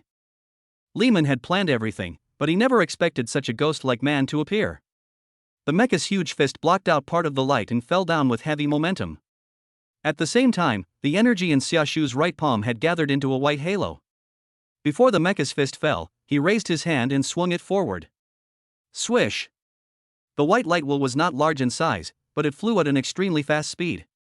It instantly reached the shoulder joint of the mecha and passed by. Bang! The arm of the mecha broke instantly and fell to the ground below with a dull sound. Chapter 66. What kind of matching mechanism is this? How is this possible? Lehman in the cockpit was stunned when he saw the mecha lose an arm in an instant. Countless thoughts burst into my mind. What on earth is that man standing on the covered bridge? Are you sure you didn't go to the wrong set? Isn't this a science fiction movie about mechas and monsters? Why did you give me superpowers?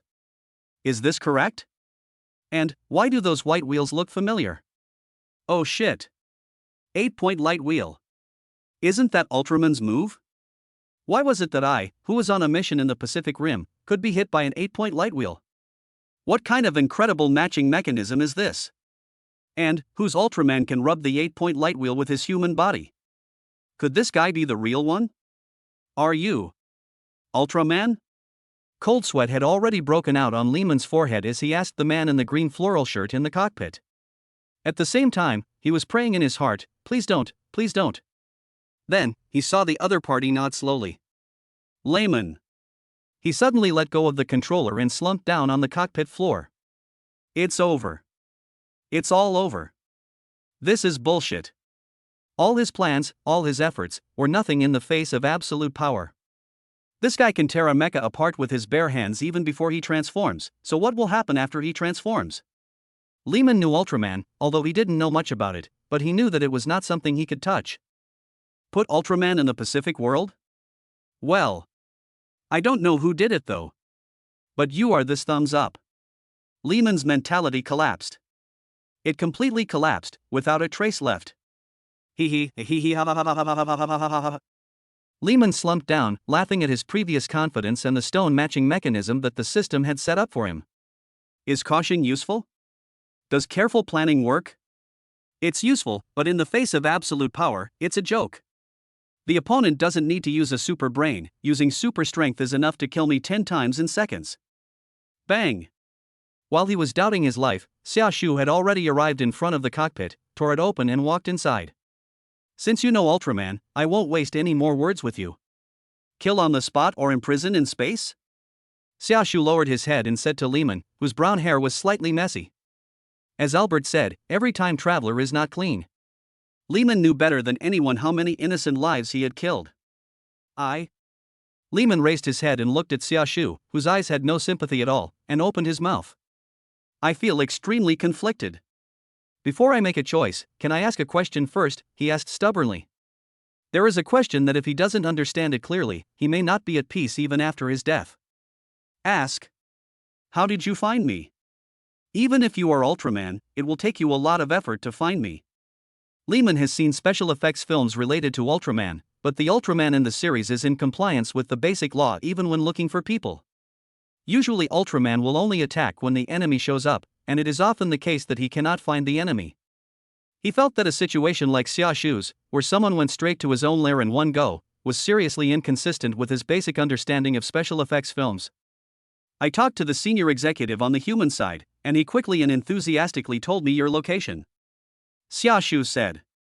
He was still wondering why the man named Taylor was so tactful. Lehman heard this.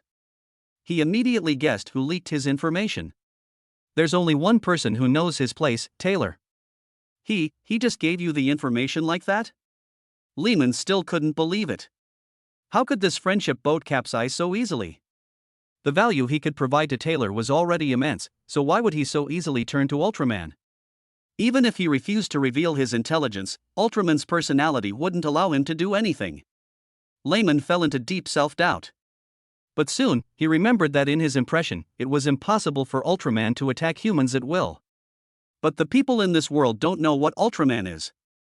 In their perspective, it is an alien that has the power to destroy human civilization at any time. No matter how much I planned, I couldn't have anticipated an accident of this magnitude. Lehman sighed deeply again. He really couldn't imagine that an Ultraman would appear in this damn place. I'll ask you one last time, kill on the spot or imprison in space? Xiaoshu issued an ultimatum. Lehman looked at Xiaoshu, his heart still conflicted. As a time traveler, he was used to enjoying the sense of superiority of playing the natives around, and he also indulged in the power to decide the life and death of countless people at will.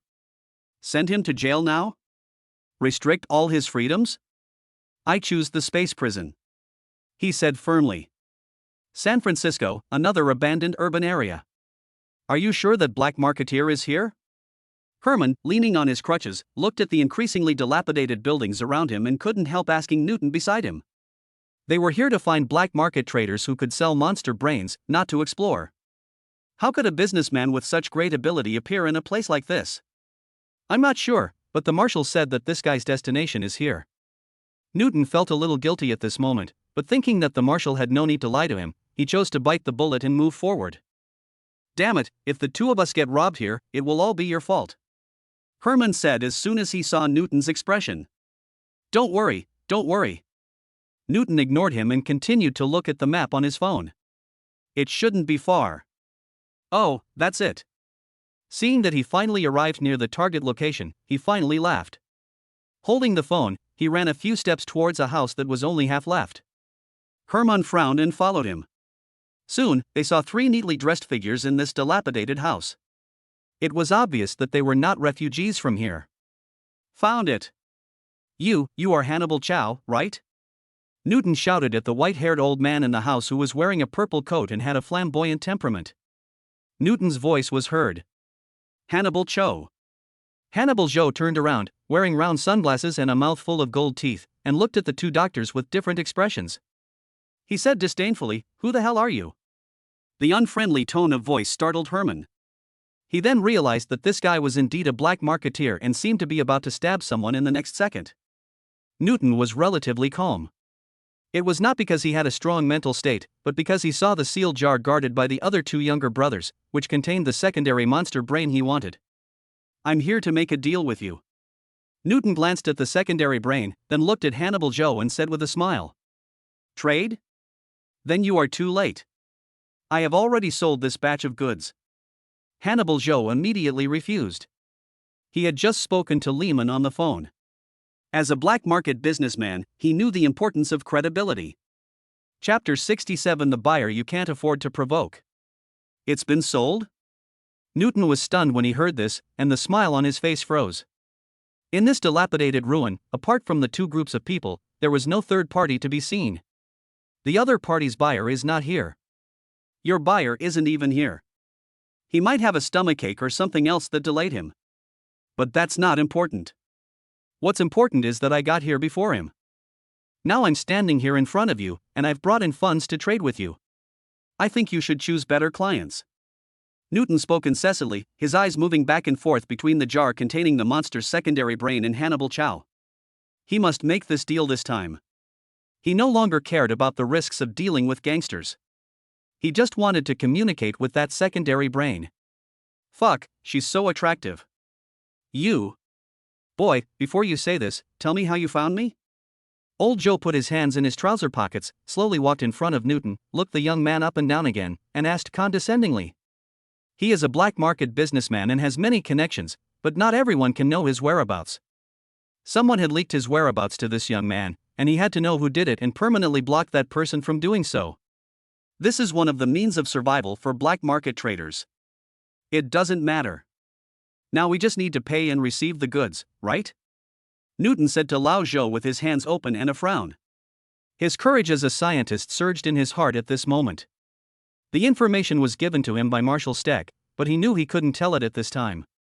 When old Joey heard this, his face turned cold. Seeing this, two men in black coats took out the pistols in their pockets, took 2 steps forward, and stared at Newton from the left and right. The guns in their hands were not immediately pressed against Newton's forehead, but were held in their hands with their hands naturally crossed in front of their bodies. This posture actually increased the sense of oppression from the violence. "I suggest you first figure out who you are talking to," Lao Zhou said in a deep voice, slowly raising his right hand, and the two men beside him also slowly raised their pistols. As long as he thought about it, Newton's head would explode in an instant. "Calm down. Hey, calm down." Seeing this, Herman on the side immediately came to the middle of the two sides with his crutches and said in a nervous tone, "We are just here to do business, there is no need for this. We want to buy these things from you because we want to save the world." His mind was working quickly, thinking of words that could ease the atmosphere. Both scientists have their points focused on intelligence and know almost nothing about socializing. But as soon as he said this, old Joe frowned and signaled the two bodyguards around him to step back. He rubbed the stubble on his chin, stared at the two people in front of him, and said thoughtfully, "I know who sent you. The only one who thinks about saving the world every day is Steck Pentecost, who gives him a headache." After the Mecha Army changed from an official organization to a civilian organization, Marshal Steck transferred the right to handle a large number of monster corpses to Lao Zhou, and obtained financial support in return. The cooperation between the two was very close. "Haven't you already closed the breach?" Where can you find so many villains to be heroes for you now? Old Joe asked in confusion. Logically speaking, Steck and his group should have rested, and the most critical gaps have been closed. What are they trying to do? How do you know? Well, I can only tell you that things are far more complicated than you think. Newton was stunned at first, and then seemed to accept the fact and gave a simple explanation. Our enemies haven't completely disappeared. We must use it to obtain intelligence on the enemy. Newton said, pointing to the monster's secondary brain on the side. Now it was Lao Tzu's turn to be stunned. Use it to gain intelligence on the enemy? How? Has your technology advanced to the point where you can extract memories from monster brains? He wondered how it was possible that these people's technology advanced so quickly. There's only one way to get information from a monster's brain. Wait. Lao Tzu suddenly thought of something and took off his round sunglasses. He stared at Newton and asked with a frown, "Are you planning to communicate with the monster?" As he spoke, he took a step forward, and as the distance got closer, he noticed something unusual in Newton's eyes. The iris, which was supposed to be brown, was now stained with a little red, and the white sclera was covered with bloodshot. Fuck! Have you done this once already? When Lao Tzu saw the obvious aftereffects of synesthesia, he immediately realized that the other party had experienced synesthesia with the monster. What happened? Newton was startled by Lao Tzu's sudden reaction. Why did this black marketeer suddenly go crazy? Don't you know? Lao Tzu asked back, synesthesia is mutual. When you get information from the monster's brain, the monster also gets information from your brain. Everything in your mind has been revealed to your enemies. When Lao Tzu said this, he became furious. He also studied the body structure of monsters and knew the ins and outs of it. Old Joe could tell at a glance that a young scientist like Newton had an impulsive personality and must have rashly communicated with the monster without making any preparations. This is totally counterproductive. However, what Newton said after nodding made him stunned again. Yes, I know. What's wrong? Newton frowned and asked, still not understanding. After he and the monster communicated with each other, Albert told himself the disadvantages of doing so, but told himself not to take it to heart. They are not afraid to exchange information with the enemy. You know? So you're going to try to communicate with the monster again? Old Joe was a little unsure. Wait, how did you manage to maintain a zero casualty record while exchanging intelligence with the enemy? He suddenly thought, since these guys had already communicated with the monster, how did their previous actions succeed? Because they can't defeat us even if they get our intelligence, it's that simple. Newton had an expression that said, "Isn't this a very simple principle?" which completely confused Lao Tzu. Shit. What kind of black technology did that Steck guy get? Lao Tzu put his sunglasses back on to hide his confused look. So, are you sure you want to sell this batch of goods to us? Newton asked immediately. Old Joe looked at the goods at hand helplessly. I felt a little hesitant. He knew that what Steck and his gang did were things that he couldn't understand, but were honorable enough. But his current buyer, Zachary Lehman, is also someone he can't afford to offend. Chapter 68 Another Storm. I know what you want these things for, but now it's not up to me to decide where these goods go. I can't afford to offend the buyer of this batch of goods, and neither can you. You'd better wait for the next batch of goods. Lao Tzu said with a frown. Normally, he would be stubborn but would never refuse the requests from Steck and his gang. But the situation is different now. The buyer of this batch of goods, Zachary Lehman, has the support of senior UN officials and owns a factory that mass-produces drone mechas. He is someone you really can't afford to offend, and Steck, who only has a few mechas, can't afford to offend either. That guy is a popular figure at the moment, and his popularity temporarily overshadowed Marshall Steck, who closed the gap. What should we do then? We urgently need this batch of goods. Newton was still unwilling to give in. In order to empathize with monsters, one must have a fully preserved monster's secondary brain. The monsters they encountered last time were all emergency situations, and there was no time to harvest their brains. Moreover, no one thought about looking for the last traverser later. Now only Lao Tzu still has the organs of those monsters. What else can we do? Just leave it alone. Old Joe replied impatiently. The goods have been ordered and the money has been received. Now the other party just needs someone to come and pick up the goods. There is only one possibility for selling this batch of goods to Newton and others, that is, something happened to Zachary Lehman himself. The key is that possible? That guy was so cautious that he didn't even know where he was. Unless the sky falls. Oh my god. Suddenly, Lao Zhou seemed to see something out of the corner of his eye, and his mouth opened slightly. In front of them, a tall and thin figure was dragging a large caterpillar, walking towards them across the ruined road. The thing being dragged was not actually a caterpillar, but a man who was tied up with ropes again and again, the buyer he couldn't afford to offend, Zachary Lehman. Well, the sky really fell. Mr. Natsuki? Why are you here? Newton and Herman were stunned when they saw Xia Shu coming here. They remembered that Mr. Xia Shu should have gone to negotiate with senior government officials. I'm not far from you. I heard that you seemed to be in trouble, so I came to take a look. Xia Shu said to the two of them. As soon as he came over, the two doctors seemed to have found their backbone, and the tension and urgency in their hearts disappeared instantly. In their eyes, a man who was killing Eureka raiders on the other side of the gap was much more powerful than a black marketeer. Is that Lehman? Old Joe looked at the man lying on the ground with his mouth sealed and his body tied up, and he couldn't believe what he was seeing. How come the man who was so successful this morning suddenly became a prisoner? Damn it. This world has finally become something I don't recognize. Lehman was tied up with his head buried in the ground. He didn't dare to raise his head to look at Lao Zhou. He lay there motionless as if he had passed away peacefully. It's genuine, Xia Shu said.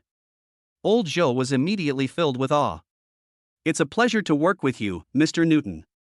He immediately shook hands with Newton beside him, even using honorifics and performing a series of rapid facial changes. It's Newton. Newton was stunned for a moment, but the first thing he realized was that the other party called his name wrong. Okay, Mr. Newton, now all this cargo is yours. It must be inconvenient for you to carry it. I'll let my men accompany you to deliver it later. Lao Zhou's intuition as a businessman has told him that he has no right to interfere in anything that happens next. His sudden enthusiasm made Newton feel uncomfortable. But he still took out his phone and said, that would be best. How do I pay for it?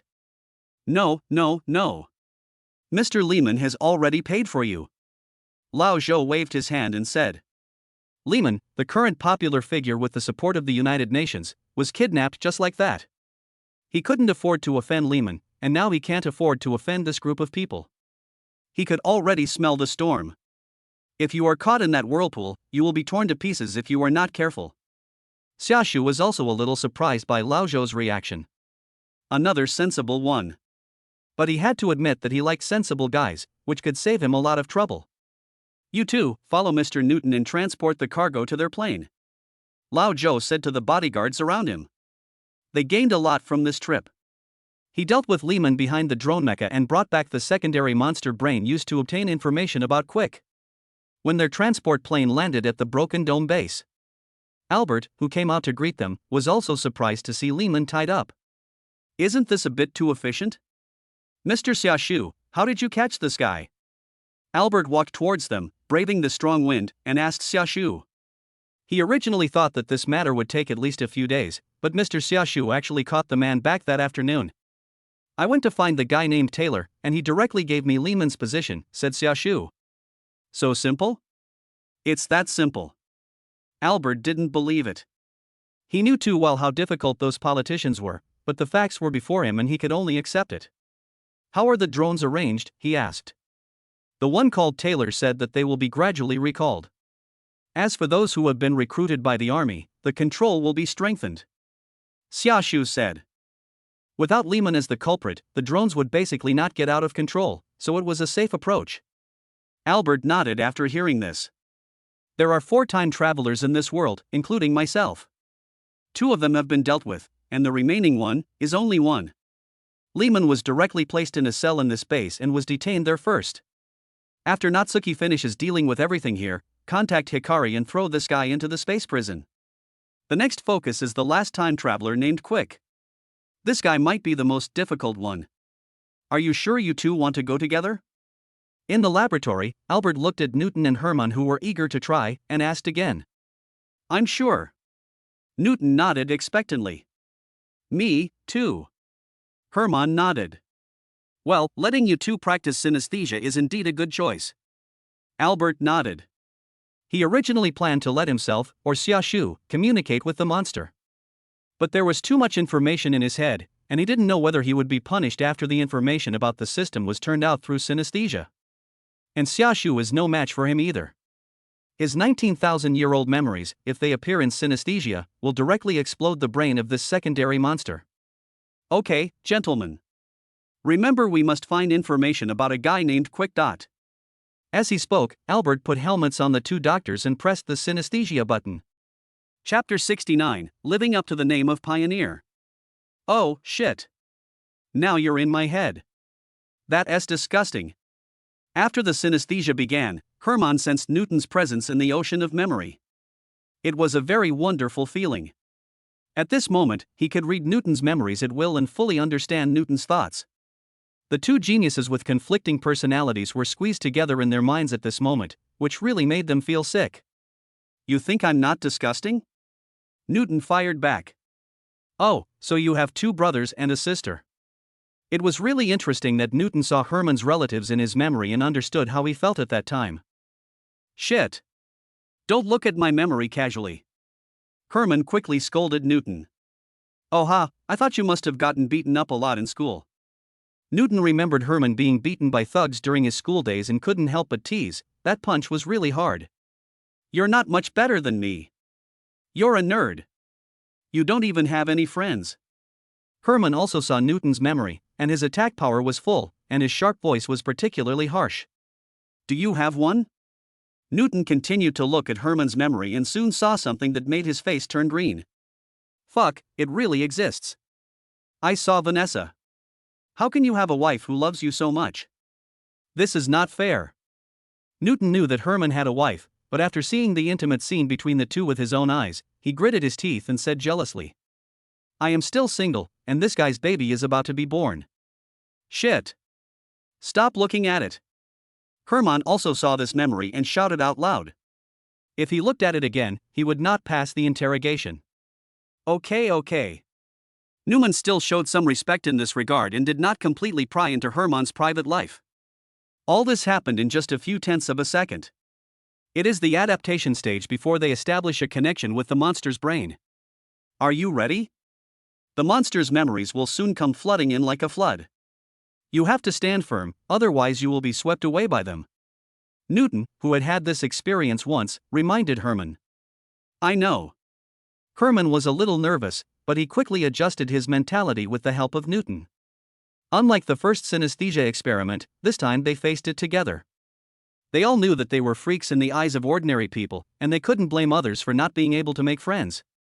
They also disliked each other and quarreled all day long. But when the organization shifted from official to private and funding was drastically cut, countless researchers chose to leave, and only the two of them chose to stay, and then they continued to quarrel every day. Now, when the world needs them, they stand up together. Thank you, Hermann. For the first time, Newton actually said thank you to Hermann. He originally thought that he was communicating with the monster's brain, but he didn't expect that Hermann would also stand up. I just feel I should do something. Hermann was very uncomfortable with this sentence and said it very awkwardly. Although the two quarreled every day, they still recognized each other in their hearts. Well, actually, I shouldn't have said you had no friends. At least for now, I am your friend. Hermann stretched out a hand and looked at Newton. Yes, we are friends. Newton smiled, stretched out his hand and shook hands with him. Next second, a flood of memories from the monsters came flooding back, sinking them into the ocean of memory. Roar! Hiss! The roars of the monsters could be heard one after another. The two switched back and forth between the perspectives of the monsters and themselves, feeling as if their brains were severely overclocked. Hold on. I can hold on. Soon, they saw a dark blue space from the monster's perspective, which was very similar to the red space that the pioneers had colonized before, but this one was smaller. There are several monster factories, but there is no mass production of monsters. The monster in the factory was not the kind they had seen before. It did not seem to have strong combat power. It looked somewhat similar to a scalloped turtle, but was smaller in size. The EMP organ on its back was replaced by a small spire-like swelling. This monster must have a lot of mixed genes. Its active brain can be vaguely seen under its skin. It is hard to imagine how many secondary brains are stuffed into this monster's body. Are you sure this weapon will work? Suddenly, they heard a language unique to the pioneers. Thanks to the fact that they were now in the monster's mind, they could barely understand it. He was a slender pioneer with a large crown on his head, and looked like an archbishop. It's not very strong in combat and can't deal with the giant. The archbishop asked another pioneer beside him. This group of pioneers who moved early all knew about the tragic situation in the other space.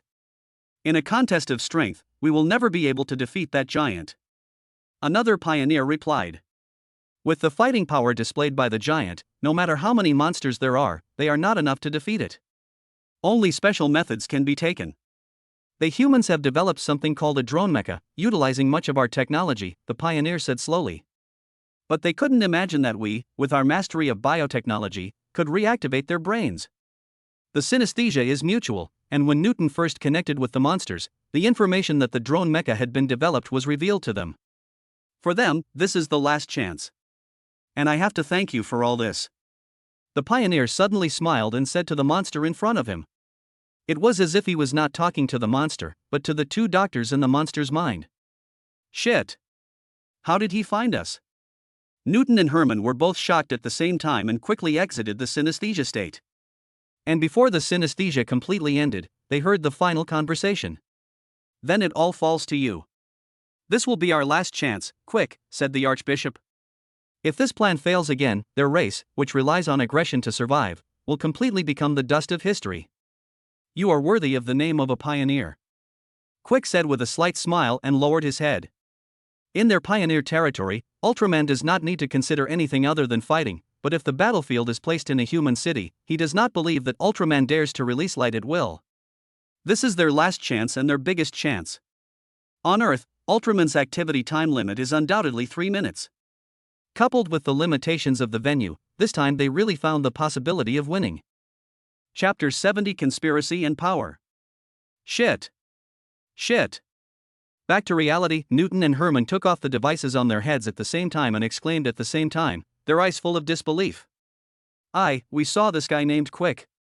They haven't given up on Earth yet. Drones, yes, drones. They've set their sights on those drone mechas and might be able to control them through the monsters. Newton and Herman had just ended their synesthesia and had not yet fully recovered to their normal state. The words they spoke sounded like they were spoken by the same person. They conveyed the information they saw to several people in the laboratory in the simplest possible language. Upon hearing this, Albert and Marshall Steck frowned at the same time. Sure enough, the most troublesome ones are the pioneers, their original enemies. What a cunning enemy. Marshall Steck thought that the threat of unmanned mechas had come to an end, but he did not expect that the last enemy could still control these mechas. As expected, things made from monster body tissues are unreliable. We must act before they come back. He knows the importance of taking the initiative. After this wave of synesthesia, both sides were playing against each other in an open manner, and each knew the other's situation. The pioneer camp where Quick is located is preparing to use drone mechas for a final counterattack. Those with the strongest combat power must withstand the enemy's counterattack and make good use of Ultraman's 3-minute combat time to minimize losses. The only thing he could be thankful for now was that Mr. Xiaoshu had reached a consensus with senior government officials in advance and had made a series of arrangements for the unmanned mecha to keep it away from densely populated areas. Now 20 drone mechas have been incorporated into the armies of major countries, and the remaining drone mechas that have not yet been transported have changed their routes and been transported to remote areas. Marshall Steck thought that there were a total of 50 mechas in this batch, 20 of which had already been deployed, and the remaining 30 were being transported to remote areas, awaiting centralized processing. In other words, they only need to deal with a total of 20 unmanned mechas first. Mr. Xiaoshu, if they open the breach again, I hope you can help us close it again. Marshall Steck looked at Xiaoshu and said seriously, we can still deal with the drones, but we can only rely on you to close the breach. Their mechas, combined with the firepower of the local army, are enough to destroy these unmanned mechas. The only thing to worry about is the monsters that return. Xiaoshu nodded. Now he was the only one who could close the gap in the shortest time. The moment they make a move, I'll eliminate them, he said. This time traveler named Quick has returned so quickly, he must have prepared a lot of conspiracies and tricks. But he will soon prove that any conspiracy or trickery is ultimately useless in the face of absolute power. When strength is defeated by conspiracy and intrigue, it can only mean one thing: the strength is not strong enough. What we need to pay attention to now is time. We can't be sure when the other party will act, and it will take a certain amount of time for our mecha to reach the combat position. Marshal Steck frowned and thought. As the defender, it is always inevitable to be passive. However, as soon as he finished speaking, an alarm sounded in the base. Kai Tianton's slightly anxious voice rang out over the lab's radio. Another energy gap reaction has occurred on the east side of the Pacific Ocean. They've opened the breach again. The sudden change stunned everyone in the base. They didn't expect the enemy to come back so quickly. However, Marshal Steck quickly realized that for the enemy, the sooner they acted, the better. Otherwise, the unmanned mecha would probably be dismantled by the local army in 2 days. For their enemies, the best time to attack is now. Mr. Xiaoshu. Marshal Steck was just about to ask Mr. Xiaoshu to go to the gap, but when he turned around, he saw that Xiaoshu had disappeared. He knew that Xiaoshu had already set off. So he and Albert immediately left the laboratory and strode towards the command center. At the same time, Albert said, "We must speed up our actions and transport the mechas to various battlefields in the shortest possible time. Those drone mechas might open up another breach. Once the monsters are released, the local army will be in trouble. If large-scale thermal weapons are used against monsters, the danger of their blood combined with the power of the thermal weapons' explosions will be more harmful than the monsters themselves. Marshal, we can only use rocket boosters." Albert pushed his glasses and said seriously as he walked. He and Dr. Herman had previously studied using the monster blue and monster blood as fuel to create a prop that would facilitate the transportation of mechas. However, this fuel is still not stable enough and cannot be used rashly. The current situation is even more urgent than the mission on the bottom of the Pacific Ocean, and we can no longer care about potential dangers. Approved. Marshal Steck also understood this. Using rocket boosters, the speed at which several mechas rush to the battlefield can be increased several times. When the two arrived at the command center, all the personnel were ready. All 4 mechas underwent simple repairs and were able to fight another round. Entering the command center, everyone turned around to look at their backbone, Marshal Steck. All of them had just experienced a great battle, but when facing the enemies that attacked again, there was no sign of fatigue on their faces. Because they just won once. This time, we will definitely win. Marshal Steck looked at them and said words that were enough to inspire them. It was almost night. On the east side of the Pacific Ocean, a whirlpool suddenly appeared on the originally calm sea surface. Arcs of energy leaped back and forth within the vortex, and a wormhole connecting the two spaces was opened. Roar! A special monster shaped like a horned turtle poked its head out from the vortex. And just at the moment it stuck its head out, a giant with a red and silver body flew from the horizon, his arms forming a cross shape, and shot a beam of light at the monster. Boom! However, before the specium's light fell, the monster had already exploded. Its body exploded into a blue blood mist, and at the same time released a wave of energy that spread out layer by layer. The specium ray pierced through the blood mist and killed several monsters that were closely lined up behind it. Then, the giant rushed directly into the gap. Chapter 71 Change. After passing through the gap, a dark blue space suddenly came into view, and a large number of monsters ready to attack rushed over. Buzz. There was no need for further explanation. A beam of spatium light burst out from between the giant's palms, streaking across the entire space, leaving a blue and white trail. Roar! Roar! Monsters were created one after another from the monster factory and continued to join the battle. Sure enough, we simply can't compete with it head-on in terms of strength. In a hidden corner of the space, an archbishop-level pioneer looked at the giant with a red and silver body who easily resolved their offensive, his eyes full of solemnity. He had received news of the fall of the previous colony space, but had not yet seen the giants fighting with his own eyes. It looks like this space will be lost soon. It's time to evacuate. The archbishop slowly disappeared, surrounded by low-level pioneers, preparing to move to the next colonial space.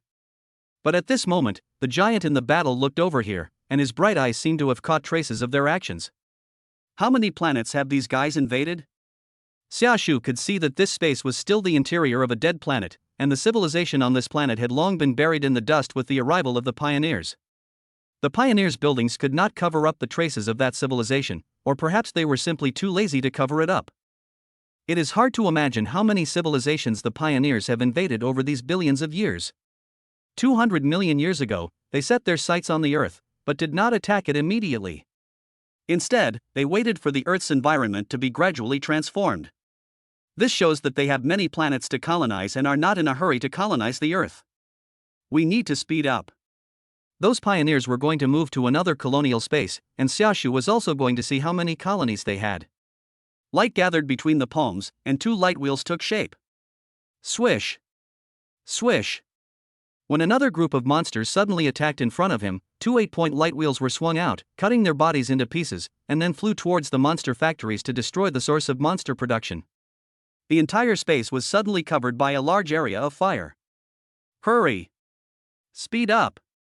In a hidden corner, the Archbishop-level pioneer saw that this space was falling so quickly, and hurriedly asked the low-level pioneers to speed up the opening of the small wormhole. They hurriedly opened a wormhole with a diameter of 5 meters and just stepped half a foot into it. Whoosh! A shrunk figure came chasing closely, and the strong wind pressure directly rolled up their bodies and sank into the wormhole. Shattered dome base. The rocket boosters are being installed at a rapid pace by countless technicians. Several mecha pilots were already standing on the corridor bridge, wearing combat uniforms, ready to go at any time. I heard from the marshal that this battle will be our last.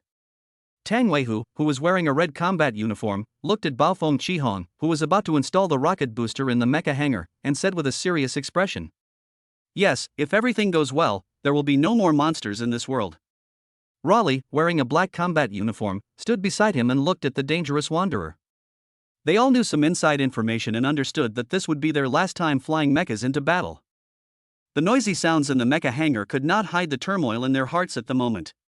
When the monsters no longer appear and the end of the world approaches dawn, they will no longer be mecha pilots, but that is exactly what they want. If the world can be completely saved through their struggle, what regrets will they have? Shaolin Ranger, what a cool mecha! Little Hansen leaned on the fence of the corridor bridge, looking at the Shaolin Ranger with a burning gaze. He still has the image of this mecha killing everyone in his mind. You no longer love your Eureka Raider? Hearing this, Raleigh raised his eyebrows and said, "Of course I love her," Hansen replied immediately, turning his head. "She accomplished a great mission. I will never forget her. But she has rested in peace." Every mecha pilot cherishes his mecha very much. Because of synesthesia, they can even regard the mecha as their own relatives. You know, I really looked down on you at the beginning. Looking at Raleigh, thinking that the final battle was coming, little Hansen suddenly said, "You once abandoned your mecha and disappeared for 5 years. You might think this is nothing, but mechas have souls. They are not cold machines." Rory thought that little Hansen was going to insult him like he did in the restaurant before, but he didn't expect that this kid would say something with some depth, which surprised him a little. "You're right, she's not a cold machine." Raleigh looked at the dangerous wanderer with a complicated look in his eyes and said, "I used to be running away all the time.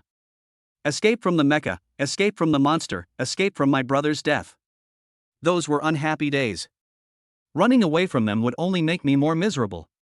So now, I don't want to run away anymore. I want to put an end to this with my own hands. I don't want to see anyone else go through the same thing as me." Raleigh opened his heart and spoke earnestly. As little Hansen listened, his evaluation of Raleigh changed a little. He hated cowards, but he didn't hate people who could overcome their cowardice. That's right. We've all lost our loved ones to monsters, so what we have to do is to kill them all in the mecha. Not only for this world, but also for our loved ones. Our final battle must be fought beautifully enough. Little Hansen said confidently. These words and attitudes changed Raleigh's impression of little Hansen. "I feel like you've changed a bit." Raleigh looked at him and said, "Some good changes." He remembered that little Hansen's character was more arrogant and domineering, so it was normal for him to say a few insults to himself. However, people are multifaceted and complex. The two of them didn't spend much time together, so he never fully understood little Hansen. Well, maybe a little bit. Upon hearing this, little Hansen scratched his head and several images flashed through his mind. He looked at the Shaolin Ranger and said, "I always thought I was the best pilot in the world. But the facts tell me that there is always someone better than you. In all the years I've been fighting monsters, I've rarely experienced despair, but when I did, it was that light that saved me. My father and I were besieged by countless monsters, but when I saw that light, a lot of courage surged in my heart. I realized I must never give up, even if it means dying." Little Hansen clenched his fists. It was this courage that made him choose to self-destruct when he was taken hostage in the gap. And that completely completed his transformation. Yes, never give up. Old Hansen looked at him, his face full of relief. We will definitely end this. We will definitely be able to end this. Several other pilots also said the same thing while looking at their respective mechas. Chapter 72 Rampage. Texas, Army Base. Inside a spacious armory, 5 white, technologically inspired drone mechas were fixed in place by multiple devices. The 5 mechas were locked inside the armory like 5 prisoners. The perfect combination of organic biological tissue and machinery is truly a genius design. An engineer couldn't help but exclaim in admiration as he inspected the 5 mechas. They had been notified long ago that these drones were at risk of getting out of control, so they prepared control measures in advance. As for why not just destroy it? Then we have to ask why they bought these drone mechas. If these things don't get out of control, they'll be perfect weapons. The system inside has not been activated at all. How could there be a risk of loss of control? Another engineer said while holding a tablet and checking the system inside the mecha. Even if things really get out of control, we can paralyze their systems immediately. In their view, the leaders above were worrying too much. They are just waiting for the day when they can disassemble these mechas and study their internal structures carefully. But suddenly, an invisible energy wave spread near the base. Crack, crack, crack. The 5 fixed drone mechas responded instantly. What? The engineer looked at the 5 drone mechas that suddenly started up, his face full of disbelief. How did it start up? Seeing the mecha trying to break free from control, the entire armory suddenly became noisy and the alarm was sounded immediately. Benson, what's the situation with the drone mecha? A communication was directly connected to another engineer's tablet. The call came from the base's commander, Winston Walker, and a deafening voice came from the tablet. Sir, we didn't provide them with any power source, they moved on their own. Benson replied with a drop of cold sweat dripping from his forehead. This time the drone mecha broke free with even greater force, and the entire armory was shaking. Don't you have a system to control them?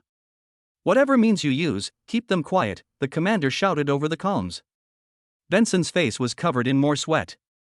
We've been trying to hack into their systems right away, but we haven't been successful yet. The other engineer who had just vowed that he could paralyze the drone mecha system was already very busy. He led other engineers to frantically attack the drone mecha system, but to no avail. Crack! Roar, roar! Roar! Suddenly, cracks appeared in the outer armor of the 5 struggling drone mechas, and the armor belonging to the monsters protruded from them. The originally sealed helmets also showed hideous cracks, and looked no different from the monsters' heads. They completely went berserk. Everyone evacuate the armory. Commander Walker's voice sounded over the radio, ordering everyone inside to evacuate. Although they were very reluctant, they had to make the decision to destroy it now. Armed forces are dispatched and ready to carry out the destruction.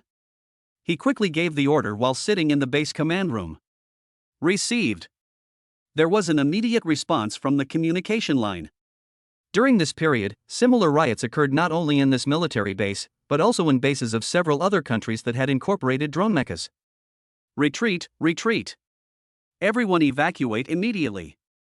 Inside the armory, Engineer Benson hurriedly told the technicians to retreat.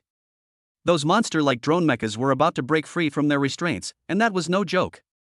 At the same time, a large number of soldiers holding guns also rushed into the armory, looking at the huge monster mecha and raising their guns. Tat-a-tat. The personnel have not been completely evacuated, so they can only use these weapons for the time being. Roar! Roar! Roar! But it was obvious that such weapons could not cause any obvious damage to the monster mechas. After they broke free from their restraints, they let out roars that shocked their hearts. He took a step forward and crushed the surrounding mechanical devices into discus. They seemed to have received some kind of instructions and did not choose to fight the army immediately. Instead, they formed a circle around each other, with the energy cores in their chests lighting up, and hurried to execute the orders. Buzz! The cores in the chests of the 5 mechas released beams of energy, which converged and gathered, causing a burst of energy shock. Sir, those mechas, they are likely to open wormholes. Benson had already run out of the armory, surrounded by tanks and armored vehicles that were ready. He shouted into the communication. A wormhole just like the gap in the Pacific Ocean floor. The other end of the communication. Commander Walker in the command room looked out at the outer layer of the armory and frowned instantly. They can still deal with these 5 monster-transformed mechas, but if they summon monsters, the entire base may be lost. Large-scale thermal weapons can indeed cause casualties to monsters, but the price is that everyone in their entire base will die. Shit. Commander Walker cursed and thought of a countermeasure quickly in his mind. These monster mechas didn't even engage in battle with them, but opened the wormhole immediately, which made the situation even more troublesome. The armory that was originally used to imprison them has become their shelter. After all the personnel in the armory were evacuated, the soldiers attacked the 5 monster mechas with more powerful weapons. Boom! Roar! A monster mecha was hit by an RPG and let out a cry of pain. It immediately gave up outputting energy into the wormhole, turned around and grabbed the steel frame that had been used to secure itself and held it in front of it. The wormhole was about to take shape, but it chose to delay time alone, using the steel on the side to form a shield to resist the army's firepower. However, the firepower of the army should never be underestimated. Although the army's weapons have not been developed much in this era of mechas and monsters, it can still easily tear through its defenses. Roar! The monster mecha quickly fell under the army's fire suppression. However, since they had been preparing the wormhole at the beginning of the rampage, even if it could not delay for long, it was enough. A wormhole gap with arcing electricity has opened inside the armory. Roar! With a violent roar, the giant beast that brought the end of the world poked its head out again. Oh, no! When the soldiers saw the monster slowly emerging from the wormhole, they instantly recalled their helplessness when facing the monster. Chapter 73, Reinforcements from the Sky. Roar! Under the horrified gazes of countless soldiers, a terrifying beast with a bronze body and a devilish look crawled out of the wormhole with leaping energy arcs. This was an abomination, and its roar announced the return of Doomsday. Retreat! Everyone retreat! In this world, no one is unaware of the horror of monsters. This monster, which is nearly 100 meters long when crawling, can undoubtedly tear them all to pieces.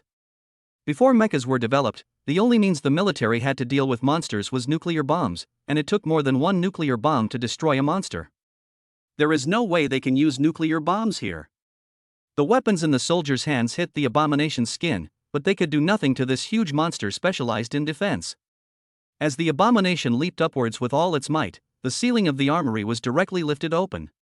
In a burst of fire, the abomination climbed to the top of the armory, scanned the entire military base, and let out another earth-shaking roar into the night sky. Roar! If nothing unexpected happens, the entire base will soon fall due to the monster's wanton destruction. This is the Texas Marine Corps base. A level 4 monster has invaded the base. Requesting support. Commander Walker quickly directed the scene and reported to his superiors, requesting support. A level 4 monster appeared inside the base, and the situation was far beyond their expectations. Support will soon arrive at the scene. Please evacuate personnel quickly. We will complete the next battle together. The person who answered him in the communication was not his expected superior, but another voice that sounded somewhat familiar. Commander Walker was stunned when he heard the voice.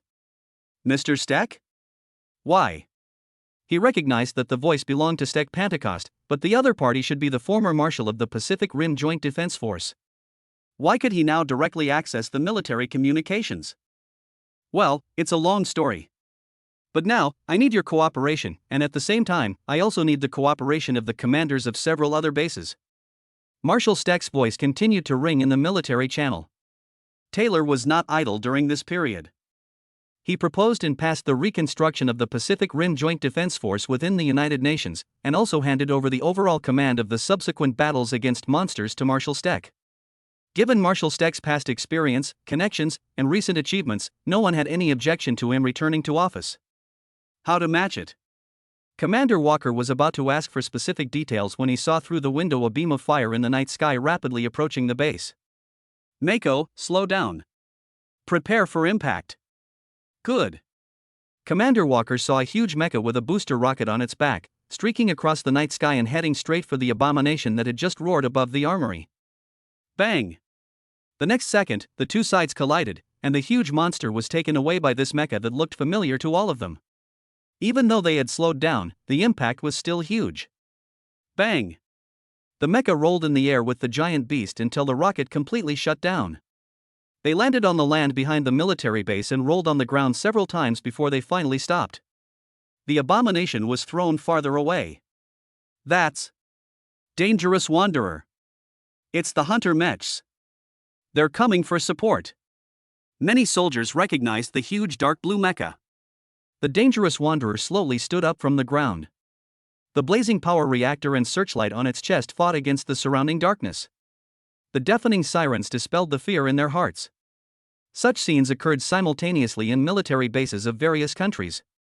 Bavaria, Germany. Look up at the sky. What is that? The soldiers in the military base looked up and saw a flash of fire on the horizon. Shaolin Ranger, arrive at the combat area. Little Hansen shouted in the cockpit. Then, the silver-white mecha dived to the ground with the help of rocket boosters, plowed up 2 lines of soil with its legs, slowly straightened up, and clenched its fists. He took a step forward, like a warrior monk, and with the gears of his heavy mecha body creaking, he twisted his body and kicked the level 4 monster-tailed rat in front of him hard. I'll make you regret coming to Earth. France, Mediterranean coast. We can't hold on any longer. Keep retreating. Damn it, these weapons don't work. This is the monster. A level 4 monster, a velociraptor that looked like a giant crocodile, emerged from the wormhole opened by the monster mecha, tore apart the steel building, and swept the entire base with a fierce gaze. The soldiers were defeated by the monsters. Roar! The swift dragon was about to launch a more thorough destruction, but just after taking 2 steps forward, it seemed to sense danger and looked up into the air. Cherno Alpha, arrive at the combat area. Sasha and Alexis said at the same time. Bang! The booster rocket separated in mid-air, and the heavy Cherno Alpha fell directly on the head of the velociraptor, catching it off guard and directly crushing it under its body. Roar! The velociraptor roared angrily, but soon a huge iron fist was swung at its head. Don't give it a chance to breathe. Take my punch. The couple in the cockpit showed their fierce fighting ability and launched a fierce attack on the velociraptor under them. Yeah. Good fight. Woohoo! Cherno Alpha. The soldiers cheered when they saw the scene. China, the former Broken Dome base in Changzhou, is now a special base for monster defense and blocking. It's Storm Red. They're coming. The mecha assembled in Changzhou is now back. When people saw the familiar red color, they were immediately excited. That was the mecha that had been assembled in this base, and it was also the existence that they once regarded as hope. The huge mecha slowly landed in the rocket smoke. Storm Red, arrive at the combat area. The 3 brothers Tang Weihu, Tang Weilong, and Tang Weixiang shouted in unison in the cockpit. For our country. The Crimson Mecha took a step forward and rushed towards the level 4 monster virus in front, grabbed the monster's torso, and stood upside down with the help of the small booster on its back. It twisted its heavy body and completed a somersault. And the moment he landed, he immediately used the force to throw the monster backwards. Bang! The heavy body hit the ground, and dust rose up. Thundercloud formation. Storm's 3 crimson arms spread out at the same time, striding towards the monster, with a murderous aura rising steadily. Chapter 74, a trick with nowhere to go. All the mechas have arrived at the combat area. These 4 countries are where the unmanned mechas are most concentratedly deployed, and only in these 4 places are wormholes opened. As long as they can defend these 4 positions, they will be at least half successful. All mechas, please pay attention to fighting with the monsters. Local troops, please cooperate with the mechas to carry out long-range attacks and kill the monsterized drone mechas at the same time. Marshal Steck said in the communication. Received. Seeing that the situation was stabilized, Marshal Steck nodded silently. Then, he looked at Albert beside him and said, "Thank you, Dr. Albert." If Albert had not prepared spare parts for the mecha and booster rockets for transportation in advance, their battle would undoubtedly have been very difficult. This is what I should do. Albert pushed his glasses and said calmly. I'm happy to see them piloting their mechas and fighting for tomorrow. According to their original fate, only old Hansen would be left among these drivers, as the rest all died in accidents. In the near future, it will be a group of children who will fight against drone mechas and monsters. But now, that future has been changed. These brave warriors pilot this generation of mechas and achieve performance far beyond the standard. They hold hope for tomorrow and fight their way to dawn with each punch. In the mission of this world, Albert chose Marshal Steck's camp because of the last bit of kindness in his heart, and it was this choice that made him see new hope. A hope that breaks free from its shackles. The remaining 30 drone mechas that were in transit also went berserk and crashed in the suburbs of Los Angeles. Kai Tianton relayed the information he had just received to the two. They are also trying to open a wormhole, and judging by their movement path, they will reach the edge of the city in about an hour. What should we do with them? He asked Marshal Stack. Although these drone mechas and monsters are still far away from the city, they are undoubtedly the most difficult enemies to deal with. Dr. Albert, can the booster rockets be used a second time? Marshal Stack thought for 2 seconds and wanted to let the Hunter mecha use the booster rockets again to deal with these enemies after dealing with the monsters. In theory, it is possible, but the success rate is very low. Albert answered truthfully. But we don't need to worry too much about these enemies. A figure carrying hope flashed through his mind. He will come. I'm absolutely sure of that. Pioneer Colony Space. Another space has fallen. Why? Why is he moving so fast? As Quick listened to report after report, he learned that their colonial space was being destroyed at an extremely fast rate. This directly cut off their monster production supply. All the level 5 monsters that could be sent to the Earth were wiped out. His plan ultimately went wrong. In his expectation, this Ultraman would definitely prioritize protecting the city and face the drone mechas and monsters in an extremely passive manner. But he never expected that the other party's fighting style was to attack directly, rush into their colonial space at the first time, and eliminate them one by one. This Ultraman doesn't play by the rules at all, and every action he takes is beyond his expectations. We must not let him find this place, otherwise everything will be over. Quick quickly blocked the passages from other colonial spaces to this space. This is his last stronghold. If it is destroyed, it will mean his complete failure. Now, it depends on whether those monsters can reach the city as soon as possible. He looked at the last batch of monsters summoned by the drone mecha and took a deep breath. If there are mechas supporting the other battlefields, then once these monsters reach the city, they will become a moving disaster. By then, this Ultraman will have to go back. However, just when he had just thought of this idea, a wormhole has opened, the pioneer in the monster factory reminded him. In a corner of this space, a wormhole connecting to another colonial space is slowly opening. What? Quick was stunned for a moment. He had clearly given the order not to open any more wormholes leading to this space. Why was the wormhole still opened? He immediately checked the images near the wormhole, and saw a scene that changed his mentality slightly. An Archbishop-level pioneer was the first to step out of the wormhole, followed by his followers, and then, an Ultraman flew out of the wormhole. There is a traitor.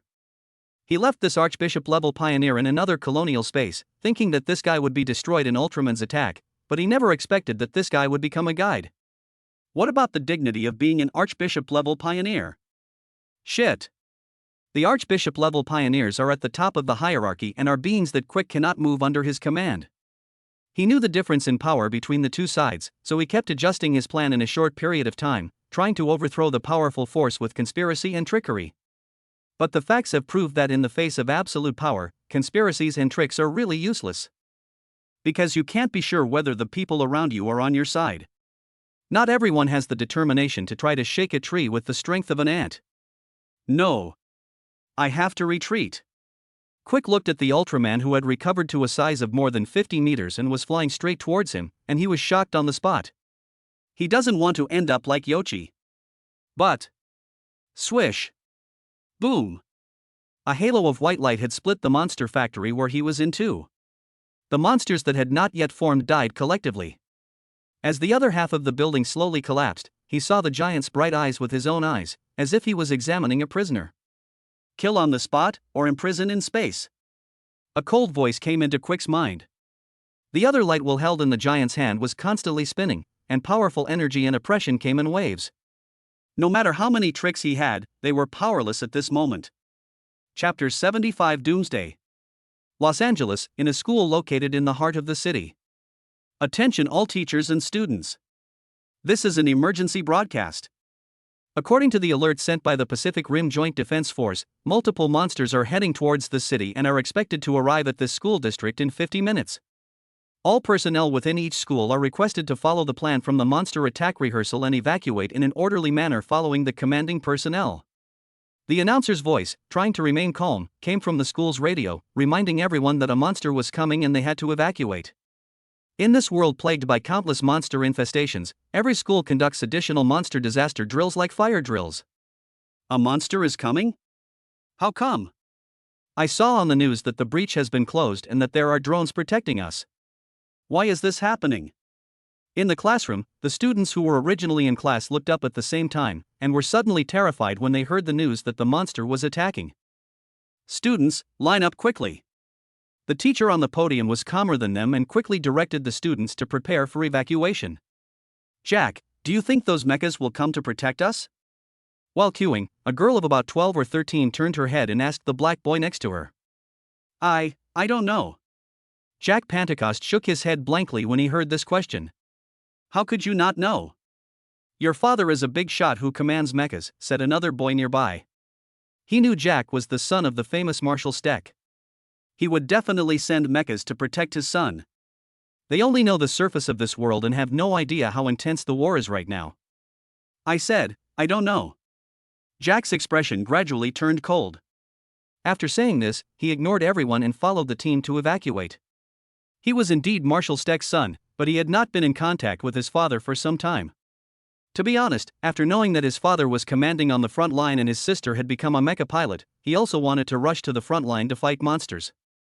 But he was too young, only 13 years old this year, and now that the Hunter Mecha Academy had been abolished, he could only go to school here like other students. A child's understanding of the world is always one-sided. He thinks he has the talent to drive a mecha, but he just hasn't encountered a suitable opportunity. If I were to drive a mecha, I would definitely be able to defeat the monster easily. That way he could prove himself to be a formidable warrior, not just the son of Steck Pentecost. Whoosh! Whoosh! Whoosh! A large number of fighter jets from the military roared through the night sky, and the light machine guns and missiles on their fuselages fired at the drone mechas and monsters, forming a team in the distance. However, missiles that are powerful enough to kill any carbon-based organisms will ultimately be of little use against silicon-based organisms. The monster is approaching the edge of the city, and our missiles are ineffective. Next round of instructions, please. The voices of reports continued to ring out in the military communications. They have made a lot of efforts to stop these monsters, but just like when they dealt with monsters in the past, these efforts ultimately failed to make much of a splash. In order to kill the monster, they must use thermal weapons at least at the level of nuclear bombs. This was the experience they gained when they first fought the monster. But the citizens of Los Angeles have not yet evacuated. Using nuclear bombs rashly would be a case of killing 1,000 enemies and losing 800 of your own. Roar! Roar!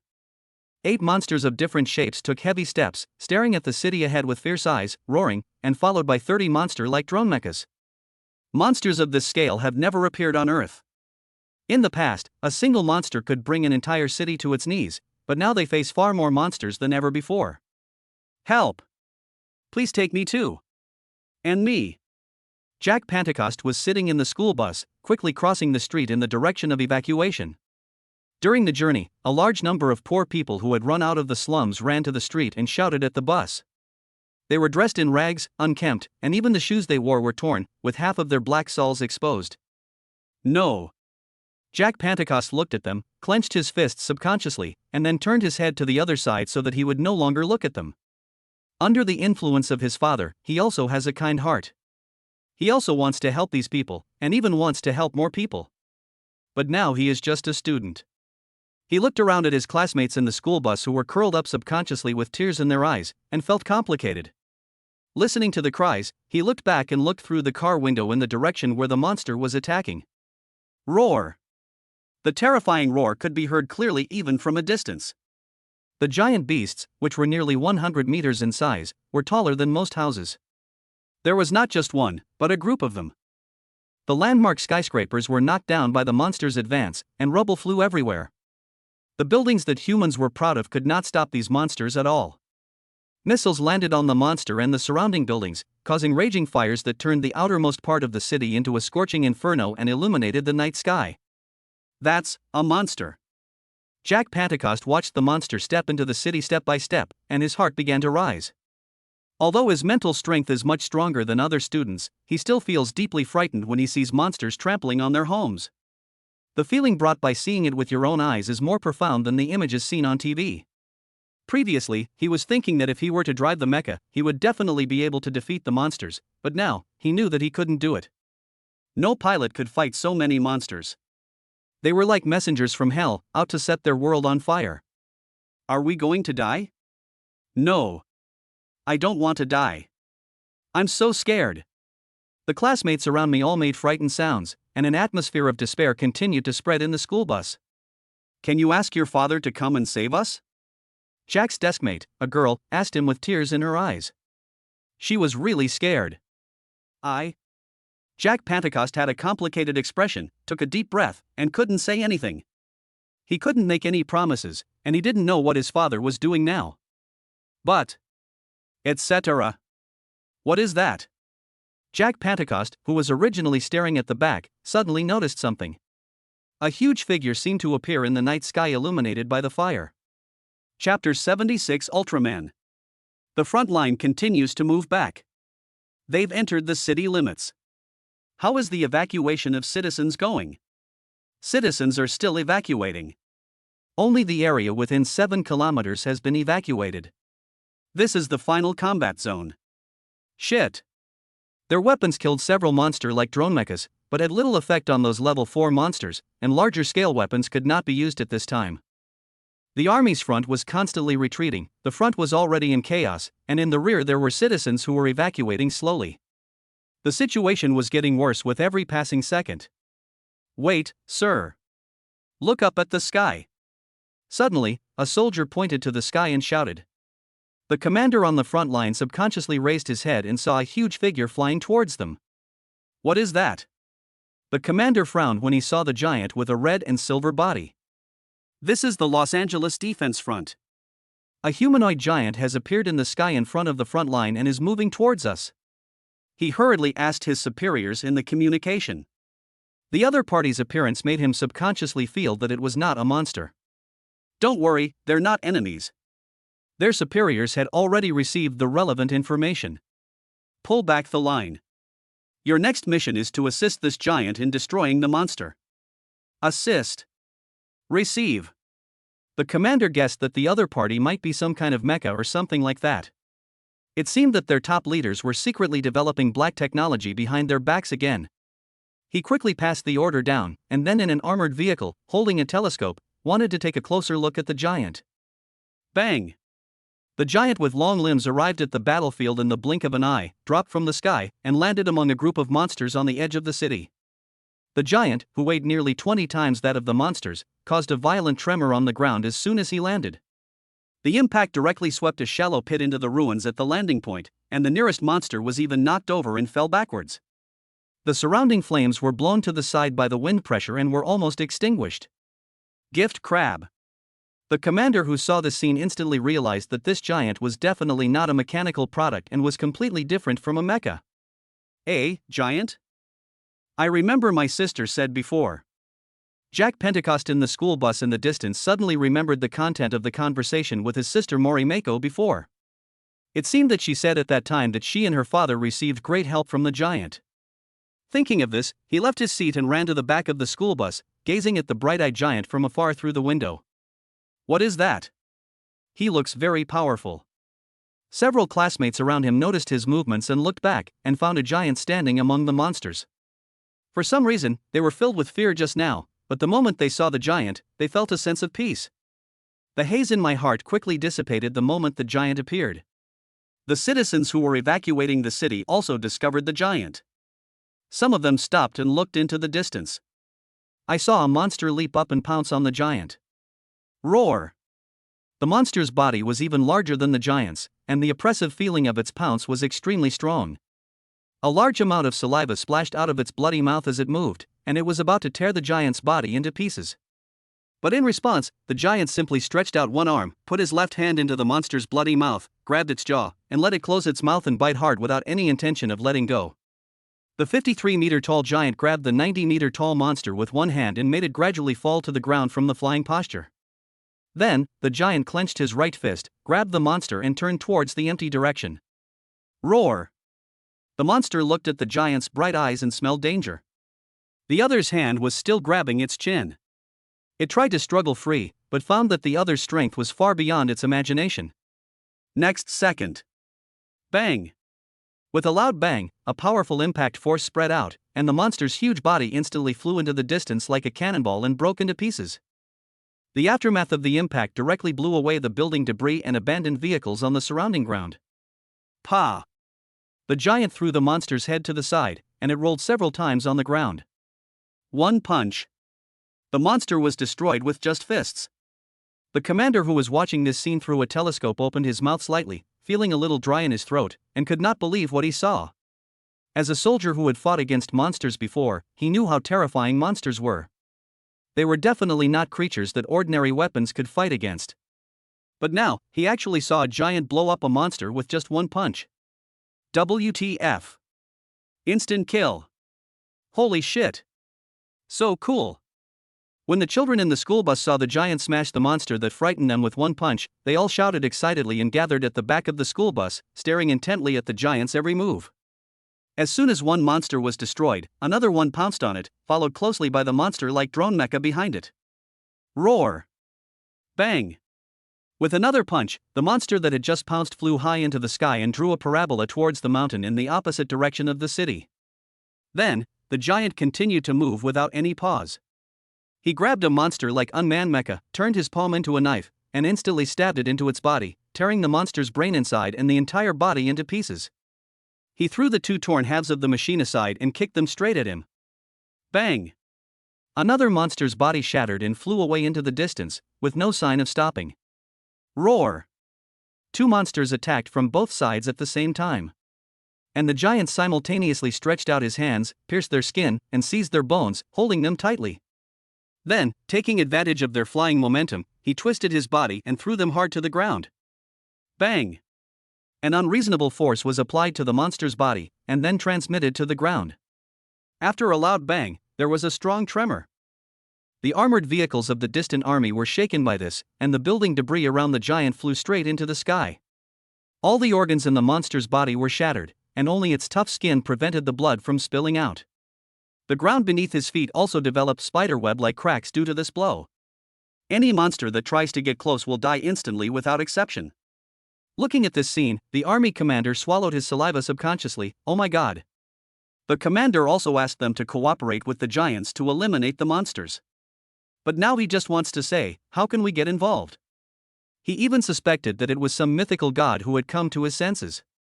However, such a violent scene is really too satisfying for those who have lost their loved ones and become displaced by monsters. They even wanted to suggest increasing the efforts. Thanks to the Great God certification for rewarding, I owe you +1 for the extra chapter, and I will make up for it later. Chapter 77 Dawn. After several rounds of confrontation, all that was left around the giant were the corpses of monsters, mixed among the flames and ruins. Because he deliberately restrained his strength during the battle, the monsters around him were not directly blown up. Only those monsters that were knocked far away were shattered into pieces and piled up on the ground. In response, the giant slowly raised his arm, facing the distant mountainous area where the corpses of monsters were piled up. Buzz! A bright blue light burst out from the side of the giant's palm and fell on the corpses of the monsters in the blink of an eye. The powerful heat energy instantly created a heat wave, which continued to spread with the light. Boom! The accumulation of energy caused a powerful explosion, which blew up the corpses of the monsters along with the mountain behind them. Suddenly, smoke and dust rose up, and earth and rocks flew everywhere. Wow, so cool. The students in the school bus in the distance saw this scene and opened their mouths wide. This clean and neat battle without any drag really shocked them. The final ray of light ignited their romance of fantasy. I can't believe it. Many citizens on the street had already taken out their mobile phones to record the giant's figure. They never imagined that when monsters attacked and the city turned into hell, a giant fell from the sky and saved them. Sir, all the monsters have been destroyed by the giants. We all survived. The commander on the front line put down the telescope, looked at the giant from afar, and muttered to the communication. At this moment, everyone was rejoicing that they had survived this doomsday. Thank you. The commander got off the armored vehicle, stood on the street, and said to the giant. The giant seemed to hear his voice. Standing in the flames, she turned her head slightly to meet his gaze and nodded slightly. Then, raise your arms toward the night sky. Bang! The giant ignored gravity and leaped into the sky. The strong wind pressure extinguished all the flames around him, and he disappeared into the night accompanied by bursts of sonic booms. The giant's appearance was very brief, but all those who witnessed this battle will never forget this scene. The hope and sense of security will become their courage to move towards the dawn. The battles on the other battlefields also went very smoothly. With the assistance of the local army, the mechas killed all the monsters and destroyed all the drone mechas. As the night faded and the sun slowly rose from the sea, they knew they had won. Thank you, Marshal Steck. It is my honor to be able to work with you this time. We look forward to meeting you formally next time. In the command center of the shattered dome base, Steck stood in front of a group of virtual screens, listening to the voices coming from various communications. His worries were finally put aside, and a smile appeared on the corner of his mouth. This damn doomsday is finally over. He closed the communication with the military, feeling relieved. All the monsters that invaded the Earth were eliminated, and the pioneers' colonization spaces were all destroyed. They no longer had to worry about a group of invaders eyeing their homes. This time, it's really over, completely over. Danger Wanderer, Shaolin Ranger, Cherno Alpha, Storm Red, prepare to return to base, the transport plane will pick you up soon. Kai Tianton said to several pilots in their internal communication. Listen to this command. In Texas, in the cockpit of the Danger Ranger, Raleigh and Mori Mako both breathed a sigh of relief and then laughed. The heavy mecha rose from the monster's corpse. The sound of each gear turning echoed with their surging hearts. They retracted their arms and pulled out the chainsword that was stuck in the monster's corpse. The dawn light shone on the huge mecha with damaged outer armor. The scratches and traces of coagulated monster blood, illuminated by this beam of sunlight, made its body look even more majestic. It's been a long time since I saw such warm sunshine. Raleigh sighed as he looked at the dawn in the distance in the cockpit. They won the final battle with the monster. Looking at the sunlight and then glancing at the people around her, a complex emotion suddenly surged in Mori Mako's heart, and a line of tears flowed from the corners of her eyes. It's over, we won. Seeing the tears on her face, Raleigh untied the connector and came to her, gave her a hug and said with a smile. He knew that Mori Mako was crying with joy. Mori Mako reached out and put her arm around his back. We all survived, she said. For some reason, her intuition kept telling her that she would lose Raleigh. Now that the battle is completely over and everything has settled, the person who resonates with her soul, supports, and believes in her behind the scenes is standing here, witnessing the dawn with her, which makes her feel a joy of breaking the nightmare. In the afternoon, all mechas were arranged to return to the broken dome base. Xiaoshu also returned here. In his hand was a creature that looked like a giant squid. It seemed that the creature was not very adapted to the environment of the Earth, and its two pairs of arms were twitching subconsciously. Oh my god! Oh my god! At the gate of the base, Newton, who was docking the monster's body tissue with the transport members, saw Xiaoshu and also noticed the oversized squid that Xiaoshu was carrying. He recognized at a glance that it was a pure pioneer, an alien creature. Suddenly his eyes lit up and he ran over screaming. This is the pioneer! Oh my god, alive! Newton ignored everything else and reached out to touch the pioneer, which was more than 3 meters long. Get out of here! Quick shouted in the pioneer's unique language, wanting to reach out and crush Newton to death. Bang!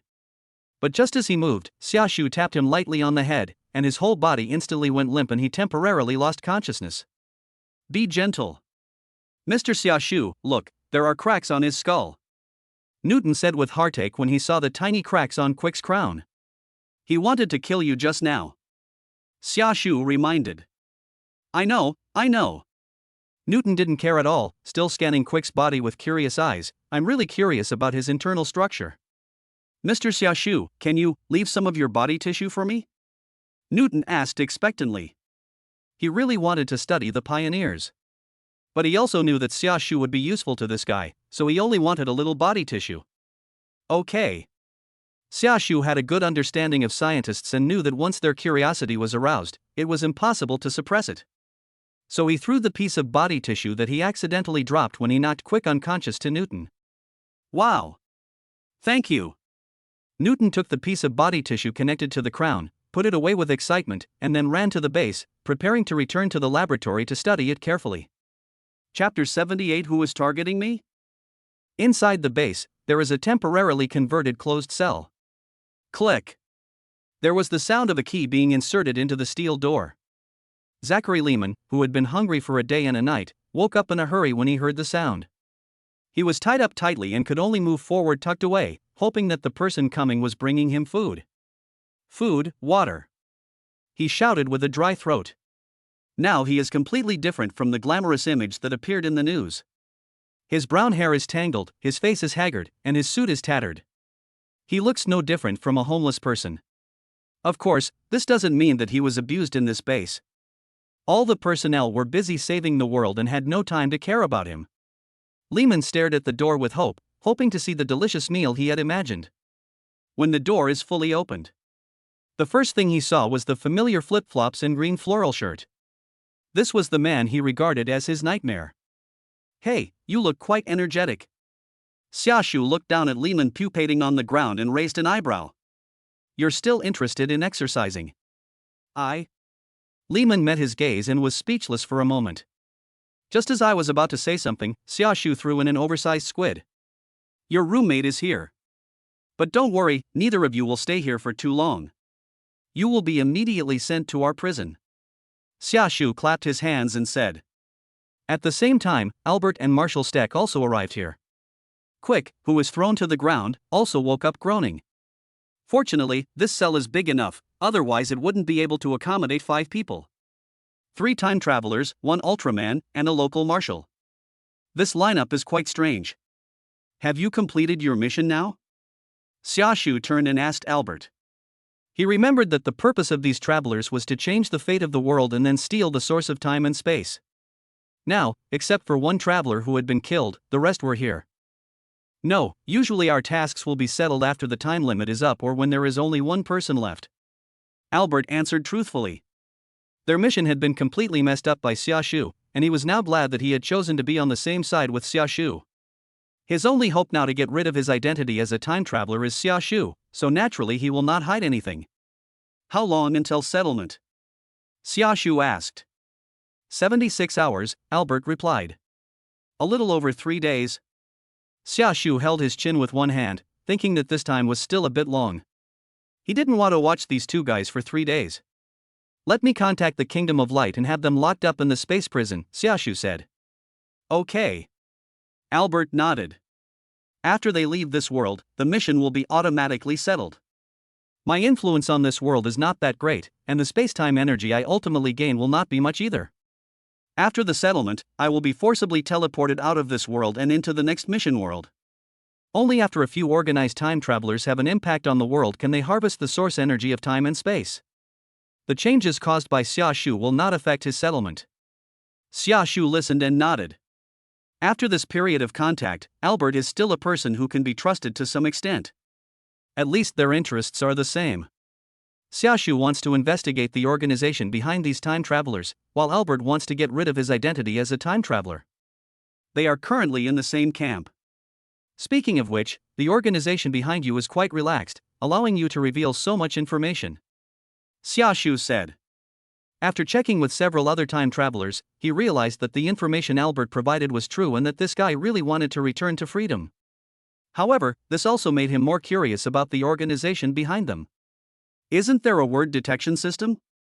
How could they reveal so much information? Albert explained, as I told you before, the system we are connected to has no intelligence at all. It is just like a program. So, I've suspected this before. Perhaps someone wants to indirectly exploit us through this program. It's just that the other party has never shown up, nor has he revealed any information. As a time traveler who has experienced several worlds, he is also very curious about the people behind the system, but he has never had the opportunity to obtain relevant information. The other party hid too deeply. Albert said this, and the 2 prisoners in the cell understood. Damn it! You actually surrendered to the enemy. I was wondering how he could find me so easily. Lehman yelled at Albert. This guy was simply embarrassing the time traveler. He didn't know how to fight against such a supermodel thing like Ultraman, and there was even a traitor inside. This is really not fun. You will pay the price for such behavior. Quick also spoke. He could still speak human language. Such blatant acts of surrendering to the enemy will definitely be punished by the system. Cost? I'd like to know who will make me pay the price. Albert hit back bluntly.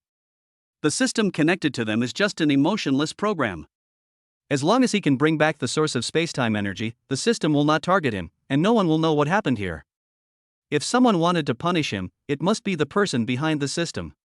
He also wanted to see who the other person was. You? Well, that's cruel.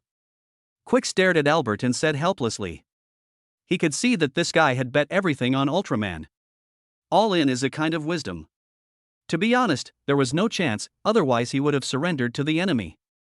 He knew that even if he surrendered to the enemy now, the other side would not agree. But even if you don't do that, if this guy shows up again in the next mission world, he will definitely be targeted by everyone. Lehman said to Xia Shu. Albert can bring back the source of time and space energy for the system, so nothing will happen. But if Xia Shu still exists in the next world, the system will definitely discover the anomaly. This one time is a special case and will not trigger the system's detection. After all, neither the system nor the organization behind it regards them as human beings. And if a situation like this happens a second time in this world, their system will definitely intervene. Targeting me? Hearing this, Xia Shu pointed at himself and asked in confusion. Are you sure? Chapter 79. Let us go. The two travelers thought about the consequences of targeting Ultraman. Hiss. Even if they really have a way to deal with Natsuki, how do they deal with the large number of Ultramen behind Natsuki? The Kingdom of Light is famous for protecting its own people. When the younger ones are beaten, the older ones will come immediately. And when this old one is beaten, there is no guarantee that an even older one will appear next. Can't afford to offend. Let the more stubborn ones deal with it. Anyway, the two of them will never dare to go against Ultraman again in their lives. If you invade them, they will really punish you. Mr. Xia Shu, how are you going to transport them away? Albert asked Xia Shu after seeing the two men completely wilted. He knew that this place was far away from the universe where the Kingdom of Light was located, and he didn't know how Xia Shu, who had no spatial ability, would transport these two people back. It's very simple. Xia Shu raised the black bracelet on his right wrist and said with a smile. That device, can it open a spacetime channel? Albert asked curiously. It's highly likely that they can. High probability? The more Albert listened, the more he felt it was unreliable. Afterwards, he saw Xia Shu create a small light wheel with his bare hands, and dazzling light and wind pressure exploded in the cell. Wait, Mr. Xia Shu. Marshal Steck saw the scene and hurriedly stopped it. This will tear down the base. He was really afraid that Xia Shu would accidentally demolish the base. Don't worry, I have experience. Xia Shu said seriously. Then he brought the light wheel close to the bracelet, and immediately the two sides touched, a large number of sparks burst out, and the crackling sound was particularly harsh. Wake up Hikari, he shouted to the bracelet. This is the only way for him to contact Hikaru proactively. Although the scene was a bit violent, it was efficient. While everyone in the cell covered their ears and turned their backs, the bracelet responded. Large golden light particles emerged from the bracelet, and it seemed as if they were about to form the outline of a human figure. Seeing this, Xia Shu dispersed the halo. Hey, it worked. Lee. Natsuki. Remember to contact me using normal means next time. As soon as Hikaru appeared, he held his forehead and said angrily. He was in the Kingdom of Light and was about to rest when he suddenly heard the preset emergency communication call, which woke him up immediately. After the call was connected, he heard the sharp sound of the 8-point light wheel sawing through the bracelet. It almost cracked him. Sorry. Xia Shu saw his appearance, scratched his head and said humbly. He really didn't expect that Hikaru was resting at this time. But you didn't tell me how to contact you using normal means. I've tried and this method is more efficient. Xia Shu thought again that Hikari had not told him how to contact her, so he really couldn't blame him. Okay. Hikari was silent for 2 seconds inside. At first, he wanted Xia Shu to devote himself to the mission, so he didn't tell Xia Shu how to contact him. But now they all know the special nature of this mission, so there is no need to do the same as before. Use energy of this frequency to infuse the crystal in the center of the bracelet, so that you can contact me. Hikari stretched out his hand, released a beam of energy, and demonstrated to Xia Shu. I see. Xia Shu understood at a glance. Then quickly turned the topic to business. Let me first tell you about my situation. Xiaoshu gestured to Hikari to look at the people in the cell. These three are the outsiders I mentioned to you before. Natsuki relayed the current situation to Hikari, including his elimination of the invaders called pioneers, the capture of 2 time travelers, and another time traveler who defected to him. In terms of intelligence, he told Hikaru everything he knew. Hikari listened and chatted with Albert for a few words. Finally, he nodded, I understand. It's easy to imprison them in a space prison, but the follow-up investigation will require some effort on your part. The captain also hopes that you can continue the mission. The captain had the same idea as Hikari, and both hoped to hand over the subsequent tasks to Xiaoshu. Xiaoshu was not surprised by this. Good. This kind of mission does not require high combat power. Instead, it requires an experienced veteran like him. If the younger generations with extraordinary combat power but simple minds are allowed to carry out the mission, no one knows what kind of accidents will happen. The Space Guard members with the same qualifications as Natsuki also have their own tasks, and this task is not particularly important to the Kingdom of Light. Also, for safety reasons, I will activate some of the bracelet's combat functions, similar to the Ultra Bracelet. Hikari said to Natsuki again. This world is indeed safe, but it is difficult for them to say what the world will be like next. You can only use some basic functions now, but as your telekinesis level increases, you will be able to use more and more functions. Ha! Hearing this, Xiaoshu looked at the bracelet on his right wrist. He didn't expect that this thing was not just an auxiliary prop. I see. It's just an Ultra Bracelet. He is very familiar with the Ultra Bracelet and used to play with it often when he was young. When Jack went to Earth to carry out his mission, he suggested that he bring the bracelet with him, but Jack didn't bring it. As expected, an accident happened. In the end, it was Seven who ran errands and delivered it to Jack. Hikari nodded. After that, he tapped his arm a few times, and the bracelet on Xiaoshu's wrist immediately responded. At the same time, some azure light spots emerged from the diamond-shaped crystal of the bracelet, like stars, forming a portal under Hikari's operation. Send them in, Hikari said to Natsuki. He is just a projection, not a real entity, so Xiaoshu still has to take this step. Is this the portal that can cross the universe? Marshal Stack was shocked when he saw this scene. The technology of the Kingdom of Light is truly terrifying.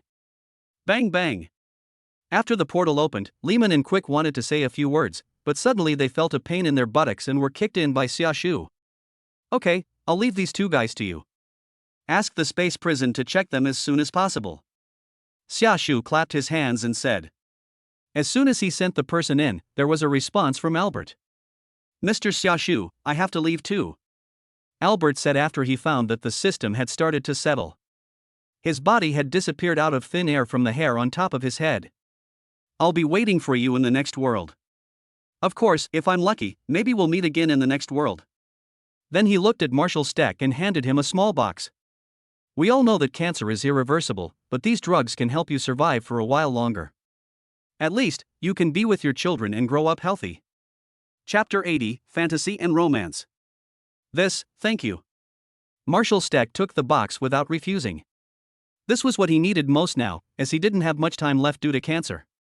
Mr. Albert really helped him a lot. Albert nodded at him, pushed up his glasses, and then his entire body disappeared into thin air. At the same time, part of the space-time source energy belonging to this world was also taken away. How is it? Does it have much impact on the world? Natsuki asked Hikari, a serious expert. Fine. The space-time energy he took away was not much, and the impact on this world will recover naturally in no time. Hikaru said. Albert did not lie to them, this guy really wanted to leave the organization. However, the technology to collect space-time energy is extremely rare in the universe, and they can actually extract space-time energy directly from this world. I'm also very curious about the organization behind them. Who is harnessing this energy? Hikari pinched his chin in thought. None of the organizations he could think of fit in with this style of doing things.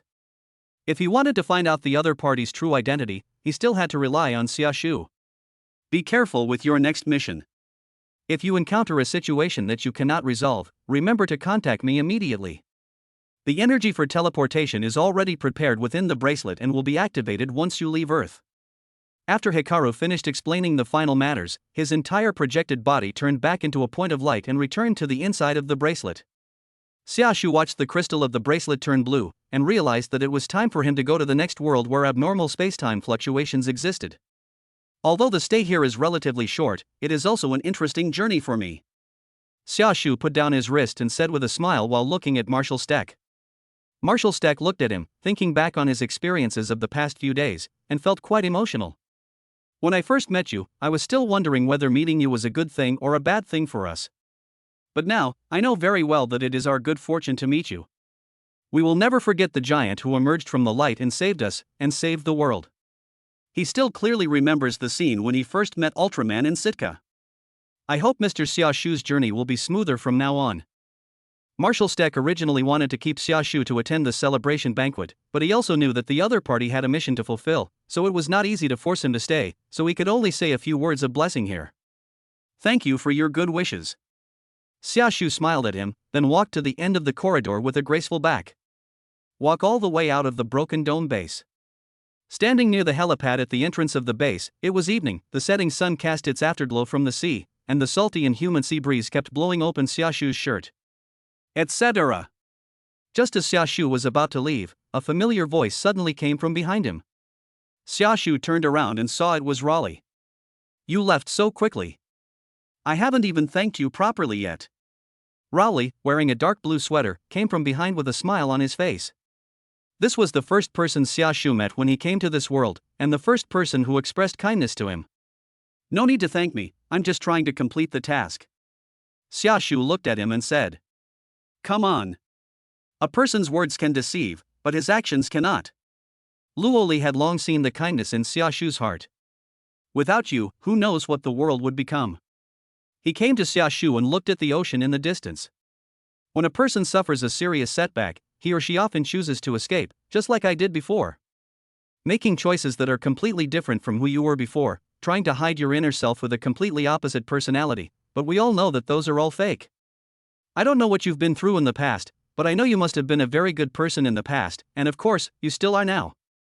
You can surpass your past self as long as you are willing to face your inner self.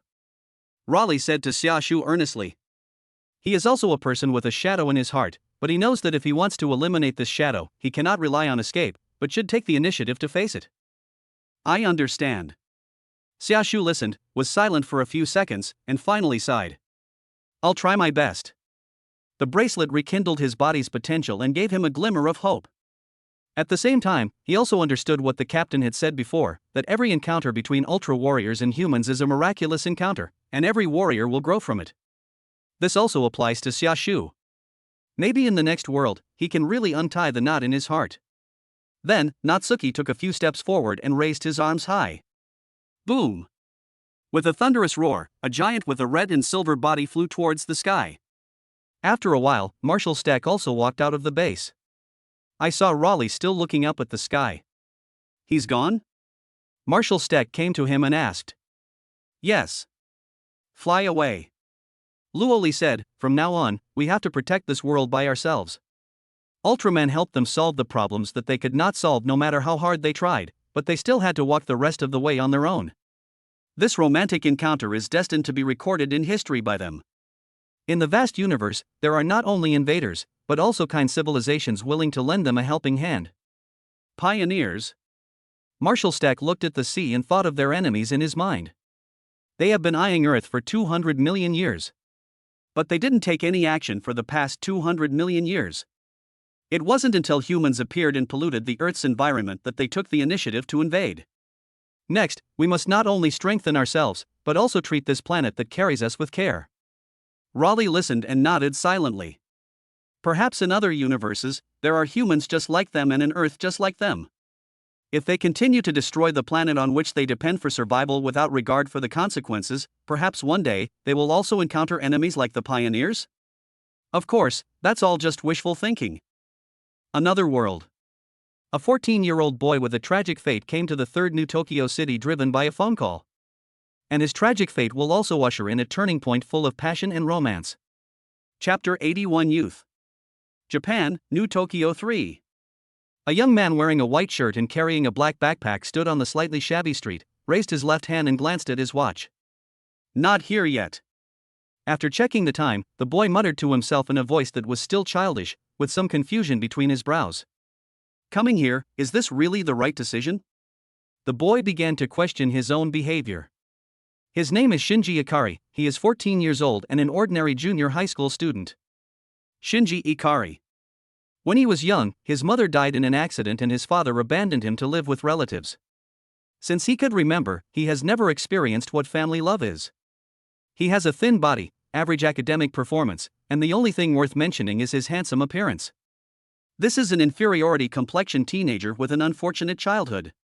His father, who hadn't contacted him for a long time, suddenly called him. Without asking about his well-being, he just coldly told him to come over.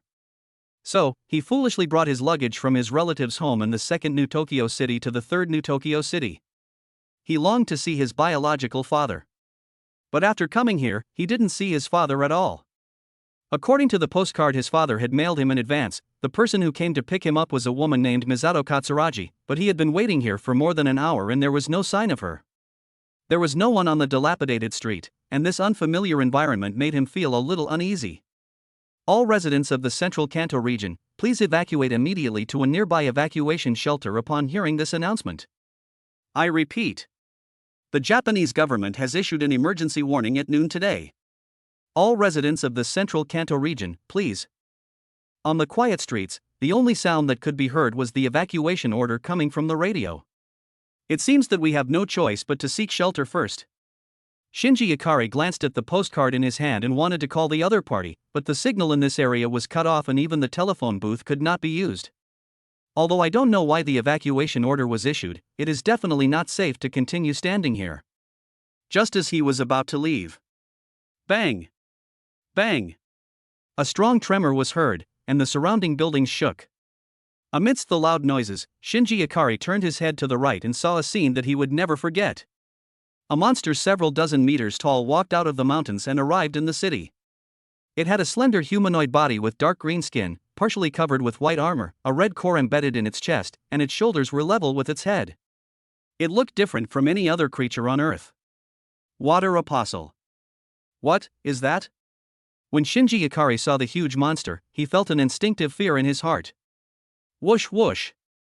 Along with the monster, there were also a large number of helicopter fighters. They were aircraft from the United Nations Defense Force and seemed to be specially designed to stop this monster. Dense bullets and missiles kept firing at the monsters, and it looked like this place was about to become a tragic battlefield. No. I have to leave here quickly. Shinji Ikari had already felt the heat wave from the missile exploding in the distance, and could clearly hear the sound of monsters stomping on the ground. At this moment, he didn't care about waiting for anyone, so he picked up his luggage and ran towards the distance. What on earth is that thing? A kind of dinosaur? Or aliens? What on earth is going on in this world? The image of the monster behind him still involuntarily appeared in Shinji Ikari's mind. His heart was beating violently, he was gasping for breath, and the desire to survive drove him forward. The firepower of the army behind us fighting the monsters was getting stronger and stronger. If we didn't run fast, we would be affected soon. Now, he really regretted it, because running to the third New Tokyo City just because of his father's call was definitely a wrong decision. Woo woo woo. Shinji Ikari was running on the empty street when he suddenly heard a crying sound and stopped. Who is it? His chest heaved due to the intense exercise, and he gasped for breath while searching for the source of the sound. Soon he discovered that there was a little girl about 3 or 4 years old hiding behind a truck on the street. Perhaps she had been separated from her family during the chaotic evacuation. At such a young age that she could only barely remember things, she didn't know what to do. She could only hide here and cry, waiting for her family to come and find her. But before her family finds her, the aftermath of the battle will surely reach this side. Hateful. Shinji Ikari hesitated for 2 seconds, then impulsively threw his luggage on the side of the road and ran towards the girl. Boom boom. The sound of fighting behind him was getting closer and closer. He didn't want to die, but now he didn't want to stand by and watch someone die. Perhaps he saw his own shadow in this little girl, who was abandoned by her relatives like himself, or perhaps there was a trace of kindness in his heart. In any case, after throwing away his luggage, he picked up the little girl and ran away. You must survive, both me and you. Shinji Ikari said to the girl in his arms while running. He didn't have much strength and didn't know how far he could carry the girl. So he could only pray in his heart that the goddess of luck would favor them both. Woo, The girl watched all this in confusion, grabbing Shinji Ikari's thin shirt and humming silently. The firepower from the battle behind him was getting more and more fierce. Fortunately, the monster did not continue to move in their direction. It seems that they have a good chance of survival. However, on the other side, in the basement of Tokyo 3, NERV headquarters command room. Damn it, ordinary weapons have no effect on apostles. We must use higher firepower. Lead the apostles to the mountains and prepare to detonate the N2 mines there. After seeing that conventional missiles were unable to break through the apostles' defenses, the top leaders of the United Nations military defense forces immediately chose to use weapons of mass destruction that were as powerful as nuclear bombs. After the order was issued, all the fighter planes and tanks on the battlefield changed their attack paths, leading the apostle to the other side. Shinji Ikari on the battlefield quickly discovered the actions of the apostles. Heading towards the mountains. Call. He finally breathed a sigh of relief. As long as the warring parties stayed away from the urban area, they would be safe. No. It's okay. Shinji Ikari, who had been running a long distance with the girl in his arms, finally stopped. He felt his arms and legs were sore. He put the girl down temporarily and gasped for breath. His physical strength was almost at its limit. He slumped to the ground, forcing a smile as he comforted the girl. The girl nodded gratefully, her hand still clutching Shinji Ikari's collar. However, the two of them had just rested for less than half a minute. The monsters that stepped into the mountains were instantly attacked by stronger firepower. All the mines buried in the mountains were detonated. Dazzling flames broke out in an instant. The power could be called a small nuclear bomb explosion. After the flames, there was a deafening sound. Boom!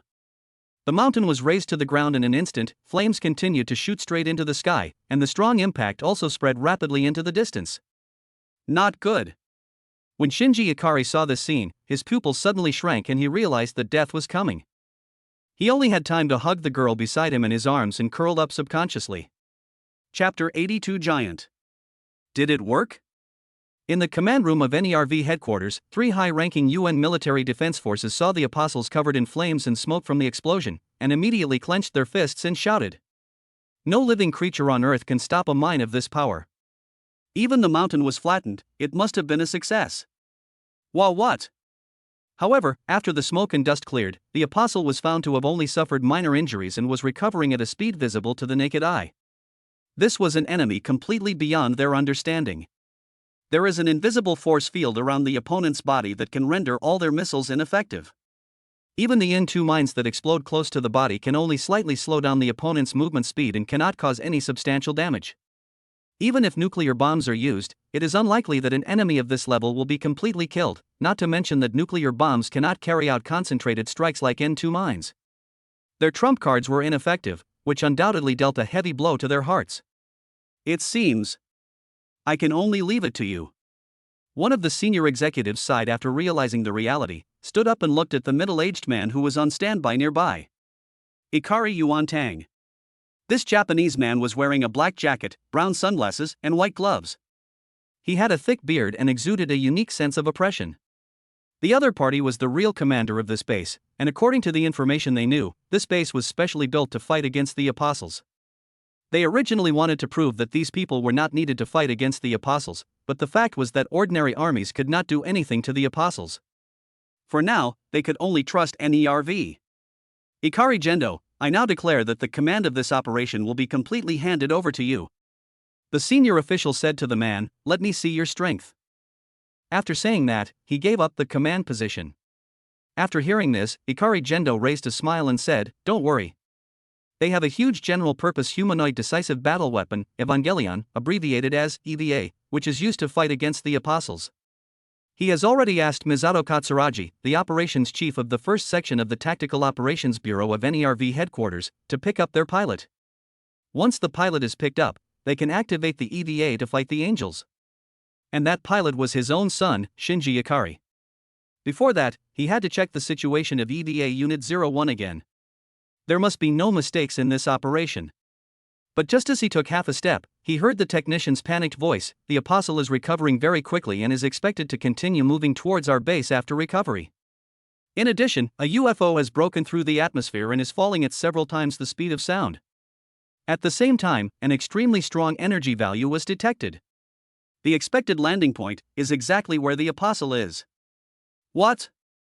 When the senior officials of the United Nations Defense Force heard the news, they immediately widened their eyes and stared at the large virtual screen in front of them. Even Ikari Gendo lost his previous confident expression and walked over quickly. The old man behind him opened his narrowed eyes and said, "Unexpected situation." The UFO slowed down as it approached the ground. 1,000 meters, 500 meters, 100 meters from the Apostle. The two sides have made contact. As the technician explained, they also saw on the screen a red ball of light falling rapidly from the sky and hitting the Apostle standing in the mountain after the explosion. Bang! When the UFO fell, it caused a violent tremor and raised a cloud of dust. The UFO has landed. It's impossible to analyze its body composition. It seems to be a giant with a human form. The technician could only make a rough judgment through the smoke and dust. Where are the apostles? How's the Apostle? Ikari Gendo stared at the screen and asked the technician. Apostle. We can't detect any vital signs from the Apostle, the technician replied in an incredulous tone. At this moment, Ikari Gendo's calm expression was tinged with deep solemnity. This was completely beyond our expectations. When the smoke and dust gradually dissipated, they could see clearly that it was a giant with a red and silver body, long limbs, and a round blue crystal embedded in his chest. Adam. No. It can't be Adam.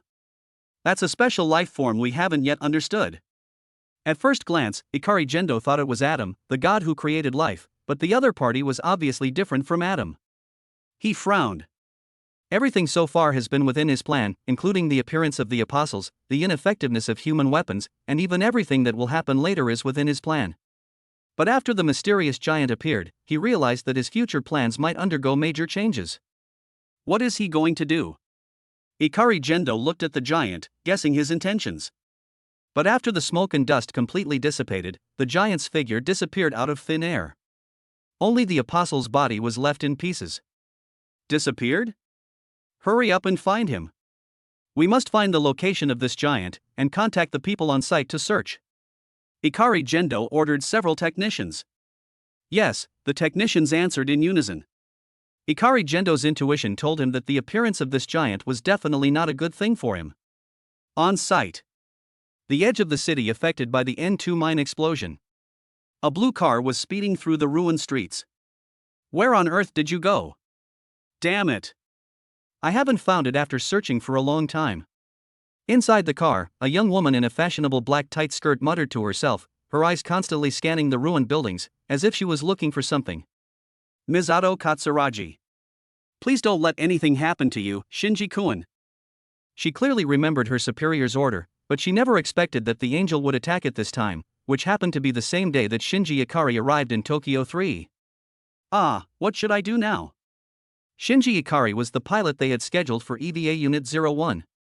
How would she explain if something happened?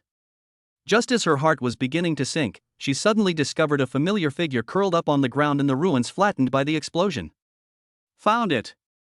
She recognized it as her target at a glance, stepped on the accelerator and sped towards it.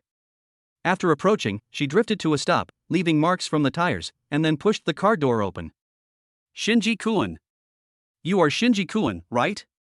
Misato Katsuragi came to Shinji Ikari, who was lying on the ground, and carefully helped him up. There's actually another girl? After helping Shinji Ikari up, she also discovered the girl being protected in her arms. The girl didn't look injured and her breathing was steady, while Shinji Ikari's clothes were torn in large areas, making him look miserable, but there were no scars on his exposed skin, which was very strange. We have to get them all to the hospital quickly. Misato Katsuragi couldn't tell the extent of their injuries with her naked eyes, so she quickly carried them into the car. Rushing towards the NERV base. Chapter 83 Miraculous Encounter. The third apostle was destroyed in this way. Professor Dongyue, who had gray hair and was wearing a reddish-brown suit, looked at the corpse of the apostle on the screen with a serious expression. Plowing in winter months. The same was true for Ikari Gendo, his face seemed to be covered with a layer of gloom. According to their expectations, the third angel should be destroyed by EVA Unit 01. This was part of their plan, but now their plan has been disrupted. The implications behind this matter are serious, and he must make adjustments as soon as possible. In addition, there is one most important thing: he must confirm that the pilot of EVA Unit 01 can sit in the cockpit in the next battle. If the giant was a variable that would interfere with their plans, then he must destroy it. Futsuki, I'll leave this to you for the time being. Ikari Gendo pushed his brown sunglasses, gave some instructions to the old man beside him, and then left the command room. The apostle has been eliminated, and there is no need for him to stay here any longer. The group of people from the United Nations is left to Professor Dongyue to deal with. After this battle, all matters concerning the apostles will be directly handled by them. NERV Headquarters Medical Ward. In the clean and quiet room, Shinji Ikari lay flat on the hospital bed, his chest rising and falling with his natural breathing, but his eyes were closed. But even with his eyes closed, he still saw some images. He seemed to be floating in the space outside the Earth, no longer bound by gravity. In the dark universe, he saw a huge figure. Who are you? The young boy floated, raised his head, and asked timidly to the giant with a red and silver body. The strange scene before him made him a little nervous, but for some reason, he could feel a warmth from the giant that he had never experienced before.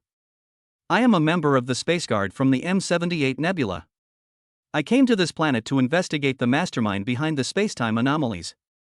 The giant's slightly ethereal voice sounded in his mind. When I first arrived on this planet, I saw you saving lives in a critical moment. I couldn't bear to let such a young life pass away so easily, so I chose to be one with you. From today on, you can use my power to do things that you cannot do, and I will also need the help of your body to move around on Earth. Shinji Ikari listened with a confused look on his face, completely not understanding what was going on. It felt like the giant was getting farther and farther away, and the sound was getting fainter and fainter. He is about to wake up. Here it is.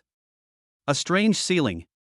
Shinji Ikari, lying on the hospital bed, slowly opened his eyes, stared blankly at the ceiling of the ward, and muttered to himself. My mind was still thinking about the giant I saw when I was unconscious just now. Suddenly, I noticed a golden transparent shadow in the ward. Ah! Shinji Ikari was startled by the shadow. The other person seemed to be a soul, sitting on a chair beside the bed, trying to reach out and grab an apple but couldn't. This unrealistic scene scared Shinji Ikari. Oh? Are you awake? Natsuki noticed Shinji Ikari's movements, turned his head to look over here, and said with a smile. What? Shinji Ikari looked at the transparent Natsuki, his mind felt blank and he stuttered. If the giant just now was my dream, then what is the soul that appears in front of me now? Didn't I just introduce myself? Natsuki looked at Shinji Ikari's bewildered expression and pointed at himself, saying, It's me, a member of the Space Guard from the M78 Nebula. Of course, for convenience, you can just call me Xiaoshu. Huh? Shinji Ikari was stunned, and in his mind he overlapped the shadow in front of him with the giant in his dream. This is obviously not the same species, right? You'll gradually learn more details later. There's no need to rush now. Xiaoshu crossed his arms and explained patiently, in short, all you need to know is that we'll all act together from now on. What do you mean by acting together? Ikari Shinji still looked confused. It refers to my job, investigating the mastermind behind the anomaly in space and time. Although I don't quite understand it, it seems very powerful. Shinji Ikari nodded blankly. The general meaning is that Mr. Xiaoshu needs me, right? Being a sensitive person, he grasped the key point immediately. He had never experienced family love and had no friends since he was a child, so his first reaction was that he was needed. That's understandable. Natsuki noticed Shinji's mood at the moment and nodded. As an Ultraman, he has seen all kinds of younger generations. In the Land of Light, there are very few children like Shinji who lack care at first sight, but he has seen quite a few like them on other planets. For Shinji's safety, he did not choose to share memories, so he could only guess about Shinji's situation. He guessed that Shinji must have lost his parents when he was a child and had never been loved by anyone, which is why he developed such a character. When he was in the Land of Light, he also took care of a child who had never seen his parents since childhood. Now, by chance, he met such a young man again. Xiaoshu would still try his best to help this child get out of the shadow in his heart. From today on, we are partners. In order to encourage Shinji Ikari, Natsuki rarely spoke in the tone of his youth. Partner. When Shinji Ikari heard this word, his eyes suddenly lit up. This kind of experience was unprecedented for him, so he immediately nodded and said, "Okay." The two of them were in a relationship where they were one body, allowing him to clearly feel the kindness that Xiaoshu conveyed to him. This warm feeling was something he had never experienced before, something called care. A soldier who had suffered a serious setback and had changed his heart, and a young man with a tragic life experience who had never experienced family love and friendship, miraculously became partners.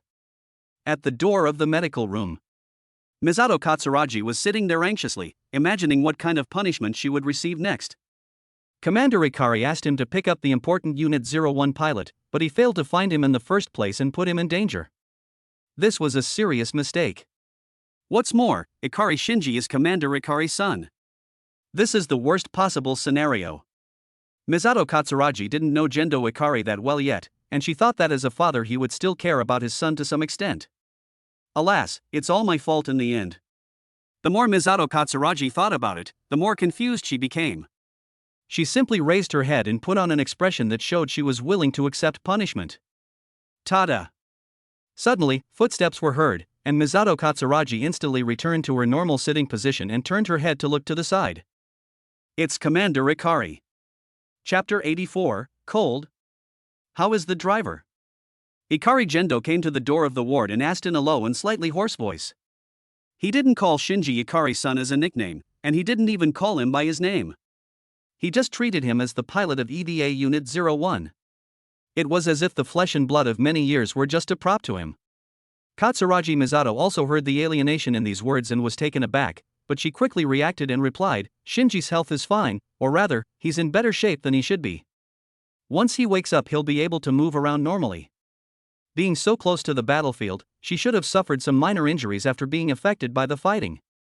However, the doctor's examination results completely surprised her. Not only was Shinji Ikari not injured, he was healthier than most people. I understand. Upon hearing this, Ikari Gendo turned and prepared to leave. We'll transfer him to the base dormitory and prepare him for the startup test of Unit 01 tomorrow morning. The cold words were devoid of any emotion.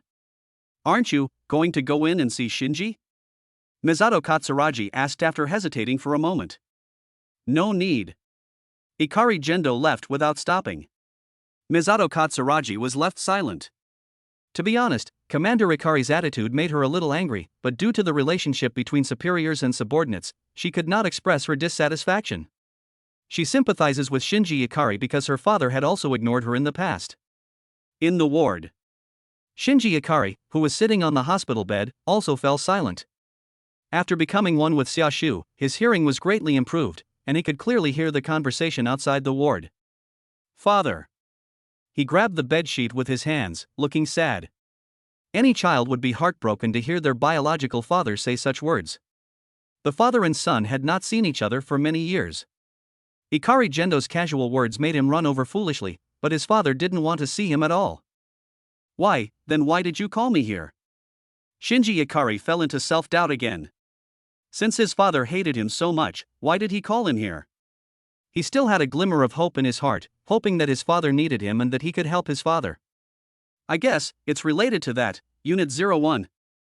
Natsuki also heard the conversation outside the ward and guessed that Shinji's father called him here just to let Shinji pilot Unit 01. What is Unit 01? Shinji asked. Before coming here, he didn't know that there were monsters in this world, let alone what Unit 01 was. His father really didn't tell him anything. He also didn't know that according to the original plan, his father would force him, an inexperienced person, to pilot Unit 01 to fight against the Third Angel. I don't know either. It's probably some kind of mecha. Xiaoshu guessed. He came from the Pacific Rim world and guessed that this world might also have similar mechas. So, my father called me here so that I can pilot that mecha. Shinji understood.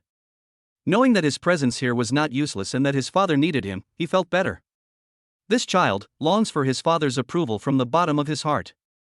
Xiaoshu looked at him and sighed silently. What a tragic child. He reached out and tried to pat Shinji's shoulder, but his current form caused his hand to pass right through. However, he reached out his hand again, this time using telekinesis to exert it on Shinji, simulating the feeling of someone touching his shoulder. He comforted her, "It's okay. If you don't want to do it, you don't have to do it." He really dislikes Shinji's bastard father. Mr. Natsuki. Shinji felt someone touch his shoulder and turned his head to look at Natsuki, a smile on his face. Thank you. This feeling of being cared for was something he had never experienced from his own father. But I still want to see what the Unit 01 that my father mentioned is. For some reason, he always felt that the name of Unit 01 had an indescribable attraction to him. Like the pull of fate. Yeah. Xiaoshu nodded.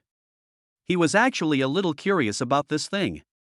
At the same time, he also needs to collect some more intelligence here in order to take action. While they were chatting, the door of the ward was suddenly opened. Ha! Shinji-kun, are you awake?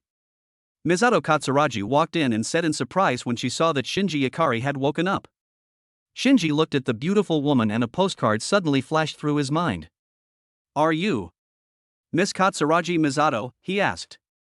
You guessed it right. Misato Katsuragi answered with a smile.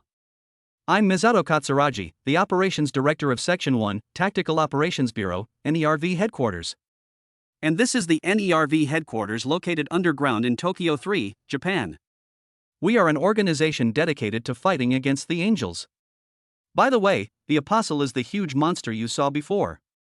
She briefly introduced herself and then looked at Shinji Ikari's face. However, surprisingly, Shinji's expression did not change much after listening to it. He looked extremely calm, as if he was not very interested in all this. Ha! That's not the reaction I expected. Misato Katsuragi put her hands on her hips. He thought that kids of this age would be more or less interested in things like saving the world. But Shinji came here only because his father needed him, and he really had no interest in saving the world or anything like that. Moreover, when communicating with strangers, he always deliberately keeps a distance so that others cannot guess what he is thinking. Typical manifestation of inferiority complex. It's not that I'm not interested. Shinji felt it would be impolite not to respond, so he replied awkwardly. Forget it. Katsuragi Misato didn't care too much and said with a smile, you will gradually understand after joining NERV. You can be discharged from the hospital now. I'll take you to buy some daily necessities later. From now on, you will live with me. When these words were spoken, an expression of surprise instantly appeared on Shinji's face. Ha! He remembered that outside the ward, his father arranged for him to live in the base dormitory. Don't be shy. As your direct superior, I have the obligation to take care of your physical and mental health. Misato Katsuragi stretched out a finger and pointed at Shinji. The dormitories in this base are all single-person rooms. It would be too cruel to let the lonely Shinji live in a cold dormitory, so she decided to arrange for Shinji to live with her. She still has this power. Shinji nodded and let the other party arrange it. At the same time, he was also thinking about tomorrow's test. What exactly is Unit 01? Thanks to the great God for rewarding salt-baked flying fish balls, I will enter the update mode starting from March. Chapter 85, The Apostles Attack. Shinji's luggage had been left on the roadside before, and was completely lost due to the impact of the explosion. After Katsuragi Misato took him to buy some daily necessities, she officially let him move into her apartment. It was his first time living with a woman, which made Shinji Ikari feel a little uncomfortable, but Natsuki chatting with him in the middle of the night eased a lot of his tension. In the middle of the night, Katsuragi Satomi woke up and heard Shinji Ikari talking to himself in the room. She was startled and thought that Shinji Ikari had injured his head in the previous explosion. It was only after Shinji Ikari explained that she was relieved. The next morning, Misato Katsuragi drove Shinji to the base. This is the day when EVA Unit 01 starts testing. This city was built specifically to fight against the Apostles. When the angels arrive, the buildings on the ground will be retracted underground, and the facilities used for combat will be raised. Misato Katsuragi explained to Shinji while driving through the city streets. Wow, this design is really thoughtful. Xiaoshu's shadow was sitting on the roof of the car. After hearing these words, he glanced at the steel skyscrapers and praised them. This kind of design can effectively solve the problem of citizens being affected in battle. In the previous world, there was no such city design, which restricted their hands and feet in battle. It seems that the technological level of this Earth is much higher than the previous Earth. At the same time, he was increasingly looking forward to what the mechas in this world would look like. The car drove all the way into the hidden entrance of NERV headquarters on the ground and was transported deeper underground by tracks. Different from the route they took yesterday, this time they came in and saw the entire base. It's quite a large scale, Xiaoshu said. This is an extremely wide space. The natural light from the ground can shine down. The shimmering lake, abundant green plants and mountains make this space look almost the same as the ground. Cables leading to the ground are intertwined in this huge space, and the building at the bottom that looks like a steel pyramid is their headquarters. We're almost there, get off. After the tracks of the transport vehicle stopped, Misato Katsuragi was the first to open the door and walk towards the steel corridor with a map in her hand. Shinji Ikari followed closely behind. I remember it was this way, then turn left. The design of this base is really too large and complicated. Misato Katsuragi has been in this base for some time, but she still often gets lost. If they didn't have a map, they would probably have to take a lot of detours. This direction must be correct. Just when Shinji and Natsuki both felt that she was unreliable, Misato Katsuragi finally found the right direction and led the way forward. At the same time, on the sea outside the city, a huge figure was approaching the third Tokyo city. It looks like a deep-sea horseshoe crab, but its body is longer and narrower and purple in color. It has a pair of camouflaged round eyes above its flat head, a red core below its head, and multiple legs on its abdomen. The fourth angel, the angel of day. The fourth apostle. Ikari Gendo in the command room said in a deep voice after seeing this apostle. The frequency of attacks is much earlier than we expected. Professor Donyue frowned. Although they didn't know where the apostles would appear from, they knew the approximate frequency of the apostles' attacks, and the current event was beyond their expectations. Yesterday it was a mysterious giant, today it's an apostle who showed up in advance. Has something happened in this world that they don't know about? No matter what, we must eliminate it first. Ikari Gendo also realized that something was wrong, but the most important thing they should do at this moment is to eliminate the apostles. Only after eliminating all the apostles can he carry out his subsequent plans. Activate Level 1 combat readiness and have the pilot of Unit 01 go to the hangar and wait. Gendo Ikari ordered. Yes. Misato Katsuragi, who was leading Shinji, suddenly stopped. Buzz buzz. A shrill alarm sounded and the entire base began to shake. What happened? Shinji was walking in the steel corridor and felt the slight shaking. He hurriedly asked Misato Katsuragi. This is, enemies are attacking. Misato Katsuragi's expression suddenly became serious. At the same time, she was also wondering in her heart, why did another one appear the next day when she had just defeated an enemy yesterday? Is this frequency really correct? The phone in her pocket suddenly rang, and she picked it up. It's me. Yes, I'm with Shinji Koen now. Are we still heading to the hangar? The fourth apostle. I understand. Misato Katsuragi also understood the current situation. After hanging up the phone, she grabbed Shinji Ikari's arm and ran forward. It's urgent, we have to hurry, she said. However, at this moment, Shinji Ikari was still confused. Wait. Miss Misato, slow down. Shinji Ikari was dragged forward, and he didn't know what was about to greet him. Take the elevator all the way to the Deep EVA Unit 01 Mecha hangar. The elevator opened with a ding. The first thing the two saw was a beautiful woman wearing a white research coat and short golden hair. She looked capable and intelligent, standing on the steel corridor bridge. Ritsuko Akagi, 30 years old. Is he Shinji? Ritsuko Akagi asked Misato Katsuragi. The two seemed to be very familiar with each other. Yeah. Katsuragi Misato nodded, then asked, how are the apostles doing? We're still moving and will soon reach Tokyo 3. Commander Ikari means that Shinji should immediately pilot Unit 01 into battle, said Ritsuko Akagi. Isn't this a bit too hasty? Shinji just arrived at the base. Are we going to let him drive directly without any preparation? Misato Katsuragi expressed her incomprehension of such an order. Synchronization test, startup test, operation training, nothing has been done. How could Shinji successfully start EVA Unit 01? Besides, this is a battle where life and death are at stake. How can we let a 14-year-old child go directly to the battlefield without knowing anything? Shinji was also confused. He looked at the huge robot in front of him, most of its body immersed in red liquid. The steel bridge he was standing on was just level with the other's shoulders. He had no idea what this thing was. Unit 01 in the mecha hangar. Do you want to drive this thing yourself to fight monsters? How is this possible? This is the first time he has seen this thing. This is too much of a stretch. Shinji Ikari subconsciously took a half step back, not daring to look directly into the eyes of the huge mecha. At the same time, several maintenance personnel on the side of the mecha hangar also looked over here with some surprise in their eyes. They did not expect that the pilot who was about to drive Unit 01 would be a 14-year-old child. Chapter 86, The Iron Fist of Love. Drive it. Suddenly, Ikari Gendo's voice came from the monitoring room above, and his bearded face could be seen through the glass. At this moment, he was looking down at Shinji Ikari and speaking in an unquestionable tone. Father. Shinji raised his head. He finally saw his father after a long time, but he didn't expect it to be under such circumstances. However, despite his father's order, he, a 14-year-old boy with an introverted personality, did not know how to fight at all, and he had never received any relevant training.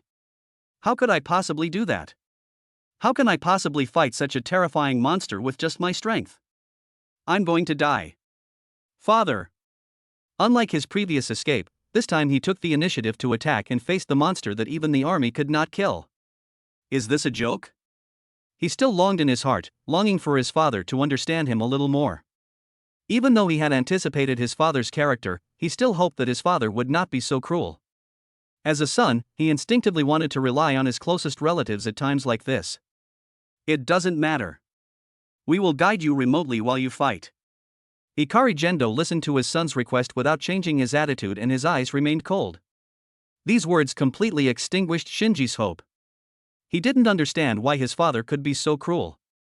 When he was in school, he envied other students very much because they had relatives to rely on. Why was he alone? He couldn't find any results, and even began to question whether it was his own problem. He thought that all this was caused by his uselessness and inability to provide value to his father. It's okay, Shinji. At this time, a comforting voice came from behind. If you don't want to, it's okay not to drive this mecha. I've seen firsthand the courage and kindness in your heart. You just want to hide away from it all because of your unfortunate experiences, but in fact you are a gentle and kind person. You now have the power to save the world. Don't be afraid, because I'm always standing behind you. After seeing Ikari Gendo in person, Natsuki finally understood why Shinji had such a personality. This dad is such a complete bastard. He completely treated his son as a tool. Mr. Natsuki. Shinji was deeply moved when he suddenly heard such comforting words when he was in a dilemma. Although the contact time was short, due to the spiritual connection, he felt that Mr. Xiaoshu was more like his father. He had never experienced the feeling of being understood. What he lacked was exactly this kind of encouragement. Most of the fear in his heart was dispelled, and now he was willing to board Unit 01 and save more people like he had saved the girl before. But just as this thought came to his mind, Ikari Gendo spoke again. Who are you talking to? Ikari Gendo noticed that Shinji turned his head to look in an empty direction and said something, feeling a little confused. At the same time, he was extremely dissatisfied with Shinji's performance. He decided to prod Shinji a little more. What on earth have you come here for? If you can't do it, get back. Ikari Gendo said sternly. It was he who asked Shinji to come here, but now he asked him to go back because of Shinji's behavior. As soon as these words fell, Shinji, who had just mustered up some courage, was stunned for a moment, his eyes widening. The whole person's faith was completely extinguished by the cold words from his father. He slowly lowered his head, not daring to look directly at anyone. If that's the case, isn't that too much? Misato Katsuragi felt a little sorry for Shinji when she heard this, but Gendo Ikari was his superior, and they really needed Shinji, so it was not appropriate for him to directly contradict Gendo Ikari at this time. Enough, let Rei in. Ikari Gendo looked at Shinji, who lowered his head, frowned, and said in the monitoring room. He also prepared a backup plan. Rei? I remember she was just injured during the startup test of Unit 00? Misato Katsuragi was shocked. Ayanami Rei was also one of their EVA pilots, but her current physical condition made it impossible for her to drive an EVA. Soon, the side door of the mecha hangar was opened. Two staff members came in pushing a white hospital bed. The pulleys under the bed rubbed against the steel corridor, making a creaking sound. Lying on the bed was a girl with short sky blue hair and a face as beautiful as a doll. Rei Ayanami, pilot of EVA Unit 0. The thin girl seemed to have suffered serious injuries. Her arms, right eye, forehead, and chest were all wrapped in medical bandages. She was wearing a white tight combat suit that covered more of the injured parts. As she tried to get up, Red blood seeped out from under the bandage, and her expression seemed to be enduring great pain. This doesn't look like a warrior who can go straight to the battlefield. Ray, you will be the one to pilot Unit 01. Ikari Gendo said while standing in the monitoring room, looking down. Yes. The girl on the hospital bed responded weakly, and then ignored the pain in her body and forced herself to get out of bed. Boom! At this time, there was a shaking from the base. The apostles had entered the third New Tokyo City and were fighting with the automatic defense tower. The aftermath of the battle caused the base below to shake. Rei Ayanami fell uncontrollably off the hospital bed during the shaking. Shinji, who was standing by, was quick-witted and quick-handed. Before they could react, he had caught the girl and put her back on the bed. Oh! When Ikari Gendo saw this scene, a smile appeared on the corner of his mouth, thinking that his self-torture plan had succeeded. Change your mind? As he spoke, Shinji, who was standing on the steel bridge, slowly raised his head. Beneath the short black hair were a pair of sharp eyes gleaming with golden light. The moment he looked into their eyes, Ikari Gendo felt a sense of absurd danger. Yes, I changed my mind. Shinji straightened up completely, casually slapped the words off the bracelet, clenched his fist and said, his sharp eyes locked on Ikari Gendo above him. Shinji, what are you going to do? Misato Katsuragi asked in confusion as she watched Shinji walking to the side. His nerve reaction ability has exceeded common sense. Ritsuko Akagi looked at Rei Ayanami, who was trying to get up again on the hospital bed, then looked at Shinji Ikari, who was taking a step forward, and said with a frown. The actions and reaction abilities that Shinji Ikari just displayed were all beyond their expectations. She remembered that Shinji Ikari should be an ordinary boy with below-average physical strength. Go change into your combat uniform and board Unit 01. Ikari Gendo was still standing in the monitoring room and ordered Shinji through the glass. Then he saw that Shinji did not go to the pilot's locker room, but walked towards the nearest higher-level corridor. Under his incredulous gaze, he leaped up nearly 10 meters and landed steadily on the upper steel corridor bridge. What are you going to do? Ikari Gendo asked with a frown. He hated disobedience. Shinji didn't answer. Ikari Gendo watched as Shinji suddenly took another step forward, his figure disappeared in an instant, and when he reappeared, he was already in front of him, with only a piece of explosion-proof glass between them. What? Before Ikari Gendo could react. Bang! The explosion-proof glass in front of him instantly cracked into countless cracks, as if it had been hit by a cannonball. It shattered into countless pieces and flew into the monitoring room. Two of the pieces cut the skin on Gendo Ikari's cheek. The clenched fist rested on the tip of his nose, followed by a pair of golden eyes. Chapter 87 Unit 01 Startup. Shinji. Misato Katsuragi below saw the scene and had no idea what was happening, but she still subconsciously called Shinji's name. How is this possible? How could a human being break that glass with bare hands? Ritsuko Akagi stood there in a daze. The strength of that glass is completely incomparable to that of ordinary explosion-proof glass. Basically, it can only be shattered by using thermal weapons. But now this young man actually smashed it with his bare hands. If the previous behavior could be explained by extraordinary physical fitness, this scene has completely gone beyond the scope of science. Commander Ikari. The other staff members in the mecha hangar shouted worriedly. Commander Ikari. Rei Ayanami also tried hard to look over there. The young man who created all this was now standing in front of Ikari Gendo, not backing down at all.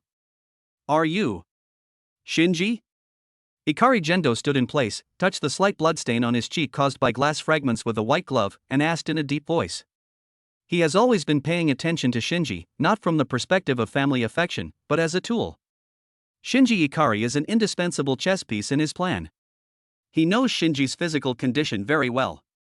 The other party's physical fitness is just at the level of an ordinary person, and it is impossible for him to do such a thing. In other words, something must have happened to Shinji that he didn't monitor. Daring to disobey his orders and even attacking him was definitely not something that his self-deprecating child could do.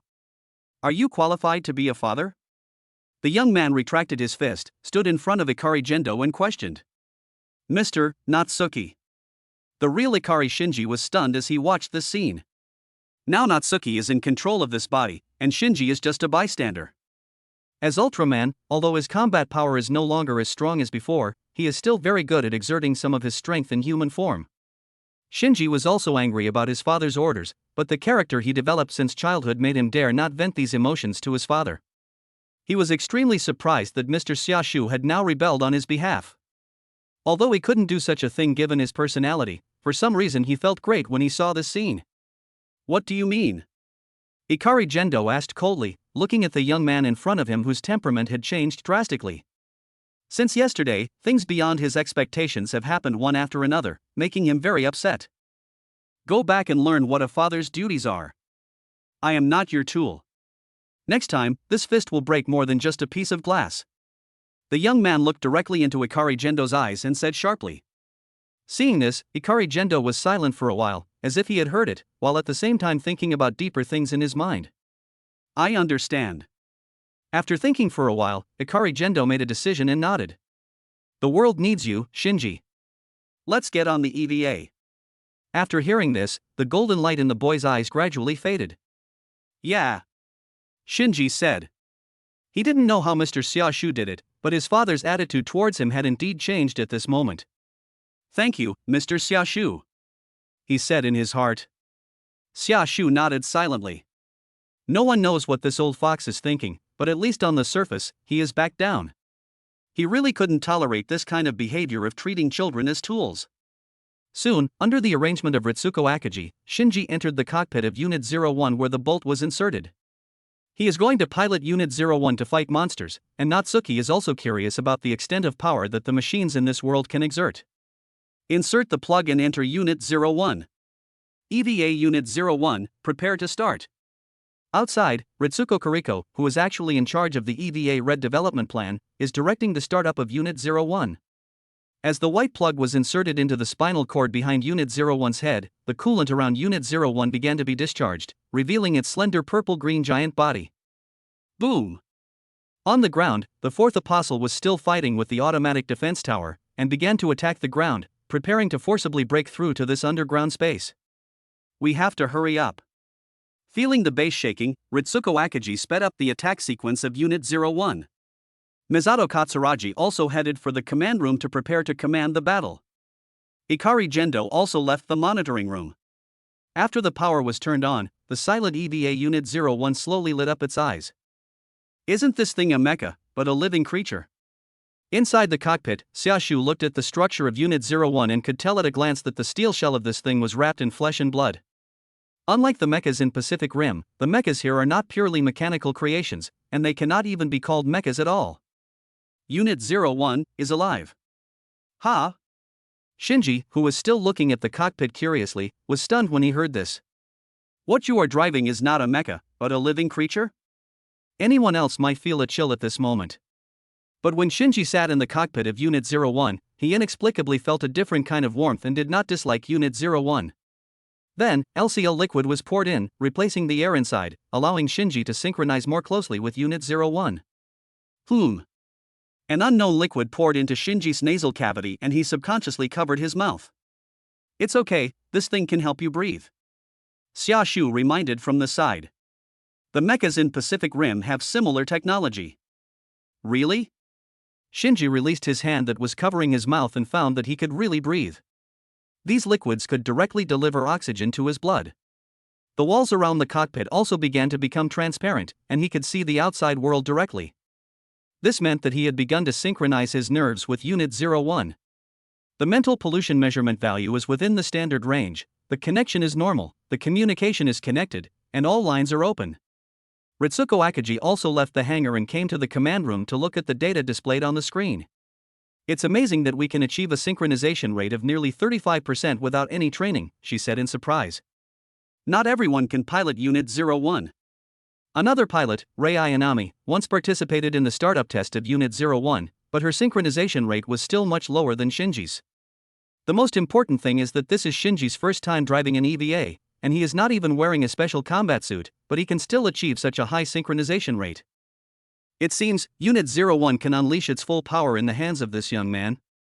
Only 35%? Ikari Gendo was a little surprised to see this data, but he didn't think that this number was very high. Instead, he felt that it was a bit low. The synchronization rate of EVA is related to a person's mentality. The occurrence of such a situation only means that Shinji's closed heart has changed slightly. The more normal a person's mentality is, the lower the synchronization rate of driving EVA will be. Under normal circumstances, Shinji's synchronization rate would definitely be over 40%. Now this situation, is it related to those golden eyes? Ikari Gendo guessed that it might be related to the changes that happened to Shinji, but at this moment, he didn't have time to investigate the specific situation. It still depends on how well Shinji can pilot Unit 01. Right now, the first goal is to eliminate the apostles. Chapter 88 Unit 01 ceases its activity. Unit 01, prepare for launch. With Misato Katsuragi's order, the locking bolt used to secure Unit 01 was released, and the entire huge machine was sent to the launch area by floating tracks. EVA Unit 01 is being transported and will soon head to Channel 6. The relevant technician reported in the communication. EVA Unit 01 arrived at Aisle 6, everything is going smoothly. It's finally here, our first battle. Misato Katsuragi clenched her hands, staring at the EVA 01 on the screen, and excitedly ordered, EVA 01, launch. EVA Unit 01, launch. The technician started the high-speed elevator and transported the huge Unit 01 to the ground at an extremely fast speed. The excessive speed brought a strong pressure. Shinji felt a little uncomfortable sitting in the cockpit, but fortunately his physical fitness was different from that of ordinary people, and he quickly got used to this feeling. And I kept saying to myself in my heart, I must fight. I cannot escape. I must live up to my father's expectations, and Mr. Natsuki's expectations of me. With positive encouragement, the young man is trying to face his inner self and challenge the shadows in his heart. Then, a ground gate opened between the third New Tokyo City in combat mode. Crack! EVA Unit 01 was transported to the ground through the gate. Its over 80-meter tall body was particularly unique among the high-tech buildings, with power supply cables connected behind it. As soon as Unit 01 appeared, the fourth angel spotted it and let out a low-frequency cry that was masked by the sound of movement. It has a very unique appearance. Xiaoshu saw the fourth apostle's giant purple insect-like appearance and said while rubbing his chin. The defensive buildings on the ground had been damaged a bit, with obvious cutting marks on them, which were obviously done by the fourth apostle. The control of the EVA body depends largely on the spirit of the pilot.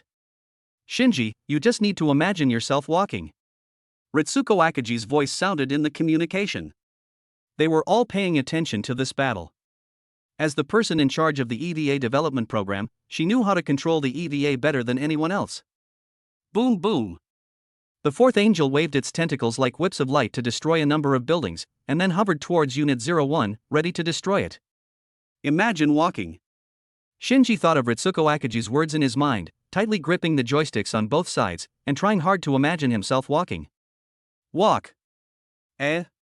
When you walk, do you take the left leg or the right leg first? Walking is a human instinct, but when you actively think about it, you may feel confused for a moment. Just because of this moment of confusion, Unit 01's left leg, which had just taken a step forward, was tripped by its right leg, and it fell to the ground with a bang. It was Shinji's first time driving an EVA and he was really not used to it. Shinji!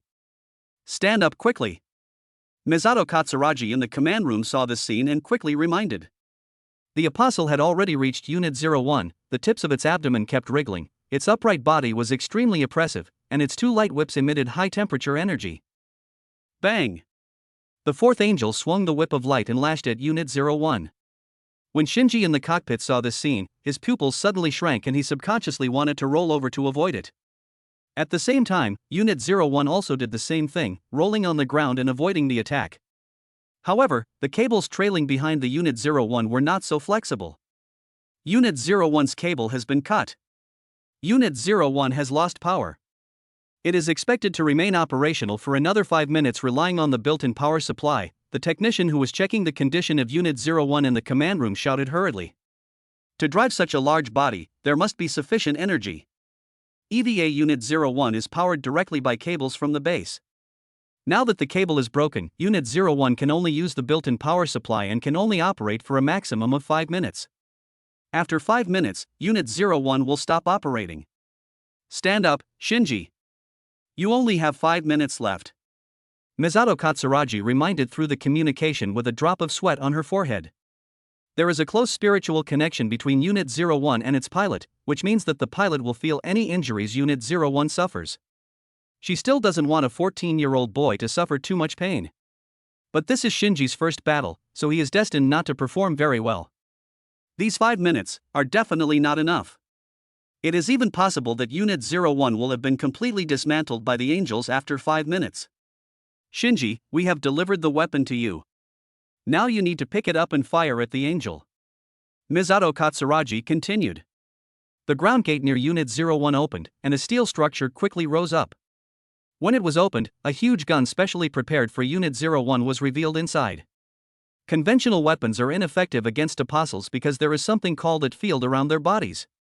The EVA series of machines also have at positions. When the positions of both sides cancel each other out, the EVA can use its weapons to defeat the apostles. Okay. Shinji responded. Just as he was about to control Unit 01 to stand up, the fourth angel's attack came again. Bang! Ugh! The light whip with high heat energy hit the half-raised Unit 01, causing the surface armor to melt and break. The intense pain was transmitted completely to Shinji, causing him to scream in pain. Is this the government's secret weapon? It doesn't look very strong. On a distant hilltop, 2 teenagers who had sneaked out of the shelter were holding binoculars. The teenager wearing glasses looked at this scene with suspicion. They knew that the government must have weapons specifically designed to fight this giant monster, but they didn't expect it to be a large robot, and they didn't expect the robot to be so weak. I'm not going to lose. Stand up, another young man in a black jacket shouted. If this big robot is defeated, the city will be in complete disaster. Imagine yourself moving, stand up, and pick up your weapon.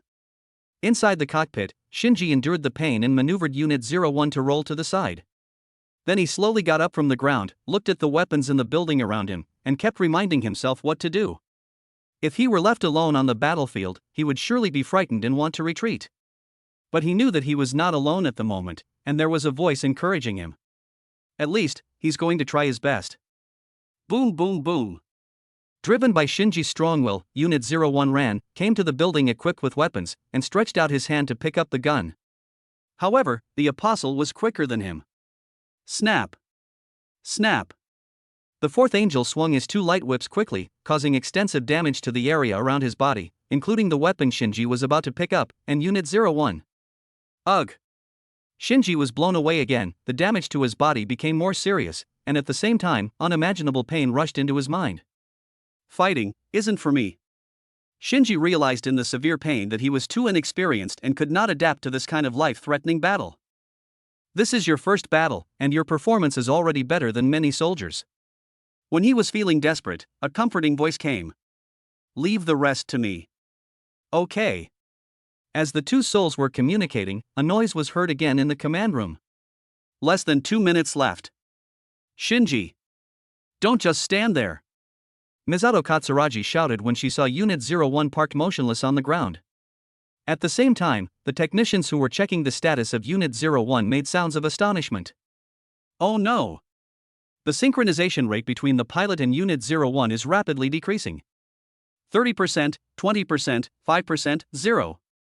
The synchronization rate between the pilot and Unit 01 has reached 0. Unit 01 is about to cease its activity completely. Wait, that's not right. Unit 01 is moving again. Chapter 89 Unit 01 uses the 8-point light wheel. Unit 01 systems should have been shut down. Why is it moving again? In the command room, Ritsuko Akagi stood beside the remote control console with her red lips slightly parted. She could not understand this thing that was beyond the scope of science. The pilot's synchronization rate has returned to 0, the system has stopped, and there is not much power left in the machine. Why can Unit 01 still move now? Could it be runaway? Ritsuko Akagi even wondered if Unit 01 was acting based on its own consciousness. This state. Ikari Gendo crossed his hands on the table, frowning slightly as he watched the screen showing Unit 01 moving. This doesn't feel like an out-of-control rampage at all. On the battlefield of the 3rd New Tokyo City, the 4th Angel once again swung the whip of light and lashed at Unit 01. Pa! Facing the incoming light whip, Unit 01 dodged the attack with extremely quick reaction, flipped in the air and retreated, letting the light whip fall to the ground, leaving 2 charred marks. Afterwards, while the 4th Apostle's light whip had not yet been retracted, he raised his hand and threw the half-destroyed steel tower next to him like a cannonball. Whoosh! A heavy building flew over in an instant, occupying the entire vision of the fourth apostle. Snap! It swung the light whip and split the half of the steel tower into two. However, after the tower cracked, it regained its vision and saw a fist coming at it like lightning. The fourth apostle. Bang! Unit 01 flew through the cracked building and accurately struck the fourth angel's flat head with a powerful iron fist. The fourth apostle's figure instantly flew backwards and crashed into the steel towers behind him, breaking two of them and leaving a dent in them. Two young men watching the fight from afar with binoculars saw this and shouted, "Beautiful fight. This guy seems to have suddenly woken up, so amazing." Previously, the huge robot was tripped by its own feet and retreated repeatedly under the enemy's attack, making them think that it was doomed. Now it seems that there is still hope of victory. This kind of combat power, it's worthy of being Unit 01. Professor Futsuki praised Unit 01 after seeing its excellent performance. "Shinji, keep it like this and don't give the angel a chance to breathe." Misato Katsuragi finally saw hope of winning. After reminding Shinji, she also had someone deliver spare weapons to Unit 01. The synchronization rate between the pilot and Unit 01 has returned to zero, and the stance should have disappeared. Ritsuko Akagi was deeply surprised when she saw this scene. The stance can almost be called an absolute defensive stance. The stance of large angels like the third and fourth angels can almost block all conventional attacks. Only by allowing Unit 01, which also has an stance, to use its own stance to neutralize the opponent's stance can damage be caused. But the synchronization rate between Shinji and Unit 01 has returned to zero, so the stance should have disappeared. How did Unit 01 defeat the fourth angel? Ritsuko Akagi was puzzled and could only think in an outrageous way. Could it be that, without relying on positions, he defeated the fourth angels at positions simply by brute force? The more she thought about it, the more ridiculous it seemed. How is this possible? After this battle, she must check Unit 01 carefully. Of course, the prerequisite is that Unit 01 can successfully defeat the fourth angel. The built-in power supply is only enough for Unit 01 to operate for 1 minute and 20 seconds. Time is running out. She looked at the screen, looking worried. The fourth angel has risen from the shattered steel tower, and the tentacles on his abdomen are squirming wildly, trying to attack Unit 01 again. Is there a layer of something like a barrier wrapped around it? Inside the cockpit of Unit 01, Natsuki thought as he watched the fourth angel who had stood up again. He intended to kill the creature with that punch just now, but a layer of translucent material on the outside of the creature offset most of the force. "So awesome, Mr. Natsuki." Shinji watched Natsuki piloting Unit 01 from a bystander's perspective, repelling the angel with one strike. This performance was much better than his own. "Nothing, I'm going to finish this quickly." Xiaoshu controlled Unit 01 to dodge the light whip that was attacking again, and then his expression became serious. He could sense that the outer armor of Unit 01 was a suppressor used to restrict the Unit 01 itself. If the unit's power supply was completely reduced to zero and it was still in combat mode, the Unit 01 itself would most likely wake up. After waking up, Unit 01 will be more difficult to control than it is now. "Shinji, use the gun at hand." Misato Katsuragi's reminder sounded over the communication. The ground gate next to Unit 01 has been opened, and a building equipped with weapons has quickly risen up, containing spare weapons. "No need." Xiaoshu replied in the communication. No need? Misato Katsuragi was stunned after hearing this. Could it be that Shinji could destroy the apostles without weapons? This battle full of twists and turns made her doubt her own command experience. Unexpected things happened one after another. Shinji. Ikari Gendo kept staring at the screen, his hands clasped together motionless. He didn't know what had happened to his son, but judging from the current situation, it wasn't entirely a bad thing. As long as we can destroy the apostles? Be careful, Mr. Natsuki. Shinji looked at the fourth angel rushing towards Unit 01 and quickly reminded Natsuki. As expected. Xiaoshu replied. Afterwards, Unit 01 took a step forward, stepping on the ground to splash layers of flying rocks, and actually took the initiative to rush towards the fourth angel.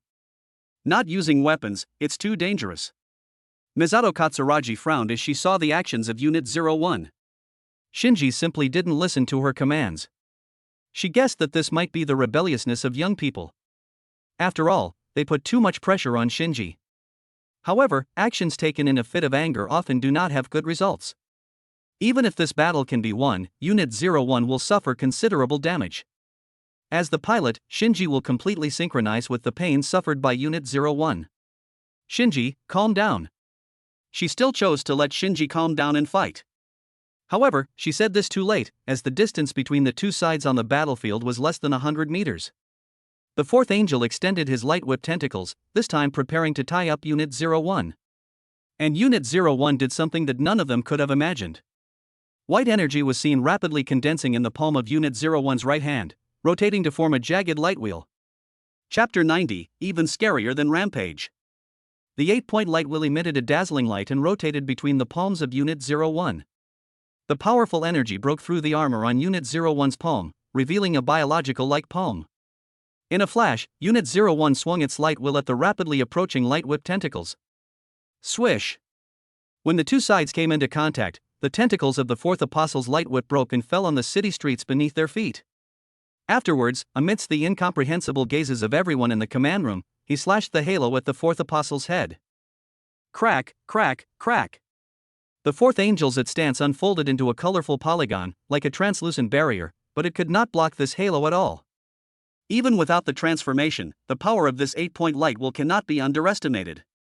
The position that conventional thermal weapons cannot do anything to is like a fragile glass at this moment. Crack!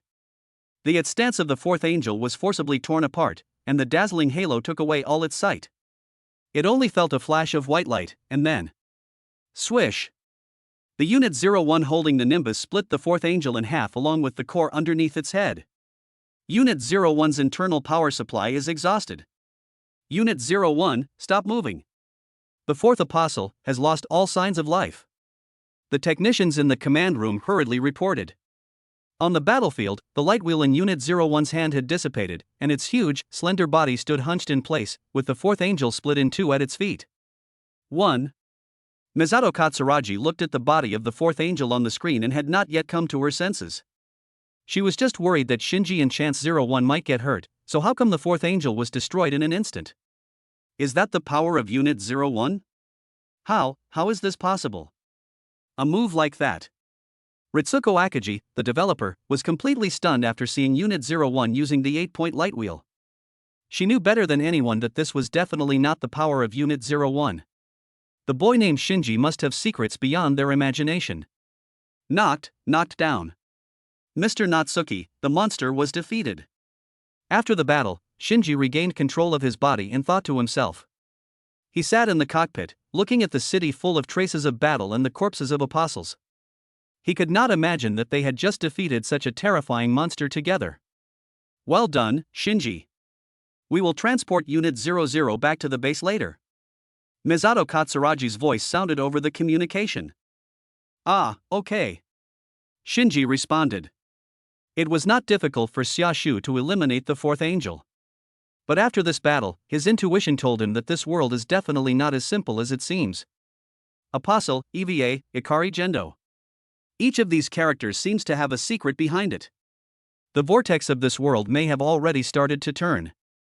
I am now in the middle of this vortex, and even, because of my relationship with the young Shinji, I am already at the center of the vortex. Fortunately, he is not a small boat that may capsize at any time in the whirlpool, but an ark that can change the world. After the apostles were eliminated, the third New Tokyo City was released from combat status. The damaged towers and the bodies of the apostles were being cleaned up by NERV's logistics personnel, and it wouldn't take long for the battlefield to be cleared. And outside the NERV command room, Ritsuko Akagi called out to Gendo Ikari, who was about to leave. Commander Ikari, I think we should learn more about the abnormality in Shinji, she said. Whether it is his performance in the hangar or his performance in driving EVA Unit 01, Shinji has gone beyond common sense. To be on the safe side, she thought they had to find out Shinji's secret. Yeah. Ikari Gendo nodded and responded lightly. The abnormality in Shinji is indeed worrying, but he believes that it is still within the controllable range. As long as Shinji is willing to destroy the apostles, everything will be fine. He has more important things to pay attention to now, so letting Ritsuko Akagi analyze the abnormalities in Shinji is a good choice. After nodding and saying him, Ikari Gendo walked around Akagi Ritsuko and continued walking towards the other end of the corridor. Behind him, Ritsuko Akagi also had a helpless expression on her face. What a cold man, she said. Afterwards, I headed towards the laboratory. She walked into a laboratory used to analyze fragments of the apostle's body. This laboratory preserves some of the third apostle's body tissues, and there are specialized researchers analyzing these things. As soon as she came in, she saw a man in a white coat fiddling with instruments near the laboratory table. "Dr. Connie, what are the results of the analysis?" she asked as she came over. Dr. Coney looked to be of British descent, with three-dimensional features, a pair of silver-rimmed glasses, and slightly curly brown hair. "There hasn't been much progress. It's still a long way from the commander's requirements." After hearing Ritsuko Akaji's voice, Dr. Connie replied. In addition to studying the apostle's physical composition, he also had to analyze how the mysterious giant killed the apostle. "Our commander is really good at making things difficult for us," Connie said casually. "You're right." Ritsuko Akaji nodded in agreement. "That's right. We will have to examine Shinji's body tomorrow to find out the secrets behind his abnormal behavior," she added. Today was Shinji's first time piloting Unit 01. Although his performance wasn't very good at first, he still managed to destroy the Angel in the end. And it even used a power that Unit 01 shouldn't have. Connie listened, stopped what he was doing, turned around and asked Akaji Ritsuko, "The power that Unit 01 shouldn't have, you mean runaway?" He had the impression that Unit 01 would awaken its self-awareness after it ran out of power, and would choose a reckless fighting method, or simply rampage, to protect Shinji Ikari. "No, not a runaway." To his surprise, Akaji Ritsuko shook her head. "It is a light wheel with high-intensity energy, capable of destroying the apostles at position." When these words were spoken, Connie was even more surprised. "Oh? Light wheel?" His eyes lit up instantly, as if he realized something. "So that's how it is." Ritsuko Akaji didn't understand what he realized. Looking at the body tissue of the third apostle, I asked him, "What do you think of the mysterious giant that appeared earlier?" In addition to Shinji's abnormality, they also have to pay attention to the giant that appeared before. Then the man said something she didn't understand. "That giant. I think he is a companion of humans," Connie Albert said with a smile. Chapter 91 Shinji's Dream. "You did a good job today. We were really surprised to see such performance on our first EVA flight," Misato Katsuragi said to Shinji in the passenger seat while driving. "The bodies of the angels have been recovered, Unit 01 has been taken back to the hangar, and now they are off duty. The top leaders of the United Nations were very satisfied with the performance of Unit 01 and increased the funding provided to them significantly. Shinji, look over there." Misato Katsuragi stepped on the brakes and pointed out the window when they drove onto a hillside road. At this time, the sun has set and golden light is shining on the city. The battle was over, the defense buildings of the third New Tokyo City fell underground, and normal living facilities rose up. Citizens also walked out of the shelters, and this bustling city suddenly became full of life. That is the city you protect. You did a great thing today, Misato Katsuragi said with a smile, patting Shinji's shoulder. Shinji listened and also looked towards the city in the distance. Compared to Misato Katsuragi, Shinji now has a more special vision, and can see the expressions on people's faces from such a long distance. They walked out of the shelter with relief on their faces for surviving the disaster, and talked to each other. They were all living lives. Protect. I protected them. Shinji stared blankly at the people on the city streets. Then he opened the car door and stood beside it. Concentrating and listening carefully, he could hear several students discussing Unit 01. They were curious about who was driving the robot and guessed that it must be a very powerful person.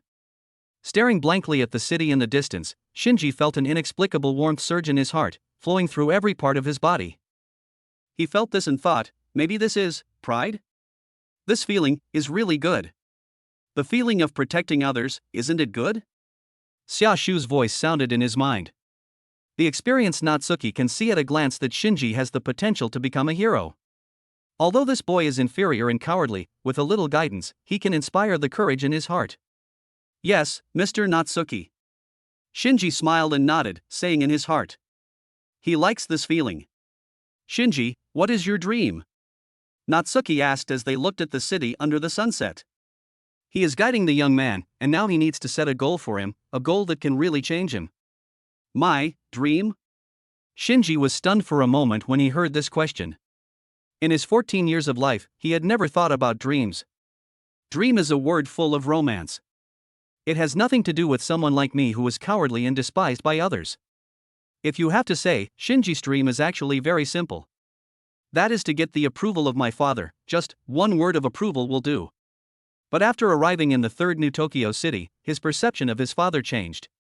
His father was not only indifferent to him, but also cruel.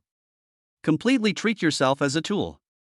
If it weren't for Mr. Xiaoshu, I would definitely have gone through a very sad time, and maybe I would be escaping from reality now. But now it's different. When he makes a choice, he can feel that there is someone behind him supporting him, treating him as a complete person and encouraging him.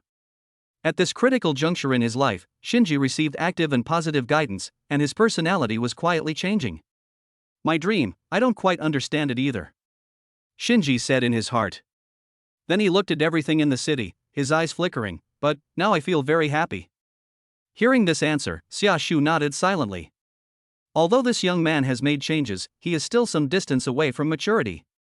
Then, before I find my true dream, just treat protecting other people's dreams as your own dream. Fight to protect others, and to be able to experience happiness like this again, Shinji. In the setting sun, Natsuki put his hand on Shinji's shoulder and looked into the distance with him and said, to fight to protect the dreams of others. Shinji pondered these words in his mind. His first reaction was, do I have the qualifications and the ability?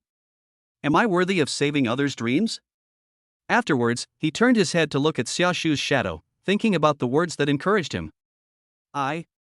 He took a deep breath, his eyes becoming increasingly determined, and he clenched his fists as he said, I may not be able to do it right now. But I'll try my best. One day, I will use my power to save others.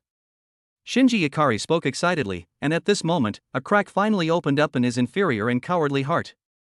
Xiaoshu smiled and nodded. Misato Katsuragi in the car also opened the door and walked out. Looking at the young man who made a promise to the sunset, her thoughts were surging in her heart. She could clearly feel that this young man was gradually transforming. At night, after returning to the apartment where Misato Katsuragi lived, Shinji washed up and lay down on the bed. He looked at the black bracelet on his right wrist, raised his right hand and observed it carefully. Speaking of which, Mr. Natsuki, what exactly is this bracelet used for? After becoming one with Xiaoshu, this obsidian bracelet appeared on his wrist, and sometimes some inexplicable words would pop up. When you encounter an enemy you can't defeat, use this bracelet and you can transform into me. Xiaoshu's shadow sat on a chair and explained. Transform into Mr. Natsuki? Is that the giant in my dream when I was in the hospital? Shinji remembered the scene he saw when he was unconscious. That's right. Xiaoshu nodded. However, the battle time on Earth is only 3 minutes, so we must transform at the most critical moment.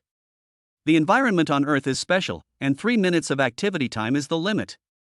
Of course, a lot can be accomplished if these 3 minutes are used well. 2 decision tasks have been settled. Current hell level mental space training duration, 20 hours. Yes, no start training?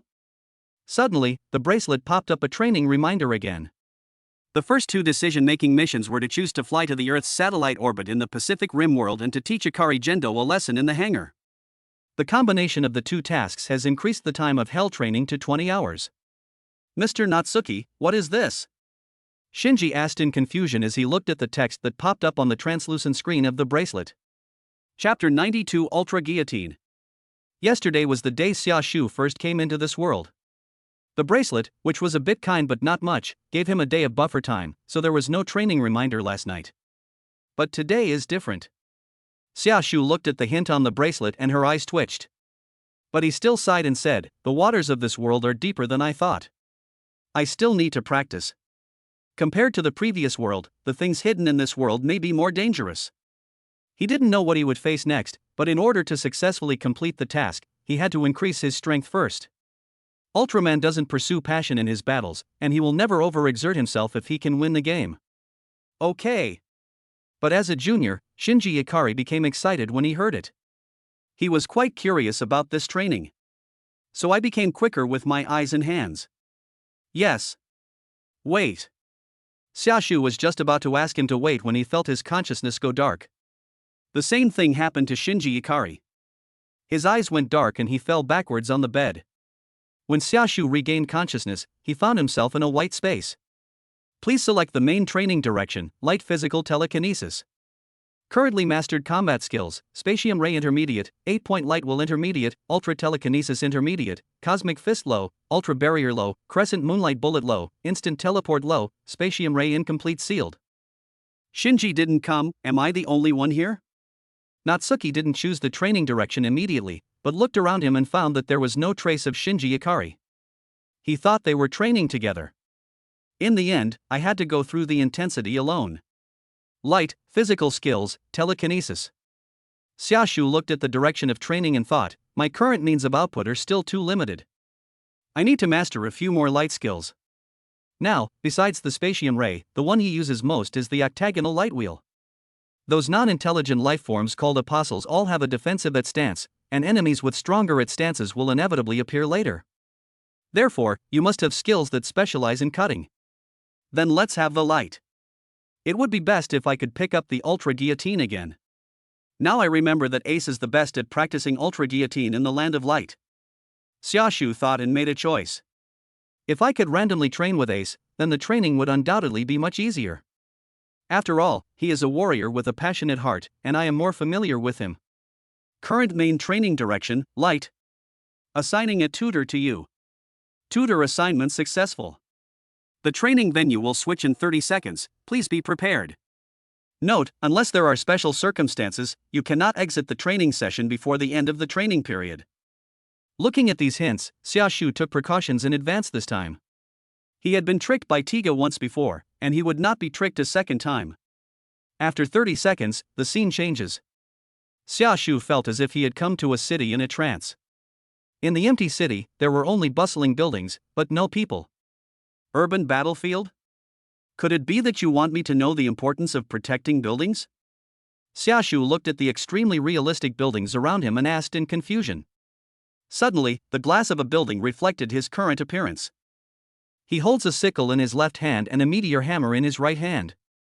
His head is like a buffalo, with sharp horns in 3 directions. There is also a sharp blade behind his head that can be fired. Gray-black scales are spread all over his limbs. Ultra Beast Baraba. Etc. Super Beast Baraba. The experienced Xiaoshu recognized the identity of this super beast at a glance. The appearance of super beasts in the training scene is not surprising. After all, virtual training within the country of light sometimes uses the data of super beasts.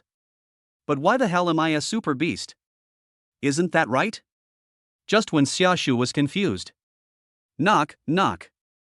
A burst of heavy footsteps sounded, and a figure with red and silver body, like a bodhisattva, walked out from between the tall buildings. Ultraman Ace. Ace. Xiaoshu recognized the identity of this ultra warrior at a glance. It is Ultraman Ace who will never lose his enthusiasm even if his feelings are betrayed thousands of times. It's been a while since I last saw you. Xiaoshu greeted him. He still liked his younger brother very much. But all he said was a roar like a super beast. Then triggered Ace's combo. Every living thing in this world feels pain, and they will feel fear when attacked. But the super beasts don't feel that way at all. They are cruel weapons. If you want to fight them, you must be prepared accordingly. As soon as the words fell, Ace crossed his hands in front of his chest, then suddenly opened them up and down. A white blade of light instantly formed and attacked the super beast Baraba. A variation of the Ultra Guillotine, the Vertical Guillotine. Buzz. As soon as the Vertical Guillotine was formed, the sharp energy blew away all the surrounding buildings. Then it expanded larger and larger, and the power below cut through the ground, leaving behind a very deep ravine. In the violent shaking caused by the energy impact, the sharp vertical guillotine flashed by. Roar! The Ultra Beast Baraba split apart, and so did Natsuki. During Xiaoshu's training, Shinji Ikari had a dream. He felt like he had come to a gray planet with many ruins but no life. Where is this place? Shinji was floating, completely unable to tell where he was. He could only see various huge ruins. Is that the blue giant? He lowered his head and saw 4 blue giants entering the ruins, apparently conducting scientific research and exploration. He seemed to be in someone else's memory at this moment, watching this memory from a bystander's perspective. Soon the space around him flickered, as if some time had skipped. Boom! Oh no, the restriction within this relic has been triggered. Let's leave quickly, said the blue giant with sharp ears who led the team hurriedly. Then they quickly flew out from the ruins. But it was still a step too late. Woo woo! Roar! A large number of ancient monsters sleeping in the ruins have awakened. They have different shapes and are more powerful than ordinary monsters. Some of them even have wings. They flap their wings and fly high into the sky, chasing after the 4 blue giants. Captain Hikari, get out of the way! This ancient bird-like monster instantly caught up with the research team of the Space Science and Technology Bureau at a speed 10 times the speed of sound, and pecked at Hikari with its sharp beak. Seeing this, the fellow members hurriedly reminded him. Damn it! Hikaru sensed the danger and immediately turned around and shot out a ray of light. But he was young and had no powerful strength at all. The power of the blue clan alone was not enough to repel such a monster.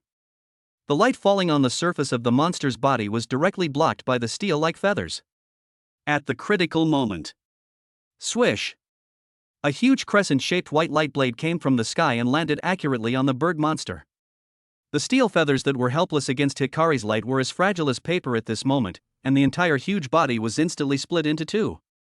This is a forbidden technique from the Land of Light. At this moment, the scientists looked up and saw a warrior with a red and silver body and long limbs. I told you to travel with guards, the figure said in a youthful and passionate voice. How's my new move, Hikari? Is it powerful? Chapter 93 Laius. Laius. Thanks. Hikaru said gratefully when he saw his good friend Laius coming to support him. He originally thought that there would be no accidents in this simple ruins exploration mission. Even if an accident occurred, the 4 blue scientists were not completely unable to deal with it. However, he did not expect that the ancient beast sleeping on this planet was so powerful that it had exceeded the average strength of cosmic monsters. Fortunately, Laius arrived in time, which gave him a sigh of relief. Why are you saying such polite things? Leave everything else to me. Laius gave Hikaru a thumbs up, his tone full of confidence. They took action again towards the ancient beasts flying towards the team of scientists. Bang! The slender body danced in the sky and dived down fiercely. The sudden burst of acceleration caused a violent sonic boom in the sky, and the wind and clouds collapsed in an instant. Roar! Roar! A giant bird that was somewhat similar to Bumungstein but even larger flapped its wings and flew high into the sky, its ferocious eyes filled with the desire to tear Laius to pieces. Above their heads, a red and silver giant flew through the sky, approaching them at an extremely fast speed, with his arms crossed in an X shape across his chest, and his whole body releasing light energy. Capture the aura. A golden halo emerged from Laius's body, and then flew towards the 2 monsters under his control. The halo with a strong binding property was accurately cast on them. The capturing halo directly bound their wings, tying them up tightly. At this moment, Laius's figure had already arrived, holding a dazzling 8-point light wheel in each hand. Swish! He used the 2 8-part light wheels as weapons. When they crossed the 2 monsters, the size of the 8-part light wheels instantly expanded, like 2 sharp circular saws, splitting the monsters' bodies into 2. Then, Laius's figure passed between them. No longer paying attention to the dead monster, he rushed straight to the gray ground, among the ancient ruins. Hiss! Roar! Several ancient beasts have awakened from the ruins, including powerful monsters from the Red King and Gamara races, who tore through the ruins and let out earth-shaking roars. Red King. There are so many monsters sealed in this planet. A blue scientist in the sky was surprised when he saw so many ferocious monsters. They thought it was a safe planet. They came here just to collect historical traces of this planet and try to find out if there are any remaining scientific and technological relics worth learning. But no one would have expected that there were so many powerful monsters lurking on this planet. However, this also means that the technology on this planet must be of a considerable level, otherwise it would not be able to seal so many monsters. As long as they can destroy these monsters, they will definitely be able to find a large amount of technology that can enrich the database in the ruins of this planet. Captain Hikari, let's go and help too, suggested the Blue Tribe scientist. He thought that any extra strength was a strength. However, Hikari directly rejected his proposal. That's not necessary. With our combat power, if we rashly join this battle, Laius will have to divert his attention to protect us. Trust him, he is a genius after all. Hikaru has great confidence in Laius's fighting ability. Among the warriors of this generation, Laius can definitely be called a genius. He has excellent physical strength, has mastered many light skills, and has a perfect grasp of combat opportunities. Some time ago, he and Ace completed the development of the Ultra Guillotine and listed it as a forbidden technique. At present, a variation of the Ultra Guillotine has been developed. Such a powerful warrior was naturally entrusted with important tasks by the captain. He has been carrying out missions in distant nebulas, maintaining peace in locations where it is inconvenient for the Kingdom of Light to provide support, and fighting against powerful invading forces from all sides. Is that Mr. Natsuki? Shinji, who had been watching from the sidelines, felt quite puzzled. The appearance of this giant is exactly the same as Mr. Natsuki in his previous dream, but why do these blue giants call Mr. Natsuki Lias? Does Mr. Xiaoshu have another name? He could also clearly feel that the Mr. Xiaoshu he saw now was more energetic and confident, giving people a strong and reliable feeling. This is quite different from the Mr. Xiaoshu he is familiar with. Although Mr. Xiaoshu would encourage himself to move forward, he was sensitive enough to sense the shadow in Xiaoshu's heart. Beneath his casual and Buddhist appearance lay a deep sense of fatigue and helplessness, and he could sense it particularly clearly in a state of unity. And these monsters are even more terrifying than the apostles? Following Lias's movements, Shinji Ikari's figure also floated to the battlefield of the ground ruins, and he experienced the horror of these monsters up close. Each of these ancient behemoths weighs tens of thousands of tons. The random movements of their bodies can cause huge ruins to collapse devastatingly, large pieces of rubble to fall, and their footsteps instantly form depressions in the ground. Every step can bring about violent tremors. The tough skin texture allows them to completely ignore the erosion of time. They are simply mythical creatures. The saliva dripping from their bloody mouths even causes a certain degree of erosion on the ground when it falls on the ground. What shocked him even more was the red and silver giant. Bang! Lias fell straight down among the monsters. His heavy body touched the ground, raising a cloud of dust. As if to deter others, the impact of the fall forced the surrounding monsters back a few steps. His bright eyes swept over the giant beasts around him. He seemed to have no idea what fear was, and his eyes were full of eagerness to fight. Hiss! A red king with a brownish-brown body felt provoked, roared, and rushed over, stomping on the ground. Amidst the violent earthquake, Lias went straight to meet it. He stretched out his hands and grabbed Red King's strong arms. His slender body seemed a little weak in front of Red King, but the strength he displayed was unexpectedly strong. Hiss! King Red's muscles bulged, his entire body expanded, and his eyes were red as he released his brute force. Lias suddenly felt a surge of pressure, but he did not back down at all and also increased the strength of his arms. While the two sides were fighting, the other monsters also seized the opportunity and prepared to rush forward. Lias discovered this. Then he concentrated his energy on his eyes and released two rays. King Red, who was still wrestling with Lias, was caught off guard and hit in the eyes by the two rays, feeling a sharp pain. Hiss! Lias took advantage of Red King's carelessness and kicked forward. Chapter 94, The Heart Gradually Opens. Bang! A violent impact erupted in Red King's abdomen, kicking off large amounts of dust and debris from the gaps in his skin, and then Red King's entire body fell backwards. The monsters around are approaching. Lias decisively raised his left arm and clasped his right arm around his left wrist.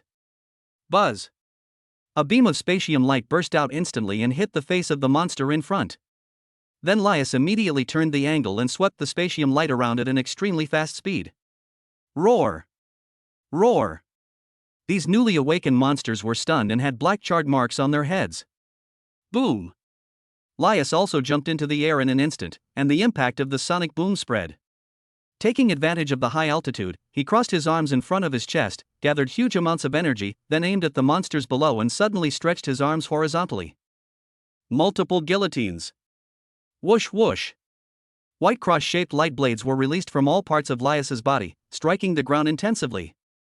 Each of the 8 monsters was hit by a light blade, and the injuries on their bodies accumulated again, and their tough skin had cracked in large areas. Amazing!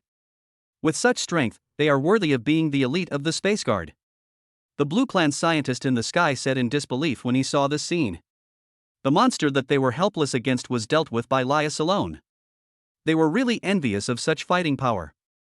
Shinji Ikari was also watching the battle intently, wanting to understand Mr. Natsuki better. Until morning. Ding-ling-ling. The alarm clock that was set in advance rang, pulling Shinji Ikari back to reality from his dream. He rubbed his eyes and reached out to turn off the alarm clock. lying on the bed, staring blankly at the ceiling. Is that Mr. Natsuki's power? Amazing. He was still thinking about the battle he had just witnessed. The battle, which was more exciting than a science fiction movie, really gave him a great shock. And because he has witnessed the power of monsters and giants of light, he is not so afraid of the apostles now. It feels like the apostles are just like that. Every monster in the dream just now could easily destroy Tokyo 3 if it were to appear in reality. Even if Unit 01 tried its best, it seemed unable to defeat such a monster. Mr. Natsuki.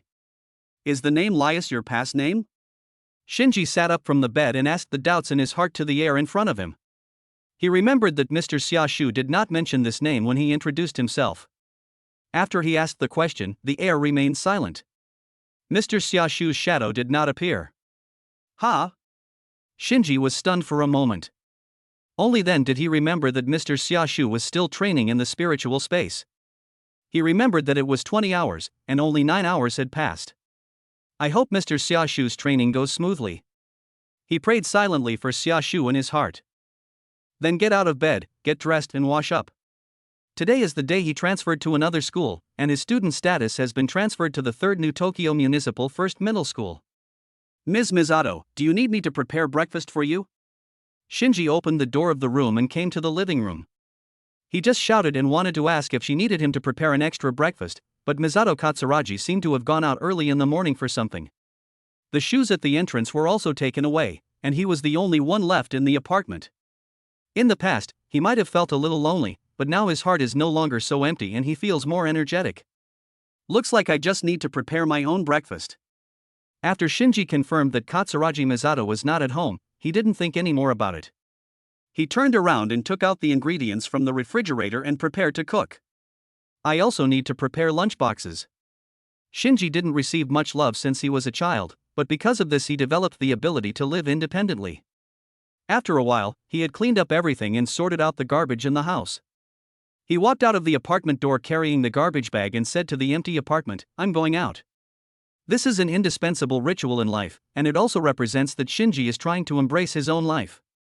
The gap in the closed heart is getting bigger and bigger with time. When he arrived at the school, the teacher helped him complete all the procedures. Then I brought him to the class. "Dear classmates, this is the new student who transferred to our class today. I hope we can get along well with each other in the future." The teacher pointed at Shinji and introduced him to the classmates. Because of the battles yesterday and the day before yesterday, many people realized that Tokyo 3 is not a safe place. Most of the people with financial means have left, and some of the students in this class have also transferred to other schools. 1/3 of the seats in the class are empty, and perhaps some more will transfer later. It's quite rare for someone like Shinji to voluntarily move to such a place. Hello everyone, I'm Shinji Ikari. I hope I can get along well with you all in the future. Shinji encouraged himself in his heart, walked to the blackboard, wrote his name, and then tried to smile and talk to his classmates. Transfer student. To think you would come in at a time like this. She's quite pretty. He is actually a handsome little boy. Shinji's self-introduction quickly sparked discussion within the class. At the same time, Shinji also noticed a familiar figure sitting by the window. She was wearing the same school uniform as the other girls, and the bandages on her body had not been removed yet, making her look a little pitiful. She supported her chin with her uninjured hand and looked outside through the glass. She seemed to care little about anything happening in the class, like a solitary flower blooming on a high mountain. I remember her as Ayanami Rei? Shinji remembered her name. They had just met in the hangar yesterday. Her injuries, will she be able to recover so soon? He remembered that Rei Ayanami was still lying in bed at the time. With a normal person's recovery ability, it would be impossible for her to recover in such a short time. But the fact is that the other party is already sitting in the classroom. It seems that there are still many things in the NERV base that he doesn't understand. Carrying his school bag, Shinji sat down in his seat, ready to talk to Rei Ayanami during lunch break. He was still very curious about this girl who was also an EVA pilot like himself. He also remembered that Mr. Natsuki needed to collect intelligence, so he planned to start with Rei Ayanami. At this moment, Rei Ayanami, who was silently gazing at the sky, suddenly moved. She pulled out the cell phone she used to contact headquarters from her bag. There is a line of words on it. After school today, you and Shinji will both come to the base for a physical examination. She nodded silently. Receive. Reply these two words. Chapter 95 exploded. In the year 2000, a huge meteorite fell in Antarctica, causing all Antarctic glaciers to melt, sea levels to rise instantly, and the Earth's magnetic field to be strongly affected. The disappearance of Antarctica has altered the world's ecosystems. Thousands of species have become extinct, and half of humanity has died. That's the second impact. In the classroom, a gray-haired history teacher is explaining the history of the world. The students below have laptops on their desks for class. Some of them listen attentively, while most of them are daydreaming. According to this teacher, a meteorite flying from the universe destroyed the Antarctic continent. This catastrophic event is called the second impact. The first impact must have been the meteorite that caused the extinction of the dinosaurs? Shinji Ikari was thinking seriously in the classroom. The teacher then continued, our original Tokyo City was flooded by the tsunami, and the government later established a second new Tokyo City in the original Matsumoto City as our new capital. Sometime after the second new Tokyo was built, the government began to build a safer and more solid fortress, which is the third new Tokyo where we are now. This is a capital that is expected to replace the second new Tokyo. The information the teacher mentioned is all information released by the government to the public. But Shinji, the pilot of EVA Unit 01, knows that things are far from that simple. Second impact. Third new Tokyo. Shinji took out a notebook and wrote and drew on the paper, marking the key points in his own thoughts. Mr. Xiaoshu will definitely use this information when he wakes up at night. The second impact caused the disappearance of the Antarctic continent and the extinction of countless species. This was definitely not caused by a meteorite. There must be some inside story behind it that he didn't know. Although the third new Tokyo City is ostensibly intended to replace the second new Tokyo City as the capital, its actual purpose is to stop the apostles. After discovering the existence of monsters like the apostles, the citizens who had originally come to the third new Tokyo City for safety began to evacuate one after another. The information released to the public was all fabricated. Shinji realized this. However, it is difficult to infer the real inside story based solely on the words of the history teacher and one's own guesses. Thinking of this, he turned his head to the window and looked at Rei Ayanami, who was listening attentively.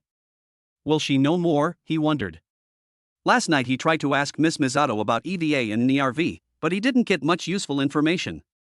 He didn't know whether Miss Misato was deliberately concealing it or really didn't know. Now he was going to ask Rei Ayanami for more information. However, when he was looking at Rei Ayanami, there was another pair of eyes also looking at him. After that giant robot showed up, it immediately transferred to our class. Everyone else is rushing to leave here, but he is different.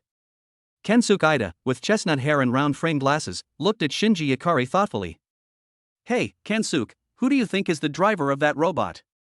Suzuhara Tuji, who was sitting on the other side with darker skin and wearing a black jacket, leaned over and asked him in a low voice.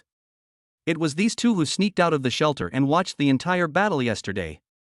In this boring history class, many students were chattering about something, and the most frequently discussed topic was the giant monsters and robots that appeared yesterday.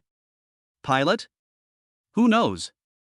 The information about that robot is probably kept confidential. Ordinary people like us will definitely not get any conclusion by guessing. Kensuke Ida thought for a moment and replied. But I do have a suspect now. As he said this, he looked at Shinji Ikari, who was still listening attentively. Suzuhara Tuji saw his actions and understood that he was guessing that the transfer student was the driver of the robot. He? How is that possible? Suzuhara Tuji didn't quite believe it. It was obviously something the government had secretly developed. How could an ordinary student be allowed to drive it? At the very least, he should be a tall and mighty fighter who has obvious military skills. This classmate Shinji Ikari looks thin and weak, and you can tell with your ass that he can't be a pilot. It's just intuition. Kensuke Ida pushed his glasses and said mysteriously. By the way, how is your sister? He remembered that Dong-er's sister was injured in the previous battle. It's okay. Dong-er said with his arms crossed, I just got a few scrapes from something that fell while I was taking shelter in the shelter. Having said that, it's really a blessing. If it weren't for that giant robot, I'm afraid we would all be eaten by that monster. He said with some fear. I am still very grateful to the driver of that robot. Yeah, I thought I was dead at that time. Another female classmate behind her continued. Experiencing the feeling of facing despair at this age has slightly changed their mentality, and they also feel grateful to the robot. Kensuke, you guessed that guy is the driver, why don't you just ask him directly? The female classmate said to Kensuke Ida. Are you stupid? Even if he is really the driver, how could he admit this? Kensuke Ida said helplessly. How could I ask this question directly? But he replied. The female classmate suddenly said. Just now, she sent a message to Shinji Ikari using her computer, asking him directly if he was the pilot. Then I received a positive answer, yes. He admitted it. How is that possible? Mr. Ikari is the pilot of that robot. Kensuke Ida exclaimed in surprise, pointing at Shinji Ikari and shouted. When he shouted these two sentences, they immediately caused a sensation in the class. What? Ikari-san. A large number of classmates stood up from their chairs and looked at this seemingly ordinary transfer student. The older teacher was still immersed in his own stories, telling stories about his youth, and didn't care much about the chaos in the class. The squad leader wanted to enforce discipline, but the news was too shocking. Ikari-san, please sign my autograph. Please. Shinji Ikari raised his head and was stunned when he saw a large group of classmates surrounding him. After he joined NERV, no one introduced him to the inside story of the organization. They just asked him to pilot Unit 01 to fight, and no relevant information was told to him. Originally, Misato Katsuragi was going to remind him before he went to school today, but unfortunately she had to go to the base first this morning for something. As a result, he didn't know whether his identity was confidential or not. So he didn't take it too seriously. After all, he still had to fight the apostles in the future. He had already decided to protect others, so there was no need to hide these things. I didn't expect the students to be so enthusiastic. Chapter 96 turns out to be one of our own. After his identity as the pilot of Unit 01 was revealed, Shinji Ikari suddenly became a celebrity in the school. Children of this age are quite interested in this kind of thing. In particular, Kensuke Ida kept asking Shinji to take him to visit the base, and the other students' eyes were fixed on him in every subsequent class. This made Shinji a little uncomfortable. He had never experienced this feeling of being the center of conversation before. Being stared at by his classmates with curious eyes all the time made him very nervous, and he prayed in his heart that Mr. Xiaoshu would wake up soon. It wasn't until school was over that he felt a little relieved. As the sun set, after a melodious bell rang, the students in the class left the classroom one by one. Then I'm leaving, Shinji-kun, see you tomorrow. Bye. Shinji-kun, do you need me to bring you a lunchbox tomorrow? Thank you, but I won't need it. Many of the classmates who were leaving greeted Shinji, and Shinji responded one by one. Under Xiaoshu's guidance, he is now trying to embrace his own life, so he gets along relatively well with his classmates. He is just a bit shy, but this has caused him to attract the favor of some girls. With a special status, handsome appearance, and relatively polite behavior, it is certain that such a person will be popular in the class. After all his classmates left, Shinji patted his chest and breathed a sigh of relief. Socializing is such a tiring thing. It's fun, though, he said with a smile. In his past life, he had never tried to socialize with his classmates like this. The feeling of being curious and liked by others was really wonderful. In the classroom, besides him, the only one left was Rei Ayanami, who was still waiting for him. They will then go for a physical examination together. Let's go, Ayanami-san. Shinji came to Rei Ayanami and wanted to help her up. Rei Ayanami was still wrapped in bandages and it looked like her injuries had not healed yet, so he thought he could help her. When Rei Ayanami heard Shinji's voice, she slowly turned her head, her ruby eyes seeming to show no emotion. Why? She asked, her voice very soft. Huh? Shinji was stunned for a moment, not knowing what she was asking. But he soon realized that the other party might be asking him why he revealed his identity. Well, no one told me to keep it a secret, I'm sorry. Shinji scratched his head and said with a hint of apology. Shinji thought he had violated the organization's rules. But after he said this, Rei Ayanami just shook her head. That's not it. Why? Why do you talk so much to them? Rei Ayanami asked in a soft voice. She couldn't understand Shinji Ikari's behavior, or rather, she didn't quite understand the logic behind most people's behavior. She is like a simple puppet, unable to understand these emotional things. Why do I have to talk so much to them? Well, I think it should be considered basic courtesy. Shinji thought for a moment and replied. His classmates were very enthusiastic towards him, so out of basic courtesy he had to respond. If it were before, he would be at a loss and deliberately keep a distance from his classmates. But now that he has dreams and goals, he doesn't want to be immersed in loneliness anymore. Just like Mr. Xiaoshu said, he has to keep moving forward. Polite? What is politeness? Rei Ayanami asked again. When he heard her ask this, Shinji thought she was making fun of him. After all, how could a normal person not know what politeness is? But looking at Rei Ayanami's innocent eyes and delicate appearance, he felt that she was not lying to him. She seemed to really not know what politeness was. So weird. Shinji felt that this girl didn't seem to have anything like common sense. But it takes a lot of effort to explain things related to common sense. I'll explain it to you on the way. Shinji glanced at the time and stretched out his hand to Rei Ayanami. Miss Ritsuko Akagi is about to urge them. Rei Ayanami looked at Shinji's outstretched hand and was stunned for a few seconds. Then, as if he just understood something, he offered his uninjured hand and was helped to stand up by Shinji. She remembered that this behavior seemed to be called helping. And after others help you, what should be said is, thank you. After standing up, Rei Ayanami whispered to Shinji. Ah, you're welcome. Shinji let go of his hand in a daze, thinking that it turned out that she was not completely without common sense. At the same time, she was also wondering why there was someone like her in any RV. Why did she become a driver?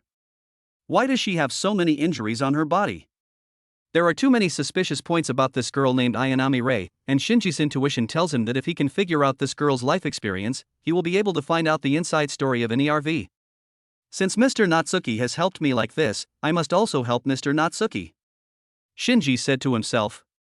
Mr. Xiaoshu wants to obtain as much information about this world as possible. He had decided to find out what NERV was hiding. The two took a transport to the hidden entrance of NERV headquarters. Following the instructions given by Ritsuko Akagi, they arrived at the door of the laboratory inside the base. It's here. Shinji stood at the white door, glanced at the laboratory sign and confirmed. Looks like we have to say goodbye here. He turned to look at Rei Ayanami who came with him. She still had to go to a deeper room. Rei Ayanami nodded silently. She and Shinji are different after all. Looking at Rei Ayanami's departing back, Shinji always had an urge to call her back. But in the end I managed to hold myself back. The laboratory door opened and he walked in. Inside was a special room filled with various body testing instruments. Ritsuko Akagi was wearing a loose white coat and holding a tablet that would be used to test data. She had been waiting for him for a long time. Shin. She was just about to say hello to Shinji and let him get ready. Dr. Kani, who is usually aloof and intelligent, actually took the initiative to greet him. She swept away the personality she usually encountered and said to Akari Shinji enthusiastically, "Hello, Shinji-kun. The physical examination will begin soon. Do you feel any discomfort now? If there's anything that's uncomfortable, we can just wait a while and start again.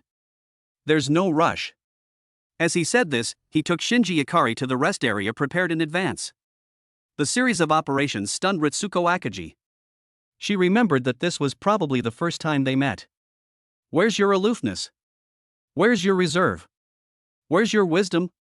She really wanted to ask what happened during the time she was unaware of. Chapter 97 Secret. This child's body.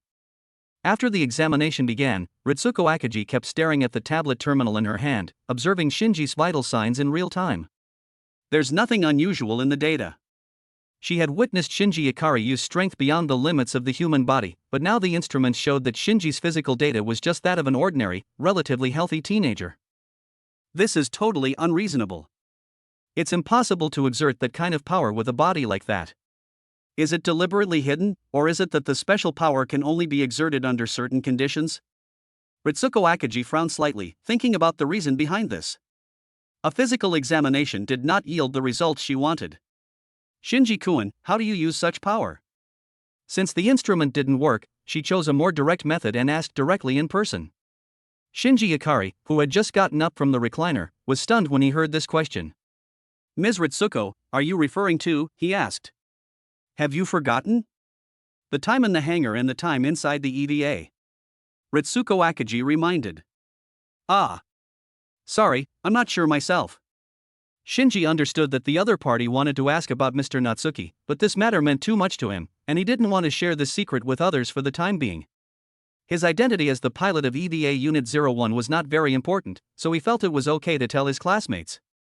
However, the secret that he and Mr. Natsuki are one body seems too important in comparison. After seeing Mr. Natsuki fighting in his dream, he understands that he now has the power to rewrite the fate of the world.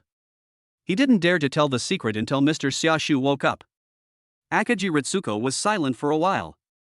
She guessed that Shinji was deliberately concealing it. As the person in charge of the EVA project, she didn't want Shinji to hide such important information, but she also understood the boy's fragile heart to some extent. Commander Ikari would certainly agree if strong measures were taken against him, but that would be too cruel for a young boy.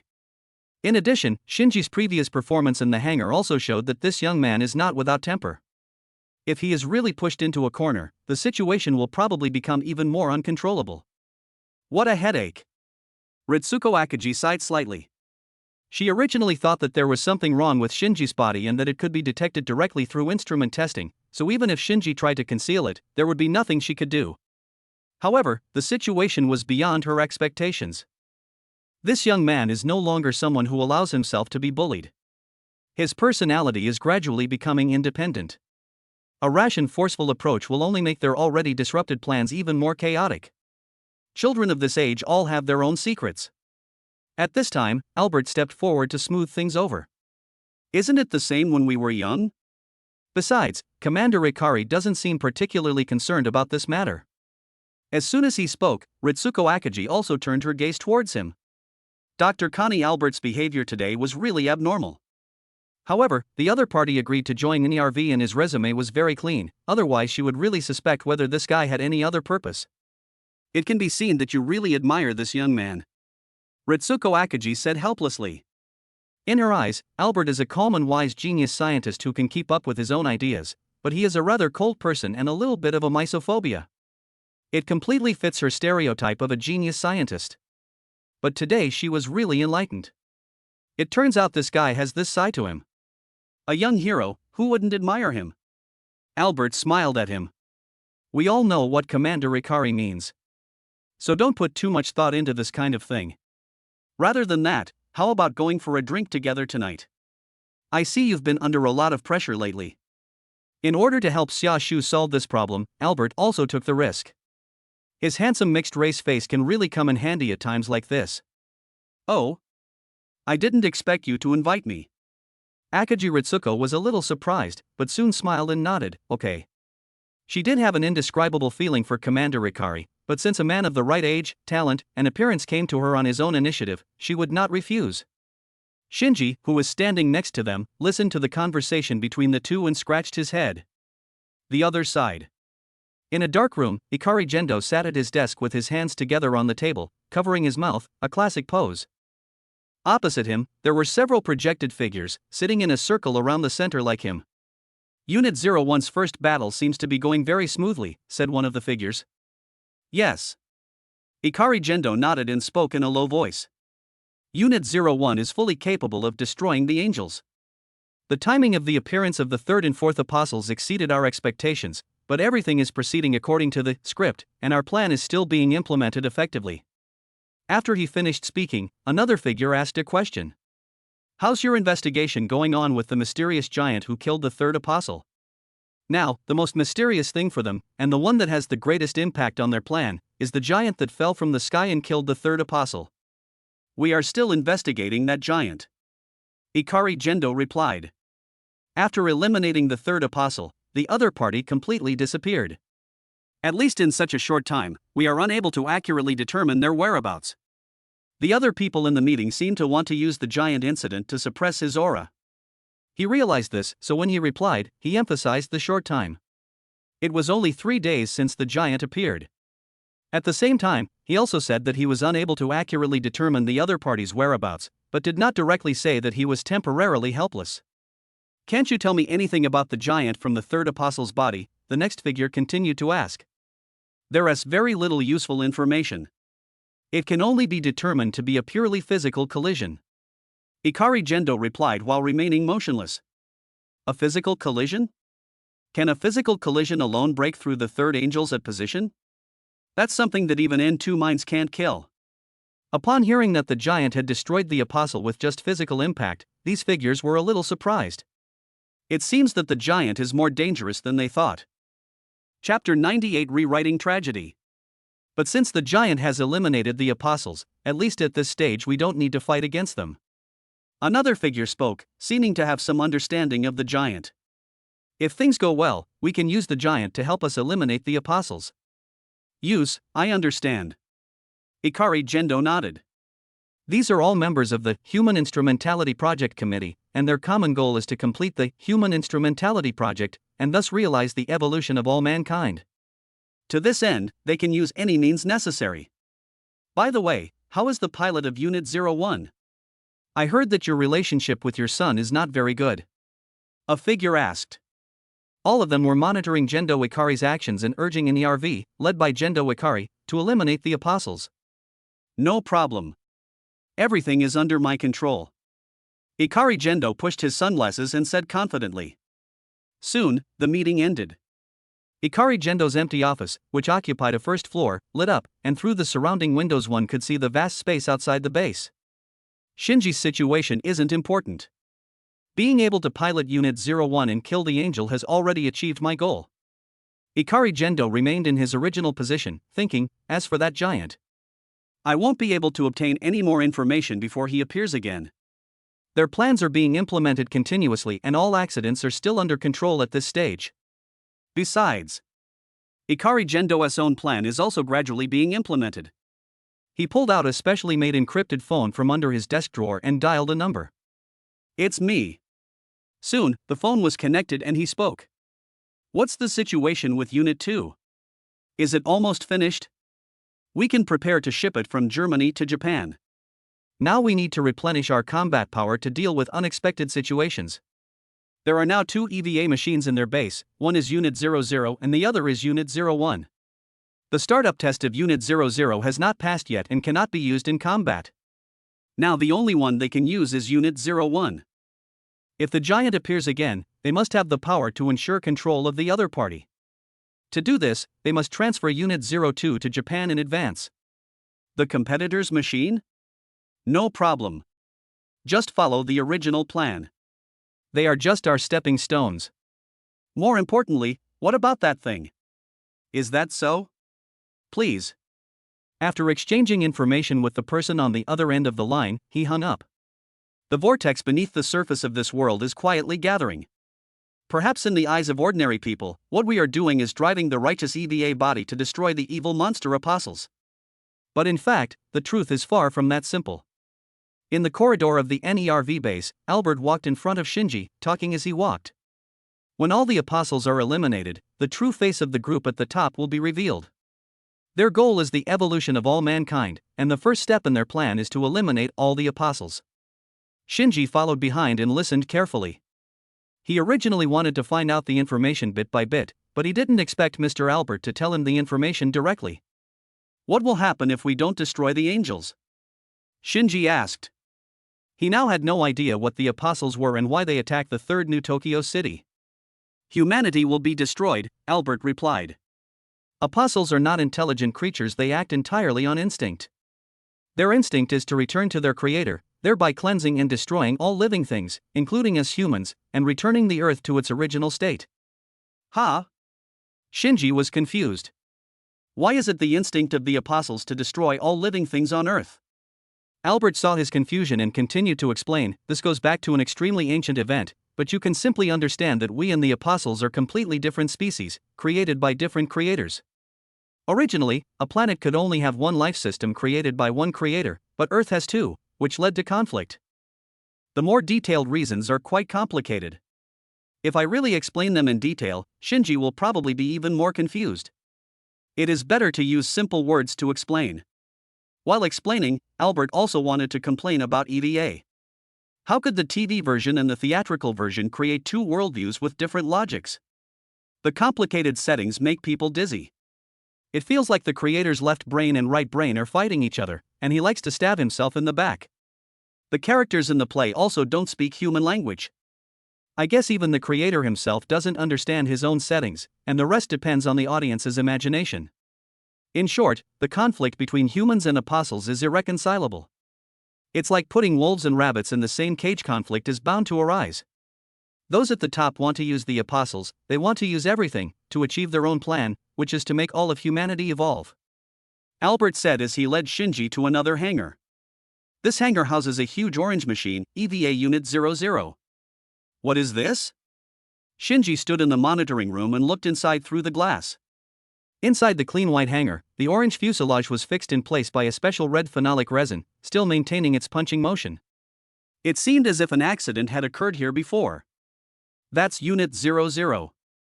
Albert nodded to several technicians in the monitoring room, then explained to Shinji, Rei Ayanami's exclusive unit. From Lingnan-san? Right. Her identity is far from as simple as you think. Albert's eyes were a little solemn. He walked forward with Shinji until they came to a place where their conversation could not be heard. He shifted his gaze from Unit 00 to Shinji. Said, she is an important pawn in the plan of the top management, a prop in their eyes. But she's also a poor girl. In the near future, she will learn what love is because of you, and later, she will die to protect you. In Albert's memory, Rei Ayanami's ending was not very good. Shinji, this is a world full of tragedy. Anyone around you, including yourself, will experience countless tragedies. Ayanami Rei. Asuka. Kaoru Nagisa. Misato Katsuragi. Ritsuko Akagi. Ryoji Kaji. There are too many tragedies and too many misfortunes in this world. But Albert put his hand on Shinji's shoulder and saw the black bracelet on his wrist. These tragedies will never happen again. Now you hold in your hands the power to change all of this. You can get a strong response if you hope for it. This power can help you ignore all conspiracies and schemes. Shinji listened and gradually clenched his fists. He knew that he was changing and he didn't want tragedy to happen to him, so he would fight. I understand, Mr. Albert. I will fight to protect other people's dreams. Shinji took a deep breath and said in a firm tone. He doesn't like tragedy.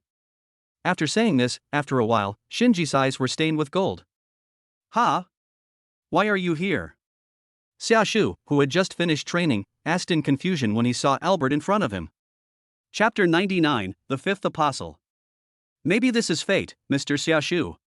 After Albert found out that it was Xiaoshu who was speaking, he pushed his glasses and said with a smile. He hadn't expected to meet Xiaoshu so soon. When he learned that a giant of light had appeared in this world, he knew that this was a sure thing. Really? But it doesn't matter anymore. Xiaoshu's tone was mixed with a lot of fatigue, and his whole body felt lifeless. Whether you are Albert, a Chow beast, or Ace, it doesn't matter anymore. Xiaoshu now looks like a real walking corpse. The whole person turned black and white. Mr. Xiaoshu, are you okay? Albert was shocked to see his condition and asked quickly. Shinji also expressed his concern. He couldn't understand why Mr. Natsuki became like this. Every living thing will eventually be killed. Ultra Beast. No, Ace feels no pain. Even if I'm betrayed a million times, the Ultra Guillotine will still fall on my head with pinpoint accuracy. Hikaru. What does the Ultra Key smell like? Xiaoshu had already started to talk nonsense, his eyes became dull and lifeless, and his mouth was unconsciously slightly open. 20 hours. In the spiritual space, he was treated as a super beast, and was hit by one Ultra Guillotine after another, constantly on the edge of explosion. Already, numb. Forget it, destroy it. This 20-hour training allowed him to regain control of the Ultra Guillotine, but it also successfully split him apart. Mr. Natsuki, I'm afraid it's because of training that he became like this. Shinji took back control of his body, felt Natsuki's inner emotions, and explained to Albert. Train? Do you still need to train if you have this level of strength? Albert was a little surprised. He knew that with Xiaoshu's strength, he could kill people indiscriminately in this world, but he didn't expect that Xiaoshu was still rolling. I see. Is this the secret of the Ultra Warrior's strength? Always wanting to become stronger. He pondered, as if he suddenly understood something. Afterwards, Albert briefly recounted to Natsuki what he had said to Shinji before. That is to say, the human beings in this world are not native indigenous people. Both humans and apostles were created by the Creator who came from the universe. After a while, Xiaoshu's mind became much clearer. In that case, the situation is a bit complicated. The two came to a quiet lounge. Xiaoshu rubbed his chin and said after hearing the news about the apostles and humans. Will your laws restrict your actions at this time? Albert asked. After all, this is a civil war between two races on Earth. Unlike the previous world, the apostles in this world are not invaders. They even appeared on Earth earlier than humans. This contradictory relationship is even more complicated. Although the Space Guard is a violent agency, they must also be reasonable in their actions. What restrictions or no restrictions? I have already killed 2 apostles, is there anything else I need to say? Xiaoshu crossed his arms and did not get entangled in it. When he first came to this world, he saw the scene of the 3rd apostle fighting against humans. Originally, he wanted to wait and see the cause of the battle and judge whether the apostles were invaders, but Shinji's behavior made him realize that the humans in this world were still the humans he was familiar with. He knew very well that too much hesitation would only lead to regret, so he made a decision immediately. Apostles without wisdom cannot constitute civilization, so my actions will not be punished. As Ultraman Xiaoshu has already understood the rules thoroughly and will not be confused by such things. Even if I'm ultimately held responsible, it will be after this entire mission is complete. To be honest, Xiaoshu considers himself to be relatively reasonable. If 7 were in this situation, the scene would be unimaginable. As expected of you. Albert smiled when he heard this answer. He knew that this guy was different from ordinary Ultraman and could not be viewed with stereotypes at all. But the situation with the apostles is easier to explain. After all, they are a different species from humans. So what are you going to do about the conflicts within humanity? Those truly high-ranking officials want to achieve human evolution through the Human Instrumentality Project, but of course, not everyone shares their vision. Are you going to get involved in this matter? Albert asked. After all the apostles are eliminated, the top leaders will start their real plan. They treat everything as pawns, even EVA and giants. Albert really wanted to know Xiaoshu's answer. This was a complete internal contradiction among human beings. Interfere? What do their own affairs have to do with me? I'm here to investigate abnormal fluctuations in space and time. If anything interferes with my mission, I'll naturally have to eliminate the trouble. Xiaoshu immediately understood what Albert meant. This guy was worried that if some humans were determined to interfere with his actions, he would stagnate. The situation in this world is much more complicated than the previous world. If a simple-minded Ultraman Xiaoden came here, he would probably be fooled by a group of old foxes. But as Ultraman Laoden, Xiaoshu obviously has his own unique style of play and is not at all stubborn and rigid. The main purpose of resolving abnormal spacetime fluctuations is to help these worlds. Both sides are standing at different heights. The so-called high-level officials and old foxes just let them make more trouble. Can they still turn the world upside down? Sure enough, it's something you can say. Albert nodded after hearing this, and he strongly agreed with Xiaoshu's approach. Since we are here, we should make the best of it. I have seen all kinds of storms. Xiaoshu gave him a reassuring look. The reason why Lao Deng is that he has rich experience. If you want to compete with me in brains, I can definitely use my brain better than you. It's just that my super brain allows me to use my superpower. From now on, I'll have to rely on you to collect information. Xiaoshu said this and stood up from the chair. His mission is still to deal with the time travelers, and the relevant information naturally needs to be collected more efficiently by Albert, who is also a time traveler. It's quite exciting to have a spy of your own in the enemy camp. I understand. Albert nodded. Then Xiaoshu left. Shinji then asked, Mr. Natsuki, where are we going next? Special training. Mr. Natsuki, didn't you just finish special training? It's not for me, it's for you. Special training is something that you absolutely cannot enjoy alone. Shinji's combat awareness is still too weak. Huh? Shinji was stunned for a moment. And soon after, a huge blue octahedron slowly approached the 3rd New Tokyo City. The 5th Angel, Thunder Angel. Thanks to Linny and I, for the reward, +1. Due to health reasons, I will take half a day off today QAQ, and will update as usual tomorrow. Chapter 100 Super High Firepower. Late at night, in the command room of NERV headquarters. the fifth apostle? Ikari Gendo, who was sitting in a high seat, crossed his arms, looked at the picture on the screen which was gradually becoming clearer, and said in a deep voice. Sure enough, the speed of the apostle's attack has changed. Professor Dongyue stood behind him, frowning, such a rapid attack speed. It's so strange. The fourth apostle attacked the day after the third apostle was eliminated. The same thing happened to the fifth apostle, who attacked late at night on the second day after the fourth apostle was eliminated.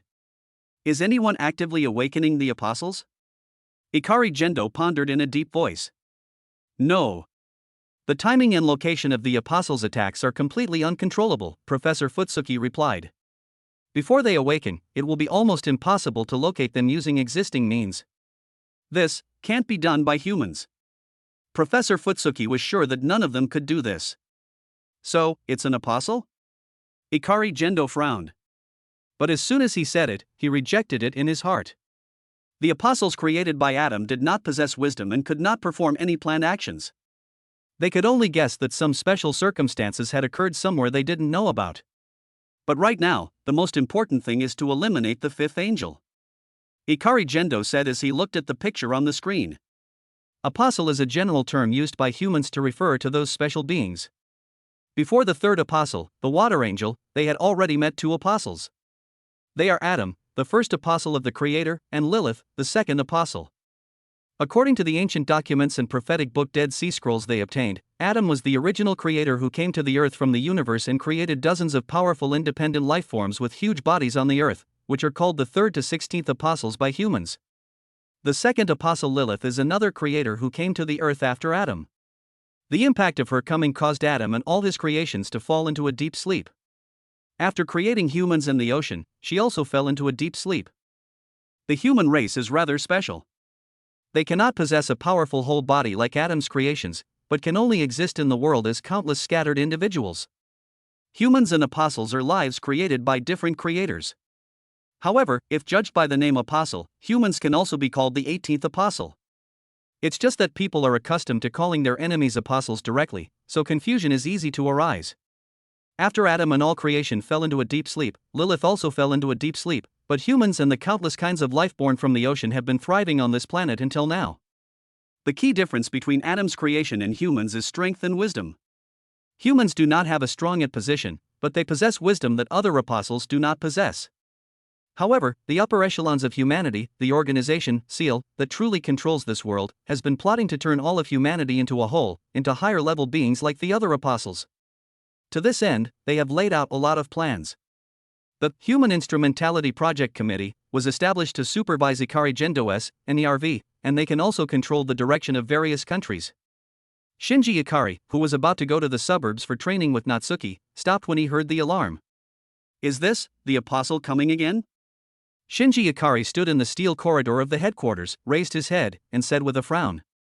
The instinct of the apostles is to return to Adam, realize their own evolution and trigger a great purge. As a human being, Shinji Ikari's choice at this moment is to fight. Hello, Miss Misato? Yes, I'm inside the base. I'll be right there. After hanging up the phone, Shinji strode towards the hangar amid the sound of alarms. Inside the command room. The third New Tokyo City has switched to combat mode. Residential houses have been lowered underground, and citizens have entered shelters. A technician reported. In the picture, the fifth angel, which looks like a blue octahedron, is approaching the third New Tokyo City and is about to land. The EVA Unit 01 pilot has arrived at the hangar. Unit 01 will be ready for sortie in 5 minutes, another technician reported. Okay. Katsuragi Misato nodded, then looked at the screen with a serious look. Fifth apostle, let me see what you can do. In the picture, the fifth angel arrived at the third New Tokyo City, which was in combat mode, under the cover of night. The blue shell gleams with moonlight. The moment you step into the city, it suddenly changes its form. The body was twisting, shrinking, and changing into an irregular cross shape, and huge amounts of energy were accumulating. Seeing this scene, everyone in the command room felt an ominous premonition. Buzz. The next second, a dazzling beam of light burst out from the center in front of the fifth apostle and blasted towards the city. With loud noises, it submerged and destroyed all the defensive buildings along the way, and directly penetrated the defense facilities of an entire street. What? This level of power. Misato Katsuragi frowned and became worried when she saw that the fifth angel could unleash such power with just a casual blow. If Unit 01 was hit by this attack, how serious would the damage be? The fifth apostle returned to the shape of a regular octahedron and continued to float forward, like a floating turret with extremely high firepower. Unit 01 has completed its attack preparations, please give instructions, the technician reported at this time. Attack! Misato Katsuragi wanted to order an attack, but after looking at the charged streets on the screen, she hesitated for a second and made a quick judgment. Raise the two weapons and equipment first, and then transport Unit 01 to the ground, she ordered. They are the ones who have the last move, and there is a high possibility that Unit 01 will be attacked by the enemy when it just reaches the ground, so they need some cover to attract the enemy's attention first. Understood. After receiving the order, the technician immediately passed it on. On the ground. As the two gates opened, two structures loaded with weapons popped out. Buzz! The fifth apostle instantly noticed something was wrong, switched forms and shot out a beam of light, destroying one of the buildings. And just when it maintains output, the third gate on the ground opened. EVA Unit 01 has arrived at the mission location, the technician reported. The fifth angel immediately noticed the presence of Unit 01 and quickly changed direction, launching another attack. However, Unit 01 anticipated this beam of light and dodged it by rolling.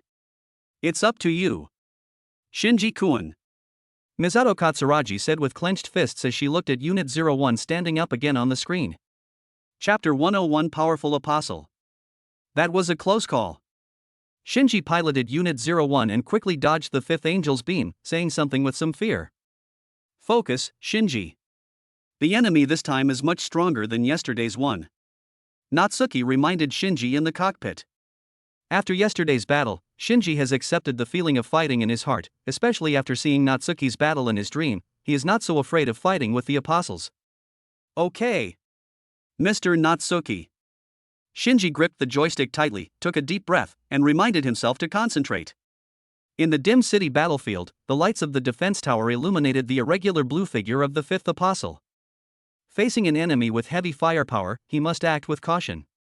With Unit 01's defense, it can't withstand a single shot. Wu the fifth angel twisted his body, emitted a high-frequency cry, and began to accumulate power while aiming at Unit 01. Here it comes. Shinji immediately realized the other party's intention to attack. Now he has a reaction ability far beyond that of ordinary people. He immediately controlled Unit 01 to run towards his side. The fifth angel's firepower is indeed very strong, but the attack is not instantaneous, and it is difficult to change the direction in a short period of time after the attack falls. Buzz! The fast-moving Unit 01 made it difficult for the fifth angel to aim. As expected, a beam of light missed the target and razed the place where Unit 01 had just stood to the ground. After dodging the attack, Unit 01 picked up a rifle from the nearby building, raised it, and took aim. Ta-ta-ta! He kept shooting at the fifth apostle who had not yet retracted the light beam. These bullets fell on the position outside the fifth angel's body. The positions of both sides collided, but still failed to break through the defense. The stance of the fifth angel is much stronger than that of Unit 01. This is a very powerful enemy. At this moment, the fifth apostle has changed his form again. The regular octahedron in the center has shrunk, and diamond-shaped crystals appear around his body and connect with the center, like a wheel. Huge energy is condensed again. I have to run. Shinji saw this scene and realized that the other party was going to attack again, so he drove the EVA 01 with a gun in hand and started running. Just dodge, and you can fight back. Shinji thought so. Then, buzz! A continuous purple beam shot out from the rotating body of the fifth angel at an extremely fast speed, directly cutting through all the buildings in front of the body. Even the running Unit 01 was not spared. Ah! Unit 01 was hit in the waist by the beam of light. The pain was transmitted to Shinji, causing him to scream in pain.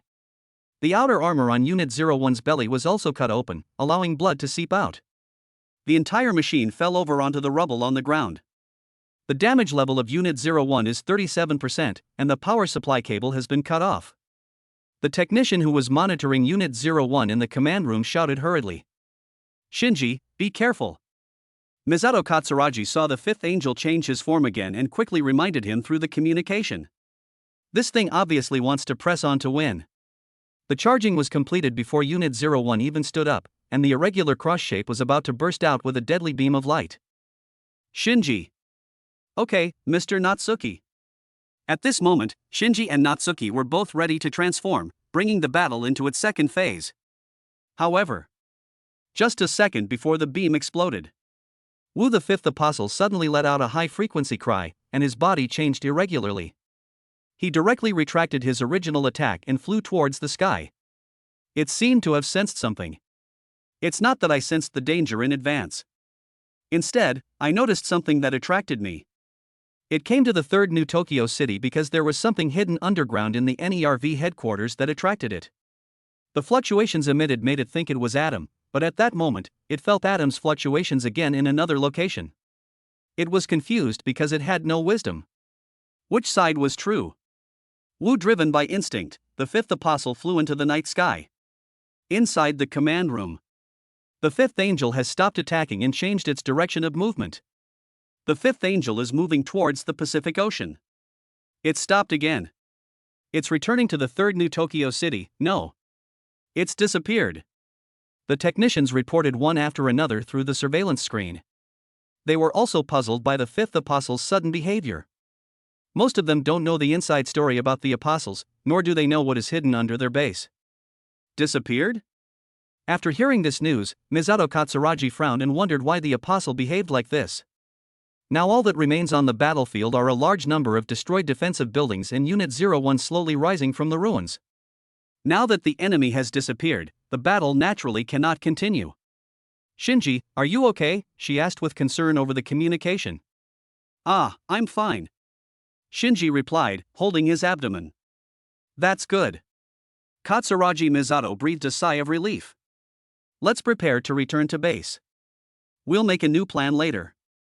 Okay. The fifth angel's abnormal behavior puzzled everyone except Gendo Ikari and Professor Futsuki. How come the apostles who originally came for this base suddenly ran away to another place? And in the end, he wanted to come back. They couldn't find the answer for a moment.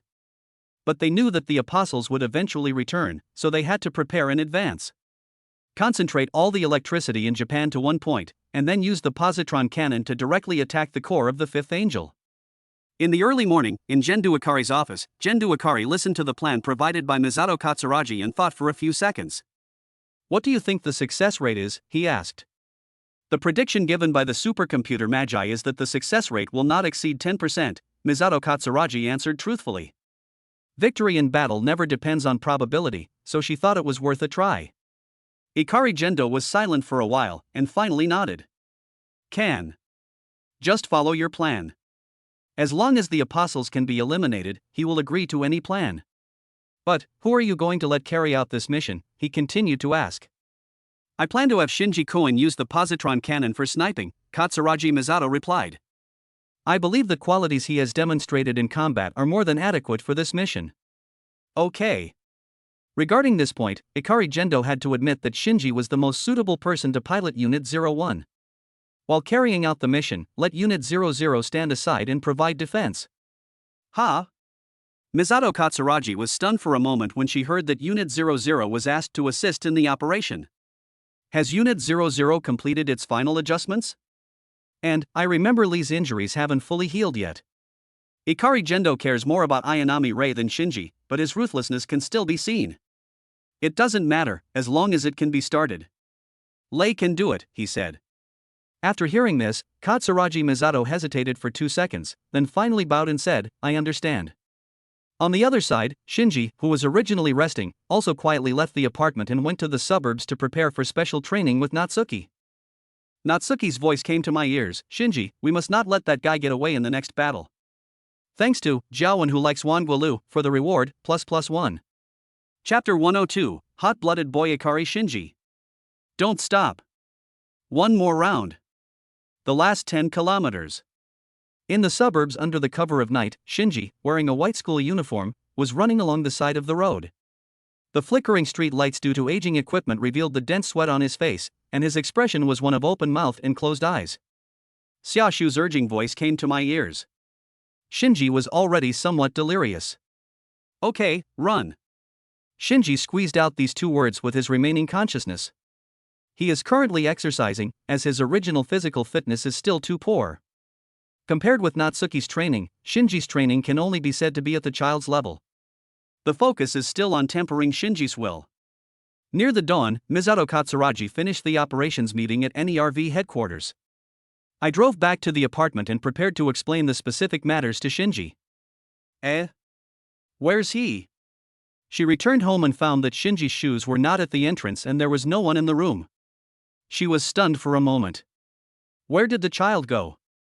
It's the middle of the night, could he have run away from home? The phone is off. Oh no. Did we put too much pressure on him? Misato Katsuragi covered her forehead with her hands and thought with some regret when she heard the voice on the phone indicating that the other party's phone was turned off. They forced Shinji, who knew nothing, to be the pilot of Unit 01, completely ignoring the fact that the child was only 14 years old. It is normal to have an escapist mentality after experiencing two life-threatening battles, not to mention that his father is unwilling to acknowledge him, which further deepens this emotion. The operation has entered the preparation stage, but at this time, Misato Katsuragi slumped in the chair in the living room, looked up at the sky and sighed. A child who appears strong is still just a child after all. Just as he was thinking about how to solve this trouble. Ding dong. The apartment doorbell rang. Is that Shinji? Misato Katsuragi suddenly stood up from her chair, took 2 steps to the entrance and opened the door. Ha! When she opened the door, she found no one there. Is it haunted? She stuck her head out and glanced at the corridor outside the apartment, but there was no one in sight. But when she looked downstairs, she noticed a figure running towards the sun. Shinji? She rubbed her eyes and recognized the boy with his mouth open, eyes closed and a tired face. Shinji had now completed his training goal and no longer needed to hold on, so he lay straight on the ground. His expression at this moment was exceptionally peaceful. Done it. An unconscious murmur came from his mouth. Shinji. When Misato Katsuragi saw Shinji fall down, she hurried downstairs in her slippers. He ran all the way to the open space downstairs. Shinji, are you okay? What happened? She came to Shinji and looked at Shinji Ikari, who was gasping for breath with his mouth open, and asked with concern. She couldn't understand why Shinji was so tired. What on earth did this kid do at night? No. It's okay. Shinji breathed heavily, his strength recovering rapidly. I slowly opened my eyes and saw Misato Katsuragi's face, and my heart felt warm. I'm sorry to have worried Miss Misato, he said with a forced smile. Why are you saying these things?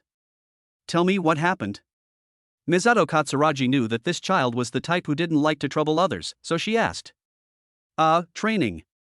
Train? You practiced all night. Why? When Misato Katsuragi heard this answer, her eyes widened instantly.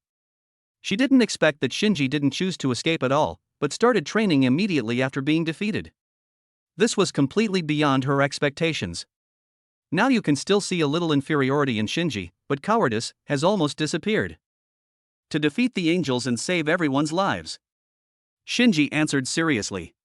Now he already looks like a passionate young man. Shinji. Misato Katsuragi was stunned for a moment, her expression a little dazed, and then she suddenly smiled. What a remarkable boy. Come on, come home with me and have a good rest. Only by keeping your spirits up can you defeat the enemy. Yes, Miss Misato.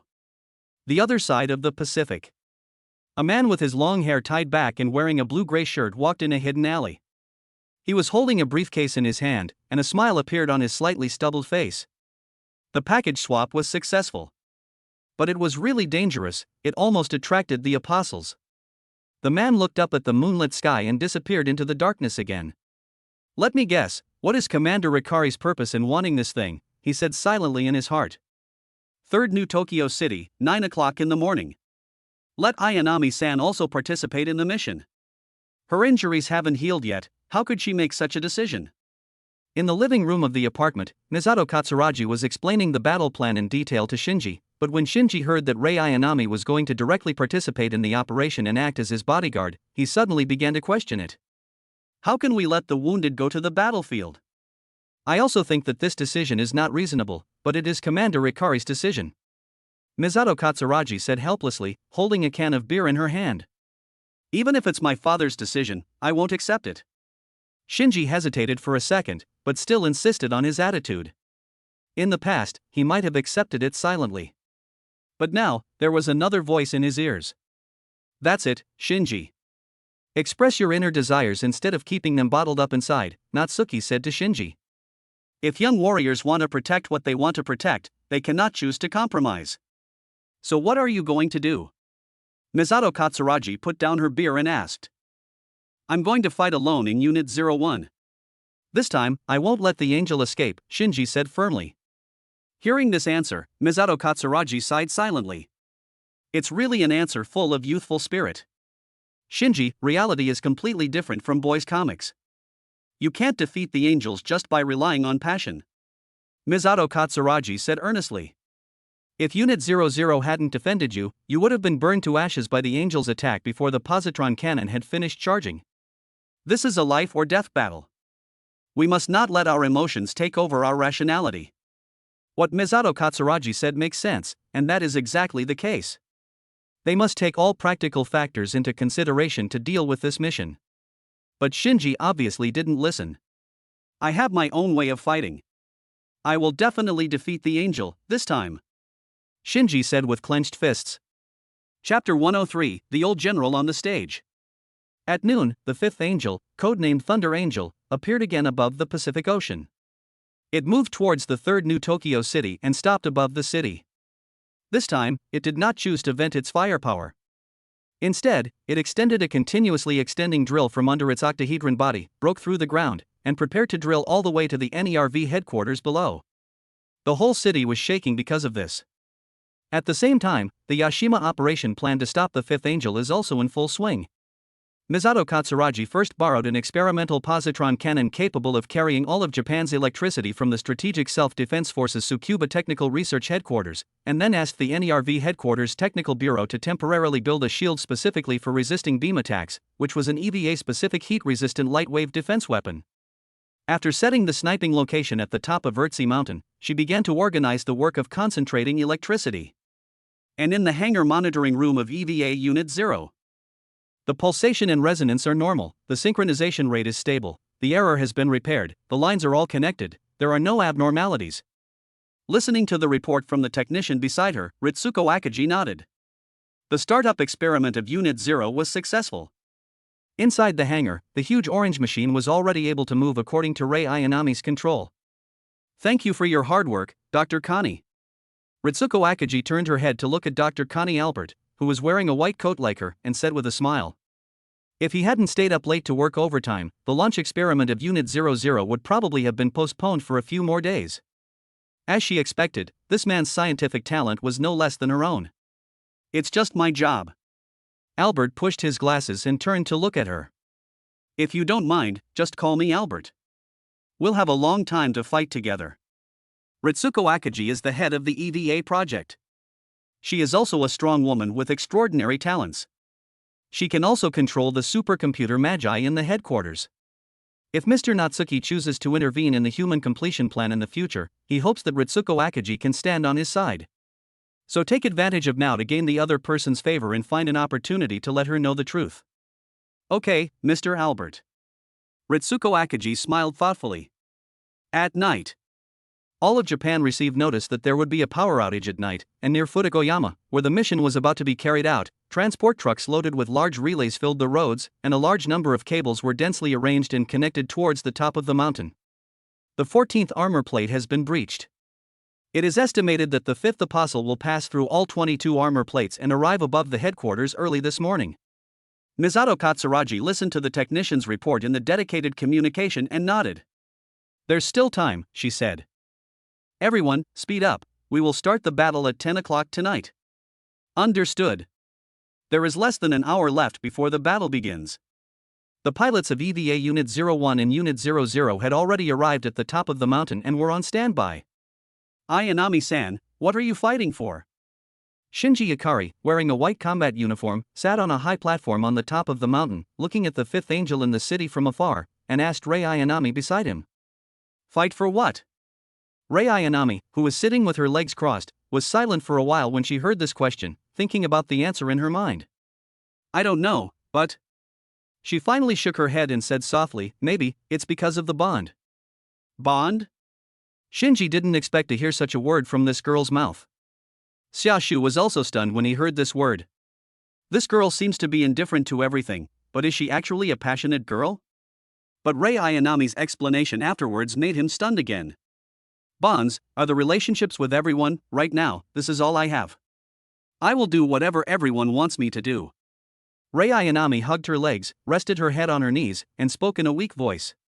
What kind of experience has shaped her current personality? This is the same question in Shinji and Natsuki's mind. How can we do this? Shinji looked at her. Your injuries haven't fully healed yet. This is a mission that could cost you your life. He felt very sympathetic towards Rei Ayanami. In the past, he always thought that he could accept a life at the mercy of others, but when he was truly encouraged to accomplish something according to his own will, he realized that no one can live entirely for others, and everyone should have things they want to do. It's okay, I will protect you during this mission, and you will not die. Rei Ayanami also turned her head and looked at him firmly. All she has to do in this mission is to protect Shinji, so she will risk her life for it. This is the meaning of her life, to follow orders. That's not what I mean. I mean, there is a high possibility that you will be injured or even die in this mission. Aren't you afraid? Shinji was a little moved by Rei Ayanami's words and continued to ask. Fear? Well, I'm scared. But orders are orders. Rei Ayanami still doesn't fully understand what emotions are and is still like a beautiful puppet. When Shinji heard this, he shook his head. Orders aren't everything. During this mission, I will protect Ayanami-san and everyone else. Shinji looked at her firmly. He has decided to protect other people's lives and dreams, including Rei Ayanami. Besides that, he also had some adolescent feelings for her. Protect me? Rei Ayanami was a little confused when she heard Shinji's caring words. Why? The order should have been for me to protect you. Her words fell. Shinji Ikari has stood up and walked to the front of the platform, looking at the fifth angel in the distance. It has nothing to do with the order. It's my own idea to protect Lingbo-san now. He made a fist with one hand and a palm with the other, colliding them in front of his chest, and a flame was also ignited in his heart. I will not let Lingbo die, either now or later. And, after you destroy the apostles, Lingbo-san, tell me your story. The boy's voice floated into the girl's ears on the wind. For a girl who doesn't know what emotion or love is, all of this is unfamiliar. She follows orders, and even if she realizes she is different from others, she still keeps it in her heart. This has become her life pattern. This young man is special to me. This was what she was thinking. Yeah. Rei Ayanami didn't know why she agreed, and nodded with a smile. Shinji's words are like an old general on the stage, with flags stuck all over his body. Usually, people who say such words will not have a good ending. However, but the facts will prove that when your power is strong enough, you can ignore everything. Chapter 104 Plan failed.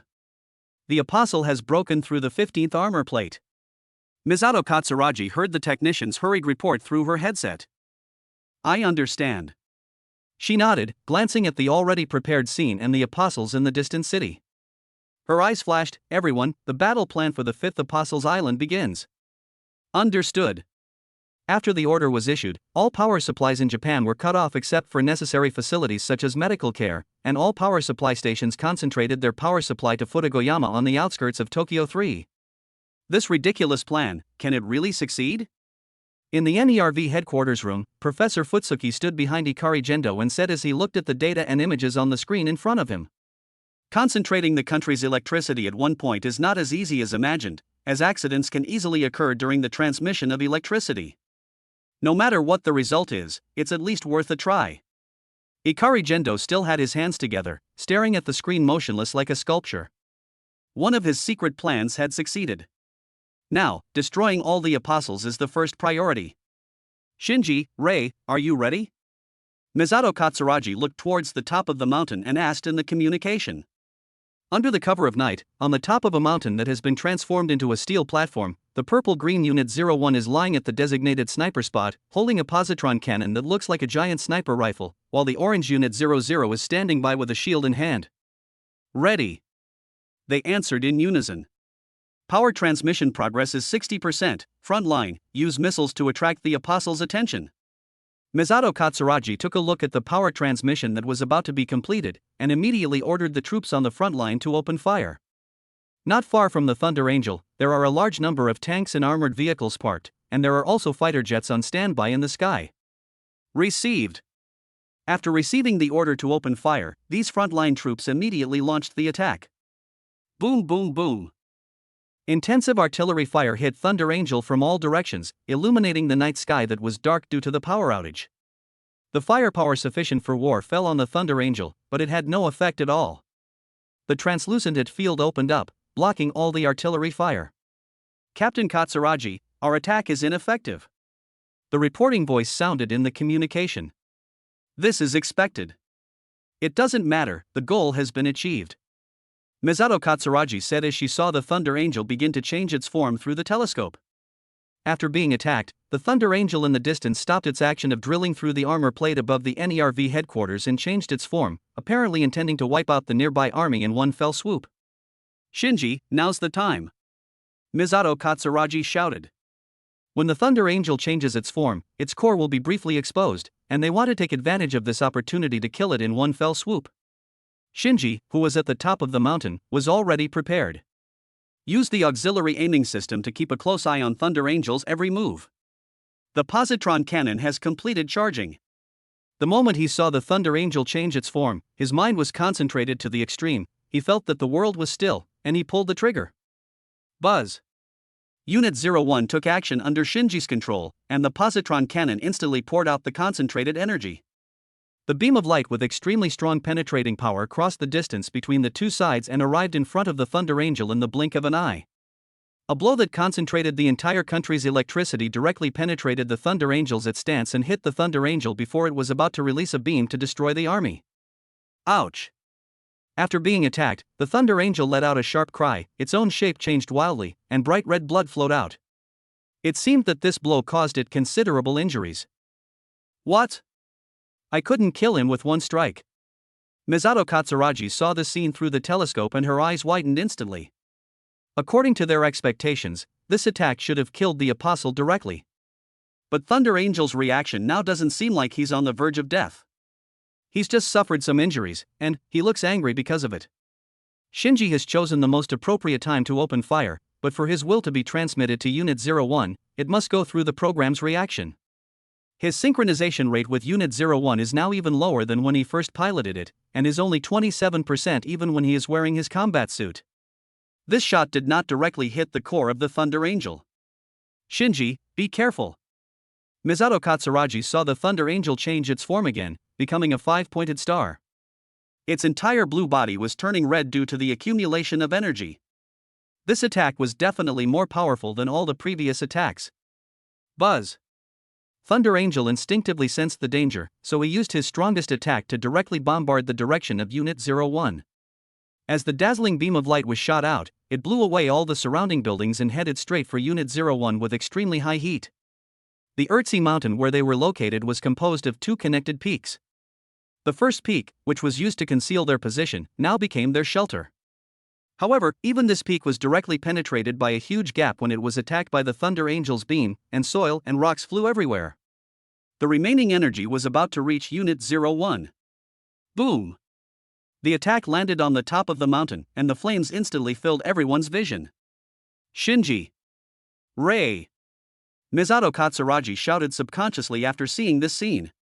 On the top of the mountain, Unit 00, holding a shield, stood in front, blocking the beam of Thunder Angel and protecting Unit 01 firmly behind it. The makeshift shield can block the Thunder Angel's normal attacks, but it can't last even half a minute under the opponent's full output. I can hold on a little longer. The scorching energy had already melted the edge of the shield and corroded the outer armor of Unit 00. The intense pain was completely transmitted to Rei Ayanami, but she still endured the pain and spoke. Ayanami. Shinji looked at Rei Ayanami, who was standing in front of him and was momentarily distracted. Quick! Recharge the positron cannon again. Shinji, prepare for the next shot. Misato Katsuragi did not give up the fighter. They had to take this opportunity to complete the charging of the next positron cannon. However, Shinji's choice at this moment was beyond everyone's expectations. In the midst of the flames, Unit 01 threw away the positron cannon in its hand and stood up from the sniper position. He walked towards Unit 00 in his step, facing the scorching energy. EVA Unit 01, at stance fully activated.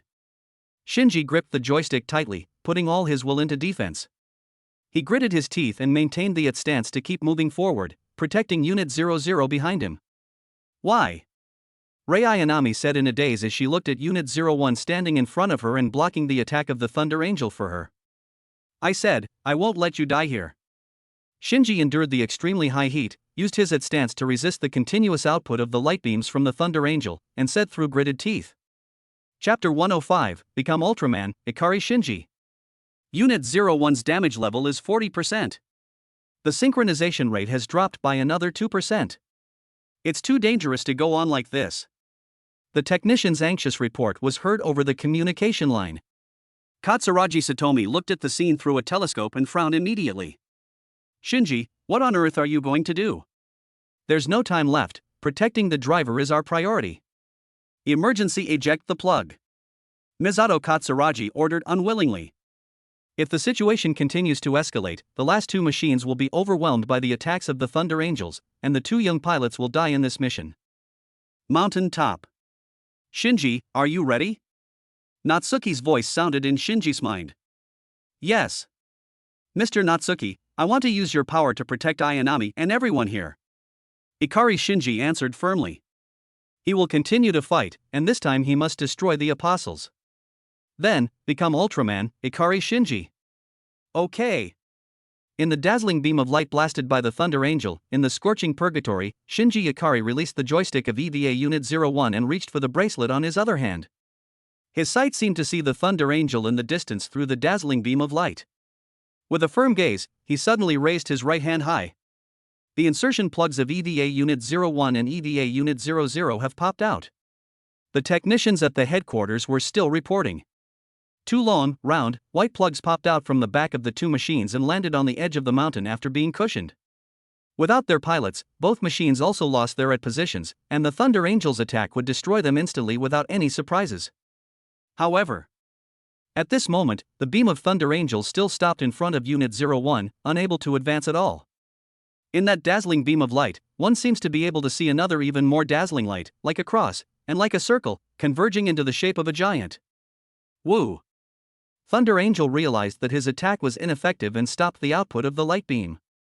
After the beam dissipated, people were able to see the giant with a red and silver body standing in front of Unit 01. Silver, giant? As soon as Rei Ayanami opened the hatch with the plug, she saw the giant not far away. The tall figure made her feel a little familiar. She didn't know who this giant was, nor did she know why he appeared here. But at this moment, she inexplicably felt a sense of relief. Warmth, powerful, was her first thought upon seeing the giant. Inside the command room. That giant appears again. Professor Dongyue exclaimed in surprise when he saw the giant who had killed the third apostle appear in front of them again.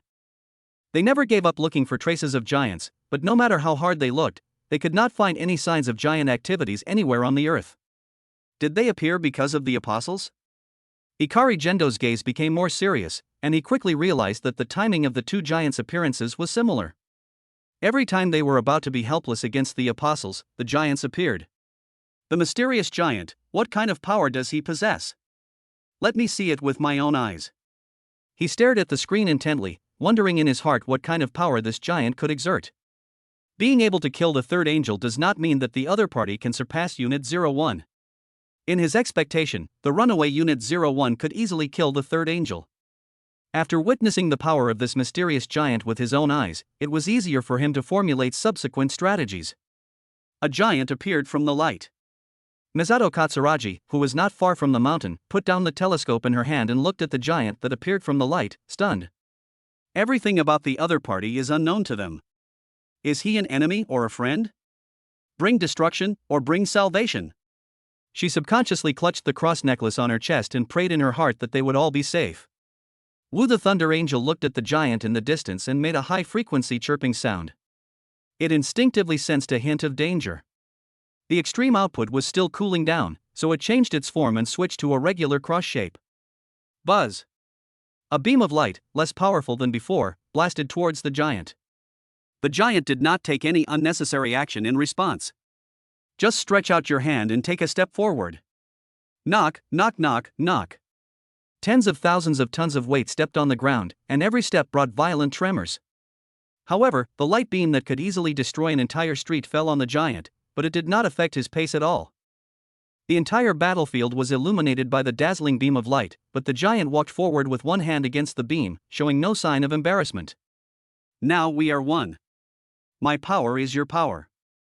Natsuki's voice sounded in Shinji's mind. The boy's desire to protect others received a strong response from him. I can do it now. Shinji felt this warm and powerful force, and the wish in his heart became clearer and clearer. Carrying the beam of light, the giant moved forward and arrived in the city, approaching the Thunder Angel. Woo! The beam attack didn't work, and the Thunder Angel cancelled the attack. At this moment, the giant stepped forward and threw a punch. Woo! Thunder Angel sensed the fatal danger and instantly changed his body, creating a hollow in the opponent's fist position, thus avoiding the attack. The giant was not upset that his attack missed. His bright eyes fixed on the blue apostle in front of him and he retracted his fist. Slowly lift your legs. Woo!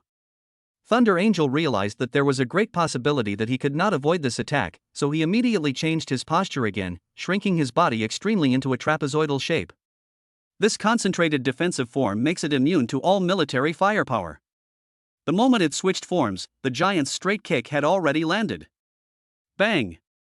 Unimaginable force fell on the Thunder Angel. The moment the two sides came into contact, it caused a strong impact, directly flattening the surrounding ruins. The Thunder Angel in defensive form also flew out directly after a loud bang, and his figure was extremely fast. Bang! The Thunder Angel couldn't stop its backward momentum at all, and crashed heavily into the distant mountain, causing the earth and rocks to collapse and embed into it. The defensive form collapsed and cracks appeared on the surface of the body. Wood was enraged again, and its posture changed. The blue prisms formed a pentagon, and the bright red core accumulated huge energy, dyeing the entire body red. The strongest blow it could deliver would destroy the giants and all these humans together. Buzz!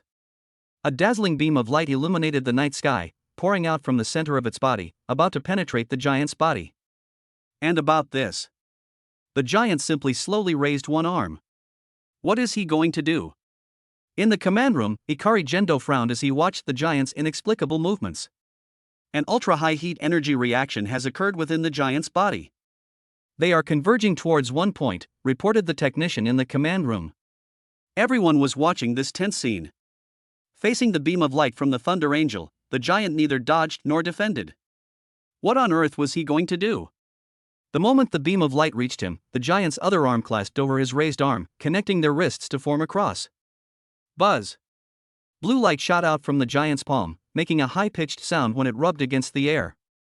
A simple ray of spacium's light tore through the light beam shot by the Thunder Angel the moment it was shot out, and slammed into the core of the Thunder Angel with unstoppable force. It's a beam of light, the technician shouted, sweat dripping from his forehead as he calculated the power of the beam. A conservative estimate is that the temperature is over 500,000 degrees. And it can continuously output in a dense form. The power is impossible to judge. The apostle's position is broken. In front of this blue light, the stance that Thunder Angel was proud of was like a piece of thin paper. Ouch! Boom! The core of the Thunder Angel was pierced, making a sharp explosion. The subsequent light directly hit the mountain. The intense energy directly blew the entire mountain away, rewriting the terrain of this area. The apostle's life signs disappeared. That giant, he used a flash of light and destroyed the fifth angel. Chapter 106 Doubt. When the flames of the explosion faded, the only thing standing on the battlefield was a giant with a red and silver body. Under the cover of night, those glowing eyes are particularly conspicuous. The Giant of Light. Misato Katsuragi stared blankly at the giant in the distance. Countless fragments of memories flashed through her mind, and her hands holding the cross on her chest tightened.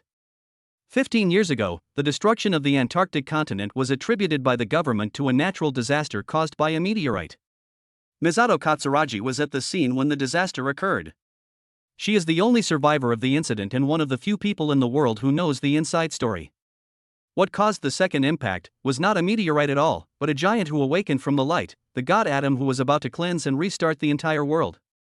The SEAL organization, which holds the secrets of the world and secretly controls human society, wants to conduct a series of experiments on the sleeping Adam, so it awakens Adam, who was once the creator, according to the plan. However, they found that they could not easily control Adam after he woke up, so they had to activate the self-destruct system that had been installed in Adam's body in advance to reverse and destroy Adam's at position. The impact caused by Adam's self-explosion destroyed the Antarctic glaciers, causing the extinction of thousands of species and taking away half of the human race. This is the truth about the second impact. The team that Misato Katsuragi's father belonged to was the experimental executor sent by SEAL. She also participated in that mission that year and witnessed the scene of Adam waking up with her own eyes, which left a huge shadow in her heart for a time. So now when she saw the giant with destructive power again, she couldn't help but think back to that day 15 years ago. Are you, Adam, or the giant who brings hope? Misato Katsuragi stood in front of a group of NERV members, her eyes never leaving the giant, her expression complicated. She didn't know if the giants would turn their attention to them after destroying the apostles. She only knew that if the giant wanted to start a destruction at this moment, they would be unable to stop it. Not only her, but also Professor Futsuki and Gendo Ikari in the command room were speculating about the giant's next move. But what they didn't expect was an energy reaction appeared on the giant again. He is flying, the technician who had been monitoring the giant reported loudly. The people at the scene only heard a loud bang and the giant leaped into the night. The impact of the high-speed flight created a hurricane that spread and swept across. Misato Katsuragi raised her hands to block the spreading hurricane, then stared blankly at the sky, left. Lock on the enemy's position. Don't lose them this time. In the command room, Ikari Gendo stared at the screen and gave orders to several technicians. Last time, the giant suddenly appeared and then disappeared, and they failed to react in time, but now he will not let the other party slip away from under his nose. The target's speed has exceeded twice the speed of sound, and it is still accelerating. It is about to enter the troposphere and is heading towards breaking out of the atmosphere. Oh no! The opponent has disappeared. The technicians who were monitoring the giant exclaimed in unison. What? Ikari Gendo turned to look at them, frowning. Why did you lose me? We're still investigating the specifics, but, from the footage, it looks like the other party disappeared instantly after entering the tropospheric clouds. This is a truly mysterious existence. Professor Dongyue also frowned when he heard the technician's report. It appears when people are in crisis, quickly eliminates the apostles, and then disappears just as quickly. I have absolutely no intention of communicating with them, and I can't tell whether they are intelligent or not. The only thing I can be sure of is that they don't have an it stance, but they still possess extremely powerful strength. Judging from this battle, the opponent's strength far exceeds that of the apostles, and even far exceeds that of the EVA series machines. Even if EVA goes berserk, it probably won't be able to compete with it. Such a powerful existence, why would it appear on Earth? Professor Dongyue was puzzled. They knew very little about the giants, and even the Book of Prophecy did not mention their existence. The only information that can be determined at the moment is that the giants have no ill will towards humans and are actively helping them eliminate the apostles. Whether from the perspective of humans or the perspective of the executors of the Human Instrumentality Project, there is currently no conflict of position between them. No matter what, the existence of the Titan is a good thing for us right now. Ikari Gendo crossed his arms, the glare reflecting off his sunglasses, and spoke in a low voice. If it weren't for this Titan's appearance this time, we would have suffered a great deal of damage. If the Titan had not appeared, they would have lost both Unit 01 and Unit 00 in this mission. Shinji's behavior this time was beyond our expectations. Professor Futsuki heard the word loss and remembered Shinji Ikari's behavior at the critical moment. At that time, he should have fired a second shot under the cover of Unit 00. Shinji Ikari did not obey their orders, which was also a headache for them. No problem. We can fully accept the current result. Ikari Gendo didn't care much about it. After all, he didn't have much hope for his son. And Shinji and that giant may have some connection. Ikari Gendo recalled the details of the past few days and keenly discovered this. On the day the Titan descended, Shinji was not far from the battlefield and was affected by the explosion of an N2 mine deployed by the military at the time, but he was safe in the end. Afterwards, he showed a side of himself that even he was not familiar with. Today, when Shinji was in danger, the giant appeared again, and it was hard for him not to connect the two based on all the clues. That kind of look is definitely not something Shinji can possess. Ikari Gendo touched the tiny scabbed wound on his face, recalling the scene in the hangar of Unit 01. Even though he hadn't seen his son for several years, he knew his son's character and knew he would never act so forcefully. Shinji and the Titans? Professor Futsuki narrowed his eyes. Are you planning on getting information about the Titans from Shinji? If there is a connection between the two parties, then Ikari Gendo must have a way to obtain information about the giants and the identity of his father. That's not necessary. Ikari Gendo put his hands together again and returned to his sculpture form. Given Shinji's current condition, doing so would only backfire. I just need him to kill the apostle, that's all. He could only guess that Shinji might have a connection with the Titans, but he had no idea what kind of relationship the two sides had. Everything now is what he wants to see, so there is no need to add any more variables. There is no need to report Shinji's specific situation to the SEAL group. We just need to carry out the plan according to our expectations. Ikari Gendo said to Professor Futsuki. Chapter 107 Ayanami Ray. The giant disappeared and the battle was over. Although the process was tortuous, fortunately they achieved the ultimate goal of this mission. Misato Katsuragi is directing NERV personnel to clean up the battlefield. And on Urtse Mountain, near the emergency pop-up plug. Ikari-san hasn't come out yet? Ayanami Ray looked at the insertion bolt of Unit 01 that fell on the other side, and saw that the hatch had not opened for a long time, and she felt confused. After hesitating for a second, she endured the pain in her body, stood up, and walked towards the insertion plug of Unit 01. She wondered if Shinji was trapped inside. However, after leaving the insertion plug of Unit 00, the injuries on her body could no longer be ignored. She already had injuries that had not yet healed, and she had also felt the pain that Unit 00 felt during the previous battle. Now she was about to collapse. After walking a few steps, he felt a little dizzy, and he fell to the ground, gasping for breath. She reached down to her abdomen and felt blood seeping through her combat uniform. Her body was not fit to participate in the combat plan, and with her repeated forcing, her body functions were gradually reaching the end. Her vision blurred as she wondered what would become of her. Should I return to the glass container of LCL water and receive treatment? Or be abandoned? At this time, the insertion plug of Unit 01 was opened. She vaguely heard the sound of a conversation. That's great, Mr. Natsuki. We successfully eliminated that guy. Fighting to protect others is really great. Shinji has not yet recovered from the previous battle. This is his first time transforming into Ultraman to participate in a battle, and it is completely different experience from driving Unit 01. It is so joyful to have the desire to protect others, then take action and destroy the enemy with powerful strength. Wait, Shinji. Natsuki didn't respond this time, but looked towards the muddy grass in the distance. There's someone over there.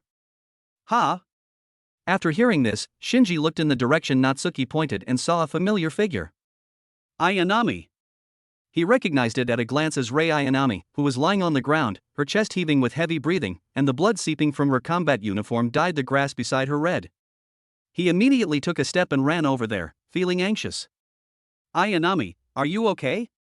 He came to Rei Ayanami, squatted down and checked her injuries. Yeah. Ayanami Rei heard Shinji's voice, slowly opened her eyes, and replied indifferently as usual. We have to go to the hospital quickly, hospital. Shinji felt the blood on Rei Ayanami's body and his heart suddenly became panicked. He didn't want to watch the person he had just saved die in front of his eyes. Although Rei Ayanami is usually very cold, Shinji knows that she is kind-hearted and will stand in front of him when he is in danger, so Shinji does not want anything to happen to her. Her injuries are serious. While not fatal, they're still troublesome. Natsuki's shadow stood behind Shinji, assessing Rei Ayanami's injuries. And the most troublesome thing is that even if she successfully receives treatment, she might continue to fight with injuries. How could it be? Then, what should I do? Shinji looked at Rei Ayanami, who was still bleeding, clenched his fists, and thought quickly about a solution in his mind. He is no longer the avoidant type he used to be. When he encounters a problem, he will think about how to solve it. Should I persuade my father not to let Lingnan continue to participate in the battle? Given my father's personality, I'm afraid he will agree verbally, but will still let Ayanami participate in the battle later. Let me try. Xiaoshu scratched his head and said. He now has some understanding of the inside story of this organization, and with years of experience, he can also judge that people like Rei Ayanami who are born with emotional defects are most likely the product of cloning technology. This girl was probably created as a tool. And the current situation seems to have basic emotions, and the key to igniting her emotions is Shinji. Even if it is a clone, as long as it has emotions, it is a human being.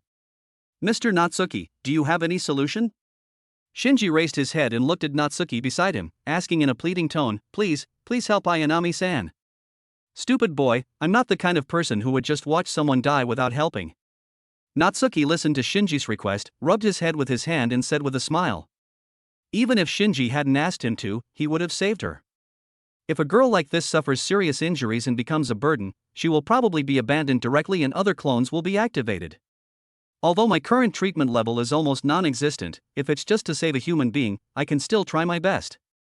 Natsuki said as he took over control of Shinji's body.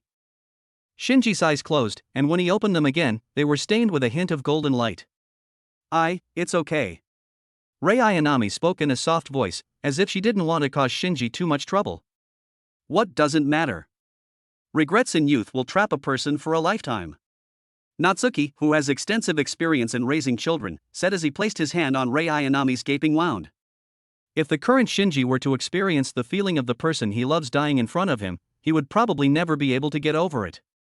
What Shinji is very likely to encounter next is not that simple. It is likely that the injured Rei Ayanami will be abandoned, and then an identical clone will appear in front of Shinji, with no memory related to Shinji at all. Such a situation was too cruel for both the boy and the girl. What are you going to do?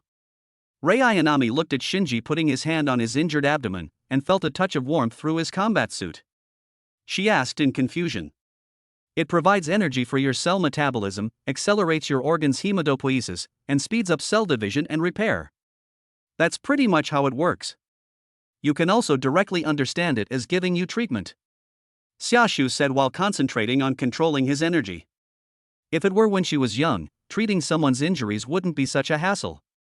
With the few skills she learned from the Silver Crusaders of the Kingdom of Light, she could heal her in a second. Under Natsuki's operation, the bleeding in Rei Ayanami's abdomen stopped quickly and the wound gradually healed. This miraculous scene made Rei Ayanami a little dazed. Ikari-san actually possesses such power? Thanks to Short Howl, Lin Beichin, for the reward, +2. Don't worry, I won't forget all the updates QAQ. Chapter 108 Blessing Ryoji and Asuka. Great, the bleeding has stopped. Shinji Ikari said with a smile, breathing a sigh of relief. Blood no longer seeped out from Rei Ayanami's white combat uniform, and her face was no longer pale, returning to a white complexion with a hint of blood. The wound has healed. Ayanami Rei felt the pain in her body being replaced by warmth, and looked at Shinji Ikari in disbelief as the golden light in his eyes faded. A miracle happened right before her eyes. Why? She asked blankly. Shinji also came back to his senses and looked at the confusion in her eyes. For a moment he didn't know how to answer. This secret. For a moment he really didn't know how to explain his current situation. As a human being, the idea of being one with an alien giant has nothing to do with science. Ikari-san's secret. Ayanami Rei understood that Shinji didn't want to talk about this topic for the time being, so she nodded, I understand. I will keep this secret for Ikari-san. Hearing this promise, Shinji smiled and helped Rei Ayanami up from the ground. Thanks. Thank you, what should I say next? Asked Rei Ayanami. She didn't know how to respond to other people's thanks. After thank you, it should be you're welcome. Shinji turned his head to look at Rei Ayanami's delicate face. He wanted to say you're welcome at this time, but when the words came to his lips, he felt that there was a better answer.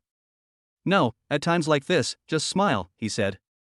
On the grass under the moonlight, the blue-haired girl in white combat uniform nodded silently after hearing this, tilted her head slightly, looked at the boy who had just saved her, and a beautiful smile appeared on the corner of her mouth. Shinji Ikari stared blankly. The blush of a boy or girl is worth more than 1,000 love words. This battle with the fifth angel, Thunder Angel, ended in victory. NERV lost a lot of defensive buildings, and the map had to be redrawn because of the impact of the battle on the terrain, but these were all insignificant matters. As for things like funds, Ikari Gendo has a way to get them. Meanwhile, on the other side, in Germany, in the afternoon. NERV's third branch, German branch. This is truly astonishing. The mysterious giant has once again helped us eliminate the apostles. A man in a blue shirt with his long hair tied back was lying on the rooftop outside the base, feeling the sea breeze and watching the sun set little by little. Kaji Ryoji, 31 years old.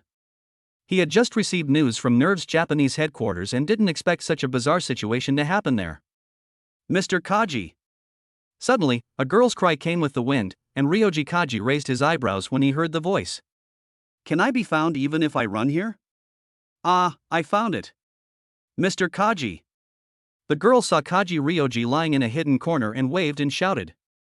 She had long orange hair tied into two ponytails hanging down her head, wore a beige dress and red leather shoes, and her face had both the three-dimensionality of Europe and the delicacy of the East, like a princess. Soryo Asuka Langley, 14 years old, pilot of EVA Unit 2. Have you packed your luggage, Asuka?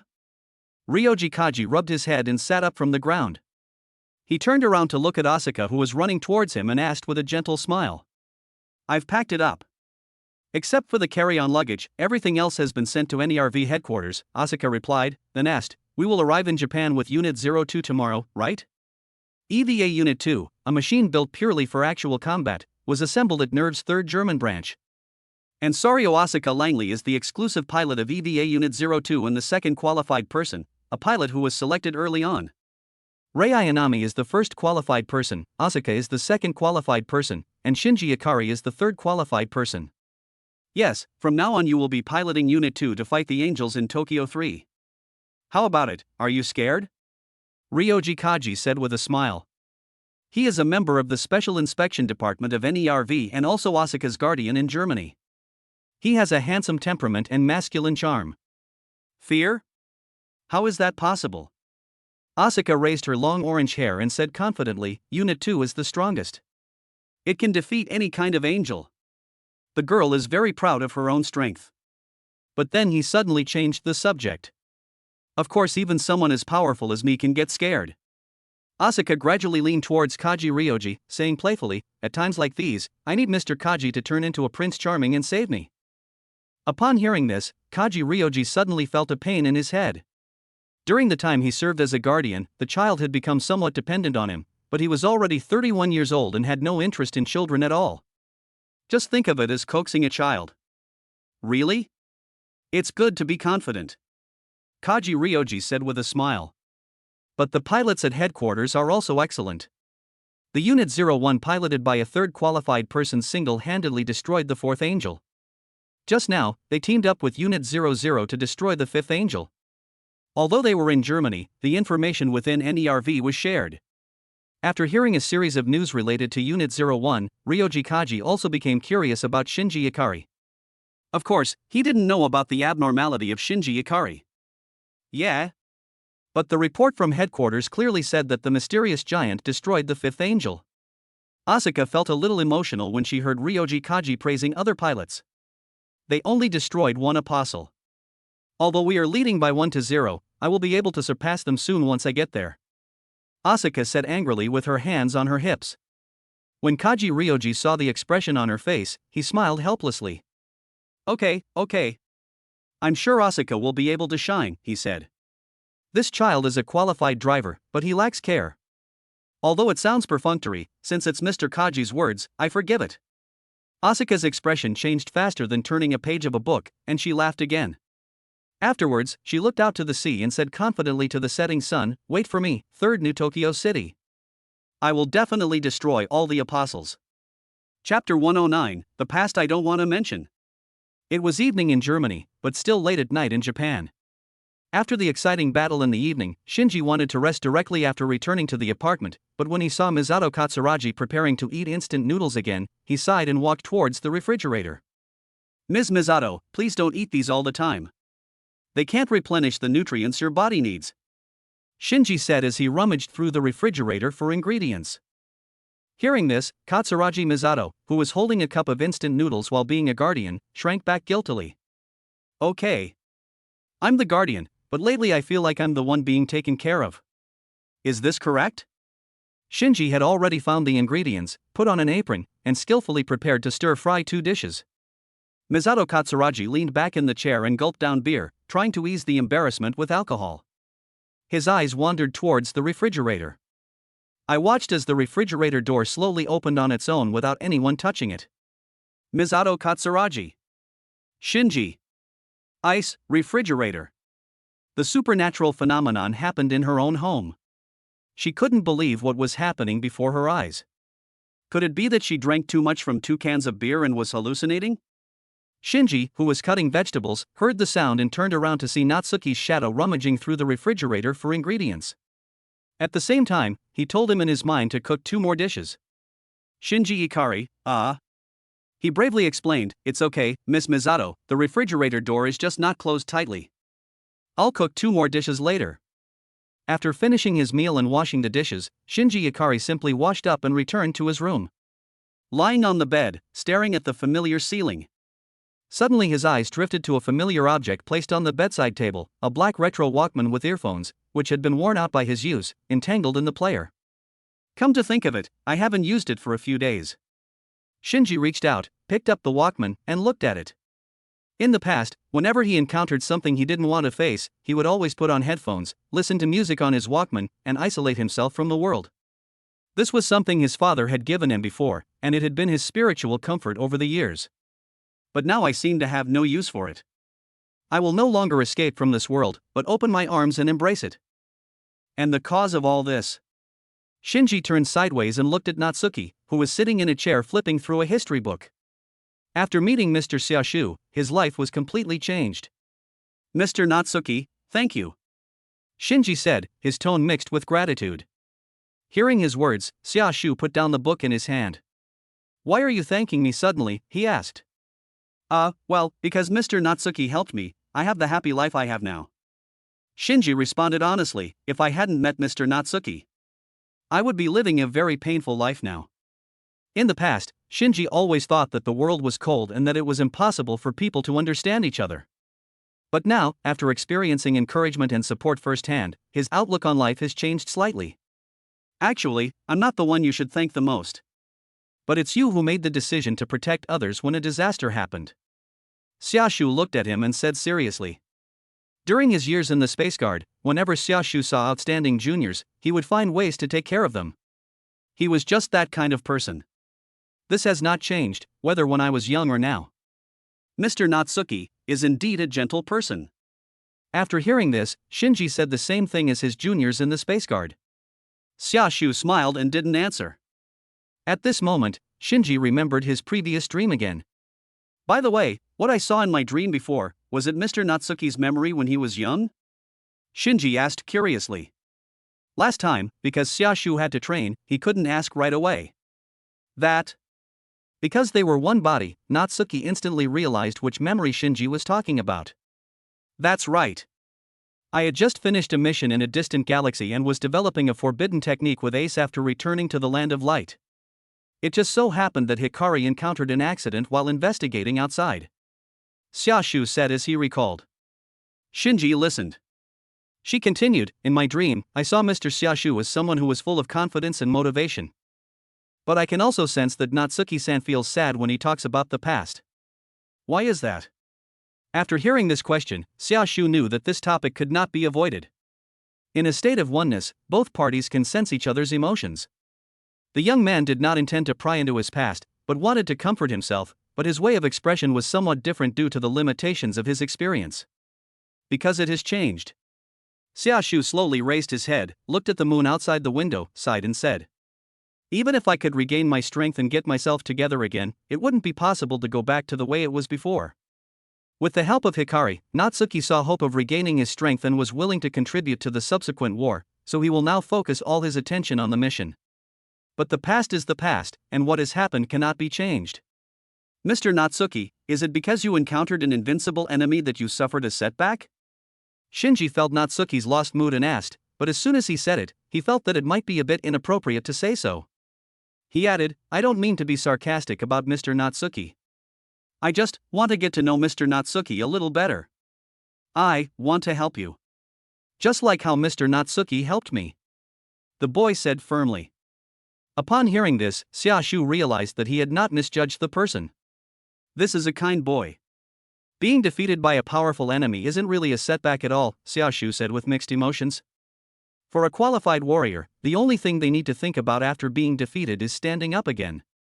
I've experienced quite a few defeats over the years. What really makes me feel lost is that I haven't been recognized. Approval? Whose approval? Shinji asked. Having said this, Xiaoshu slowly closed his eyes, and the glass-colored buildings of the Kingdom of Light emerged in his mind. He was extremely familiar with everything there. The most shining one was a spire that looked particularly tall from his perspective. Light. What I didn't get was Light's recognition. In a past battle, he thought he could use the power of that light, but the end result was, he became what he is now. Forcibly using power that does not belong to you will only lead to unfortunate consequences. It was after that time that he understood that there was such a thing as fate in this world. I am no longer fit to stand on the stage. The world from now on belongs to the young. Well, it's getting late. Don't you have to get up early tomorrow to go with Miss Misato to greet EVA Unit 2 and its pilot? If young people stay up late, it will lead to poor physical development. Having said that, Natsuki waved his hand to draw the curtains, plunging the room into darkness, reminding Shinji that it was time to go to bed. Although Shinji still wanted to hear the story about Mr. Natsuki, it was already very late. Good night, Mr. Natsuki. Good night. After saying good night to each other, Shinji closed his eyes and fell into a deep sleep. I don't know how much time has passed. In a daze, Shinji felt as if he had woken up again. He felt like he was running, and ran into a hollow blue tower. Several familiar figures fell to the ground. In the center of the tower, there is an extremely bright light. Chapter 110 Belia. Where is this place? Shinji felt somewhat familiar, but more unfamiliar, after entering the hollow tower. Soon, he realized that he was seeing Mr. Xiaoshu's past memories in his dream again. I feel familiar with this place because it is Mr. Xiaoshu's hometown. Now he was in the first perspective, but soon he felt himself separated from the huge body and returned to the third perspective, seeing the giant who came here. That was Mr. Natsuki in the past, Lias, Ultraman Lias. At the same time, information about the scene before him involuntarily emerged in his mind. The Land of Light. Shinji's figure floated in the vast space. Looking around, he recognized that this was the Land of Light that Mr. Natsuki remembered. And this is the Plasma Spark Tower of the Land of Light. A fallen giant named Belia escaped from the space prison and returned to the Land of Light with the ultimate battle instrument for revenge. Belial was once a powerful ultra warrior. After fusing with the soul of the ultimate lifeform, Reblondo, who once ruled the universe, his strength increased even more. He also held the ultimate battle instrument in his hand, which could be called the ultimate weapon. This was completely different from the enemies that Lias had fought before. He crushed the Ultra Brothers all the way, and even defeated Ultra Father, the captain of the Space Guard.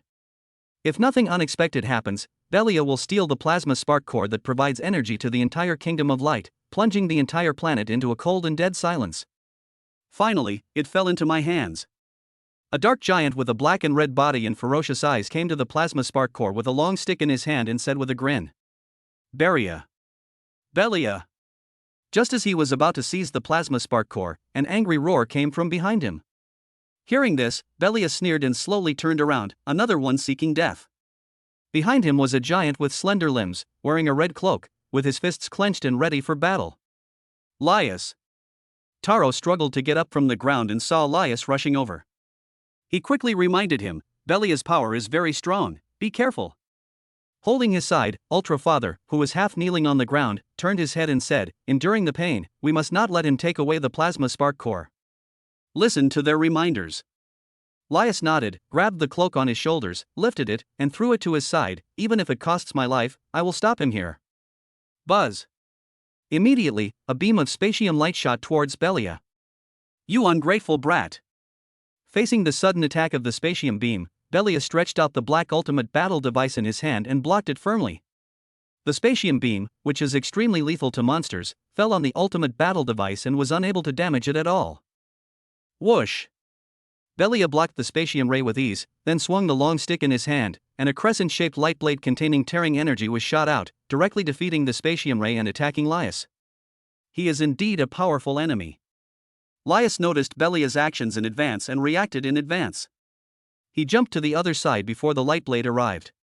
Belia's attack landed on the wall inside the plasma spark tower, leaving a very deep crack.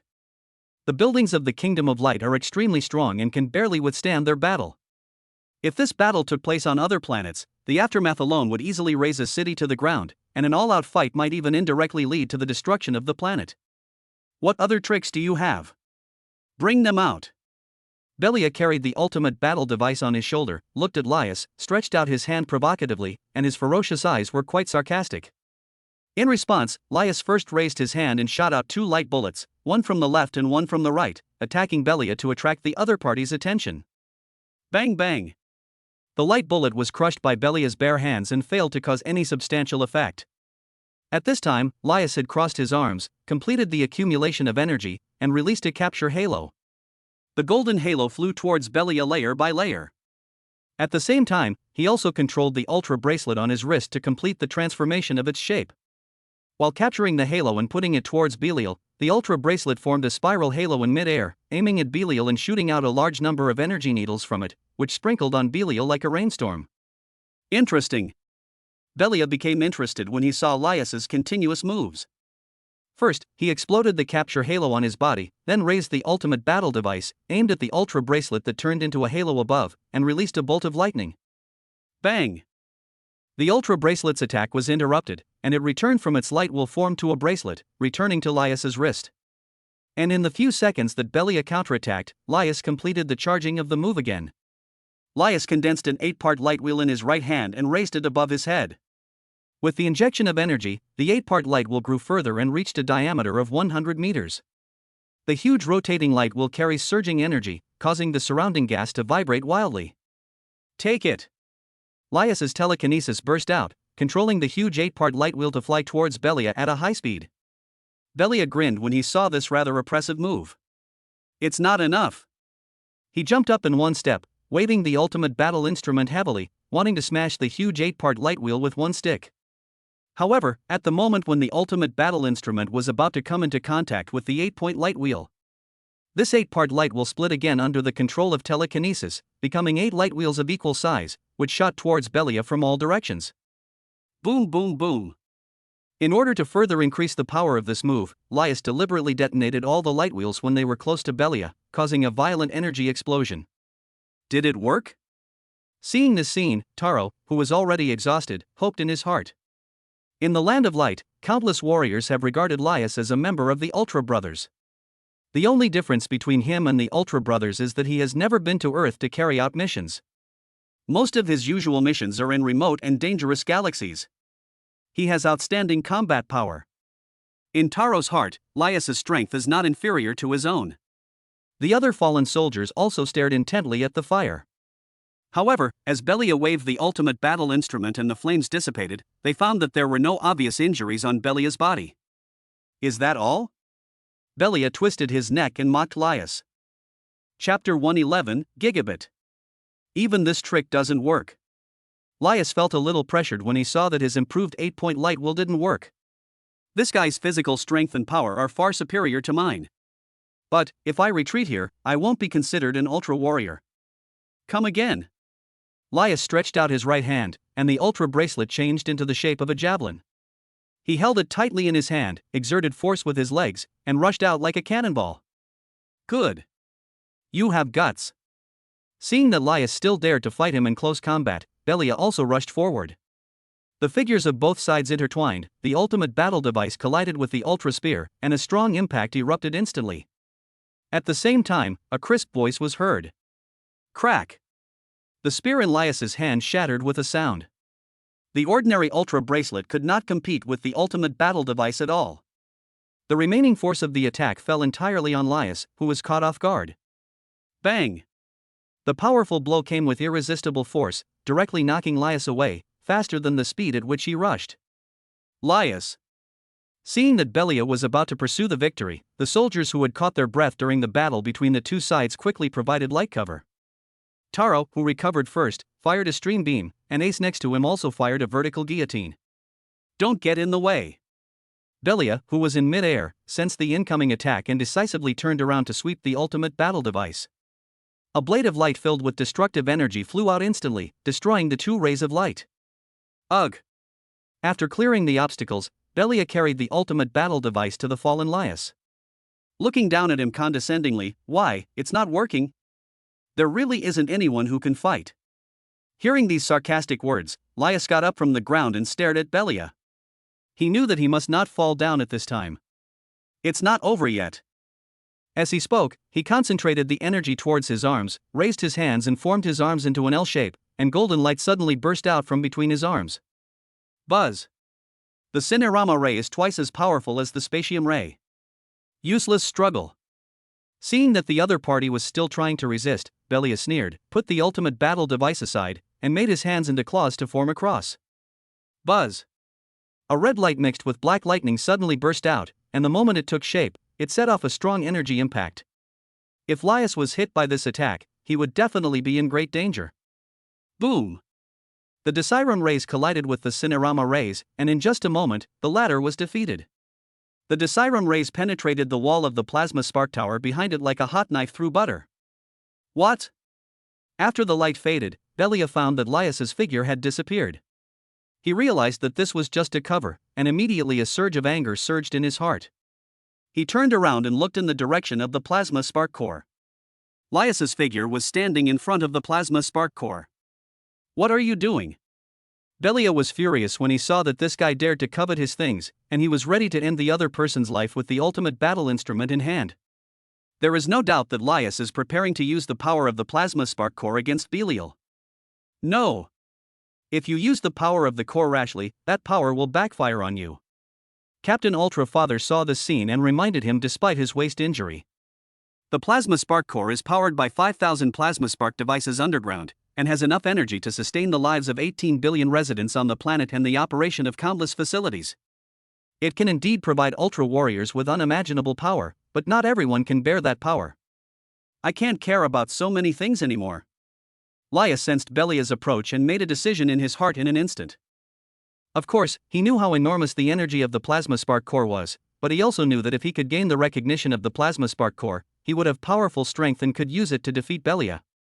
With the energy of the plasma spark core, it is possible to use a move that only exists in legends. Now, he needs such strength. He believed that he had been fighting hard all the time and would definitely be recognized by the plasma spark core. Die! The ultimate battle device in Belia's hand was about to fall on Laius. This blow would either kill him or cripple him.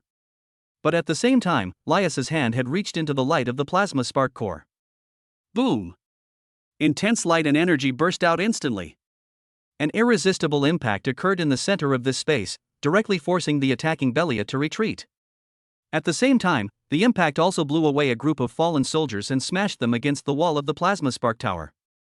Aha! Laius, who was at the center of the impact, let out a howl of pain. Countless energies rushed into his body frantically. His entire body was emitting a dazzling light, and even light burst out of his eyes. The timer on his chest shattered. The powerful energy arrived as he wished, but because this energy was too strong, his body could not bear it at all. Cracks began to appear on his body's surface, and light could be clearly seen overflowing from the cracks. Laius! Stop! Taro shouted when he saw this scene. He still remembered how Laius had taken care of him when he had just joined the Space Guard, and he really couldn't bear to see this enthusiastic senior become so miserable. Not yet, not over yet. Laius held the plasma spark core in his hand, enduring the pain of his body being torn apart and exploded. He looked at Belia, who was holding the ultimate battle device with his remaining willpower, and roared. I failed to gain the recognition of the light. But at this moment, if he gave it his all, he could barely make that attack. Do you want to live? Belia looked at this guy who was on the verge of collapse and felt a little afraid. This guy is even crazier than me. Laius, whose body was covered with cracks and even hollowed out, slowly bent down, and his arms burst out with even more dazzling light. The entire plasma spark tower was vibrating with his movements. Gigaspithium ray. He recklessly mobilized the energy in his body that did not belong to him and concentrated it between his arms. Dazzling white spots of light surrounded his body like a whirlpool. With a hysterical scream, his arms clasped into a cross. Chapter 112 Hope Never Loses. Buzz. A torrent of light burst out from his arms, with an output range far exceeding that of the spatium beam, and it became wider and wider as the output distance increased, rushing towards Belia like a pouring tsunami. Belia sensed the danger in advance and flew out through the gap in the wall he had previously made, but the speed and range of this ray of light were far beyond his imagination. It directly shattered half of the upper half of the plasma spark tower building and continued to flow towards Belia. Damn it, he can actually use such a move. Belia, who had already flown into the air, quickly held the ultimate battle device across his chest, spinning it to act as a barrier to block the attack. But he still underestimated the power of this move. Ugh! The ultimate battle device could not completely protect Belia. The extremely destructive energy fell on him. Even though he concentrated all his strength on defense, part of his body was still torn apart by the light. Some fragments continued to fly into the universe along with the light. If this attack could be fully launched, Belia would definitely be destroyed here. The ray of light lasted for only 1 second. Just when Belia thought he was going to die, the ray of light stopped. Inside the plasma spark tower, the giant, who was still maintaining the light output action, now had his eyes completely extinguished, and energy continued to overflow from his broken body, like a dead sculpture. Laius actually used the legendary light. Father of Ultra said in astonishment, his heart full of emotion. Then he forced himself to stand up and wanted to rush to Laius. Because it failed to gain recognition from the plasma spark core, this forced move lasted only a second before burning out Laius's life. Laius, Mother of Ultra, the captain of the Silver Cross Army, also ran to Laius, feeling extremely distressed. The child has tried his best to protect their hometown. She had to hold Laius's body together at this moment and preserve the possibility of this body regaining life. Ha, what a powerful blow. At this time, Belia returned to the plasma spark tower again. Through the large gap blasted open by the gigaspatium ray, he could clearly see the green sky outside. Belia covered his wound with one hand and held the ultimate battle instrument in the other, slowly moving towards where Laius was. It was really almost an accident. If the light had lasted 1 more second, the result might have changed. Belia, are you still stubborn? Father of Ultra decisively stood in front of Laius and asked Mother of Ultra to try her best to rescue Laius' body. He said angrily to Belial. He immediately summoned the Ultra dumbbell from his belt, ready to stop Belia. However, Belial, who knew the Land of Light very well, reacted instantly. A bolt of lightning shot out from the ultimate battle device, knocking the Ultra dumbbell out of Ultra Father's hand and sending him flying backwards. Jian, you are old and useless. Belia's voice was full of sarcasm. He still remembered how vigorous the other party was when he was young tens of thousands of years ago. At that time, he could not catch up with the other party at all, but now Jian was just an old man whose fighting ability was restricted. After a sarcastic remark, Belia continued to move forward. At this moment, Mother of Ultra was holding Laius, trying her best to hold on to this body that was covered with cracks and had a hollowed-out chest. If you want to take this child away, you have to step over my body first. Mother of Ultra turned her head without interrupting the healing movement of her hands, ready to use her back to protect the child, and her words to Belia were full of resentment. Poof! Belia snorted coldly. What use do I have for this dead guy? Belia had no interest in them. Coming to the plasma spark core, instead of touching the light directly, he reached out and grabbed its base, pulled it up, and took it away. This planet will just become the dust of history. Belia came to the gap in the plasma spark tower, left these words, and flew into the sky with the plasma spark core. Although he successfully got what he wanted, he also suffered serious injuries and had to find a place to rest. The plasma spark core was taken away, and the entire planet instantly lost its energy supply. The scientists at the Space Science and Technology Bureau had never anticipated that this day would come, and it was too late for them to carry out an emergency rescue. What's more, their chief director had already fallen in the battle with Belia. Soon, a cold wave containing icy power swept through the interior of the Land of Light. The glazed buildings were frozen in ice, and all the residents of the Kingdom of Light were frozen in this deadly cold wave, their running and struggling forms turned into ice sculptures. The cold wave continued to sweep and finally reached the plasma spark tower. This kid also caught the last ray of light for us. When the cold wave hit, Mother Ultra also discovered the last ray of light of the plasma spark tower held in Laius's hand. This will be their last hope. Laius. Taylor dragged himself to his side, looking at the faint light, his heart moved. Let me save this light. The hope you left behind will definitely help us survive this disaster. As he spoke, Taro burned all the energy in his body transformed into flames, and he channeled this last ray of light into the crystal in his chest, doing his utmost to preserve this last hope. A cold wave is coming. The coldness crept up Taro's body, freezing it. On the side, Mother of Ultra also held Lias tightly in her arms, trying to protect the body as much as possible, and was then also frozen. Even though they are frozen, they are still guarding the hope in their arms. The extreme coldness also crept into Shinji Ikari's mind. He had been watching all this and also felt the biting cold. So he struggled to open his eyes. A familiar ceiling. When he opened his eyes, what he saw was not a frozen world, but a familiar ceiling. Turn your head and look to the side. A familiar figure was sitting on a chair, holding a ball of yarn in his hand, trying to break it down into its smallest form and then reassemble it, in order to restore his fine control over energy. Oh?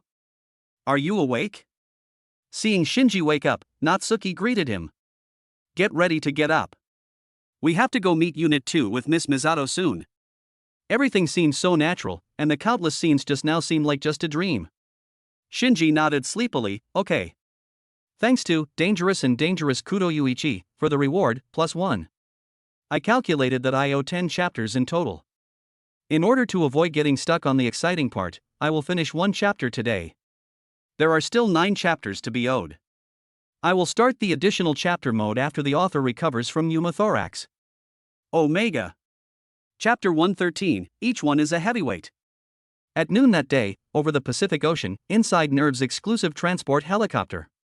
We're just welcoming Unit 02. Is it necessary to bring Unit 00 as well? Shinji asked doubtfully, looking at another large fighter transport plane behind him that was specially designed to accommodate EVA Unit 00. He remembered that the pilot of Unit 2 should also be a member of NERV. Commander Ikari was worried about accidents, so he brought an extra insurance policy, Misato Katsuragi replied. When assigning this mission, Ikari Gendo specifically instructed that absolutely no accidents should occur and that the handover of Unit 2 must be ensured. Then why don't you bring Unit 01? Shinji asked. In terms of combat capability alone, Unit 01's performance is stronger than Unit 0's. Because Unit 01 has to stay at headquarters to prevent attacks from the Angels, Katsuragi Misato replied, then smiled and said, don't worry, there won't be any accidents this time. The thing that attracted the Apostles is under the headquarters. This is just the handover and transportation site of Unit 2. How could an accident happen? In her opinion, Commander Ikari was just worrying too much. You two should just treat it as a trip. After all, maintaining high-intensity combat all the time will make people physically and mentally exhausted. Misato Katsuragi said to Shinji and Rei Ayanami in the cabin. Okay. Rei Ayanami nodded obediently. She was still wearing the blue and white sailor suit she wore to school today, as if she had no other clothes besides her combat uniform and school uniform. Shinji's outfit is simpler, black trousers and a white shirt, simple and capable. Every time Ms. Misato says something like this, I always feel like something unexpected is going to happen. Shinji couldn't help but complain. This is the flag before going to the battlefield. Don't worry, if nothing unexpected happens, it will definitely happen. Xiaoshu also nodded with his arms folded. As Ultraman, his intuition also told him that this mission was definitely not easy. You actually don't believe me? Hearing that Shinji didn't believe her at all, Katsuragi Misato stepped forward and grabbed Shinji's head and rubbed it. If I say it's okay, it's okay. Okay, okay. Shinji begged in pain. Soon, they arrived above the fleet transporting EVA Unit 2.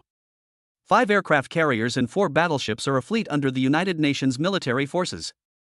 This time they were specially dispatched to transport EVA Unit 2 from the German branch to the NERV headquarters. Transport Unit 2. They actually mobilized such a large force? Shinji looked at the fleet below through the window of the helicopter. Although he was not a military fan, he knew the strategic position of these things, and felt that the power of NERV was really great. Okay, we're getting ready to land. You two will be able to see the pilot of Unit 2 soon, so get along well with each other then. Misato Katsuragi reminded Shinji. Shinji nodded silently, curious about what kind of person the pilot of Unit 2 would be. A pilot from Germany. Unit 2 with powerful combat performance. Putting these two keywords together, the first thing that comes to Shinji's mind is a mighty man in military uniform, 185 centimeters tall, who can lift himself up with one hand. Amidst the roar of the engine, the helicopter landed under command. The hatch opened, and Misato Katsuragi brought Shinji and Rei Ayanami onto the deck of the aircraft carrier. A gust of sea breeze blew in his face. Shinji stretched out his arms to block the direct sunlight from above and looked forward. Seeing a large number of deck crew members in military uniforms, he looked around, trying to find the pilot of Unit 2 among them. At this time, a beautiful mixed-race girl in a beige dress walked towards them, her skirt and long orange hair fluttering slightly in the sea breeze. "Hello. Long time no see, Misato." Asuka came in front of the three people in one shadow, put her hands on her hips and greeted them, a confident smile on her face. The two seemed to have known each other for a long time. "Long time no see, Asuka." Misato Katsuragi responded with a smile. She seemed to notice Shinji's bewildered look and took the initiative to introduce them to each other. "This is Soryo Asuka Langley, the pilot of Unit 2. And this is Rei Ayanami, the pilot of Unit 00, and Shinji Ikari, the pilot of Unit 01. The two sides had a formal meeting. When Shinji learned that the girl in front of him was the pilot of Unit 2, his fantasy was shattered. All three machines were chosen from boys and girls around 14 years old. Xiaoshu finally understood the reason. "It seems to be related to your stance." "Eh? Is that so?" Shinji said in his heart in a daze. If it was just an isolated case, I could still make an excuse, but the fact that all three drivers were 14-year-olds really speaks volumes. Xiaoshu analyzed with reason and evidence. "And I guess the bigger the inner problems are, the easier it is to pilot the EVA." Xiaoshu thought that the pilot of Unit 00, Rei Ayanami, was suspected to be a clone, and had congenital emotional defects. After gradually learning what emotions were, she was even more prone to confusion. Shinji Ikari, the pilot of Unit 01, was a poor boy abandoned by his father before he met me. He was lonely and wanted to escape from this world. And the Asuka in front of us, under her seemingly tsundere appearance, probably hides a fragile heart. My goodness, there is no normal person among them. I'm the only one in the team. Well, I don't think I have the right to criticize others." Xiaoshu, who was complaining in his heart, shook his head and threw all these thoughts away. "Mr. Natsuki, I would be sad too if you said that." Shinji and Natsuki were of one mind, so he could naturally sense his thoughts. When he heard Mr. Natsuki describe his former self as a loser, he naturally changed his eyes to one of resentment. "Ah ha ha ha." Xiaoshu used laughter to cover up the embarrassment. Then she rubbed his head and said, "But haven't you grown a lot now? Everyone goes through stages of growth. There's no need to be too negative about your past self. After all, that was the path you walked yourself." When the two people communicated with each other, Asuka, who was standing aside, had frowned slightly. "Hey, don't be distracted when you're greeting others," she said, pointing at Shinji. It was the first time the two sides met, and they would become comrades in arms later, but this guy was actually in a daze the whole time, and probably didn't hear a word he had just said. "Ah, sorry." Shinji also tried to hide his embarrassment with laughter. He's like that. Sometimes he'll suddenly become dazed or talk to himself. You'll get used to it. Misato Katsuragi also complained. Asuka looked at Shinji, then at Rei Ayanami. One of them was in a daze as soon as they met, and the other one had no expression on his face the whole time. Where did the headquarters find the driver? Forget it, I will take the lead in the battle against the apostles from now on. As long as you cooperate with me, we can easily win. Asuka thought about it for a while and found that she couldn't figure it out, so she simply gave up thinking about it. Chapter 114 Embryo. Inside the captain's room of an aircraft carrier. First you used our military to transport your supplies, then you brought 3 children to me and told me you were the one in charge. Are you NERV always so careless in doing things? The white-haired UN Navy captain looked at Misato Katsuragi in front of him, then glanced at the 3 pilots behind him and said with a frown. The old captain still had a pipe in his mouth, and wisps of white smoke wafted out of the pipe. It's actually not his fault for being suspicious, because the weight and age on Misato Katsuragi's work ID in his hand were blacked out. It was hard to imagine that the operations director of a large international organization would do such a thing. The 3 children behind him were even more outrageous. Even if he stuck his head in the toilet, he would never have thought that NERV would let 3 children drive EVA to fight monsters. Well, our commander is a person with very unique ideas. Misato Katsuragi explained without blushing. She knew that the old captain in front of her was a soldier of the older generation, and it was difficult for her to keep up with their jumping thoughts. I can't trust you. The old captain handed back Katsuragi Misato's credentials. Although this is just a transport mission, we will follow your instructions and ensure the handover is completed after docking. It's still under our jurisdiction in the Pacific Ocean. We can't hand it over to you now. Whether it's an apostle or something else, we can deal with it with the firepower of the fleet. Our safety is absolutely guaranteed. He couldn't guarantee what would happen if he handed EDA Unit 2 over to her now. He couldn't trust an adult who casually scribbled his ID and 3 children. All right. Katsuragi Misato nodded, expressing her understanding. Then we'll complete the handover after docking as planned. She originally just wanted to give it a try, hoping to complete the mission sooner. Since the other party refused with such a reason, she couldn't say anything. The other side. A lounge inside an aircraft carrier.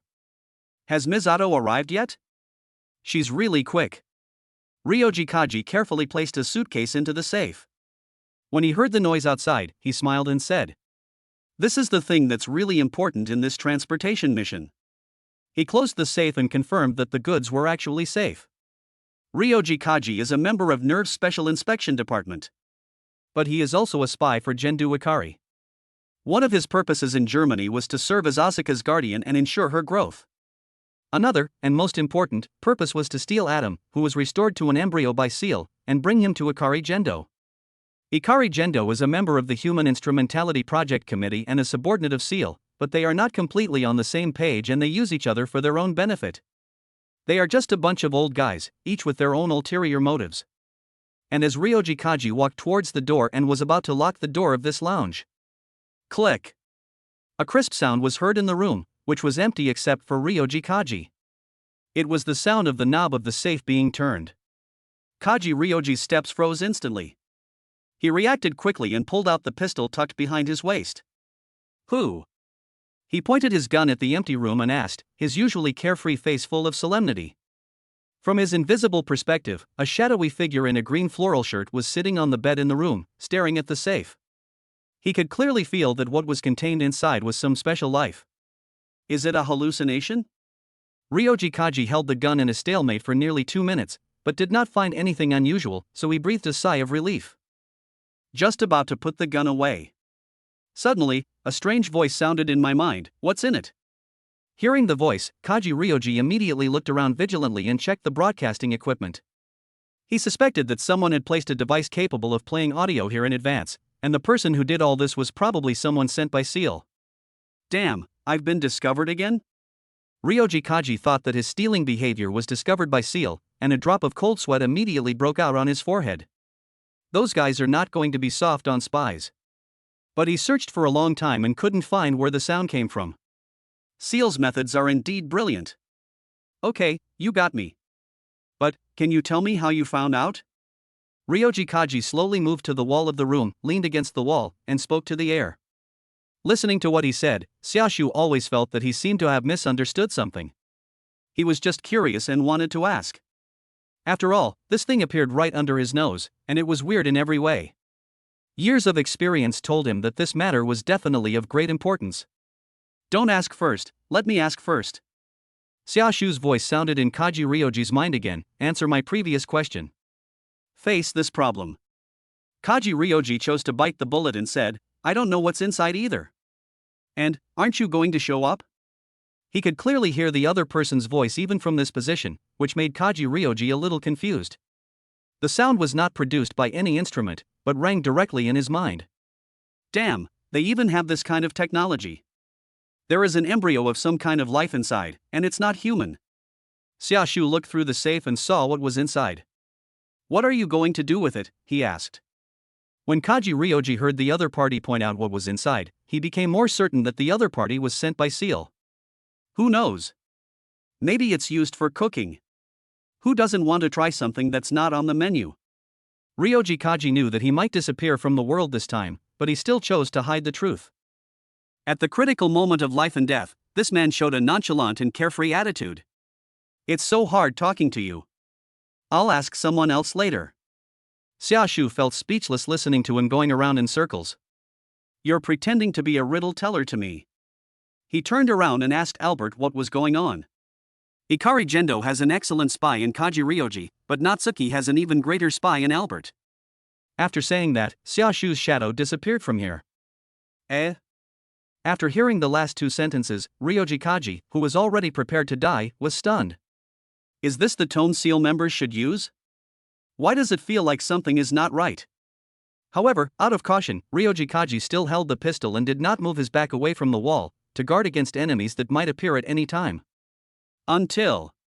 Boom! The seawater around the fleet suddenly began to surge, as if some huge monster was about to break through the water. No way! Ryoji Kaji felt the vibration and heard the commotion on the deck, and realized that the apostles might have arrived. Thanks to the heartbroken sister control, Linny and I, for the reward, ++2. Chapter 115 Enemy Attack. The radar detected a huge underwater object moving rapidly towards the fleet. It's suspected to be a creature called an apostle. In the captain's room, the technician responsible for monitoring underwater conditions reported loudly. What? Do you dare to come over after seeing such a large fleet? The old captain, smoking a pipe, looked at the constantly undulating sea surface, frowned, and made a quick decision in his heart. All ships, prepare to attack. All weapons are released, and they must be destroyed underwater, the old captain gave a stern order in the communication. Do you really think that we, the United Nations, are soft persimmons? Today, let this apostle see our strength. Received. At this moment, the 5 aircraft carriers and 4 battleships all locked onto the target. The soldiers on each ship all threw themselves into the battle, pouring fire on the underwater target. The torpedo moved at an extremely fast speed underwater and arrived in front of the underwater apostle in an instant. It was a huge creature that was off-white in color and looked like a whale. It had a bloody mouth full of sharp teeth and was even bigger than an aircraft carrier. The 6th angel, the fish angel. Boom boom boom. Intensive attacks fell on the 6th angel fish angel, all of which were blocked by the its stance, causing a huge explosion underwater and surging waves. Did it succeed? The old captain, holding a telescope and watching the sea conditions, hoped in his heart. How is that possible? If you want to kill the apostles with torpedo missiles alone, the explosive equivalent required will be enough to blow us all up. Misato Katsuragi, who has fought against the apostles many times, immediately retorted. It is simply a fantasy to think that these fleets alone can kill the apostles. Compared to the agile apostles, these aircraft carriers and battleships are like living targets. Afterwards, she asked through the headset, Ray, are you ready for Unit 00? We're ready and can go at any time. Ray Ayanami's cold voice sounded over the communication. As soon as they discovered the angel, they responded immediately and asked Ray Ayanami to go and prepare to pilot Unit 00. I didn't expect that an accident would happen in the end. Unit 0, move out. Misato Katsuragi ordered through the communication. She thought this was just an ordinary handover mission, but she never expected that she would be attacked by the apostles. Logically speaking, the apostles' target should be NERV's headquarters. Is there something here that attracts the apostles? Hey! What are you doing? The sea should be under our jurisdiction. The old captain asked immediately when he heard that Misato Katsuragi had already started to command the scene. As the saying goes, there is no room for 2 tigers in 1 mountain. The United Nations forces also have their own pride. See, ordinary weapons are simply not capable of killing an apostle. Upon hearing the question, Misato Katsuragi transformed herself into the head of NERV's operations department, pointing at the fish angel whose half-body had emerged from the water. If you don't activate the EVA immediately, your warship will be destroyed soon, and the number of casualties will be beyond your imagination. Do you dare to take on this responsibility? Misato Katsuragi asked back in a tough attitude. If an unexpected situation occurs, NERV has reason to take over the scene, which has been decided in advance. The old captain was stunned after hearing this. It was a fact that their first round of attack failed to cause any damage to the apostles. He had doubts about whether the apostles the other side mentioned would easily tear apart their fleet, but he didn't dare to gamble, not with the lives of so many of his soldiers. Otherwise, a military court will be waiting for you. Now, we will also officially receive Unit 2. Please have the personnel on your other battleship prepare to activate Unit 2. In order to minimize the losses in this operation, we need your cooperation. Misato Katsuragi said seriously. Without waiting for a response, he turned around and ordered Asuka, I'll leave Unit 2 to you. Okay. Just get ready to watch my show. Asuka clapped her hands together and said with a confident smile when she heard that she was going to pilot Unit 2 into actual combat. If Misato Katsuragi hadn't made a decision now, she would have sneaked into Unit 2. After receiving the order, Asuka dragged Shinji out of the captain's room. Do I have to pilot Unit 2 too? Shinji was dragged forward with a confused look on his face. He had never heard that Unit 2 could be piloted by two people. He was originally planning to find a secluded corner to transform. His attention was still on Xiaoshu, and he was also very curious about what was in the box. Stop talking nonsense and just follow me. Asuka pulled Shinji and ran all the way. She knew that Shinji Ikari was the best pilot in any RV, and because of this, she wanted to challenge him to a showdown and let him see with his own eyes how she drove an EVA. Mr. Natsuki, save me. Shinji really had no way to deal with a girl with such a temper, so he could only ask Natsuki for help.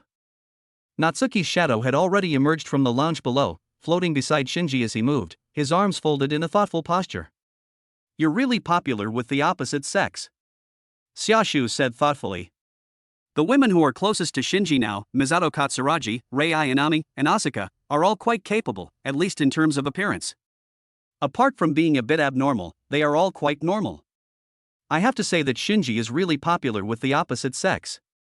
Is this the point? Shinji had no idea that this was what Natsuki was thinking about. This is youth, Shinji. Natsuki put his hands behind his back and looked out at the sea while floating. One cannot have both youth and the feeling of youth at the same time. You should cherish this time. Like when I was young. Idiot. Asuka's cry interrupted Natsuki's spellcasting. She yelled at Shinji, he's dead. Why are you daydreaming at this time? Shinji was listening intently to Ultraman Laodan's story and was not paying attention to reality. He was completely being dragged along by Asuka. Only after being called out like that did I come to my senses. I've just heard the exciting part. Shinji, who wanted to hear Ultra gossip, said reluctantly. What exciting part? Asuka felt a headache after listening to Shinji's irrelevant words. Is there something wrong with this guy's brain?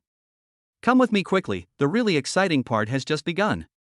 She waited for Shinji to stand up straight and then grabbed his forearm, her eyes fixed on Unit 2 covered by cloth in the distance. Chapter 116, An Unexpected Event. Boom boom boom. Ouch. The fish angel ignored the artillery fire from the surrounding battleships, and swam rapidly towards the main ship where the old captain was, holding its stance. The surrounding sea water was pushed away by its huge body, and the waves it raised alone caused the surrounding fleet to shake. The shaking of the seawater was accompanied by a deafening roar. The apostle's bloody mouth opened wide, and every tooth was clearly visible, like a deadly abyss. Is this the apostle? The old captain widened his eyes, looking at the fish angel rushing straight towards the aircraft carrier, and instinctively felt a little fear. This kind of thing was beyond his imagination of living things. Rei! Misato Katsuragi, who was also in the captain's room, was calmer and shouted over the comms. Coming! Rei Ayanami replied. When the fish angel approached the main ship, the orange EVA Unit 0 flew over the deck and hit the fish angel with a punch. Bang! Unit 00 suddenly appeared and changed the fish angel's original attack route with a punch. After a dull sound, it was knocked into the water, causing layers of waves. Be careful, EVA bodies are not very capable of fighting underwater.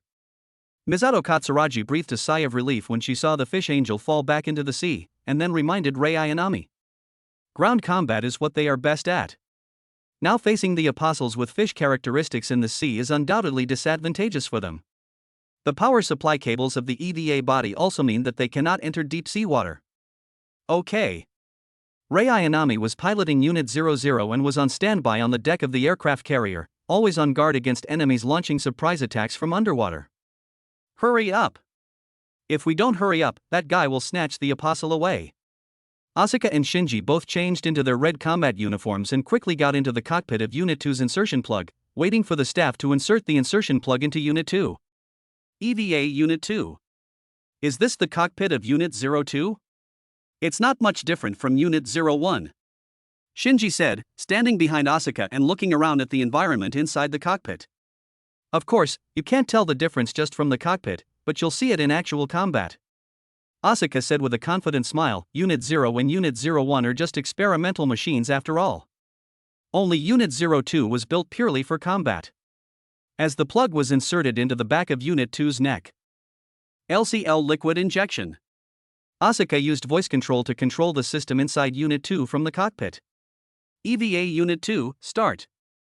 Ha! The synchronization rate is not affected? EVA Unit 2 started up successfully, but Asuka was stunned when she saw the results displayed by the data. There are 2 people in the cockpit now. Asuka and Unit 02's previous startup tests were all conducted in Germany, so German was used for startup this time. But Shinji Ikari was also in the cockpit at the moment. Logically, Shinji's Japanese thinking logic would affect her driving, but in the end, she was not affected? What's wrong with you? Asuka turned around and looked at Shinji Ikari with a puzzled look. Not only did the language logic not affect the system, even his personal frequency did not affect Unit 2. How is this possible? She remembered that Shinji Ikari was the pilot of EVA Unit 01, not an ordinary person. At this time, it should have had a significant impact on the synchronization rate of Unit 02. Could it be that the synchronization rate between this guy and Unit 01 was very low? What's going on? Shinji asked back with the same puzzled look.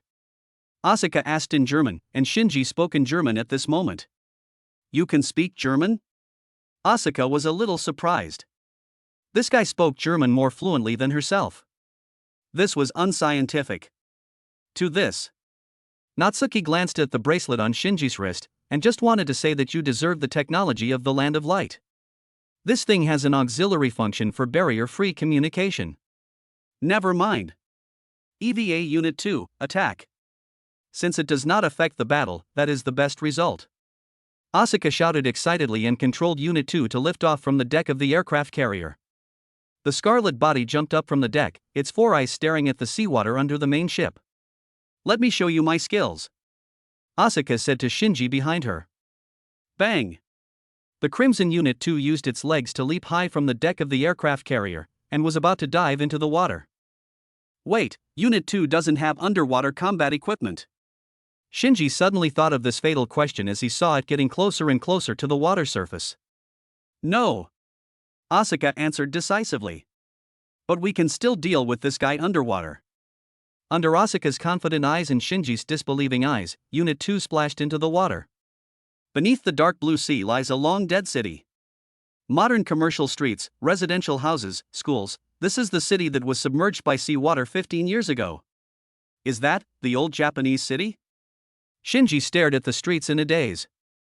Yeah, it was submerged after the second impact, Asuka replied. Don't be distracted by this kind of thing, the enemy is coming. She looked straight ahead and saw the fish angel that was bigger than an aircraft carrier. The rear of the number 2 fuselage is also connected to the aircraft carrier above by a power supply cable. The area where they are fighting is not large, so the battle must be resolved here. Unit 2's shoulder armor popped open, and a short sword extended out. Are you going to use this to destroy it? Shinji looked at the high-vibration particle knife held in Unit 02's hand, which looked no different from a utility knife, with a surprised tone. Using such a small thing to deal with such a huge enemy, he wouldn't have the confidence even if he was asked to pilot Unit 01. Where on earth did this girl get the courage? Don't say Shinji was surprised. Even Natsuki couldn't quite understand Asuka's train of thought. Having courage and being reckless are 2 different things. However, after coming to his senses and taking a look at the red paint job of the machine, he seemed to understand something. As expected, the red ones are all wild. Taro is one of the first, and then those warriors from other universes, especially those who can transform into red form, are vivid examples. Ah! This guy looks so disgusting. Asuka controlled Unit 2 and prepared to fight back. When she saw the fish angel open its bloody mouth, she felt a physical disgust. At the same time, in the captain's room. Captain, the radar has detected another life reaction. The technician who was monitoring the seabed situation hurriedly reported. What? Another apostle? The old captain hurried over and looked at the data in the image. This apostle is also on the seabed, and judging from its location, it emerged from an underwater volcano. How is this possible? Misato Katsuragi said in disbelief when she heard the news. How could the apostles appear at the same time? Chapter 117, An Existence That Cannot Be Provoked. NERV Headquarters, Ikari Gendo's office floor. The light outside the window has been blocked out, and the large space is pitch black. 5 projections of different colors appear in front of Ikari Gendo. They are sitting in a circle and holding a meeting. Unit 2 will arrive at headquarters soon, and the pilot's mental state is ideal for flying the EVA. Also, the interception of the apostles is also going smoothly. Ikari Gendo put his hands together at his mouth, his sunglasses reflecting the light, and reported slowly to several members of the Human Instrumentality Project Committee. The third, fourth, and fifth apostles have all been eliminated. These guys were sent by SEAL to monitor and supervise him, and they also have the power to control the United Nations. When he asked the UN Navy to escort Unit 2, these guys actually agreed. They took the elimination of the apostles more seriously than anyone else. Because all their plans can only be implemented after the 3rd to 16th apostles are all eliminated. That's good. Kirill Lorenz, the German representative of the Human Instrumentality Project Committee and also the representative of the entire committee, nodded. He was wearing a green military uniform, his hair was gray, and he was wearing long goggles on his face. Kirill Lorenz. However, according to the combat report we received, the 3rd and 5th angels were both destroyed by that mysterious giant. Ikari Gendo, how much do you know about that giant now? As soon as the old man opened his mouth, he showed the oppressive feeling of being in a high position for many years. Previously, Ikari Gendo said that he was still investigating the Titans, but it was difficult to start the investigation because the Titans appeared too suddenly. But now that the Titans have appeared twice, they should at least be given an explanation. According to the sampling of the soil at the scene, the giant weighed about 42,000 tons, and based on the comparison objects, his height was estimated to be about 52 meters. Ikari Gendo first gave some general data. However, during the battle with the 5th angel, he reappeared, his height having grown to 80 meters, comparable to the height of the EVA series mechas. We believe he possesses the ability to change size according to the environment. In addition, the density and strength of its body far surpass those of steel. With pure force, it can shred the field of an apostle. It can also continuously output a high heat beam with a destructive power of 500,000 horsepower, and it also has the ability to fly. During the last operation, the enemy aircraft disappeared instantly after reaching the troposphere. Both the satellite and our detection system lost sight of the target instantly. In short, with our current military means, we are simply unable to compete with the other side. Ikari Gendo stated the cruel truth. They had already obtained the approximate data of the mysterious giant, but now they heard with their own ears that they were unable to compete with the other party in terms of military strength, which made their hearts sink and their faces solemn. A body strong enough to tear apart an apostles at station with bare hands, mobility predicted to be enough to break through the atmosphere alone, long-range, highly destructive attack methods, all of the above combined, it's not an exaggeration to call him a god. Even Adam, the creator of God, would probably not be able to compete with him in terms of pure force. In other words, the opponent is a completely uncontrollable mobile disaster? Speaker Jiru said with a frown. This powerful existence poses a huge threat to them. No, Ikari Gendo retorted, judging from his actions, the Titan bears no ill will toward humans. On the contrary, he has helped us achieve our goal of destroying the apostles. From the current perspective, the giants can indeed be said to be friendly to humans. This judgment is very reasonable. After he finished speaking, the American representative spoke. He was a middle-aged man with strong features, an upright posture, wearing a black non-commissioned officer's uniform, and had a steady voice. The giant hasn't shown any hostility towards us yet. For the smooth implementation of subsequent plans, it's best not to provoke him too much. As for the Titan's name, how about Ultraman, he suggested. The Titan codenamed Ultraman, during the phase of eliminating the apostles, we should try not to clash with each other, and we can even cooperate with each other to eliminate the apostles. As soon as he put forward this proposal, several members of the Human Instrumentality Project Committee fell into deep thought. There is no conflict of interest between the two parties for the time being, and avoiding accidents as much as possible is undoubtedly the most correct decision. Yes. Yes. After the routine meeting ended, several members of the Human Instrumentality Project Committee left the meeting and the video went out. At last, only Gendo Ikari and the American representative who proposed the name Ultraman were left. Is there anything else? Ikari Gendo asked the other party in a deep voice. After the meeting, this guy kept staring at him, which was very unusual. His impression of this man was that of Zoe Jefferson, a member of the Human Instrumentality Project Committee that SEAL had recently promoted. Before this man, the American representative was another man with a thick beard. No, I just want to talk to you in private, Jefferson said slowly. He also crossed his arms, staring at Ikari Gendo with a deep and sharp gaze. I know you have your own thoughts, but now our goals are the same. Don't provoke that Ultraman too much before all the apostles are eliminated. Otherwise, with his power, it is very likely that our plan will undergo a devastating change. And once our plan to become a god succeeds, one Ultraman won't be anything to fear. Ikari Gendo frowned slightly when he heard these words. This guy seems to have a lot of information. I see. After he nodded and said this, the other person's image slowly disappeared. The curtains used to block out light in the entire first floor room were lowered, and light was restored. What a difficult bunch of guys. Ikari Gendo said to himself. Every one of these guys was sent by SEAL to monitor him. After the meeting, he took another encrypted call. It's me. An unexpected situation. It's okay, just come back with your things first. Leave the rest to them. Ikari Gendo said in the communication. The situation at the scene has been reported to him. Okay. Ryoji Kaji responded on the other end of the phone. Chapter 118 Ghost. After finishing the call with Kaji Ryoji, Professor Dongyue came to his office. It is impossible for two apostles to appear at the same time, he said. The Dead Sea Scrolls are a book of prophecies that record the contents of the apostles and the human completion ritual. Both the SEAL organization and its subordinate NERV are guiding everything towards the future recorded in the Dead Sea Scrolls. However, when the prophesied time for the third apostle to awaken arrived in 2015, they discovered some situations beyond the prophecy. The first thing that caught their attention was that the account of the apostles in the Dead Sea Scrolls had changed.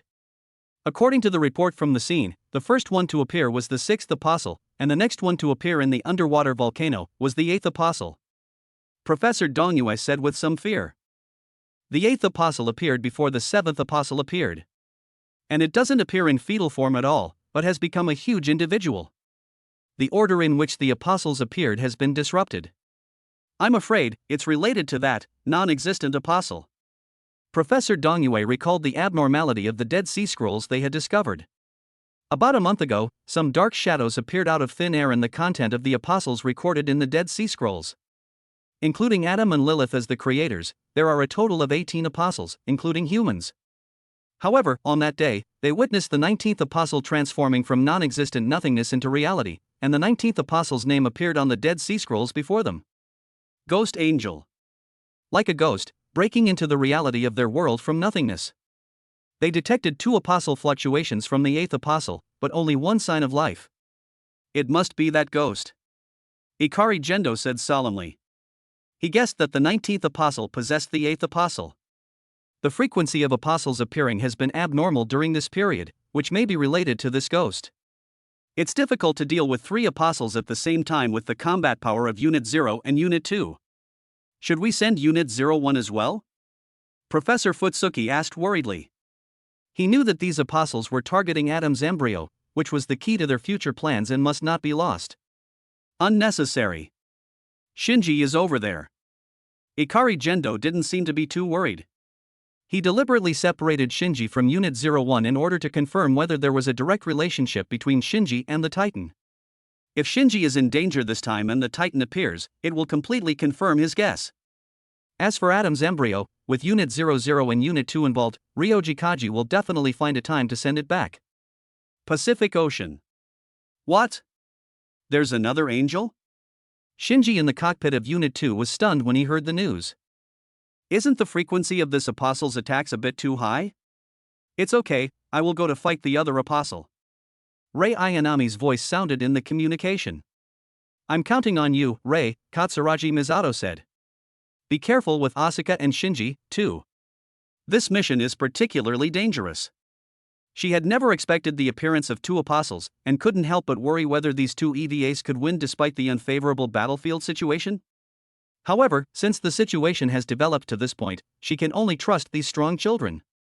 Don't worry, it's just this guy. Asuka sat in the cockpit, controlling Unit 2 with a high-vibration particle knife in her hand. When the fish angel swam over to kill her, she swung the knife quickly. Sizzle! The high-vibration particle knife rubbed against the skin of the fish angel and penetrated into its flesh, causing blood to flow out immediately. But at the same time, Unit 2 was bitten on the calf by the bloody mouth of the fish angel and was dragged forward. Ugh! Damn, this kind of attack is not enough. Asuka felt pain and looked at the wound left by the high-vibration particle knife on the fish angel. Compared with the huge size, the wound was insignificant. She immediately realized how difficult the opponent was. Hey! Stop right now! She controlled Unit 2 and tried to pull her calf out of the fish angel's bite, but this action caused the leg armor to be damaged even more seriously. Seeing this, Shinji also understood that this was her first time participating in actual combat. Although he was not frightened by the apostles, he clearly lacked combat experience. Unit 2 was held in the mouth of the fish angel and swam in the sea, and the aircraft carrier behind it, which was connected to Unit 2 by a power supply cable, was also taken away. Asuka! Over there! Misato Katsuragi in the main ship saw the power supply carrier being pulled away and immediately became worried, but when she looked up, she saw a huge brown figure breaking through the sea. Ouch! A creature that looked like a giant flounder leaped out of the sea, with extremely long tentacles extending on both sides. Under its flat head was a round mouth covered with densely packed teeth. As soon as it appeared, it headed straight for the main ship. The eighth angel, the angel of the fetus. Bang! Unit 00, which had made defensive preparations in advance, stood on the deck and blocked the attack of the eighth angel, grabbing both sides of its body to resist the force. Amidst the violent shaking of the ship, Ryoji Kaji, carrying a sealed suitcase in his hand, strode towards the helicopter parked on the side of the aircraft carrier, preparing to evacuate with his belongings before the battle between the two sides entered a white-hot stage. Kaji? Misato Katsuragi was a little surprised to see Ryoji Kaji in the captain's room. Is this guy here too? Where are you going now? Ouch! After seeing Ryoji Kaji's figure, the fetal angel let out a howl, as if it had locked onto its target. Bang! At's stance suddenly strengthened. Unit 00 was repelled by the sudden outburst of its power and was about to fall into the sea. Fortunately, Rei Ayanami reacted in time, grabbed another aircraft carrier, and stood up again. Not good. Ryoji Kaji, who was about to arrive at the transport plane, heard a violent vibration behind him. He turned around and saw that the huge fetal angel had leaped up and rushed straight towards him. The flat body cast a shadow over him. If the opponent falls down, he will definitely be turned into meat paste. This guy's purpose is very clear, which is the atom embryo in his hand. Give me a try. Misato Katsuragi in the captain's room saw this scene and shouted anxiously. At this moment, a glowing object flew out from the sea at a faster speed and flew into the sky. Bang! The huge fetal angel seemed to have hit something, fell backwards, and fell into the sea with a splash. What?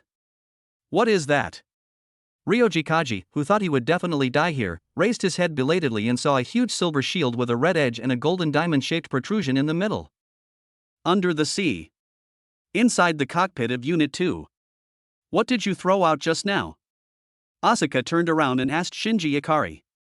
At the same time, it was also discovered that a mysterious golden light appeared in Shinji Ikari's eyes. Nothing. Leave the next battle to me. Xiaoshu replied. Huh? Asuka looked confused. Thanks to a certain Su for the reward, +1. Chapter 119. Is this reasonable? Wait, what are you going to do? Asuka was confused for a moment when she heard Shinji say that he wanted to take over the battle. Is this guy going to steal my unit too? No, absolutely not. Ah. She was just about to say that Unit 2 belonged to her when the fish angel biting them suddenly exerted force and swallowed half of Unit 2's body into its mouth. The sharp teeth pierced through the outer armor of Unit 2 and penetrated deep into the flesh. Blood gushed out immediately, and severe pain came simultaneously.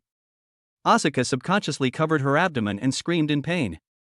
Her sight was also occupied by the darkness in the abyss of the fish angel's huge mouth, a darkness as dead as death. At this moment, Asuka recalled countless dark memories, and fear crawled down her spine to every nerve ending. Don't! She shouted in resistance. When she was feeling deeply desperate, a dazzling light burst out in the cockpit, instantly dispelling all the darkness. When she came to her senses, she saw a huge figure appear in front of Unit 2 and use its body to pry open the fish angel's mouth. A giant appeared from the light? Asuka stared at the giant in a daze and murmured. Then, as if he suddenly realized something, he turned around and looked behind him. It's gone. Could it be? That idiot is?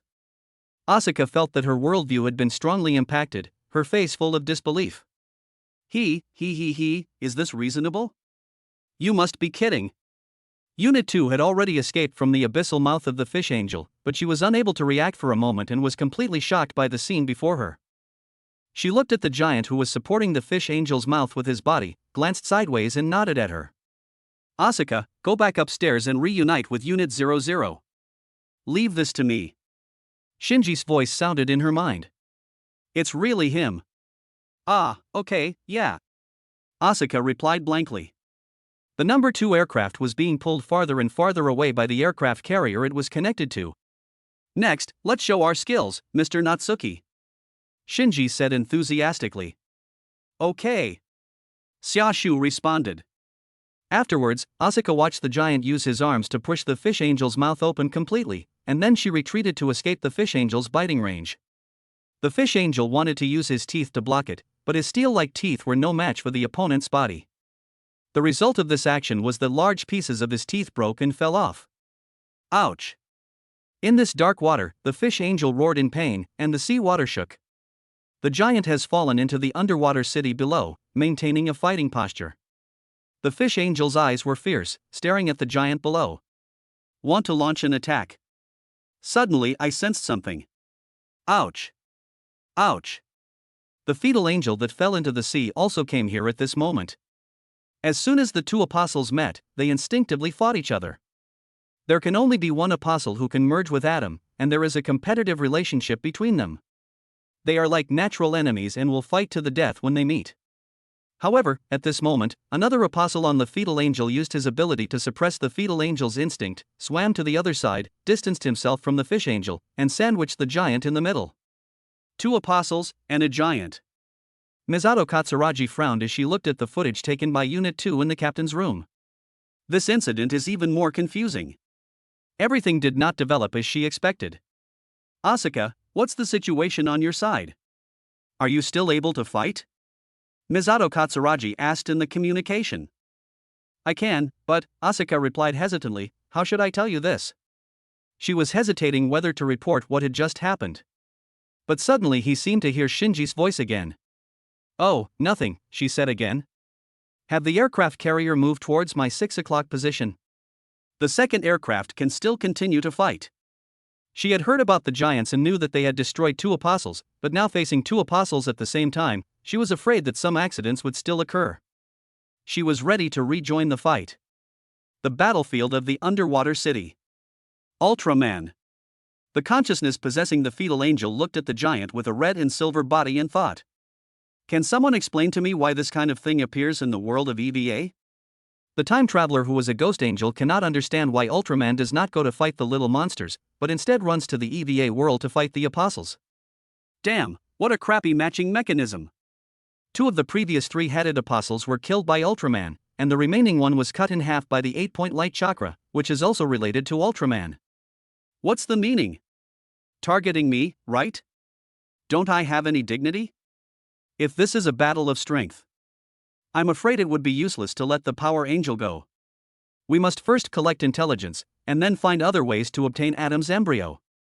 Yoshishi knew that his only chance of winning was to rely on surprise tactics, and confronting Ultraman head-on would never work. While he was thinking, the fish angel had already attacked the giant. Ouch! A body larger than an aircraft carrier moved in the seawater, and its extremely fast swimming speed led the water flow, sweeping and destroying the city below. It opened its bloody mouth wide and was about to swallow the giant. There was a huge difference in size between the 2 sides, but when the fish angel approached, the giant just clenched his fist and swung it upwards. Bang! A punch packed with heavy force created a cavity in the seawater. The moment it came into contact with the fish angel's chin, it was directly knocked upwards, and the stance used for defense was shattered in the blink of an eye. Wow! The huge body broke through the sea surface, flew into the air, and splashed layers of seawater. What? The old captain in the captain's room widened his eyes when he saw this scene. Is this the power of the giant you were talking about? The old captain, whose worldview was shattered by creatures like the apostles, now feels the malice of the world again. Their helpless apostles were now being knocked from the underwater city to the surface of the sea by the giant with just one punch? You must be kidding. At this moment, Asuka also reacted. There was a detail that was not described in Nerve's combat report. It turned out that this giant had overwhelming power against the apostles. What made her even more confused was the true identity of this giant, who was the pilot of EVA Unit 01. The person she had vowed to surpass. With such power, what is the meaning of EVA's existence? The girl, who was proud in her heart, suddenly questioned her own strength at this moment. At the same time, I also began to question my own existence. With giants like this, do we still need EVA? If even EVA is no longer needed, then what is the meaning of her existence? Chapter 120 Idiot. After the fish angel was knocked away, the giant standing in the underwater city crossed his arms, with intense energy accumulating in his chest, locking onto the fish angel that was about to fall back into the sea. Buzz! With his arms spread out up and down, the energy formed a huge silver crescent and flew towards the fish angel above. Vertical guillotine. Crack. Swish. Facing deadly danger, the fish angel opened up his stance with all his strength, trying to resist the attack. But its stance was not very strong, and its paper-like defense was instantly pierced by the vertical guillotine, and its huge body was split in two, mixing with its blood into the sea.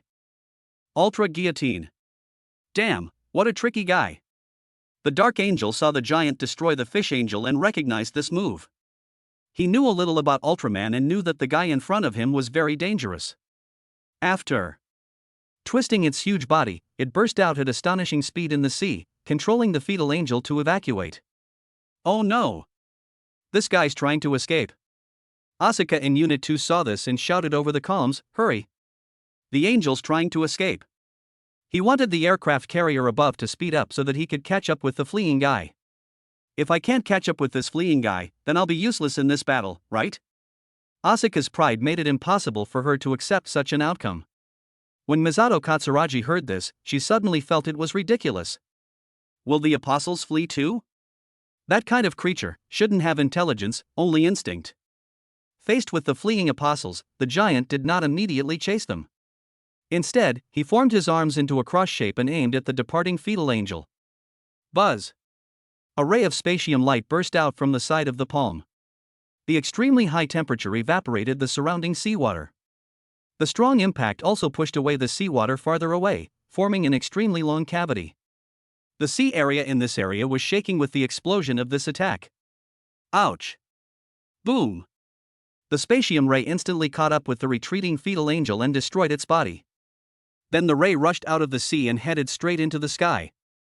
The captains and soldiers of the aircraft carrier fleet saw the attack from the bottom of the sea and witnessed it slowly dissipating. You guys at NERV, are you dealing with these beings every day? The old captain said to Misato Katsuragi, his hand holding the pipe trembling slightly. He had to admit that he had underestimated NERV. I deal with this kind of thing every day, and now I am not missing any limbs, I have some knowledge. Yes, this is our duty. Misato Katsuragi said with gritting her teeth, her eyes twitching when she saw some of the bodies of the fetal angels flying onto the sea surface due to the explosion. Although everything that is happening now is far from what she expected, at least in terms of the results, it is going smoothly. The giant appeared again when they were in crisis and helped them through the difficulties. Through these two battles, she was convinced that the giants were on their side. And now there was something else that deserved her attention. Kaji, why did you come here, and what is that thing in your hand? Misato Katsuragi frowned in thought as she watched Ryoji Kaji flying away in a helicopter. The two apostles appeared here, seemingly targeting Kaji Ryoji. To be precise, it was coming for the thing in his hand. When she returns to headquarters, she will get to the bottom of this matter. And she was not the only one who wanted to get to the bottom of this matter. Shinji Ikari and Natsuki, who returned to the cockpit of Unit 02, also looked in the direction where Ryoji Kaji was leaving. After returning to headquarters, some things need to be put on the table for discussion. Natsuki is ready to have a good chat with Ikari Gendo about the inside story, as Ultraman. There are only 9 apostles left who can be used. The Phantom Angel returned to the void, and he separated from the fetal angel before it was hit by the spatium ray. Ultraman is not an omniscient and omnipotent god. He only has 3 minutes to move around on Earth. To achieve victory, you must act within these 3 minutes. The plan to capture Adam needs to be reformulated. Inside the cockpit of Unit 2. Asuka, are you okay? Shinji asked Asuka curled up in the driver's seat with concern. At this moment, Unit 2 is being recovered by the aircraft carrier above, using the power supply cable as a rope to drag Unit 2 back. Unit 2 swayed continuously with the current under the sea. Like a rag doll hanging by a rope, swaying back and forth. ASU, Ka? Shinji thought Asuka didn't hear him and wanted to reach out and pat her shoulder, but he saw a few drops of transparent water floating up from in front of Asuka in the cockpit. At this time, the cockpit was filled with LCL liquid, and the tears in the eyes could only flow out in this form. The girl's strong self-esteem was cracked during this battle. It's okay. Asuka quickly controlled her emotions, raised her head and pretended nothing had happened. Shinji came back so quickly that she didn't react for a moment. Now that she had come to her senses, she swept away her previous listless look, stretched out her curled-up body, and said to herself, "It's so cold under the sea. I almost froze to death." Turning around, he said to Shinji with a look of disdain, "I don't need others to worry about me. After all, I am the best EVA pilot." The tone is arrogant. But you actually hid such an important thing. She stood up from the driver's seat and put her finger on Shinji's chest. "If I don't keep it a secret for you, I'm afraid you will be sent to the laboratory table to be sliced and studied tomorrow. Tell me, how are you going to thank me?" Listen to this. Shinji scratched his head. Slice research doesn't seem to be that strict. Before he could finish his words, he saw Asuka's eyes becoming more and more dangerous, as if she was going to eat him in the next second. So he immediately changed his words, "I'll treat you to a meal." "Well, my cooking skills are still okay. Shinji is really good at cooking." Asuka stared at him for a moment, then nodded in agreement. "It's a deal then." After saying that, he sat back in the driver's seat and controlled the number 2 machine to cooperate with the recovery work of the aircraft carrier above. It seems that what she cares about is not a meal, but she wants to regain some self-esteem. Looking at her back as she pretended not to care about anything. This girl has a strong sense of self-esteem. She didn't play any role in the battle this time and even hindered us. I'm afraid she must be heartbroken now. Natsuki's voice sounded in Shinji's mind. "Huh? How could this happen?" Shinji was stunned after hearing this. He never expected such a thing to happen. He just wanted to protect others at the time, and his intention was good. "I didn't expect that my behavior would cause trouble to others. So this will be a bit panic. I just wanted to protect Asuka at that time." He blurted out these words without even realizing it. As soon as the words fell, Asuka's back trembled. The emotions in my heart were surging, including shyness, unwillingness, anger, and secret joy. All in all, it boils down to one sentence: "Who asked you to protect me, idiot?"